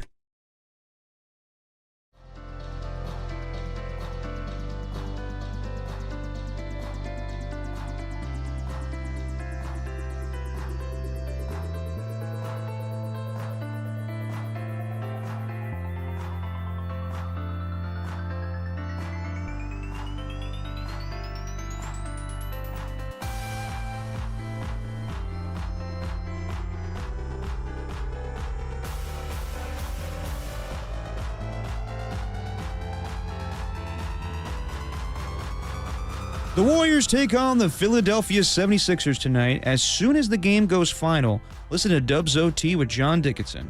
Listen on KNBR, watch on the YouTube stream, and sound off in the chat. I'm assuming Jonathan Kuminga will be a topic of conversation, but that's just a hunch.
Now, back to Dirty Work. Adam Copeland and Derek Papa on KNBR 104.5 and 680 AM, the sports leader. Dirty Work. Kyle Shanahan just joined us. Talked about what he wants to see for this last game of the 2024 season. Talked about... He didn't talk about that. No, he didn't, actually. We should probably bring that up here. But He's just lying. Yeah, I know. As I was talking about, he didn't say that at all. But he talked about what he saw from Brock Purdy and this season and the whole back and forth of, Ricky Pearsall season, but whether or not to rest players or play them. But yeah, let's start there, Copes. So this last week of the season, you got Josh Dobbs playing. To me, it kind of feels like a preseason game. You're going to have some guys play like Nick Bosa and Pearsall, and, you want to see a little bit of fight in this last game. But for the most part, I don't know what to expect this last Week 18 game for the 49ers. I don't know. Yeah. I mean, better question. I mean, I have to work pre- and post-game, and I'll be paying attention, of course, because of that. Tim and I will be up at the showdown. Getting a little hangry meal, right, Tim? Oh, you're not flying down to Arizona? No. You did last year. Why? Yeah, a little bit of a different season. How about when I got my ticket to Arizona this year? Because there was a thought early in the season when I was looking at the schedule and mapping it out. Might be a win and in game. I was like, this game could have significance. You know when I bought it? The day before the Seattle game at home. The day before Seattle. Yeah, I bought it the day before the Seattle game, which was here. Oh, and that's when things went downhill. That effectively ended the division hope. Yeah, since then, only one win, right? Yeah, 1-6 in their last 7, right? Is that right? Bears. 1-5 in their last 6, something like that. Yeah, and it's the Bears. So that happened, and then I was joking about it. I was like, after the post game on that show, I was like, ooh, guess I'm not going to Arizona, but held on to it. Talk about it. Easy transfer flight to keep the credit. Not a big deal. But, if you're a Niner fan, again, to your point, it's not like there's a bunch of starters playing. I mean, there will be, but it's not like there's a bunch of growth that you want to see here. It's not even Brock and Pearsall together. It'll be Dobbs, as you pointed out. Yeah. I don't know what people want to see. Garendo in the backfield. The running game's been atrocious. Can I say one thing about Garendo? Been a really good pass catcher. Dude, awesome pass catch. On that little wheel route they run, he's had a couple of those great plays, dude. Yeah. And he's got good speed on that. So, but if you're a football fan and you're a Niner fan, as a Niner fan, I'm still going to be paying attention to other stuff that's happening around the NFL that day. All the games that are on, my focus is elsewhere because there's just no juice for this game. No, there isn't. And, I mean, we already got, the Niners are locked in. It's a fourth place finish. And they're going to have a fourth place schedule. And these opponents for next season, I mean, we'll get the schedule in May, but, man. My God. Not a looker amongst the bunch when it comes to home games for the 49ers. A lot in the 10 a.m. window for me and Copes. A lot in the 10 a.m. window. This is what we talked about, though, and somebody was like, what are you guys talking about, fourth place schedule? It doesn't mean that much. I'm like, 3 games is a big deal. Check out the fourth place schedule Niners are going to get next year. Okay, so besides the divisional games, you're playing the Atlanta Falcons. All right, okay, maybe a little juice to that. Carolina Panthers, Jacksonville Jaguars, Tennessee Titans, Chicago Bears. I don't think the 49ers are playing a lot of nationally televised games. Are these home games? These are home games. So the Niners at home get their 3 division opponents, Cardinals, Seahawks, Rams. Yes. Then they're going to get Panthers, Jags. We get to see the Bears Titans again. and the Bears. Thank you, God. Dude, bring on the Titans. Bring on Mike Holler's Titans. All right. Who's playing quarterback? Shador or who cares? Young Tony's Jalen Milrow. Oh, dude, we got into a heated He debate. loves himself some Jalen Milrow. Good Lord. Young Tony and I got into a heated argument. It wasn't even really an argument. It was me just chastising him for coming with He hates Shador. with a dog-esque take and then not having anything to back it up. I was like, dude, all me and Derek were talking about was how we didn't like Jalen Milrow. Yeah. We were both like, he kind of stunk against Michigan. They're declaring for the draft. I'm like, this guy's not going to be very good. And then Tony stands up and he's like, you guys think Shador Sanders is better than Jalen Milrow? Absolutely. And we're like, yeah. And he basically didn't have a leg to stand on. He just kept arguing that the SEC is better and therefore Jalen Milrow. He said, if I was GM, that'd be my number 1 player on the board. Ugh. See, he's the most athletic QB in the draft. I was like, maybe. But I'd love to hear Young Tony back this up tomorrow in the morning show. Young Tony, not known for his takes. Yeah, and then when he left, by the way, he said, I'm going to go do some homework. He said, I'm going to go look into it more. He told me the numbers don't matter because Shador plays in the... Actually, he said, the numbers don't matter. Shador plays in the Big 10. I said, he plays in the Big 12. Big deal. And I'm like, you're making the SEC your argument. Let's get the conference right that you're going to chastise. I'm guaranteeing you, me, and Tim are going to get a text from Young Tony. Not a text, a note. a texted note of all of his details of why Jalen Milroe was better than Shedeur Sanders. But as far as the road games for the 49ers, non-divisional, they go to New Orleans, Tampa Bay, Houston, Indianapolis, New York Giants, and Cleveland Browns. This sounds. God, I gotta tell you. I mean, it sounds good. I would take this team against those games. I mean, you have to think with that schedule, and I've said this before. Who's on the rise in this NFC West? I know the Rams won the division. Give me a Harbaugh. But you got you have an older Matthew Stafford. I don't know if Cooper Kupp's going to be on this football team this offseason. They might trade him.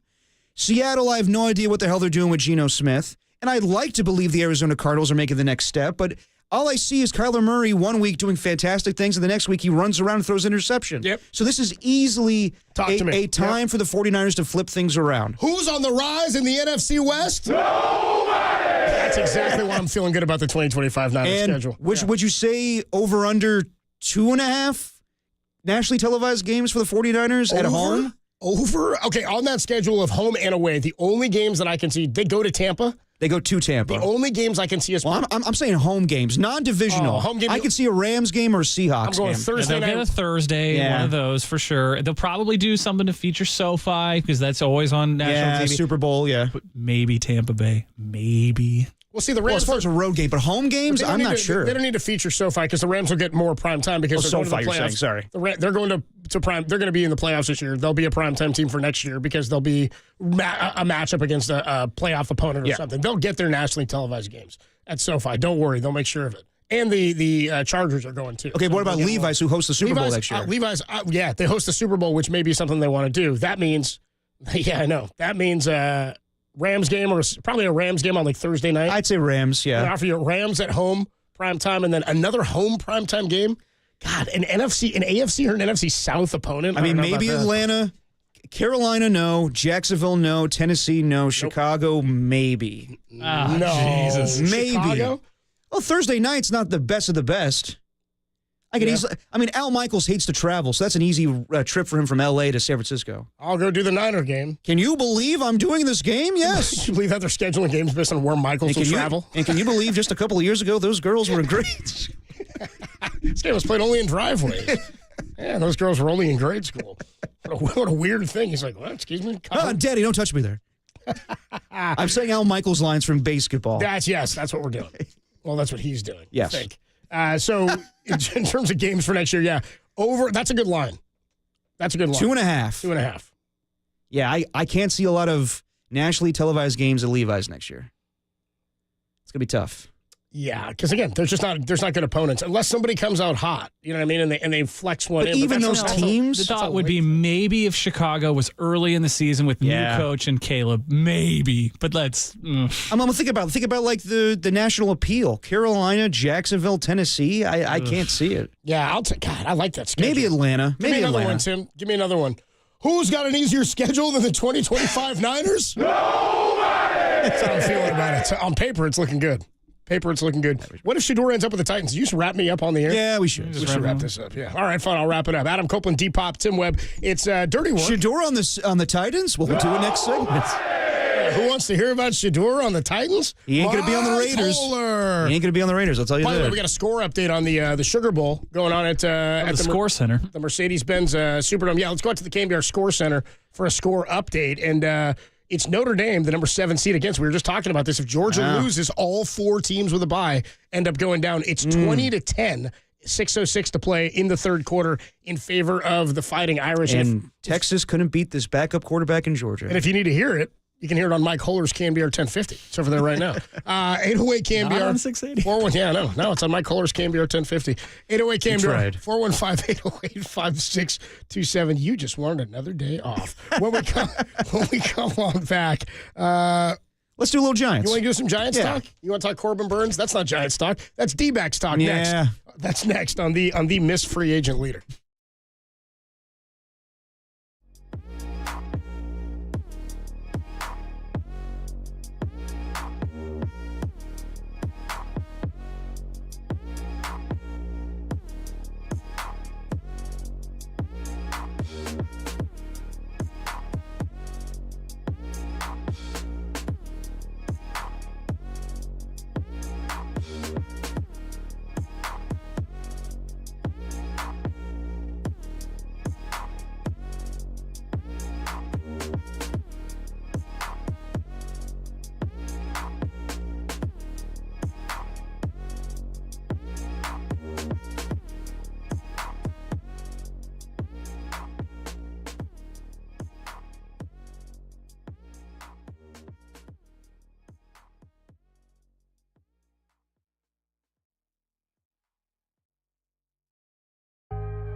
If it's Giants baseball, it's Dirty Work with Adam Copeland and Derek Papa on KNBR, the sports leader. Hey, Tim.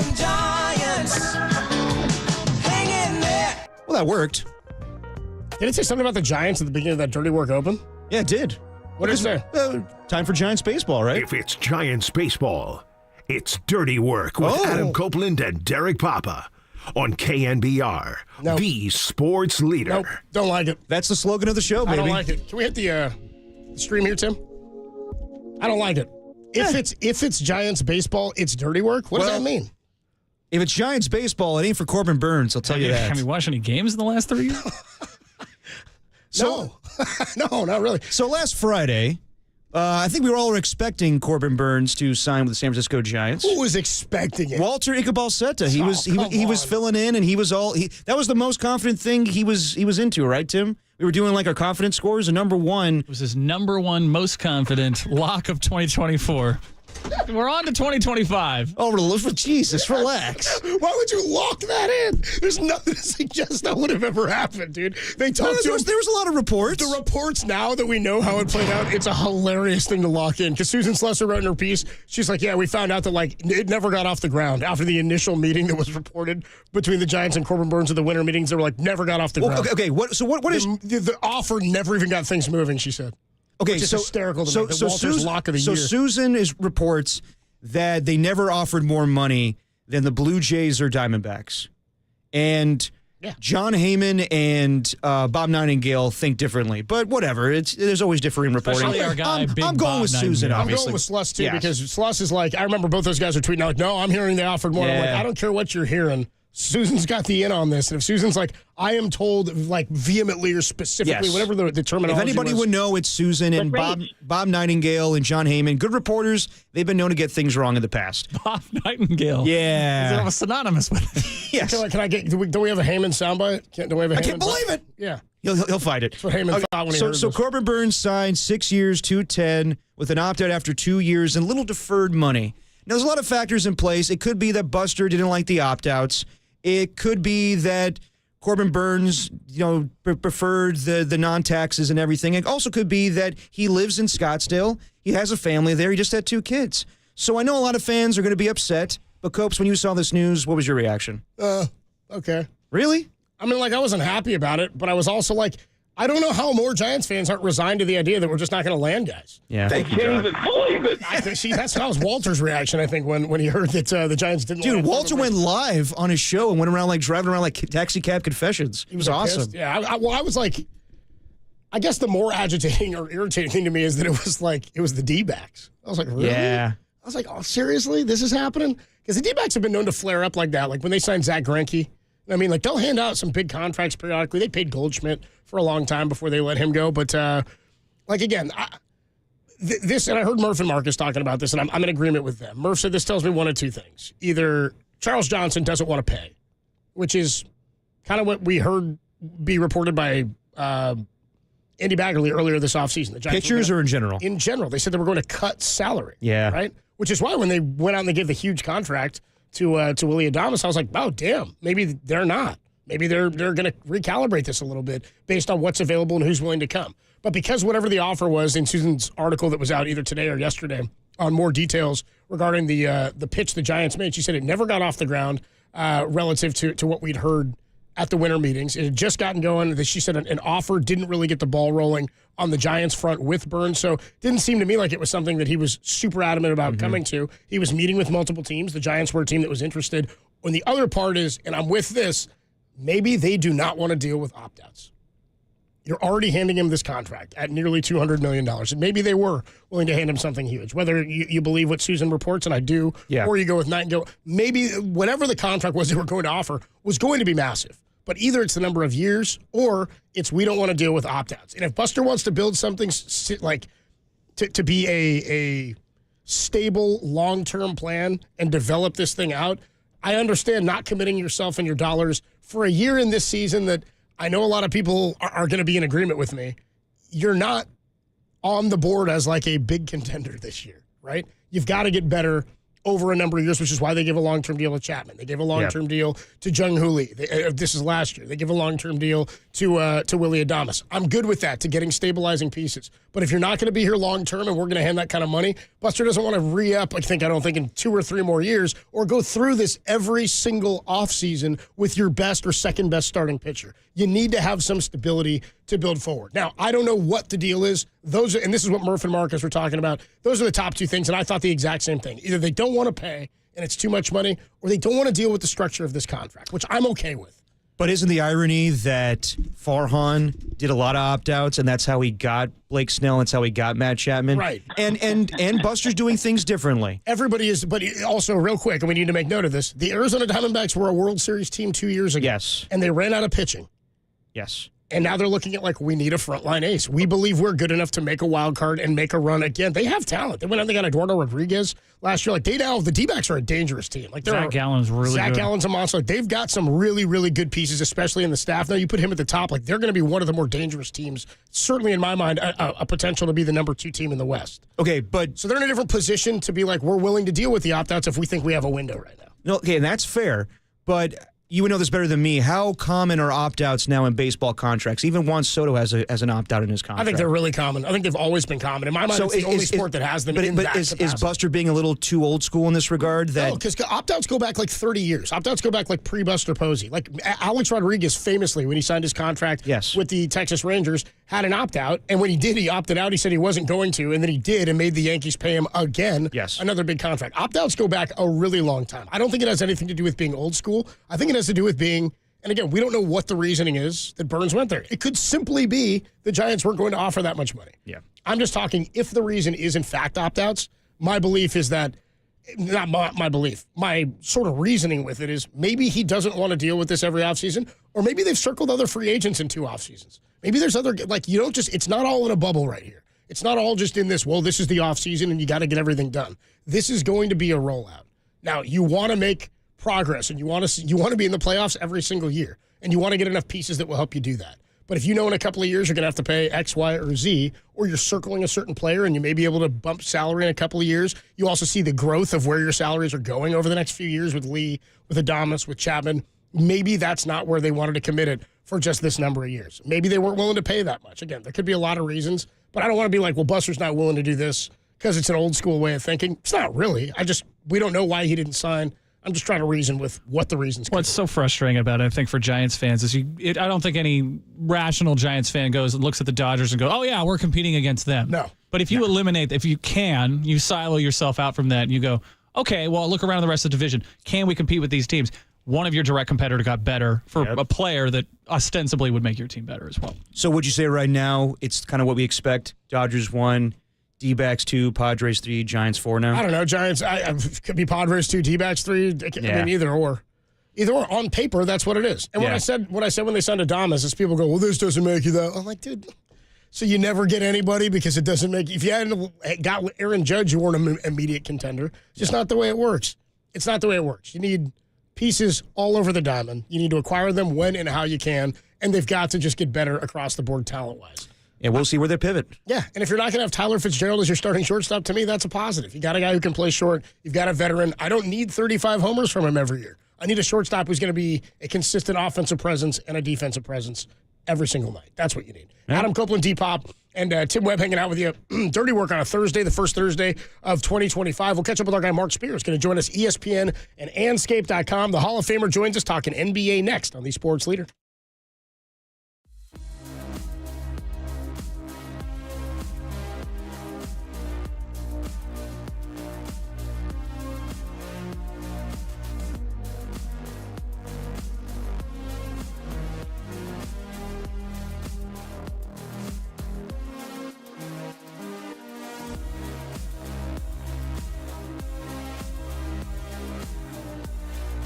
After 6 long years from being banned from Bay Area radio, the Truth Machine makes its controversial return to Dirty Work tomorrow at 5:30. What's the Truth Machine, you ask? Well, you'll just have to tune in to find out now, huh?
Now, back to Dirty Work. Adam Copeland and Derek Papa on KNBR 104.5 and 680 AM, the sports leader. We do it every week with our guy, Mark Spears, the Hall of Famer, ESPN and Anscape.com. Joins us courtesy of the UMA guest line. What's up, Mark? Happy New Year, bro. Man, Happy New Year. And my prayers and condolences to my people in New Orleans, man. Oh, yeah, of course, man. Really, really, really rough time. Yeah, man. Just a scary situation yesterday, and they are playing the Sugar Bowl right now as we do the interview. Notre Dame up 23-10 from the Mercedes-Benz Dome in New Orleans. How was the New Year's, man? Did you make it down to the islands for a San Jose State tilt? Yeah, I did. I did go to the Hawaii Bowl, and we came up short, but I think we've had a fantastic season and going in a extreme up direction. Coach Ken should get a lot of kudos, man. He basically took over a team late, turned it around, and brought us to our third bowl in 4 years, and we're going to get some great recruits next season. And then yesterday morning, man, I did something I never did before. I went to the Rose Bowl parade. Oh, nice. How was that, dude? Man, it was cool.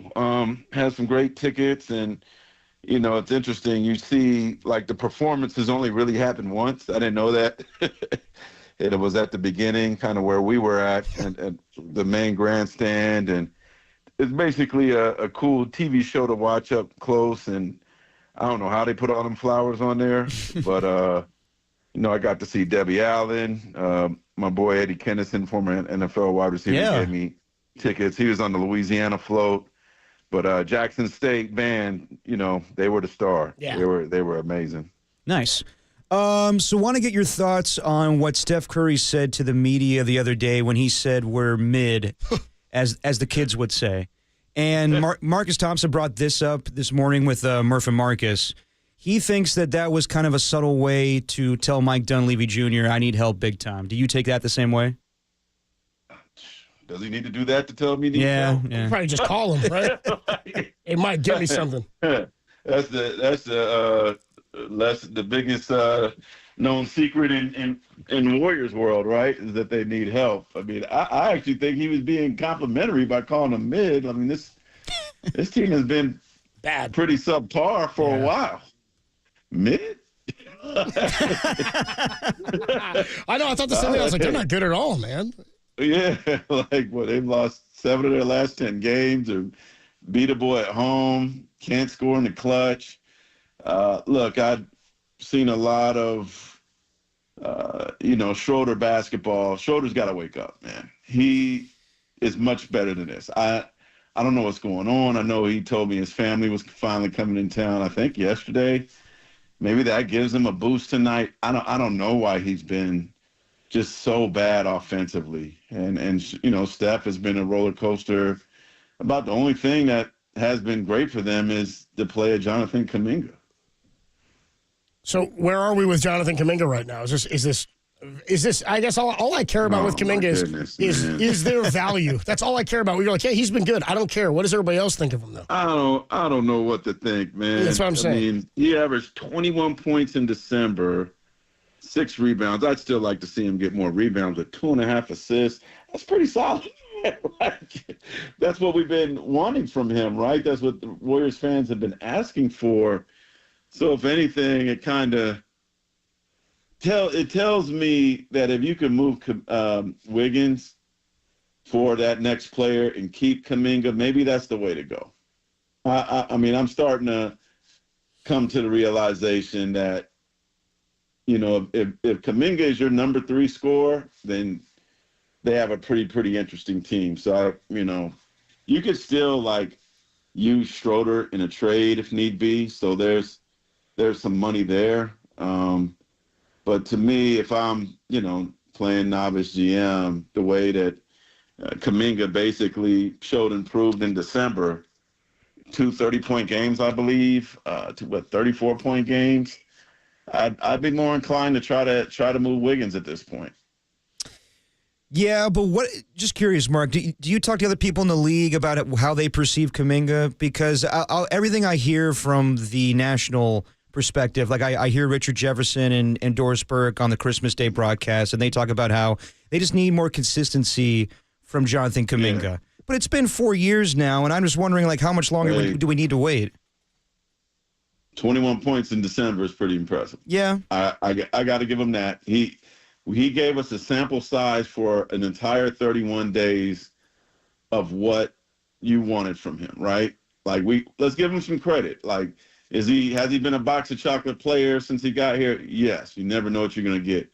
We knew what we were going to get in December for the most part. Like, of late, I mean, the dude's been pretty special. I mean, he had a 26 game, a 34, and a 34 in the last 5. Yeah. Yeah, that's good basketball. So that's why I'm like, you know, does that continue?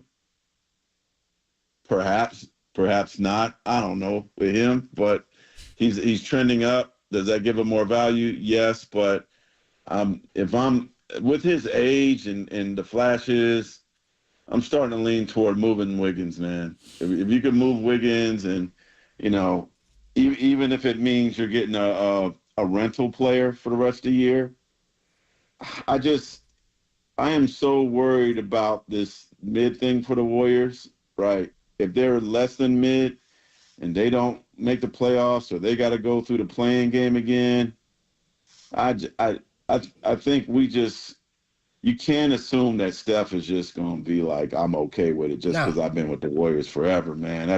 Especially after rubbing elbows with all those Olympic guys. So if I'm the Warriors, man, I'm just going for broke until Steph retires. If they're trash when Steph retires, who cares? I think the Warriors fans would get over it, right? I'm over it now. Just let me get more Steph. Let me win more with Steph. Yeah, and I promise I'll be over it. Yeah. I think if you, not speaking for ownership, not speaking for Dunleavy, but I think if you ask most fans, and put a poll out, please, if you just want them to go gun blazing as possible until Steph retires, just to try to get the best people around him, I'd do it, man. Yeah. It's still San Francisco. It's still a big market. You still have the Warriors brand. You will recover faster than most, right? Once the bottom falls after he retires. But if he decides that this is mid-team is not what he wants no more, and he decides one day to say goodbye, how could you not give him the dignity of his request after everything he's done for this franchise? So I don't even want to put him in a position to do that. Make the team not mid, move Wiggins if you have to. If it's Jimmy, if it's you know, just somebody that's going to jumpstart you a little more.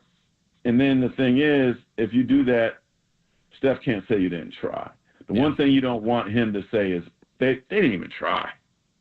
They tried, they talked, but it didn't happen. It didn't happen with PG. It didn't happen, you know, with LeBron or whatever. Like, they got to do something.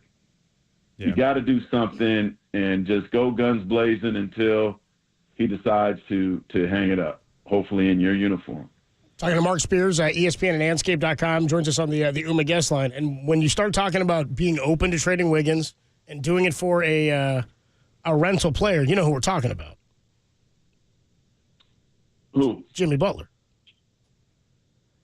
Yeah, I think when a GM says we're not trading somebody, that tells me they're trading somebody. Yeah, this coach is safe. The coach is safe. We like what he's doing for the rest of the year. This coach is absolutely safe. That's like the kiss of death, dude, when they say we're not trading. Yeah. Because you know what I would do, Mark, if I were a GM? That's what I'd say if I was going to trade a player. I ain't trading this guy and maybe jack up some price for him. I'm going to tell you, the bang for the buck trade, right, to me, which, you know, is maybe not the sexiest for Warriors fans, is trying to get Vucevic. That's $18 million. He's a big man that can shoot threes and rebounds. I think whoever gets him, that's a sneaky great pickup. And you should be worried about the Lakers they want to add some size, getting somebody like him, right? But I could also see Chicago being interested in youth in Wiggins. in Kuminga. Another guy, me being creative, like, when you get to this time of year, when it's about to be trade time, you gotta to look for your poor, your weak, right? Like the franchises that, you know, are about to put their chips in. To me, New Orleans is one. I know there's been some Zion talk. I don't know that I would do that. You can't. I got, and as crazy as that might sound, is I just kind of what I've been hearing behind the scenes. I don't know that he'll ever be what his destined is to be. If I don't know that it's there for him. It's a drink conversation, I guess you could say, but I don't have confidence that he'll ever live up to the hype, right? But if I'm calling New Orleans, I'm calling about DeJounte Murray. Why not put him next to Steph, right? Ingram still is, to me, a great scorer, and he's going to be a free agent, but I think people are beating up on him way too much. If he's your number 2 scorer, that's a great number 2 scorer.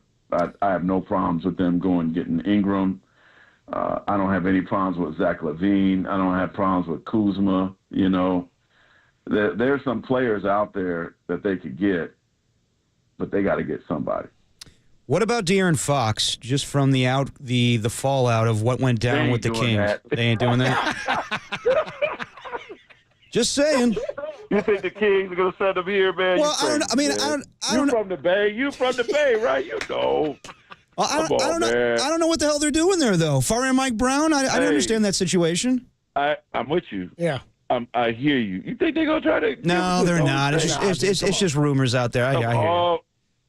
I can't see him going to anywhere in the Pacific.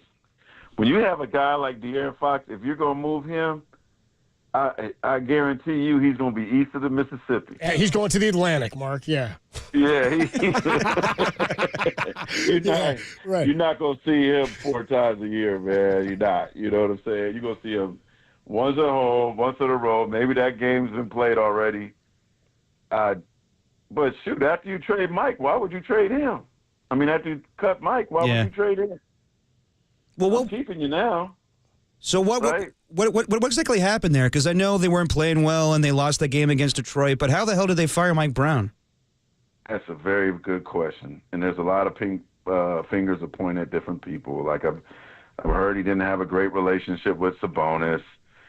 Fox, based on how he's talking, it didn't seem like he fought for him. You can't tell me that Fox and Sabonis didn't know that this was coming down, right? Yeah. I don't think Monk fought for him.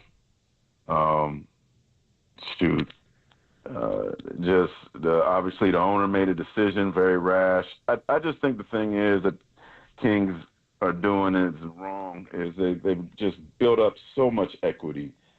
So many people have turned away from their dismal past, their embarrassing past, their dusty past. They finally got through that. And if you're gonna fire Mike, sure, fine, fire him, right? But come on, man. You can't do it before he leaves the arena. And then so somebody says, well, the decision was made after, just minutes after he left. Go to the airport and tell him at the airport. You got to tell him face to face. And I blame their general manager for that.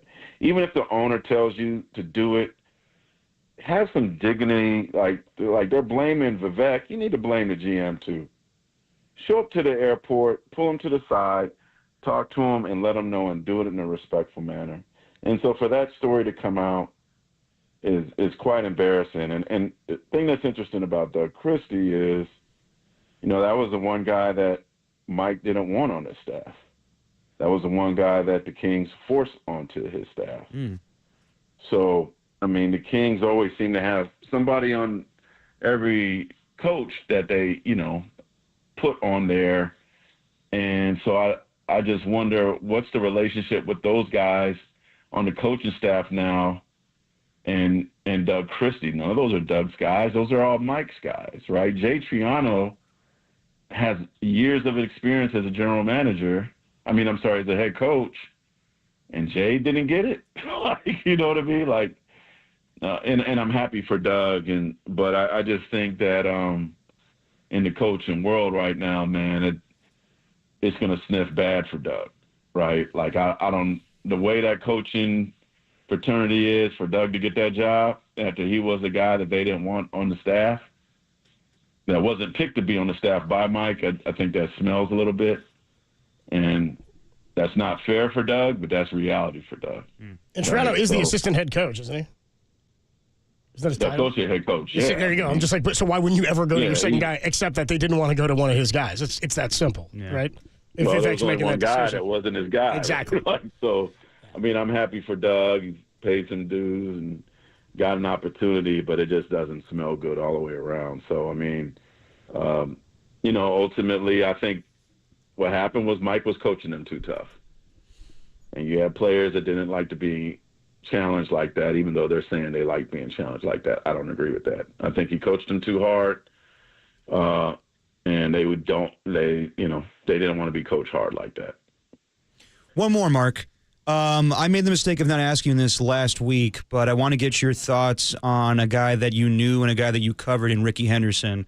And I want to get your thoughts on this. Brody Brazil joined us last week and talked about how, I believe this, that Ricky Henderson is as important to the Oakland A's as Willie Mays was to the San Francisco Giants.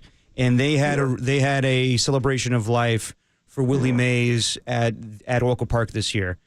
Hopefully they won for Ricky in Sacramento. Well, that's what I was asking. But that's beside the point. Let's I'll say this, man. Yeah. Like, that was my childhood hero. On my San Jose, growing up East Side San Jose, on my wall were all the posters but one were basketball posters. The only other poster was a baseball poster of Ricky Henderson from Winchell's Donuts. And when I played at Spartan Little League, I moved my fingers back and forth and before I stole a base and always dove head first like him.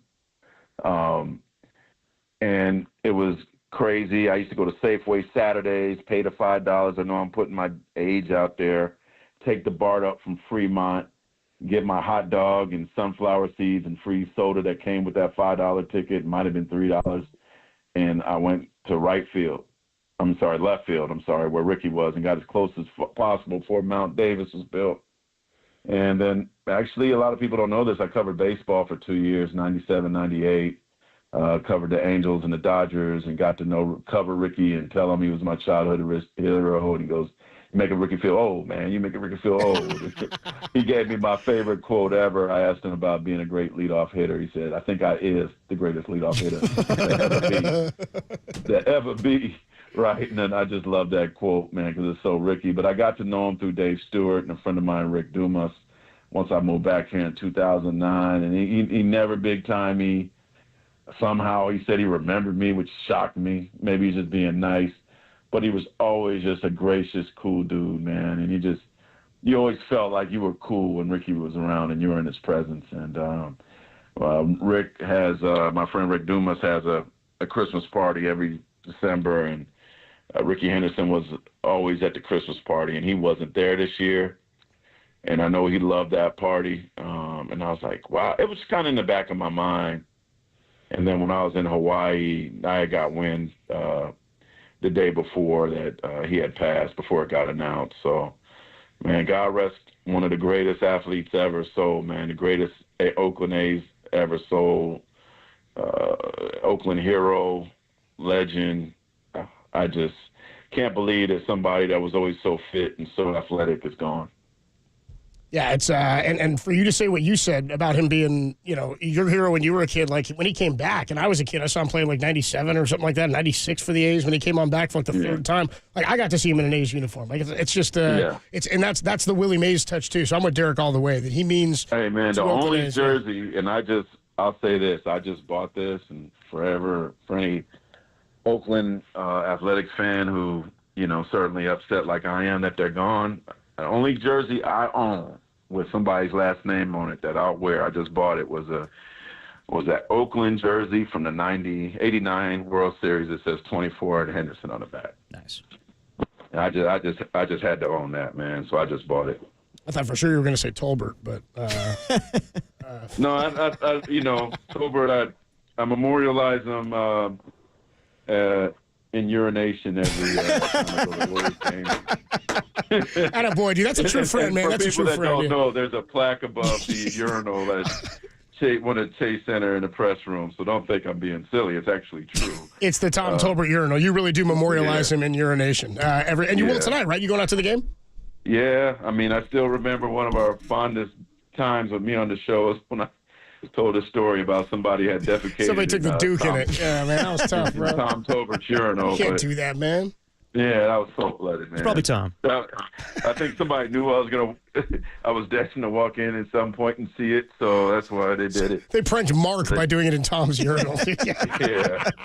Well, have a good time with the game, Big Mark. fella gonna be here at some point. Yeah. So I'm gonna leave this in Tom's locker. Yeah. All right, we'll tip your cap to Tom for me when you hit the bathroom tonight, and we'll talk to you later, Mark.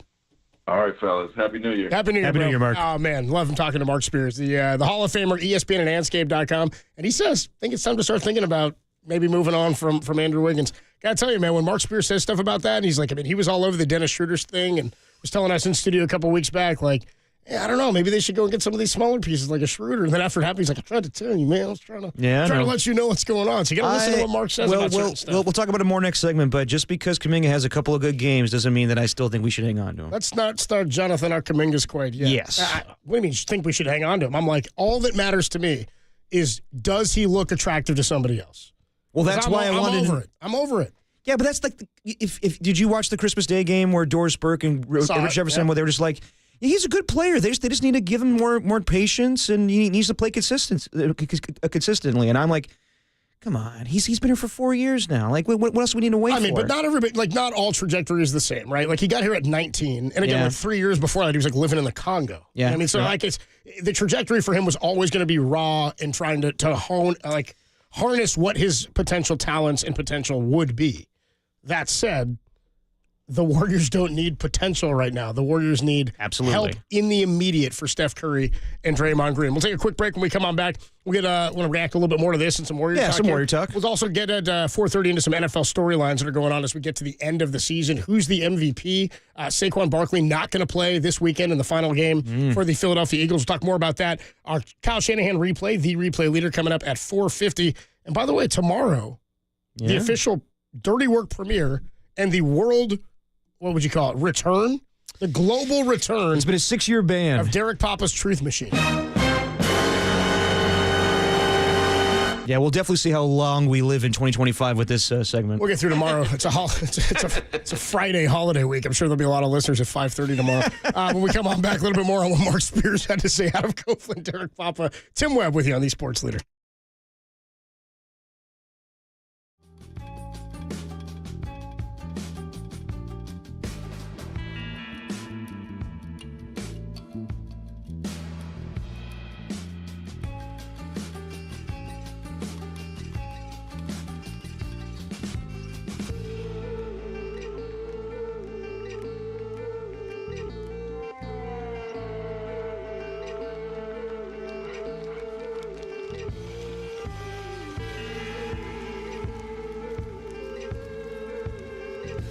Bro. T-Rock. Tim Ryan joined Greg and Greg today. Yeah, that's right. I called it Greg and Greg. That's the name of the show as far as I'm concerned. Listen to the interview on KNBR.com or the KNBR app.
Hey, what's going on, everybody? Adam Copeland here, me again for Underdog Fantasy. Underdog is the best place to cash in on all your takes, just like Jack Loader during the playoffs. Which players are going to go off? Which ones are ice cold? With over 5 million happy players and $2 billion won, Underdog makes it fun and they make it easy to cash in on all your favorite athletes' performances. Check it out. With their Pick'em game, you can win up to 1,000 times your money just by choosing higher or lower on a player's stats like touchdowns, interceptions, and much, much more. Underdog is also the only Pick'em platform that puts the power to cash out in your hands. Now you can either keep riding with your entry, or you can tap the Win Now button and you can cash out whenever you want. Plus, they've got this double flex option now where you can take 2 L's on one of your entries, and you can still turn in a W. Underdog is the place to play the Pick'em game. Download the app and sign up with promo code KNBR and deposit now to get up to $1,000 in bonus cash instantly. That's promo code KNBR. And this week, like, you got the Dubs playing tonight. 49ers go down with their final game on Sunday at 1:25 against Arizona. What are you thinking in terms of Brock Purdy's numbers for that game? I don't know if he's going to play the whole time. We'll see what happens and how they try to nurse, or if he's going to play at all. We'll find out more a little bit later today, but you can get in on that with some of your Pick'em entries this Sunday or even tonight with the Dubs. Must be 18 or older, present in a state where Underdog Fantasy operates. Terms apply. Concern with your play, call 1-800-GAMBLER or visit www.ncpgambling.org.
Now, back to Dirty Work.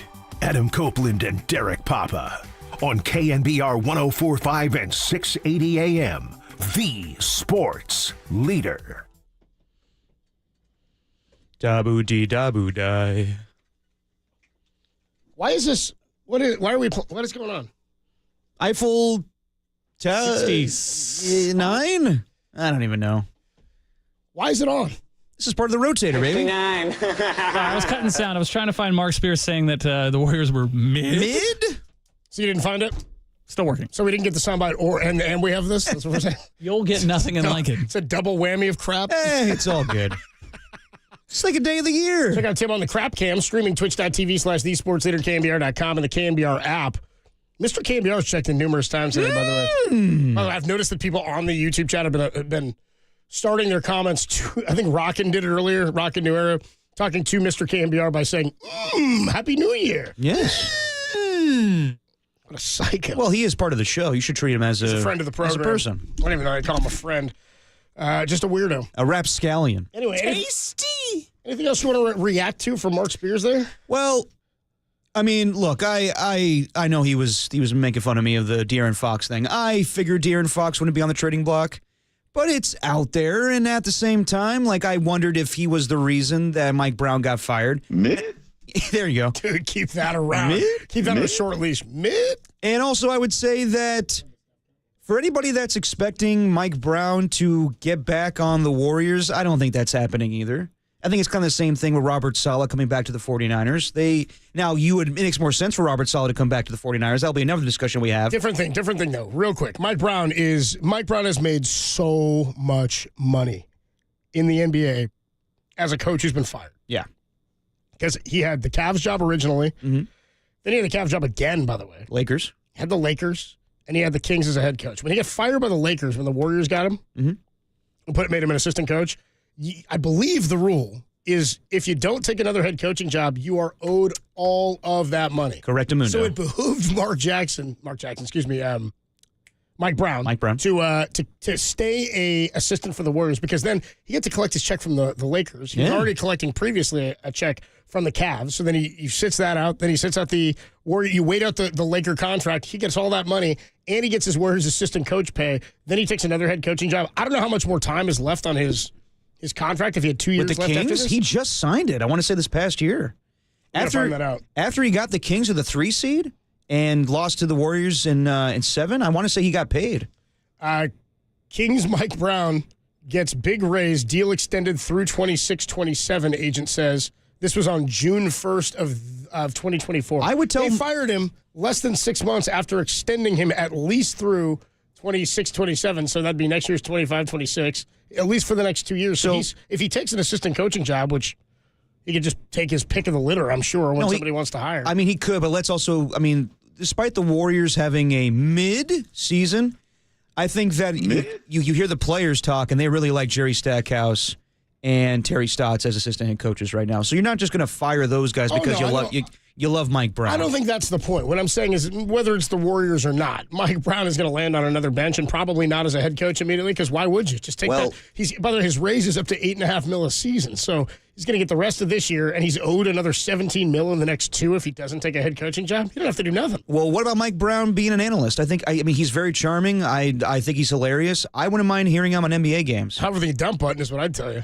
Well, yeah, he loved to let it fly. He'll get loose with an F here and there, Mike Brown. I mean, as far as the Warriors, I mean, you and I were talking about how they should finish off this 2024 calendar year, and they finished off going 1-4.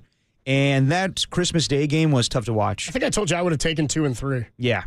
I think it was 7 games. Actually, I think when you asked me, there were 7 games left in the year. I think I said 3 and 4 doesn't sound that bad. Yeah. I don't know what they went. It might have been 2 and 5 in those 7. Whatever it wasn't good, and they're just they're not doing well right now. And that Christmas Day game, it was fun. Anything sporting event wise that day, I'll admit I love the NFL, but the NFL was terrible that day, and the highlight was Steph and LeBron going back and forth with each other. Yeah. Now, you can also say, I saw Bill Simmons make this argument, you can also say that's a bad thing. I can say it's a bad thing. Yes, where you rely on those older guys to keep the league alive, where the other, Victor Wembanyama and Anthony Edwards. By the way, they're starting to, if you pay attention, they're starting to flock to Wembanyama in terms of national attention, in terms of block counters and stuff. Again, he's in San Antonio and they're a bad It's going to take some time, though. But he is such a freak, and his evolution, I think, is going to happen much faster than we think. They're starting to pay. We're going to start getting some Wemby watches. Watch. Okay. Not to be confused with my watches. The best watches you've ever had. Yeah, but the Warriors going to 1-4, and I know now the narrative has shifted to, well, let's keep Kuminga. Let's have him be around, and he scores 34 points in a loss to the Clippers because Steph wasn't out there. He scores 34 in a win against the Suns. But I still don't see a role for him on this team. I really don't. I think that he's a good individual player. He doesn't really fit the scheme of what Steve Kerr has always done, and I just don't think he plays well with Steph Curry. I think you should move him if you have the capability of doing that. I think they're going to. I don't think they're going to pay him. No. That's it, because that's the alternative. You're going to pay him? No. Speaking of our confidence meter, that was mine and Derek's most confident thing, is that they were going to move on from Kuminga. Not to be confused with Walter's most confident, which was Corbin Burnes will be a Giant. Will land Corbin Burnes. How confident Walter was in that. Adam Copeland, Depop, Tim Webb with you on a Thursday edition of Dirty Work. We are going to replay Kyle Shanahan for you. The replay leader coming up at 4:50. But when we come on back, some NFL storylines. Saquon is not going for Eric Dickerson's record. By the way, you see Dickerson griping about it? Yeah. Mr. Kennesaw Mountain Dickerson over here being like, throw an asterisk on that thing. I was like, why don't you mind your business, Dickerson? What is that reference? You can't make a baseball reference with D-Pop. You see what I'm saying?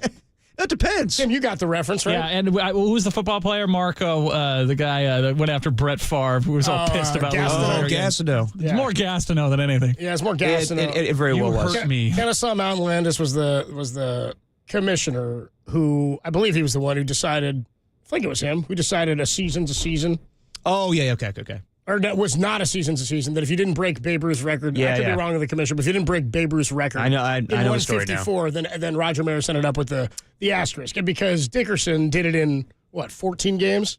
16 games. And OJ Simpson did it in 14, my friend. We won't even talk about that one night either. Adam Copeland, T-Pop, Tim Webb. We'll get into I remember him as number 32 in the Buffalo Bills. Careful, dude. You guys can get me riffing on the juice again. Lamar versus Allen for MVP. And where does Joe Burrow fit into that conversation? Plus, I've always thought. It's how prepared I am. I didn't even know this was a rumor until I looked down at my sheet right here. Oh, yeah. Teams are considering interviewing John Gruden. It's got him feeling nice. That's what's got me feeling nicey. We'll get into that next with some NFL storylines only here on Dirty Work on the Sports Leader. And that's what's got me feeling really nicey.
You're listening to Dirty Work.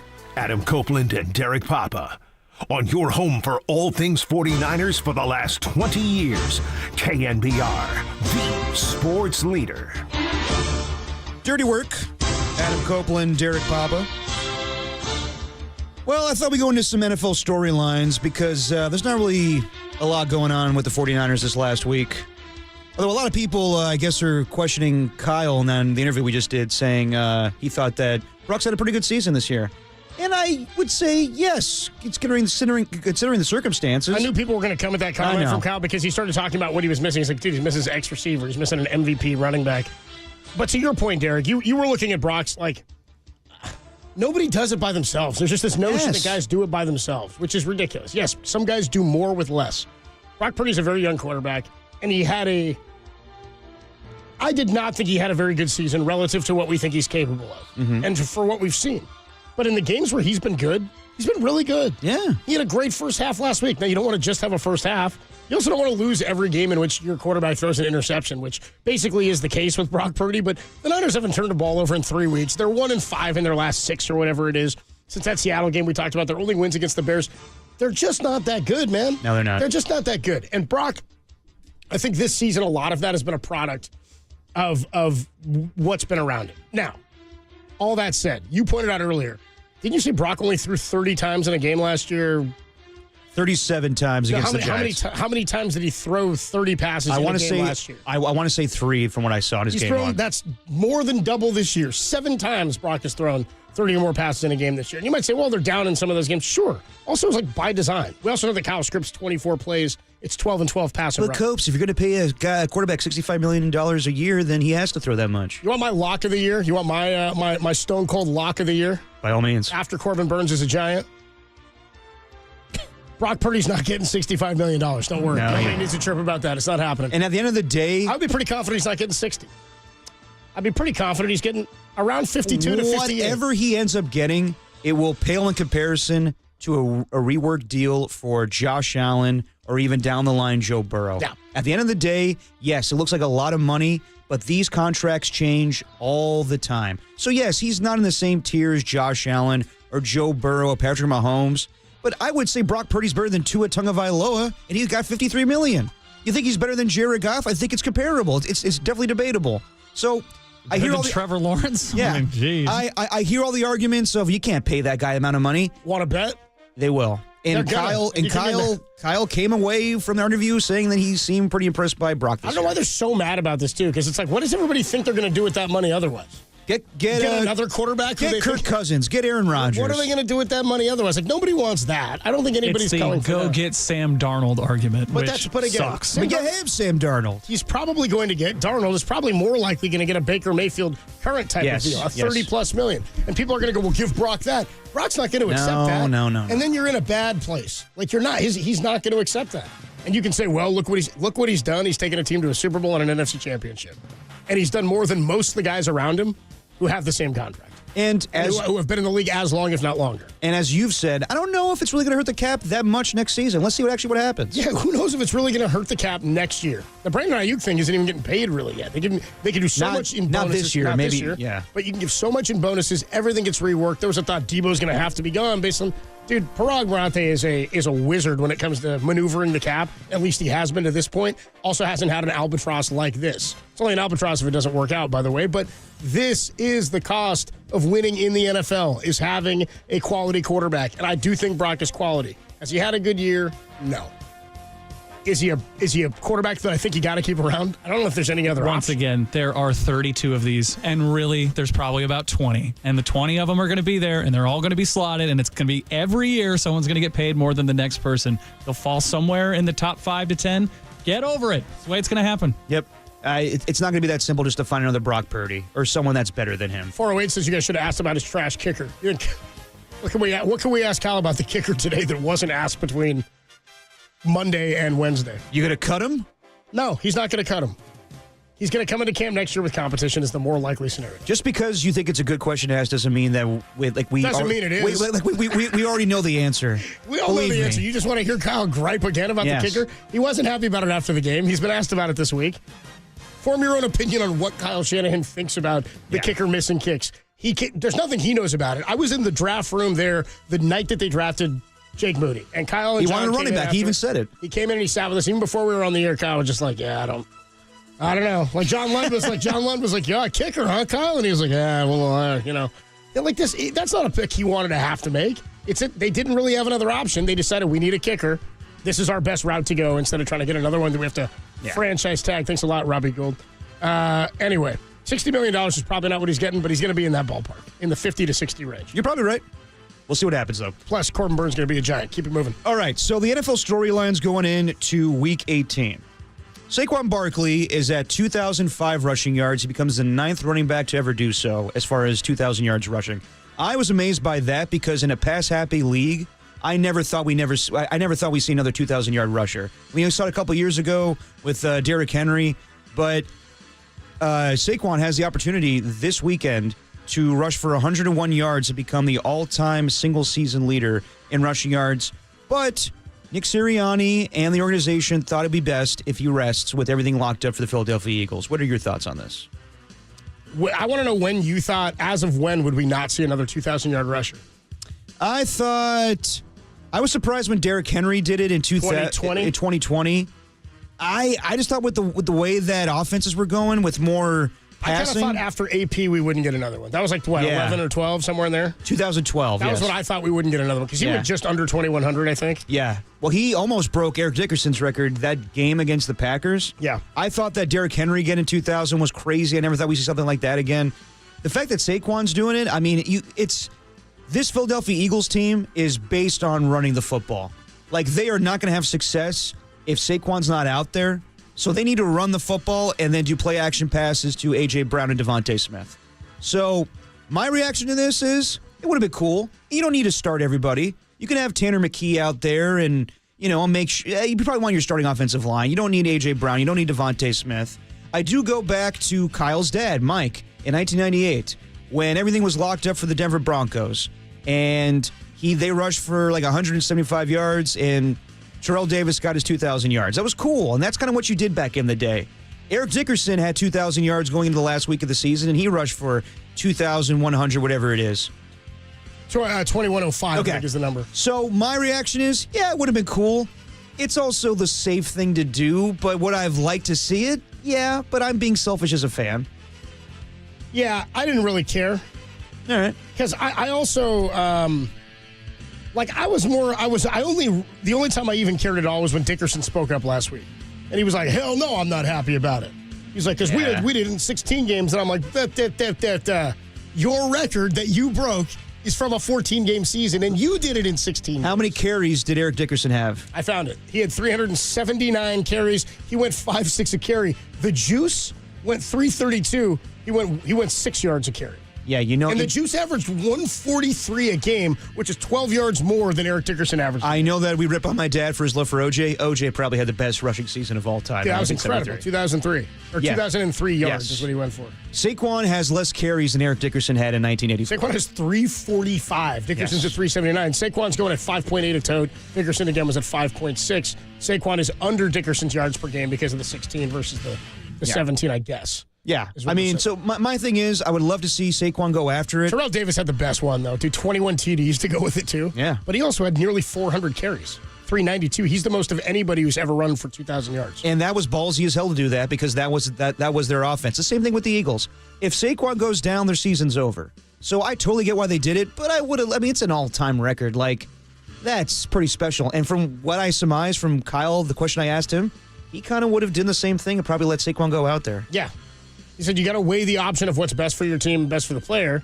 But he said, but what's best for the player? Yeah. Is it breaking the record? He said, best case scenario is you play him, he breaks the record, he stays healthy. Yeah, then it's great for everybody. I think Dan Campbell would have let Saquon go. I think Kyle would have let him go. I understand why Sirianni's doing it, but I would have liked to see it. Were there questions about Sean Alexander being out there at the end of that season when he ran for 26 touchdowns or something? You do. 28 touchdowns, I want to say, for Sean Alexander. Is that right? Yeah, in 2005.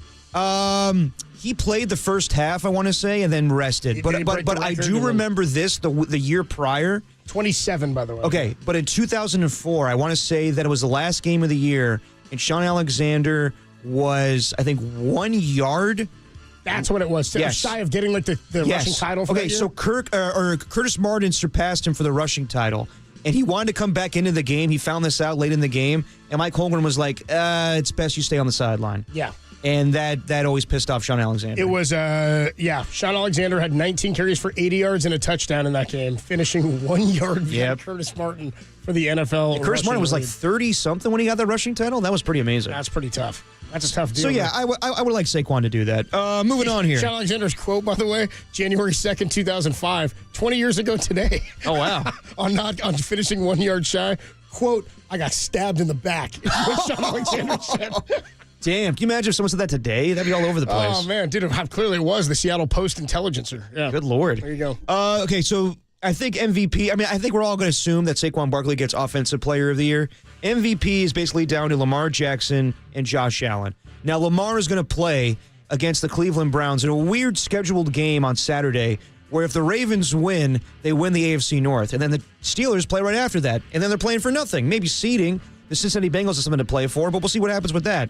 So Lamar is going to be able to pad his stats for his MVP case. Josh Allen, I think, is going to play a series against the Buffalo Bills, but his season's basically done. Joe Burrow's out there playing for an MVP. That's what my boy's doing. Okay, so between the most likely guys, I hear you on Joe Burrow. Are you guys coming around on Joe Burrow? Because this is my thing again. My one piece on this, I said it before. Yeah, I know. If they go 9-8 and get in, then it's like, look what Joe Burrow did after he has 8 straight games right now of 3 or more touchdown passes and 250 yards passing. In that span, he's been incredible. If he gets in, he has to get some votes. I don't think he should win it. I think he should be getting third place votes. Third place over Saquon. Yes. I agree. I think that he should get third place votes over Saquon as well because he's not giving up the points that the defense is surrendering that made them an 8-loss team. All he has done has been awesome just all year. And the one thing I would take away from Saquon, it's not taking away from him, it's what the Eagles offense took away from him, is he's getting his touchdown numbers mitigated by Jalen Hurts running from the 1. Yes. Absolutely. He should have like 12 touchdowns, I believe. He should have like 6 more touchdowns. I mean, Saquon could say, I've been stabbed in the back by Nick Sirianni and Jalen Hurts this whole year. Play after play after play, dude. Touchdown vulture. Sean Alexander, dude, that's what he and Saquon getting together on that one. You think he every time he sees the tush push getting lined up goes, yeah, come on, guys. Well, I mean, Kenny Pickett? Kenny Pickett.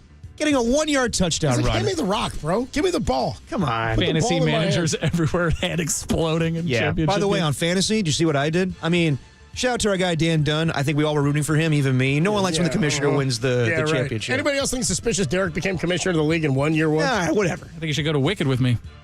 I ain't doing anything. But I benched Devontae Smith thinking that he wouldn't do much. Nice one, Copes. I didn't think Devontae Smith was going to do much with Kenny Pickett playing quarterback. Caught 2 touchdowns. I played Jaden Reed instead of Devontae Smith. He scored a touchdown. It could have really blown up in my face. In the end, I ended up winning. Yeah, cool. Good for you. 808 KNBR 415-808-5627. Golden State Lumber and Building Materials text line checks in, says, how can you think we'll never see a 2,000-yard rusher again when they're adding games? It only takes 117 yards a game. That's a lot of yards a game, first of all. Second of all, that's what we were saying. Is I said, when did you think we wouldn't have another one? I said, for me, probably after AP in 2012. Yes. I was like, that guy's a freak. He's one of the best running backs I've ever seen. That said, we'd also seen CJ2K right around that same time, didn't we? Yes. Like a few years before that? Yeah, I just didn't think that we don't run the ball like we used to in this league. I think they're playing too many games. Coming back, coming around. Now the thing is you have to be the bell cow back, and how many of those are? There's just 6, maybe. The 3 down backs don't exist anymore. I mean, the 3 guys that changed teams. It's Saquon Barkley, Derrick Henry, and Josh Jacobs. Well, there was one more. Just missed all year. His name's Christian McCaffrey. Oh, yeah, that's true, too. Oh, 928 checks in, says, you guys give Brock $60 million. It's going to be the same situation as the Cowboys after they paid Dak. No, it's not. Cowboys paid Dak this year $60 million, and they didn't get Derrick Henry long before that this past offseason. Cowboys had a lot of problems that they just didn't take care of this offseason. Oh, I'm so hoping Mike McCarthy comes back for another. It sounds like it, dude. I'm saying, I'm chomping at the bit. I'm like, dude, is anybody just more average at keeping their job? Because it's got to be the right guy who's like, I don't want to be jobless. He's not going to get hired by anybody. Jerry's his dude. It sounds like there's interest from the Bears if he does leave. Dude, yeah, there is. You bet your ass there is from the Chicago Bears. That's a perfect organization. Beautiful. Yeah. Beautiful. That doesn't count as a team hiring you. You'll be there for 2 years, if that. Well, okay, also think about from the Cowboys' perspective. What are their options right now? Jerry Jones is not going to trust a Ben Johnson or any of these offensive coordinators. He wanted Bill Belichick, and Bill Belichick went to North Carolina. So the best option is to retain. He want Belichick? It sounded like he did. Dude, I was never going to work. I would have loved that TV show, though. I would have loved that show. Okay, so between Lamar Jackson and Josh Allen, though, who do you think should be MVP? Lamar Jackson. Yeah. Nah, you know what? No, Josh Allen. No, Actually, you know what? Lamar Jackson. You know what? Lamar Jackson. It doesn't matter. At this point, what I will say about Josh Allen, and Lamar Jackson's put up better numbers than Josh Allen running-wise this year. I would say that Josh Allen appears to do more with less. Yes. Now, Derrick Henry is a freak, and I hate taking anything away from somebody like Lamar Jackson, but we get this thing now in pro sports, and it's more specific to the NBA than it is the NFL, because the NFL's pretty good about it. But in the NBA, like, you could for like 8 years probably been okay giving LeBron the MVP, and there wouldn't have been that much gripe about it. Like, voter fatigue? Historically. You'd just be like, yeah, now people get voter fatigue so quickly that it's like, it's this guy's turn. Like, Russell Westbrook won an MVP. Then he averaged a triple-double a second time, and everyone's like, well, who cares? He already did it. And he's like, but he's only going to do it since Oscar Robertson, but they only gave him the one. Then it was James Harden's turn to get one. And it was KD's turn. It's like they kind of go through whose turn it is in the NBA. So it's Josh Allen's turn? The NBA, the NFL doesn't really have the same issue, but it does kind of feel like the narrative is that it's Josh Allen's turn. Lamar's got 2. That's my thing is I'm like, dude, he might be having the best year of his career because he has a running game behind him. Not like we shouldn't use that to take away from what he's been able to do. Yeah, like that's like saying like, well, Tom Brady shouldn't be MVP because he got Randy Moss in 2007. Like, no, he's even better when you put elite talent around him. So it's like we saw him win the MVP where he's like the leading rusher. By the way, the fact that Lamar Jackson is already the all-time quarterback leading rusher in NFL history is alarming. Surpassing Michael Vick. He's already passed his career rushing numbers, which is crazy. I'm partial to Lamar Jackson. If I'm being honest, I've watched more Lamar. I've watched more Lamar this year. I've watched the Ravens a lot more than I've watched the Bills. Yeah.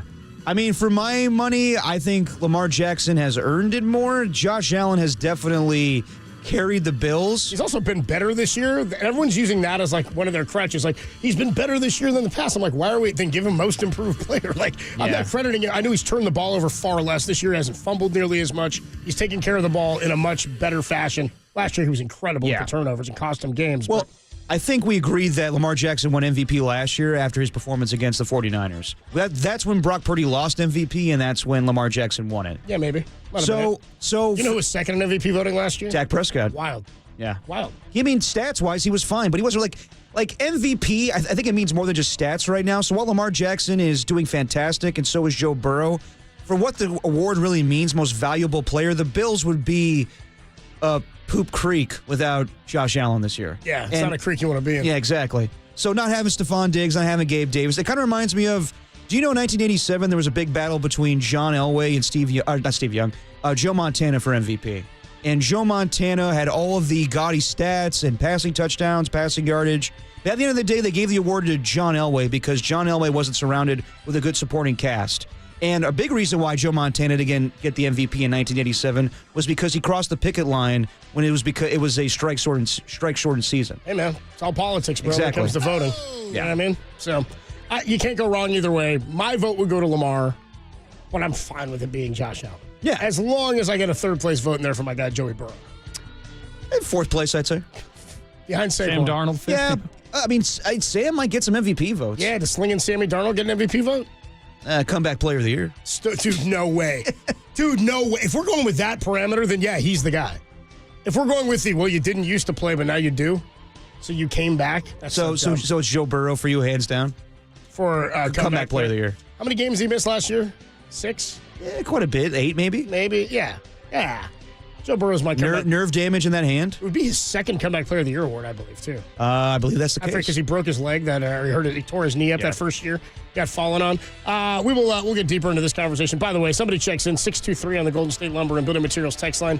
You can always check in at 808 KNBR. 623 says, can we spare this poor bastard Tim the Wicked Theater experience and just let him download it on Prime, but make him buy it so he owns it? I want Tim sitting in the theater.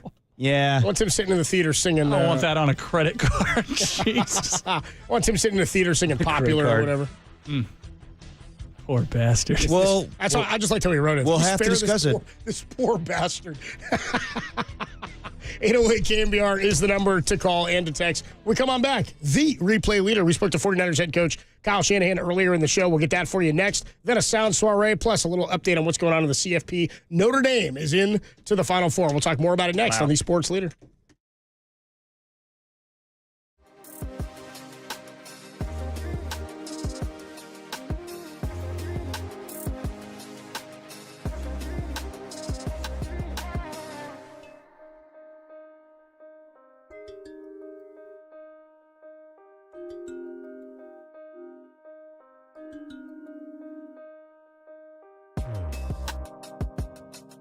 The Warriors take on the Philadelphia 76ers tonight. As soon as the game goes final, listen to Dubs OT with John Dickinson.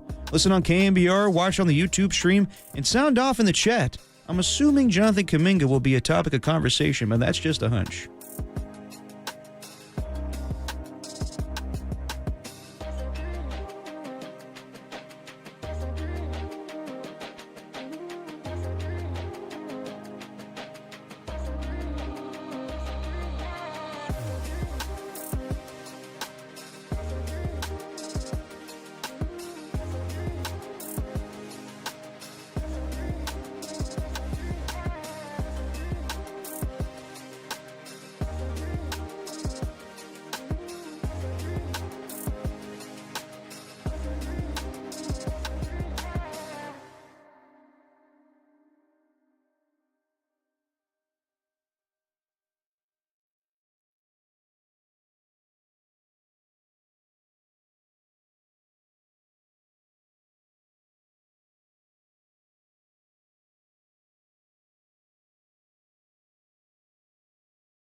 You're listening to Dirty Work.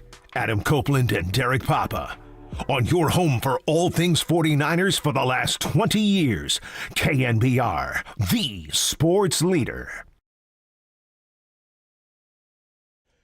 Dirty Work on a Thursday afternoon. Adam Copeland, D-Pop, Tim Webb with you. Every week, 49ers head coach Kyle Shanahan joins us courtesy of the Yuma Guest Line. We spoke to him earlier today as the Niners get ready for Arizona on Sunday. We'll have it all for you right here starting at 10 a.m. A pregame with myself and John Dickinson right here on the Sports Leader. We opened the interview with Kyle Shanahan by asking him, hey, man, how was New Year's? It was pretty uneventful. I only realized it was because there was bowl games on, but just sitting here, I went out to practice, and Texas was up 24-8, so I thought they were good, and then I came in and heard they barely won. Oh, yeah. At least they're on to the next round. But that's like the most Texas you've watched all year, right? Yeah. It was only it was only 5 minutes of it just before I went out. But I got to see that Arizona State running back. He was pretty impressive. Cam Scattaboo. Yeah, kid's good. Yeah. Yeah, kid's good. Kyle a win is a win at the end of the day. Yeah. So we got one going on right now too. The Sugar Bowl's being played right now in New Orleans. So just looking back at last week real quick, 34 points for you guys for the offense. I thought Brock, until the injury, was playing as well as you could have asked, with the exception of a couple of the interceptions. Thought one of them was a little wonky, and one of them was a pretty good play by the defense. When you look at some of the guys who performed well, and Brock included in that game, how'd you feel about the offense on Monday? I was real happy with those guys. I mean, just it was a challenge going into that game with just some of the O-line issues we had, having to take a couple guys off another team's practice squad and then starting them, which, just hadn't been in that situation before. So it was a huge credit to those guys coming here on Christmas and everything and spending that day just sitting here with some of our assistants and trying to study the language and everything, so they just knew how to kind of what we were asking them to do.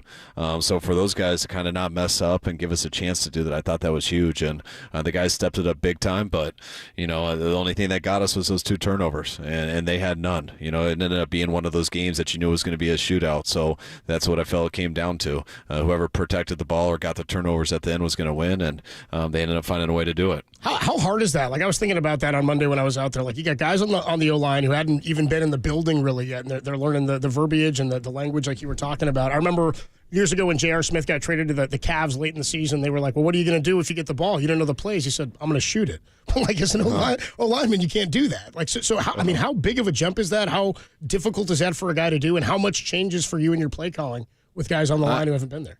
Yeah, I mean, you just got to be smart with it, especially guys who haven't played in the NFL game before too. Sure. So it's not just being new, but it's it's also they're from Arizona's practice squad, which was a different deal. But like, it's a huge challenge because to make a football play go, especially with the O-line, you got to have 11 guys tied together. You can't have one guy go the wrong way and think something's going to work. So the biggest thing to those guys is how hard they work just to study, like studying for a test. I mean, there's so much words that you have to study that, blocking patterns, running patterns, protection patterns, running plays, all the screens, the different cadences. If you sit there and do one cadence the whole game, you're going to get killed anyways. So you got to get used to the different ones we can do, the different tempos by the quarterback, all the different types of stuff, and then let alone when that's all said and done, you still got to play football and block an NFL player, and you hadn't been in an NFL game before. So that stuff can be a little nerve-wracking as the week goes because you don't know what to expect. But we worked with them hard, and the guy completely did as much on his own as he could, and that's why I was so pumped and proud of the 2 guys and how they did perform because, by the end of the first quarter, I was a lot more comfortable and realized that they were on their stuff and couldn't get too carried away, but they gave us a chance to win that game, and can't say enough good things about both of those guys. Kyle, how would you evaluate your rookies this season? Obviously, you had Malik Mustafa and Dominique Puni starting this season, and obviously Ricky Pearsall has had to deal with a lot of things, and he had a fantastic game this past week, 8 catches for 141 yards. Just how would you evaluate your 2024 rookie class? Well, yeah, we were going into the draft thinking that we really didn't have to draft a day one starter. We felt we had our starting guys, but we knew we wanted to hit on all these guys because we wanted some eventual starters, and we also wanted to improve the depth of our team, but we didn't think we were going to have the pressure on people right away to have to go. And then just a couple injuries at receiver, the injuries at guard that happened in the first week of camp, the injuries at safety, some of the things on the D-line, even the injuries at corner, kind of what's happened with Mooney this year. It got all these guys opportunities a little bit before we thought, and that's, it's always hard at first, but it's been good for them in the long run, because I think all those guys have really jumped up to the challenge, taken advantage of the opportunity. I think the guys have shown that, I'd like to say they are who we thought they were, as in you never know till you get someone, but you believe these guys are going to be able to play, and you hope you can develop them a little bit more and stuff, but sometimes you don't have that luxury, and when one guy gets hurt, you got to go, and it's a credit to all these guys, because they were working their tails off this offseason. They jumped at the opportunity, didn't hesitate, and I think all of them have gone better throughout this year, and that'll come to serve us well in the future. Yeah, it was cool to see Ricky. I think it's always cool as a fan when you see a player who you haven't seen do something, especially a new guy like Ricky Pearsall. You see, like, okay, that's a ceiling game. Now we know what's in there. We know what he's capable of. We just hadn't seen that performance yet. And, I mean, you've talked about it with us throughout the year. It's why you draft him when you draft him. But when he has a game like he had a couple of weeks ago with the pre-snap penalties and there was visible frustration, how big of a deal is it for him to be able to perform after a couple of mental mistakes like that? Is that growth? Is that development? I think it's just not getting too down and wiping. I mean, all that stuff happens all the time. Sure. But when it happens on a big play in the game, and then cameras catch a coach getting on you, then it's going to get blown up a lot. I mean, you guys know, I'm sure, whether you've played Pop Warner football, college football, any high school, I mean, that's part of sports, and that stuff happens all the time. But when it happens on this stage, it's a bigger deal, and sometimes people can go into a shell over it, and they stop working through things and getting better. And so I think that's the best sign. It just shows the type of guy Ricky is. I mean, that didn't stress him out. That was water under the bridge the next day, and he came to practice and got to work, kind of like he always does. And that's kind of what I really can't say enough about Ricky, that I don't think people realize that. I was talking about all those other rookies and how hard they worked this offseason. Right when they got here, throughout phase 3, all of OTAs, staying around here in the summer when the coaches go away, what they do throughout training camp to kind of just get an idea, so if there ever is an injury, they're ready to go. And then they kind of make their way on special teams and in backup roles until that moment. And what people don't realize about Ricky is he got about 2 OTA practices in, and then got hurt in OTAs, and then he pulled his hamstring when he was away for the summer, and he came back and was out the first couple of weeks of training camp, and then right when he got back in training camp, he hurt his shoulder on the first practice, and so he never got any OTAs or training camp. So if you go back to his time at Florida, he probably had about 3 NFL practices before he got shot in the chest. And so all those injuries happened, and he gets back a week before we're going to open up versus the Jets, and he gets 2.5 practices in, and then gets shot the next day. And so fortunately, he was able to come back, and only miss a month. But when he came back, those were really his first practices. So, and we were needing him to play also. So I was so just proud of Ricky that he's been able to handle this year. He's been able to get through it. His body, like when you don't get to work all that stuff in a training camp, usually your body doesn't make it through the season, and he's fought through some wear and tear and been able to bounce through it and bounce back from it. And I've been just really proud of the type of guy he's shown us and the character he has, because we know he's got the ability. We saw his character. We see how tough he is, and I can't wait for him to get a full offseason in and come back next year firing on all cylinders. So no Brock this Sunday. It's going to be Josh Dobbs starting for you guys, and I just wanted to know, with Brock's season done, what is something that really impressed you about him this season, and what's one thing you like for him to improve upon in 2025? Well, I'm excited to, Brock to get away for a little bit, and him and I get back together and watch this whole season of tape where we can really just dissect it. Because this year, Brock's numbers and stuff aren't as good as his last 2 years, but of course they're not. He's been missing a starting left tackle. He's been missing an NFL MVP at running back. He's been missing the backup running back and the third string running back. He's been missing a starting X. He's had to go through a lot of stuff out there that's made this season much bigger of a challenge, where your numbers will change when that's the case. But I don't think Brock's playing much different than he has when he was killing it numbers-wise those 2 years. And so be able to watch him go through some adversity and be in some tougher situations. And, I think that's why he's had to scramble a little more. He's found ways to make some plays with his legs. He's had some tough games that he's had to bounce back from, which he always does. But I think Brock's had a hell of a year. There's always things that we can improve on, which we'll look into all that when we get back here in the offseason. But it's never, you always want everything to go right. But I do think when things aren't perfect and they seem like things aren't going the right way, I think sometimes in the long run it can be one of the best things that happen to you if you learn from it and get better. And this was a season that the first season Brock had to go through where things weren't exactly right. The guys around him did get hurt. Our team wasn't quite as good. We were in some tougher situations, and to watch Brock go through that and handle it the way he did just proves again, like he has for all 3 of these years, that we got the right guy. Another minute here with 49ers head coach Kyle Shanahan, Niners and the Cardinals this Sunday to wrap up the 2024 season. And just another offseason question for you. Do you ever because I hear, I would say pundits, I guess that's what we do too, but people talk about how coaches go about looking at tape in the offseason. How much do you look at other teams who are successful, other offenses, other plays, and then sort of converse there? Are you ever on the field and you're like, dude, that guy's running my play from 2 years ago? Like how much of that is cross-pollinated or goes into your game planning in the offseason?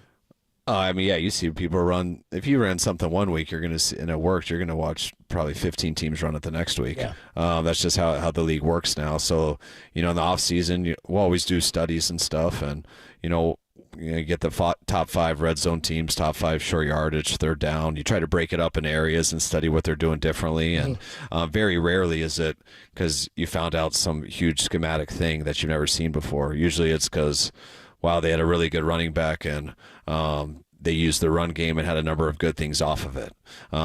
It's pairing your personnel together. Man, they had a huge threat at quarterback here, and you see how much the defenses had to change to stop these things that they were doing because of the ability of the quarterback. And then you see the things that came off of it to open it up where that might not have been open for another team. So the more you learn is you learn how to try to find certain players, and when you do find those guys, how to use their abilities in all different types of ways. And but usually getting different types of skill sets is what unlocks different types of scheme. So as a coach, how difficult is it to decide between resting players and doing what's best for the team than going for history? So like this weekend, Nick Sirianni is deciding to sit Saquon Barkley because it's best. They already have everything locked up, but he could go for Eric Dickinson's rushing record. And then I remember like in 1998, your father decided that, Terrell Davis should play in that last game to go for 2,000 yards. Even last year, Christian McCaffrey, that game's in hand against the Jacksonville Jaguars, but you guys wanted to go for the Lenny Moore record. How difficult is it to do what's best for the team, but also do what's best for the player chasing history? I think it's real difficult because it's never a clean answer. It's like best for the team and best for the player. And what is best for the player? Yeah. Getting him the record or keeping him healthy? Yeah. And what if he can get the record and stay healthy? Well, that's the best thing for the player and the team. It's who knows what's going to happen. So you got to weigh all that stuff in. And even the Lions last week, they're in the same situation this week, whether they beat us or not. So it's you take that whole week off and they come out rusty, and they lose this week. Then it's then you're looking at it, man, that wasn't a good decision. But the fact that they played against us, they didn't seem, from what I checked, they didn't get anyone hurt. And if they go out and they play well versus Minnesota, that might be the reason why. And so you got to understand that, like, no matter what happens, if it doesn't work out, and it's a result-based business, and if it doesn't work out, you're going to look back and be like, oh, I guess in hindsight I should have gone the other way. But you got to look into everything always, and no, there's not an absolute decision. But you do need to do what's best for the team in terms of, which is also best for the player, because I believe getting to the playoffs, having a chance to win a Super Bowl, I think is always better for players and the team than a record.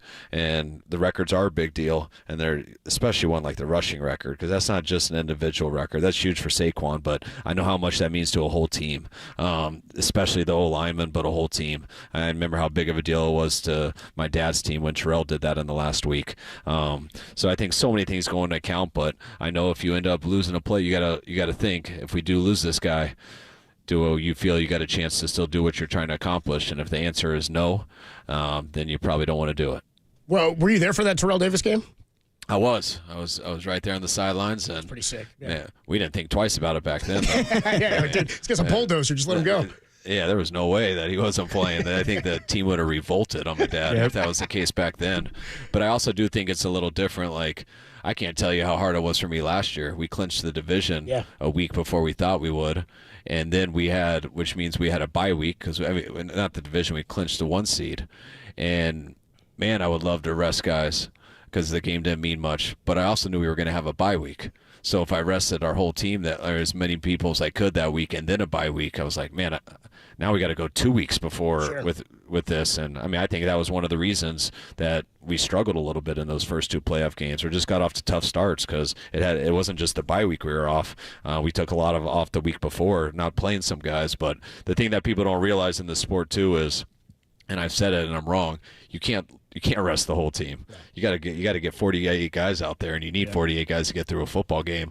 And once you just make a coach's decision to rest 1 or 2 guys, go look at what that does to 12 other guys who feel like, hey, well, why aren't I resting too? Am I not important? And that's what you got to always take into account. So if someone's banged up, and then it makes it easy, but you don't have the luxury. You only can pick 7 guys. That's good insight, man. We appreciate the conversation as always, Kyle. Have a great rest of the week and a safe trip out to Arizona. We'll talk to you soon. All right, guys. Good talking to you. Take care. Thanks, Coach. Yeah, good stuff there from Kyle Shanahan.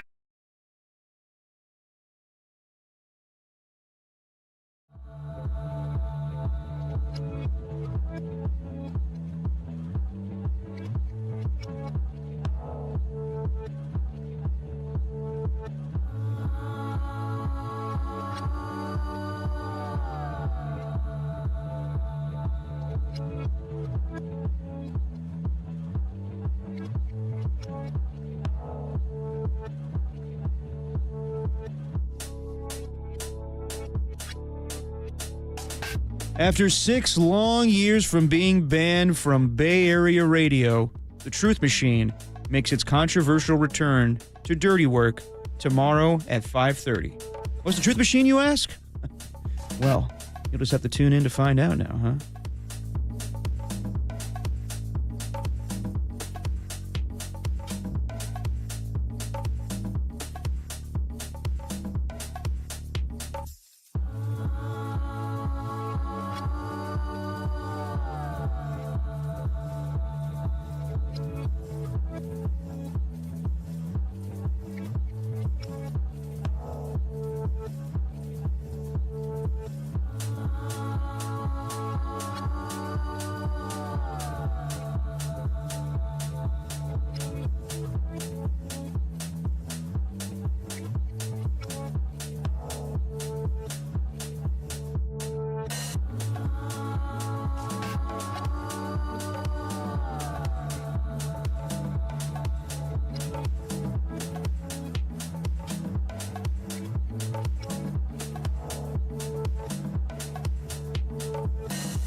Sound Soiree. No, I've whipped up this nasty little soiree. The best sounds you might have missed. Soiree, what? Soiree, honey. I think that means party. On the Sports Leader. Dirty Work on a Thursday evening. Adam Copeland, D-Pop, Tim Webb with you. First show of 2025. It is. Have you had to write it yet, 2025 Had to write it out? Like when you I had to fill out a form earlier today, and I had to write 25 on it. I haven't had to write it out yet. Always gets me. It's not like back in the day we were at school and you had to write the date of like a paper. That was always weird to me. Like, oh, it's 2000. I got to put 0 zeros here. You know what I'm talking about? Oh, you were like in third grade? Yeah. What are you talking about? That was always weird when I was in third grade writing 2000. Yeah. 25 years ago. I've been I don't write the year out as much as I did when I was a kid. I've been uploading the hours in the interviews for the show, and I've messed it up 3 times already. Yeah. By the way, you can hear those hours available at KNBR.com and the KNBR app. Also streaming twitch.tv/the Sports Leader, YouTube. Is there anywhere else? I don't know. Twitch.tv. Carrier pigeon. Golden State Lumber and Building Materials text line is open. Boy, that'd be a hell of a way to consume a radio program as carrier pigeon. Or to comment on it. Or how about sending an email, because we get those. Anyone email on a radio station. Don't forget the wine line, 6998 for Unbridled Hate. There's one guy that was pissed this morning. Tim does that, but he only gives 4 numbers. Tim says that every time, and he goes 6998 for Unbridled Hate. There's more numbers in that phone number. 995-6998. Let them figure it out. 415-995-6998 is if the number for the Mexican-American dream can figure it out, you can. It's the number for the KNBR wine line. I know, but I always forget it, and I ask Tim, and then he goes 6998. I'm like, dude, I don't know the beginning numbers. Be an adult. You should know the number. There you go. 995-6998. I should know the numbers, and maybe you should start putting your reads at the correct times, like this one, which is Dirty Work, sponsored by Golden State. When you succeed, we succeed. Visit us today at GoldenStateLumber.com. You and your Jim Rome crumble. Eat me. Let's move on here. I'm not allowed to say that. I forgot. Let's get into some Sound Soiree. Got in trouble for that on Twitter. I can say it to you. I just can't say it to anybody else. Oh, gotcha. Per a document I signed with the correct date. Dan Campbell. I don't want to talk about it. Kneecapping Dan Campbell. By the way, your boy GC. Jesus Christ. No, that's JC. Oh. GC, Grant Cohn. Yeah, either way. He's catching some flack today for You ever Dan Campbell Jesus? Yeah, what do you spell Jesus? Come on, I spell Jesus with a G. G-E-E-Z-U-S. Yeah, like, is that where you were going? Yeah, like little Jeezy. Jesus Christ. Not with a G, with a JC. Yeah, whatever. You're in good hands. Dan Campbell, post-game, after the 49ers and the Lions game on Monday, they asked him about playing his starters. Yep. You know, we knew what this is. You're out on the West Coast, you go, hey, man, it's all good. That's what we do. You know what I mean? This is what we do. Like, we love it hard. And this is our deal right now. So we're looking forward to this. Everything about this week. He loves it hard. What was that in the Sound Soiree? He loves it hard. I love it hard. Right. By the way, did you see that?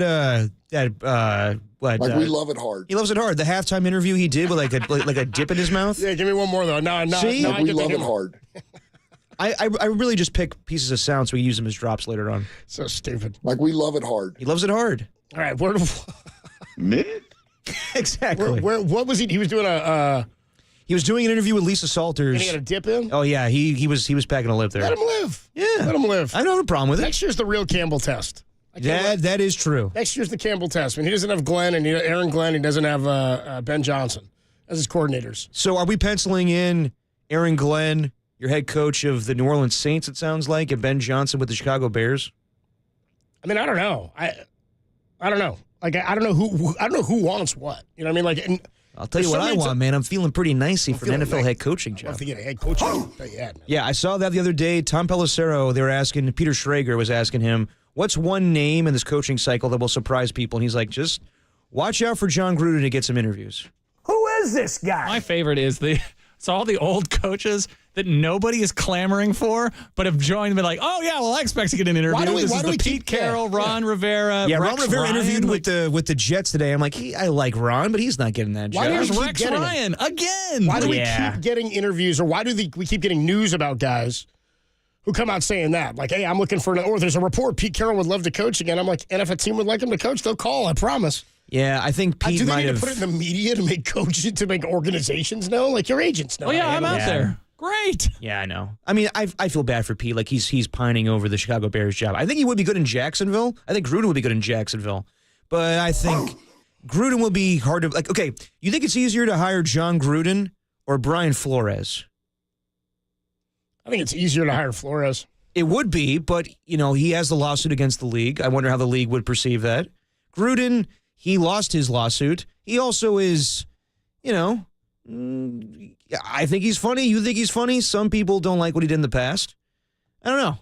Brian Flores, I think, would be easier because he's coaching right now. That's what I'm saying. The news around Flores to people, that would be what you just asked me was inside football. Like, I had to think about why would Flores be a weird hire. I was like, oh, yeah, of course. But the Gruden thing is front and center. Yeah. And he's he's been the face of coaching in certain organizations for many, many years and has won a Super Bowl and all that. I think the easier, less noisy hire is obviously Brian Flores. Yeah. That said, is it a better hire?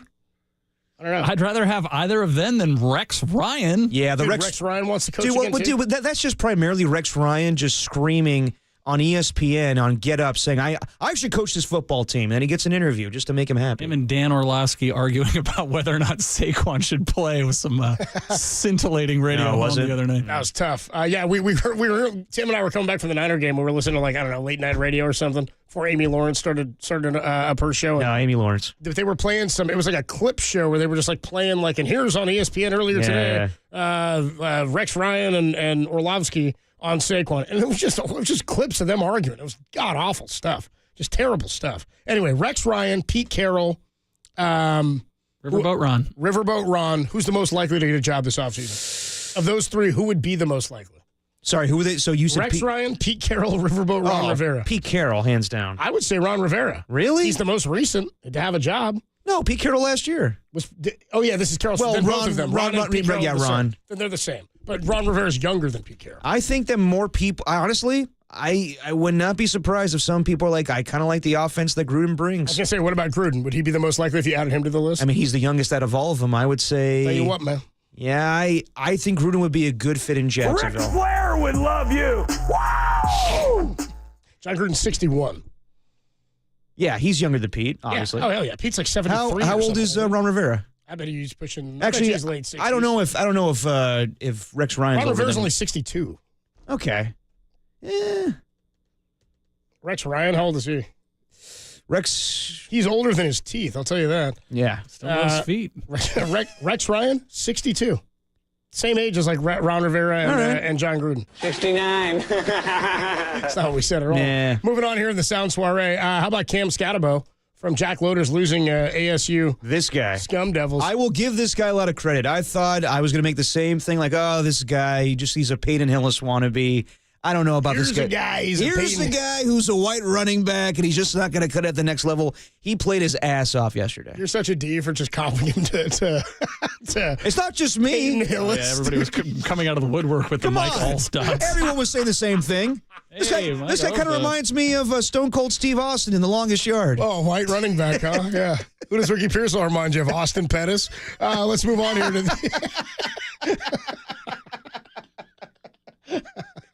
I don't know why that was the first white receiver that came to mind. I felt like I need a random white receiver. That's the first one that popped in.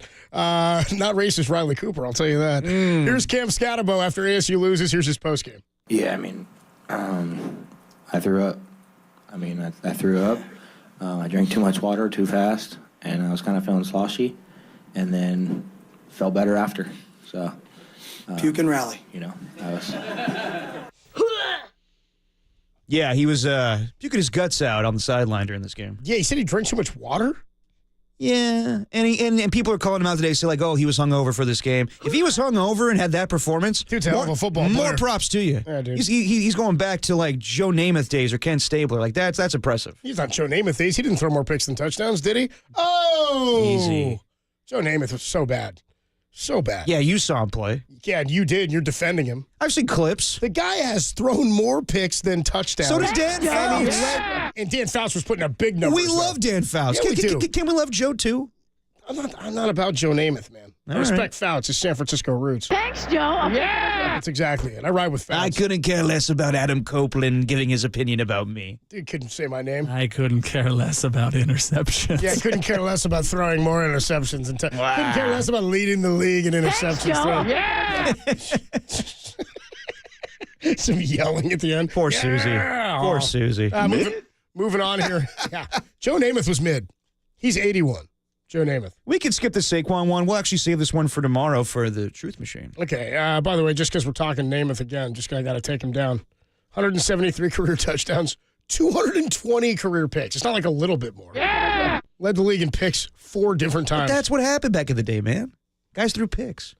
But they didn't all throw more than touchdowns. It was quite frequent. You're telling me that, dude, no way. No chance. So he's Jameis Winston is what you're saying? Basically. Why is he leading the league with 19 touchdown passes, but then also leading the league with 28 picks? He was a gunslinger. That's bad, dude. No way. 19 and 27. Okay, but he was the first guy to throw for 4,000 yards in a single season. Look at that. Big deal. Well, back then it was. When you're throwing 28 picks, you better be heaving it downfield and trying to get back into some games, dude. Dude, he was the Jets. Like, that's the whole thing. He was just he could do whatever he wanted on that team. And then he learned in Super Bowl III to hand off. He was the Jets. Well, sort of a dubious honor. Yeah, I know. Moving on here. Won a Super Bowl. Let's get to who cares? Let's get to Jimmy Butler. Jimmy Butler on the reports that he would prefer to be traded, because there was a report that he said I prefer to be traded, and then you got Pat Riley who's like, no, I run it back with my wife and Jimmy every year.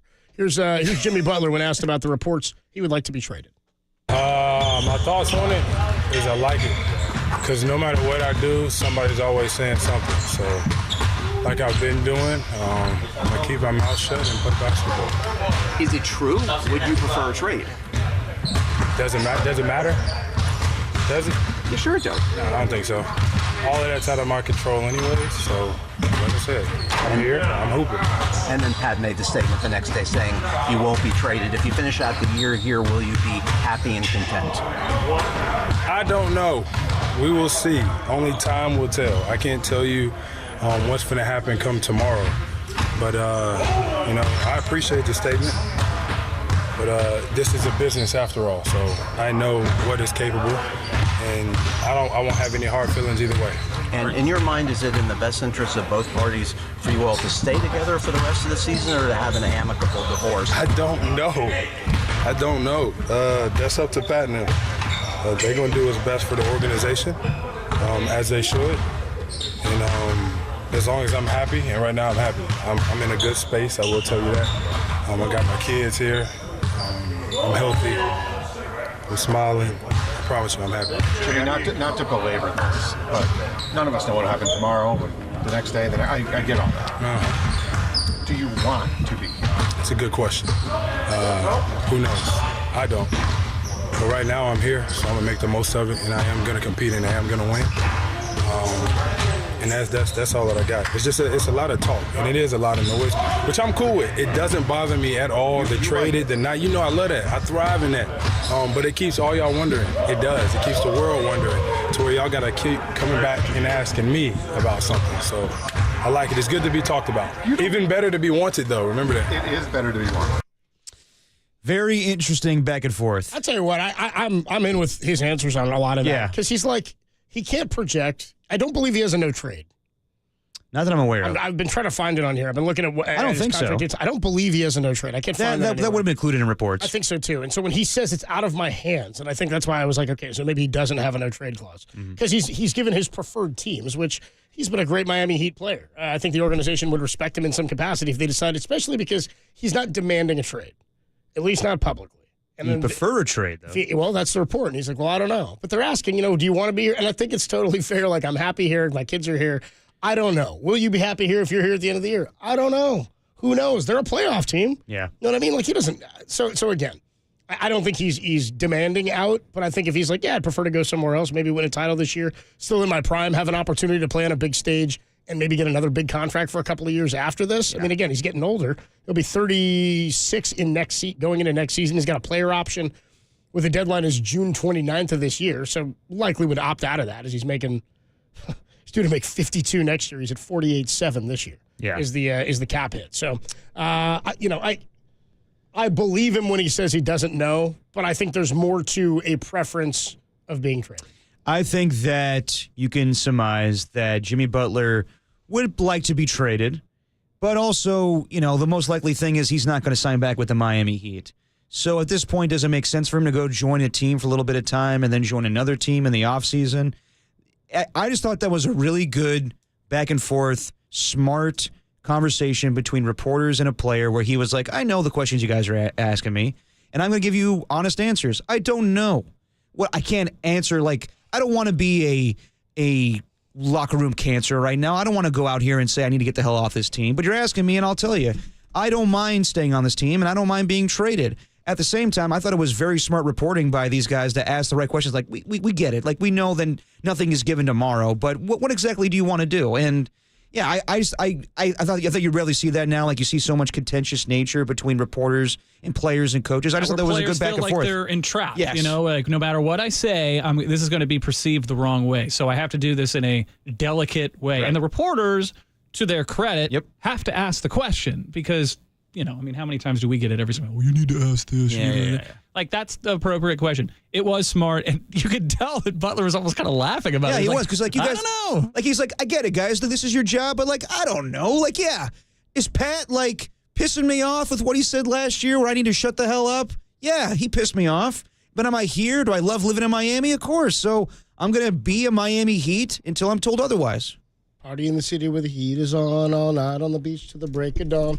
Anyway, I like that song. That song slaps. Shout out Will Smith. I run it back with my wife every week. Shout out Pat Riley, run it back with his wife. Adam Copeland, Depop, Tim Webb with you on a Thursday evening. A little update on what's going on in the CFP. By the way, more college football on tonight. Duke, the Dukies taking on Ole Miss. Oh, no, it's the Duke Mayo. Oh, wait, the Mayo Bowl already happened?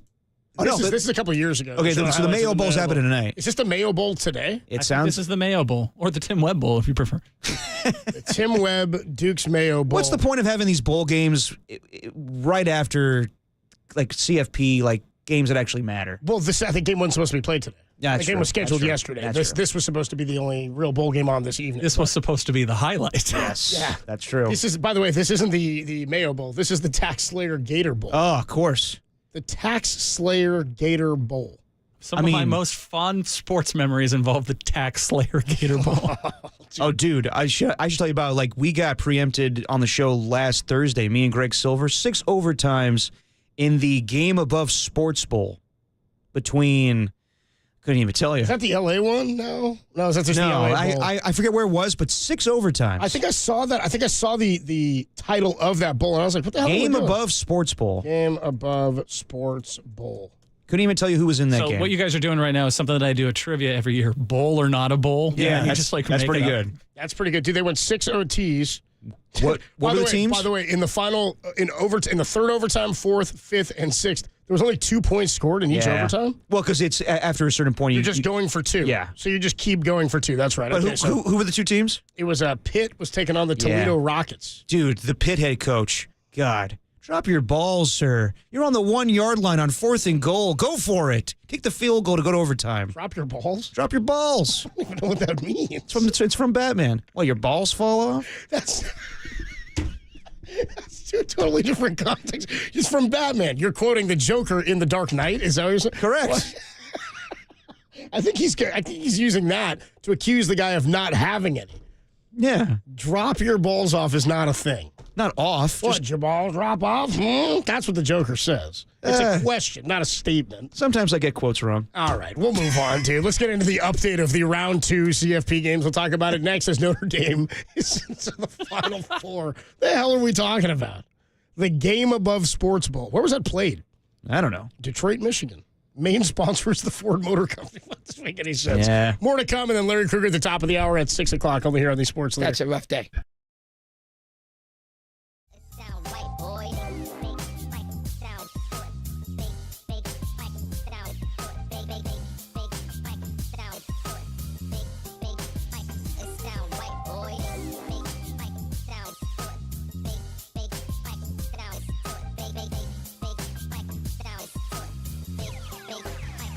Sound right, boy.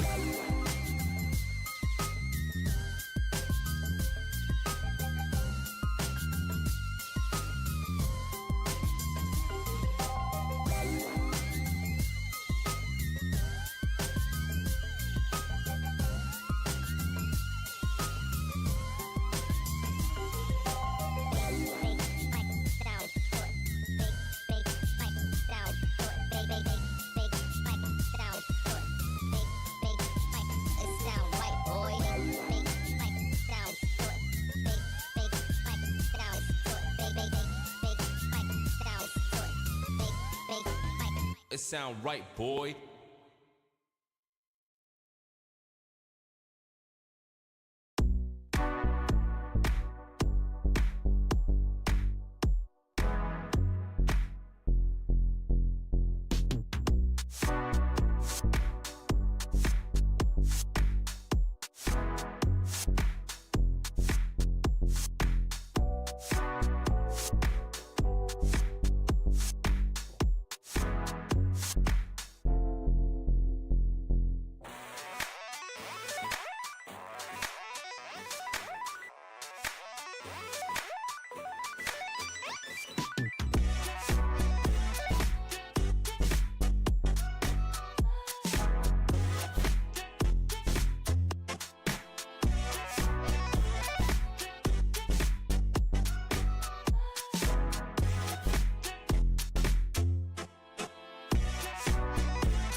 Now, back to Dirty Work. Adam Copeland and Derek Papa on KNBR 104.5 and 680 AM. The Sports Leader. Ooh. Dirty Work. Adam Copeland, Derek Papa. Dirty work. Dirty work. Tim Ryan going to join us tomorrow, I believe, at either 4:30 or 4:50. Dang it! Yeah. Cut his hair. So how did you saw him up close with the new hairstyle? Nope. Oh, okay. You just know he cut his hair. They announced it on the air. Oh. As you know, Derek, Tim is going to cut his hair.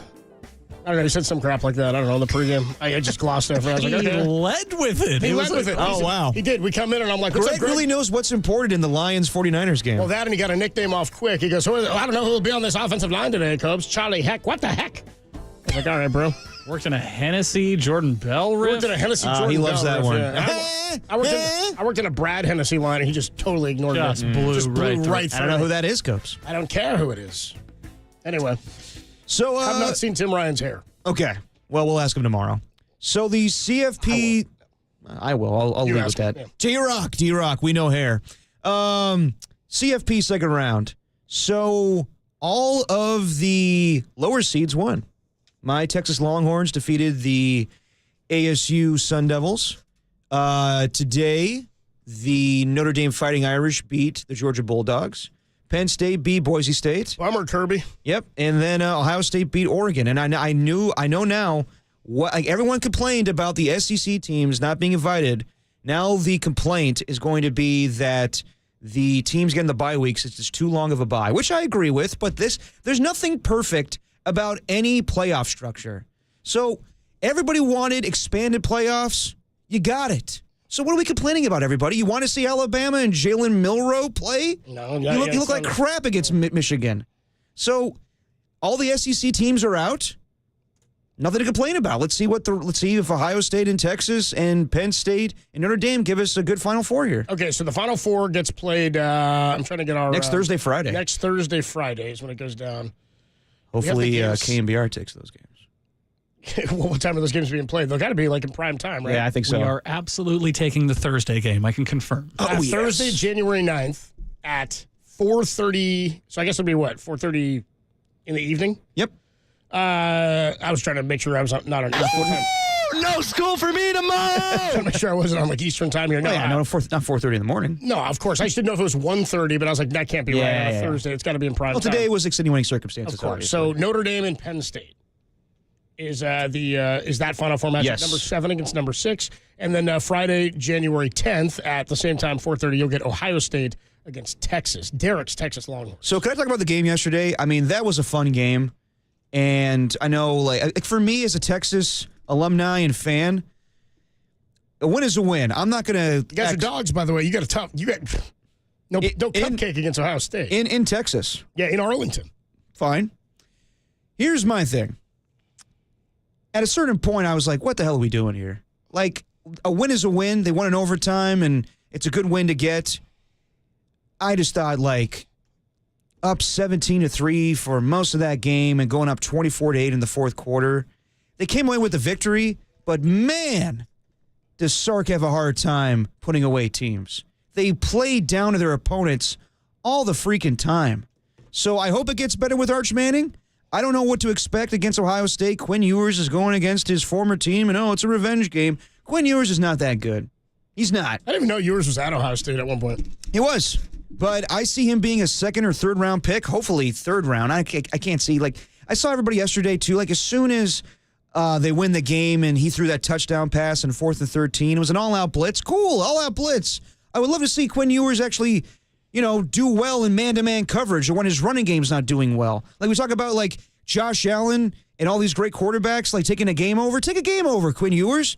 Like, the reason they weren't winning in that game was because of him. So, yeah, they won the game, but I was very disappointed with the way that game went. Like, I understand, like, a win is a win, but, like, God, that was just pitiful. Like, to go to overtime and... Yeah, they should have put them away. They should. I mean, they were up big. But at the same time... Again, tip your cap a little bit to ASU. Of course. They're a damn good team. And Cam Scatterbo, he definitely changed my opinion of him yesterday. They proved even after that loss, and this is what the committee told us when they put SMU in, even after losing in the ACC championship to Clemson, when SMU got in as the number 11 seed and Clemson got in as the 12. What they told you was how you played in those games was important because they were down, I think, 21 points or 17 points in that ACC championship, came all the way back and made it a game. And really, until Clemson gets into range at the end and knocks through that field goal, their season was over. It looked like SMU was going to go sort of regardless at that point. Clemson ends up winning it, doesn't even have to go to overtime. But what ASU showed me yesterday is they belonged there. Like they were as much of a contender as anybody else who's been in this field. You fall short in overtime, they came back. They proved more to me, I think, than any team I've seen so far. They were 1-0 blitz away from winning that game. Yep. Okay, I do want to bring this up because this is a big talking point from that game yesterday, the targeting that happened late in the fourth quarter. Lack thereof, yeah. Yeah, I heard the morning show. They're all in agreement that it wasn't targeting. Most of America believes it was targeting. I go to my man, Guy Haberman, who knows college football very well. Calls games for the Big Ten Network. He tweets out, that is not targeting. The rules for targeting are there has to be forcible contact to the head or neck or defensive player. None of the indicators like a launch were present. I agree with him. It wasn't like the guy was lowering his head to have the targeting. And also, I hate the targeting rule in college football. I can't stand it. Is it an automatic ejection, too? Yes. Yeah, it's terrible. First down, automatic ejection. He didn't lower his head to initiate contact. And you're suspended for like the next game, yes. too. Or the first half or whatever. First half of the next game or whatever. It was a bang-bang play where they knocked heads. Now, should it have been a penalty? Maybe, but that didn't determine the outcome of the game, no matter what Jack Loader says. If they got the first down, what are they, around like the 40-yard line? And ASU was down to its third-string kicker. They had kicking issues all day long. So to say they would have won the game there, I think that's preposterous. They could have won the game on the 4th and 13 had they not done an all-out blitz. Sure. So it's an iffy call. I see like Gene Steratore says that it definitely would have been targeting. Gene Steratore also uses an index card to get first downs in the NFL. Raider fans, we get it. We know what happened in a Raider game. I knew as soon as you brought up Steratore, you were going to go that route. I like Gene Steratore. Me too. He's like I told you, my favorite Steratore moment is when the replacement refs got finally the axe after the Hail Mary, and Steratore walked onto the field on like Thursday Night Football to a standing ovation. They shall not stand. Dude, he's got his hands on his hips and he's waving to the crowd, and the fans, wherever the game was, he's getting like the refs are getting a standing ovation coming onto the field, which is just the funniest thing ever. He doffed his cap. I was like, what's Steratore doing? By the way, he and his brother were like Big Ten or Big East referees forever. Yeah, too. basketball, Big East hoops. I meant, yeah, pretty cool. Anyway, that's your update. Your Final Four. Penn State, Notre Dame next Thursday, and then Friday you get Texas and Ohio State. Honest opinion, what do you think's going down? I think we're looking at Notre Dame and Ohio State. Yeah, I do. I think Ohio State wins. I think Ohio State's going to win it all. Yeah. Oh, damn, the whole thing? At least that's who I bet. Man, what is First Take going to say after that? Oh, man. You see that whole thing? No, go ahead. Well, so college, the first round of the CFP, Ohio State beats on Clemson, and then during the broadcast, Kirk Herbstreit and Chris Farrell go, man, I wonder what they're going to say on First Take Monday. And then Shannon Sharp just gets so pissed off about it. Blows up and is like, keep my name out your mouth. And I get it. They're both on ESPN. You work on my network. Don't be saying that about me on my network. But, like, can't he have, like, a little fun? Like, not that game, that show is not an easy watch for any, like, that, they, like, you know, like, I get it. It's the same network. It's ESPN. But, like, they have some strong opinions on that show. Yeah, it just stinks. It does. So it's no fun to watch. Yep. We'll put the show to bed when we come on back. Larry Kruger coming up at the top of the hour at 6 o'clock with Niners Nightly, only here on the Sports Leader.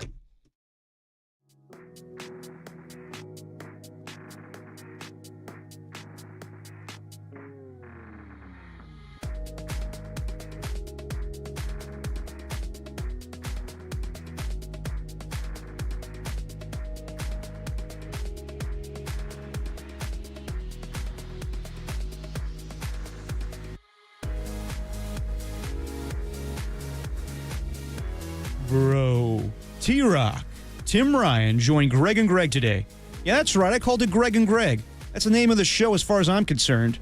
Listen to the interview on KNBR.com or the KNBR app.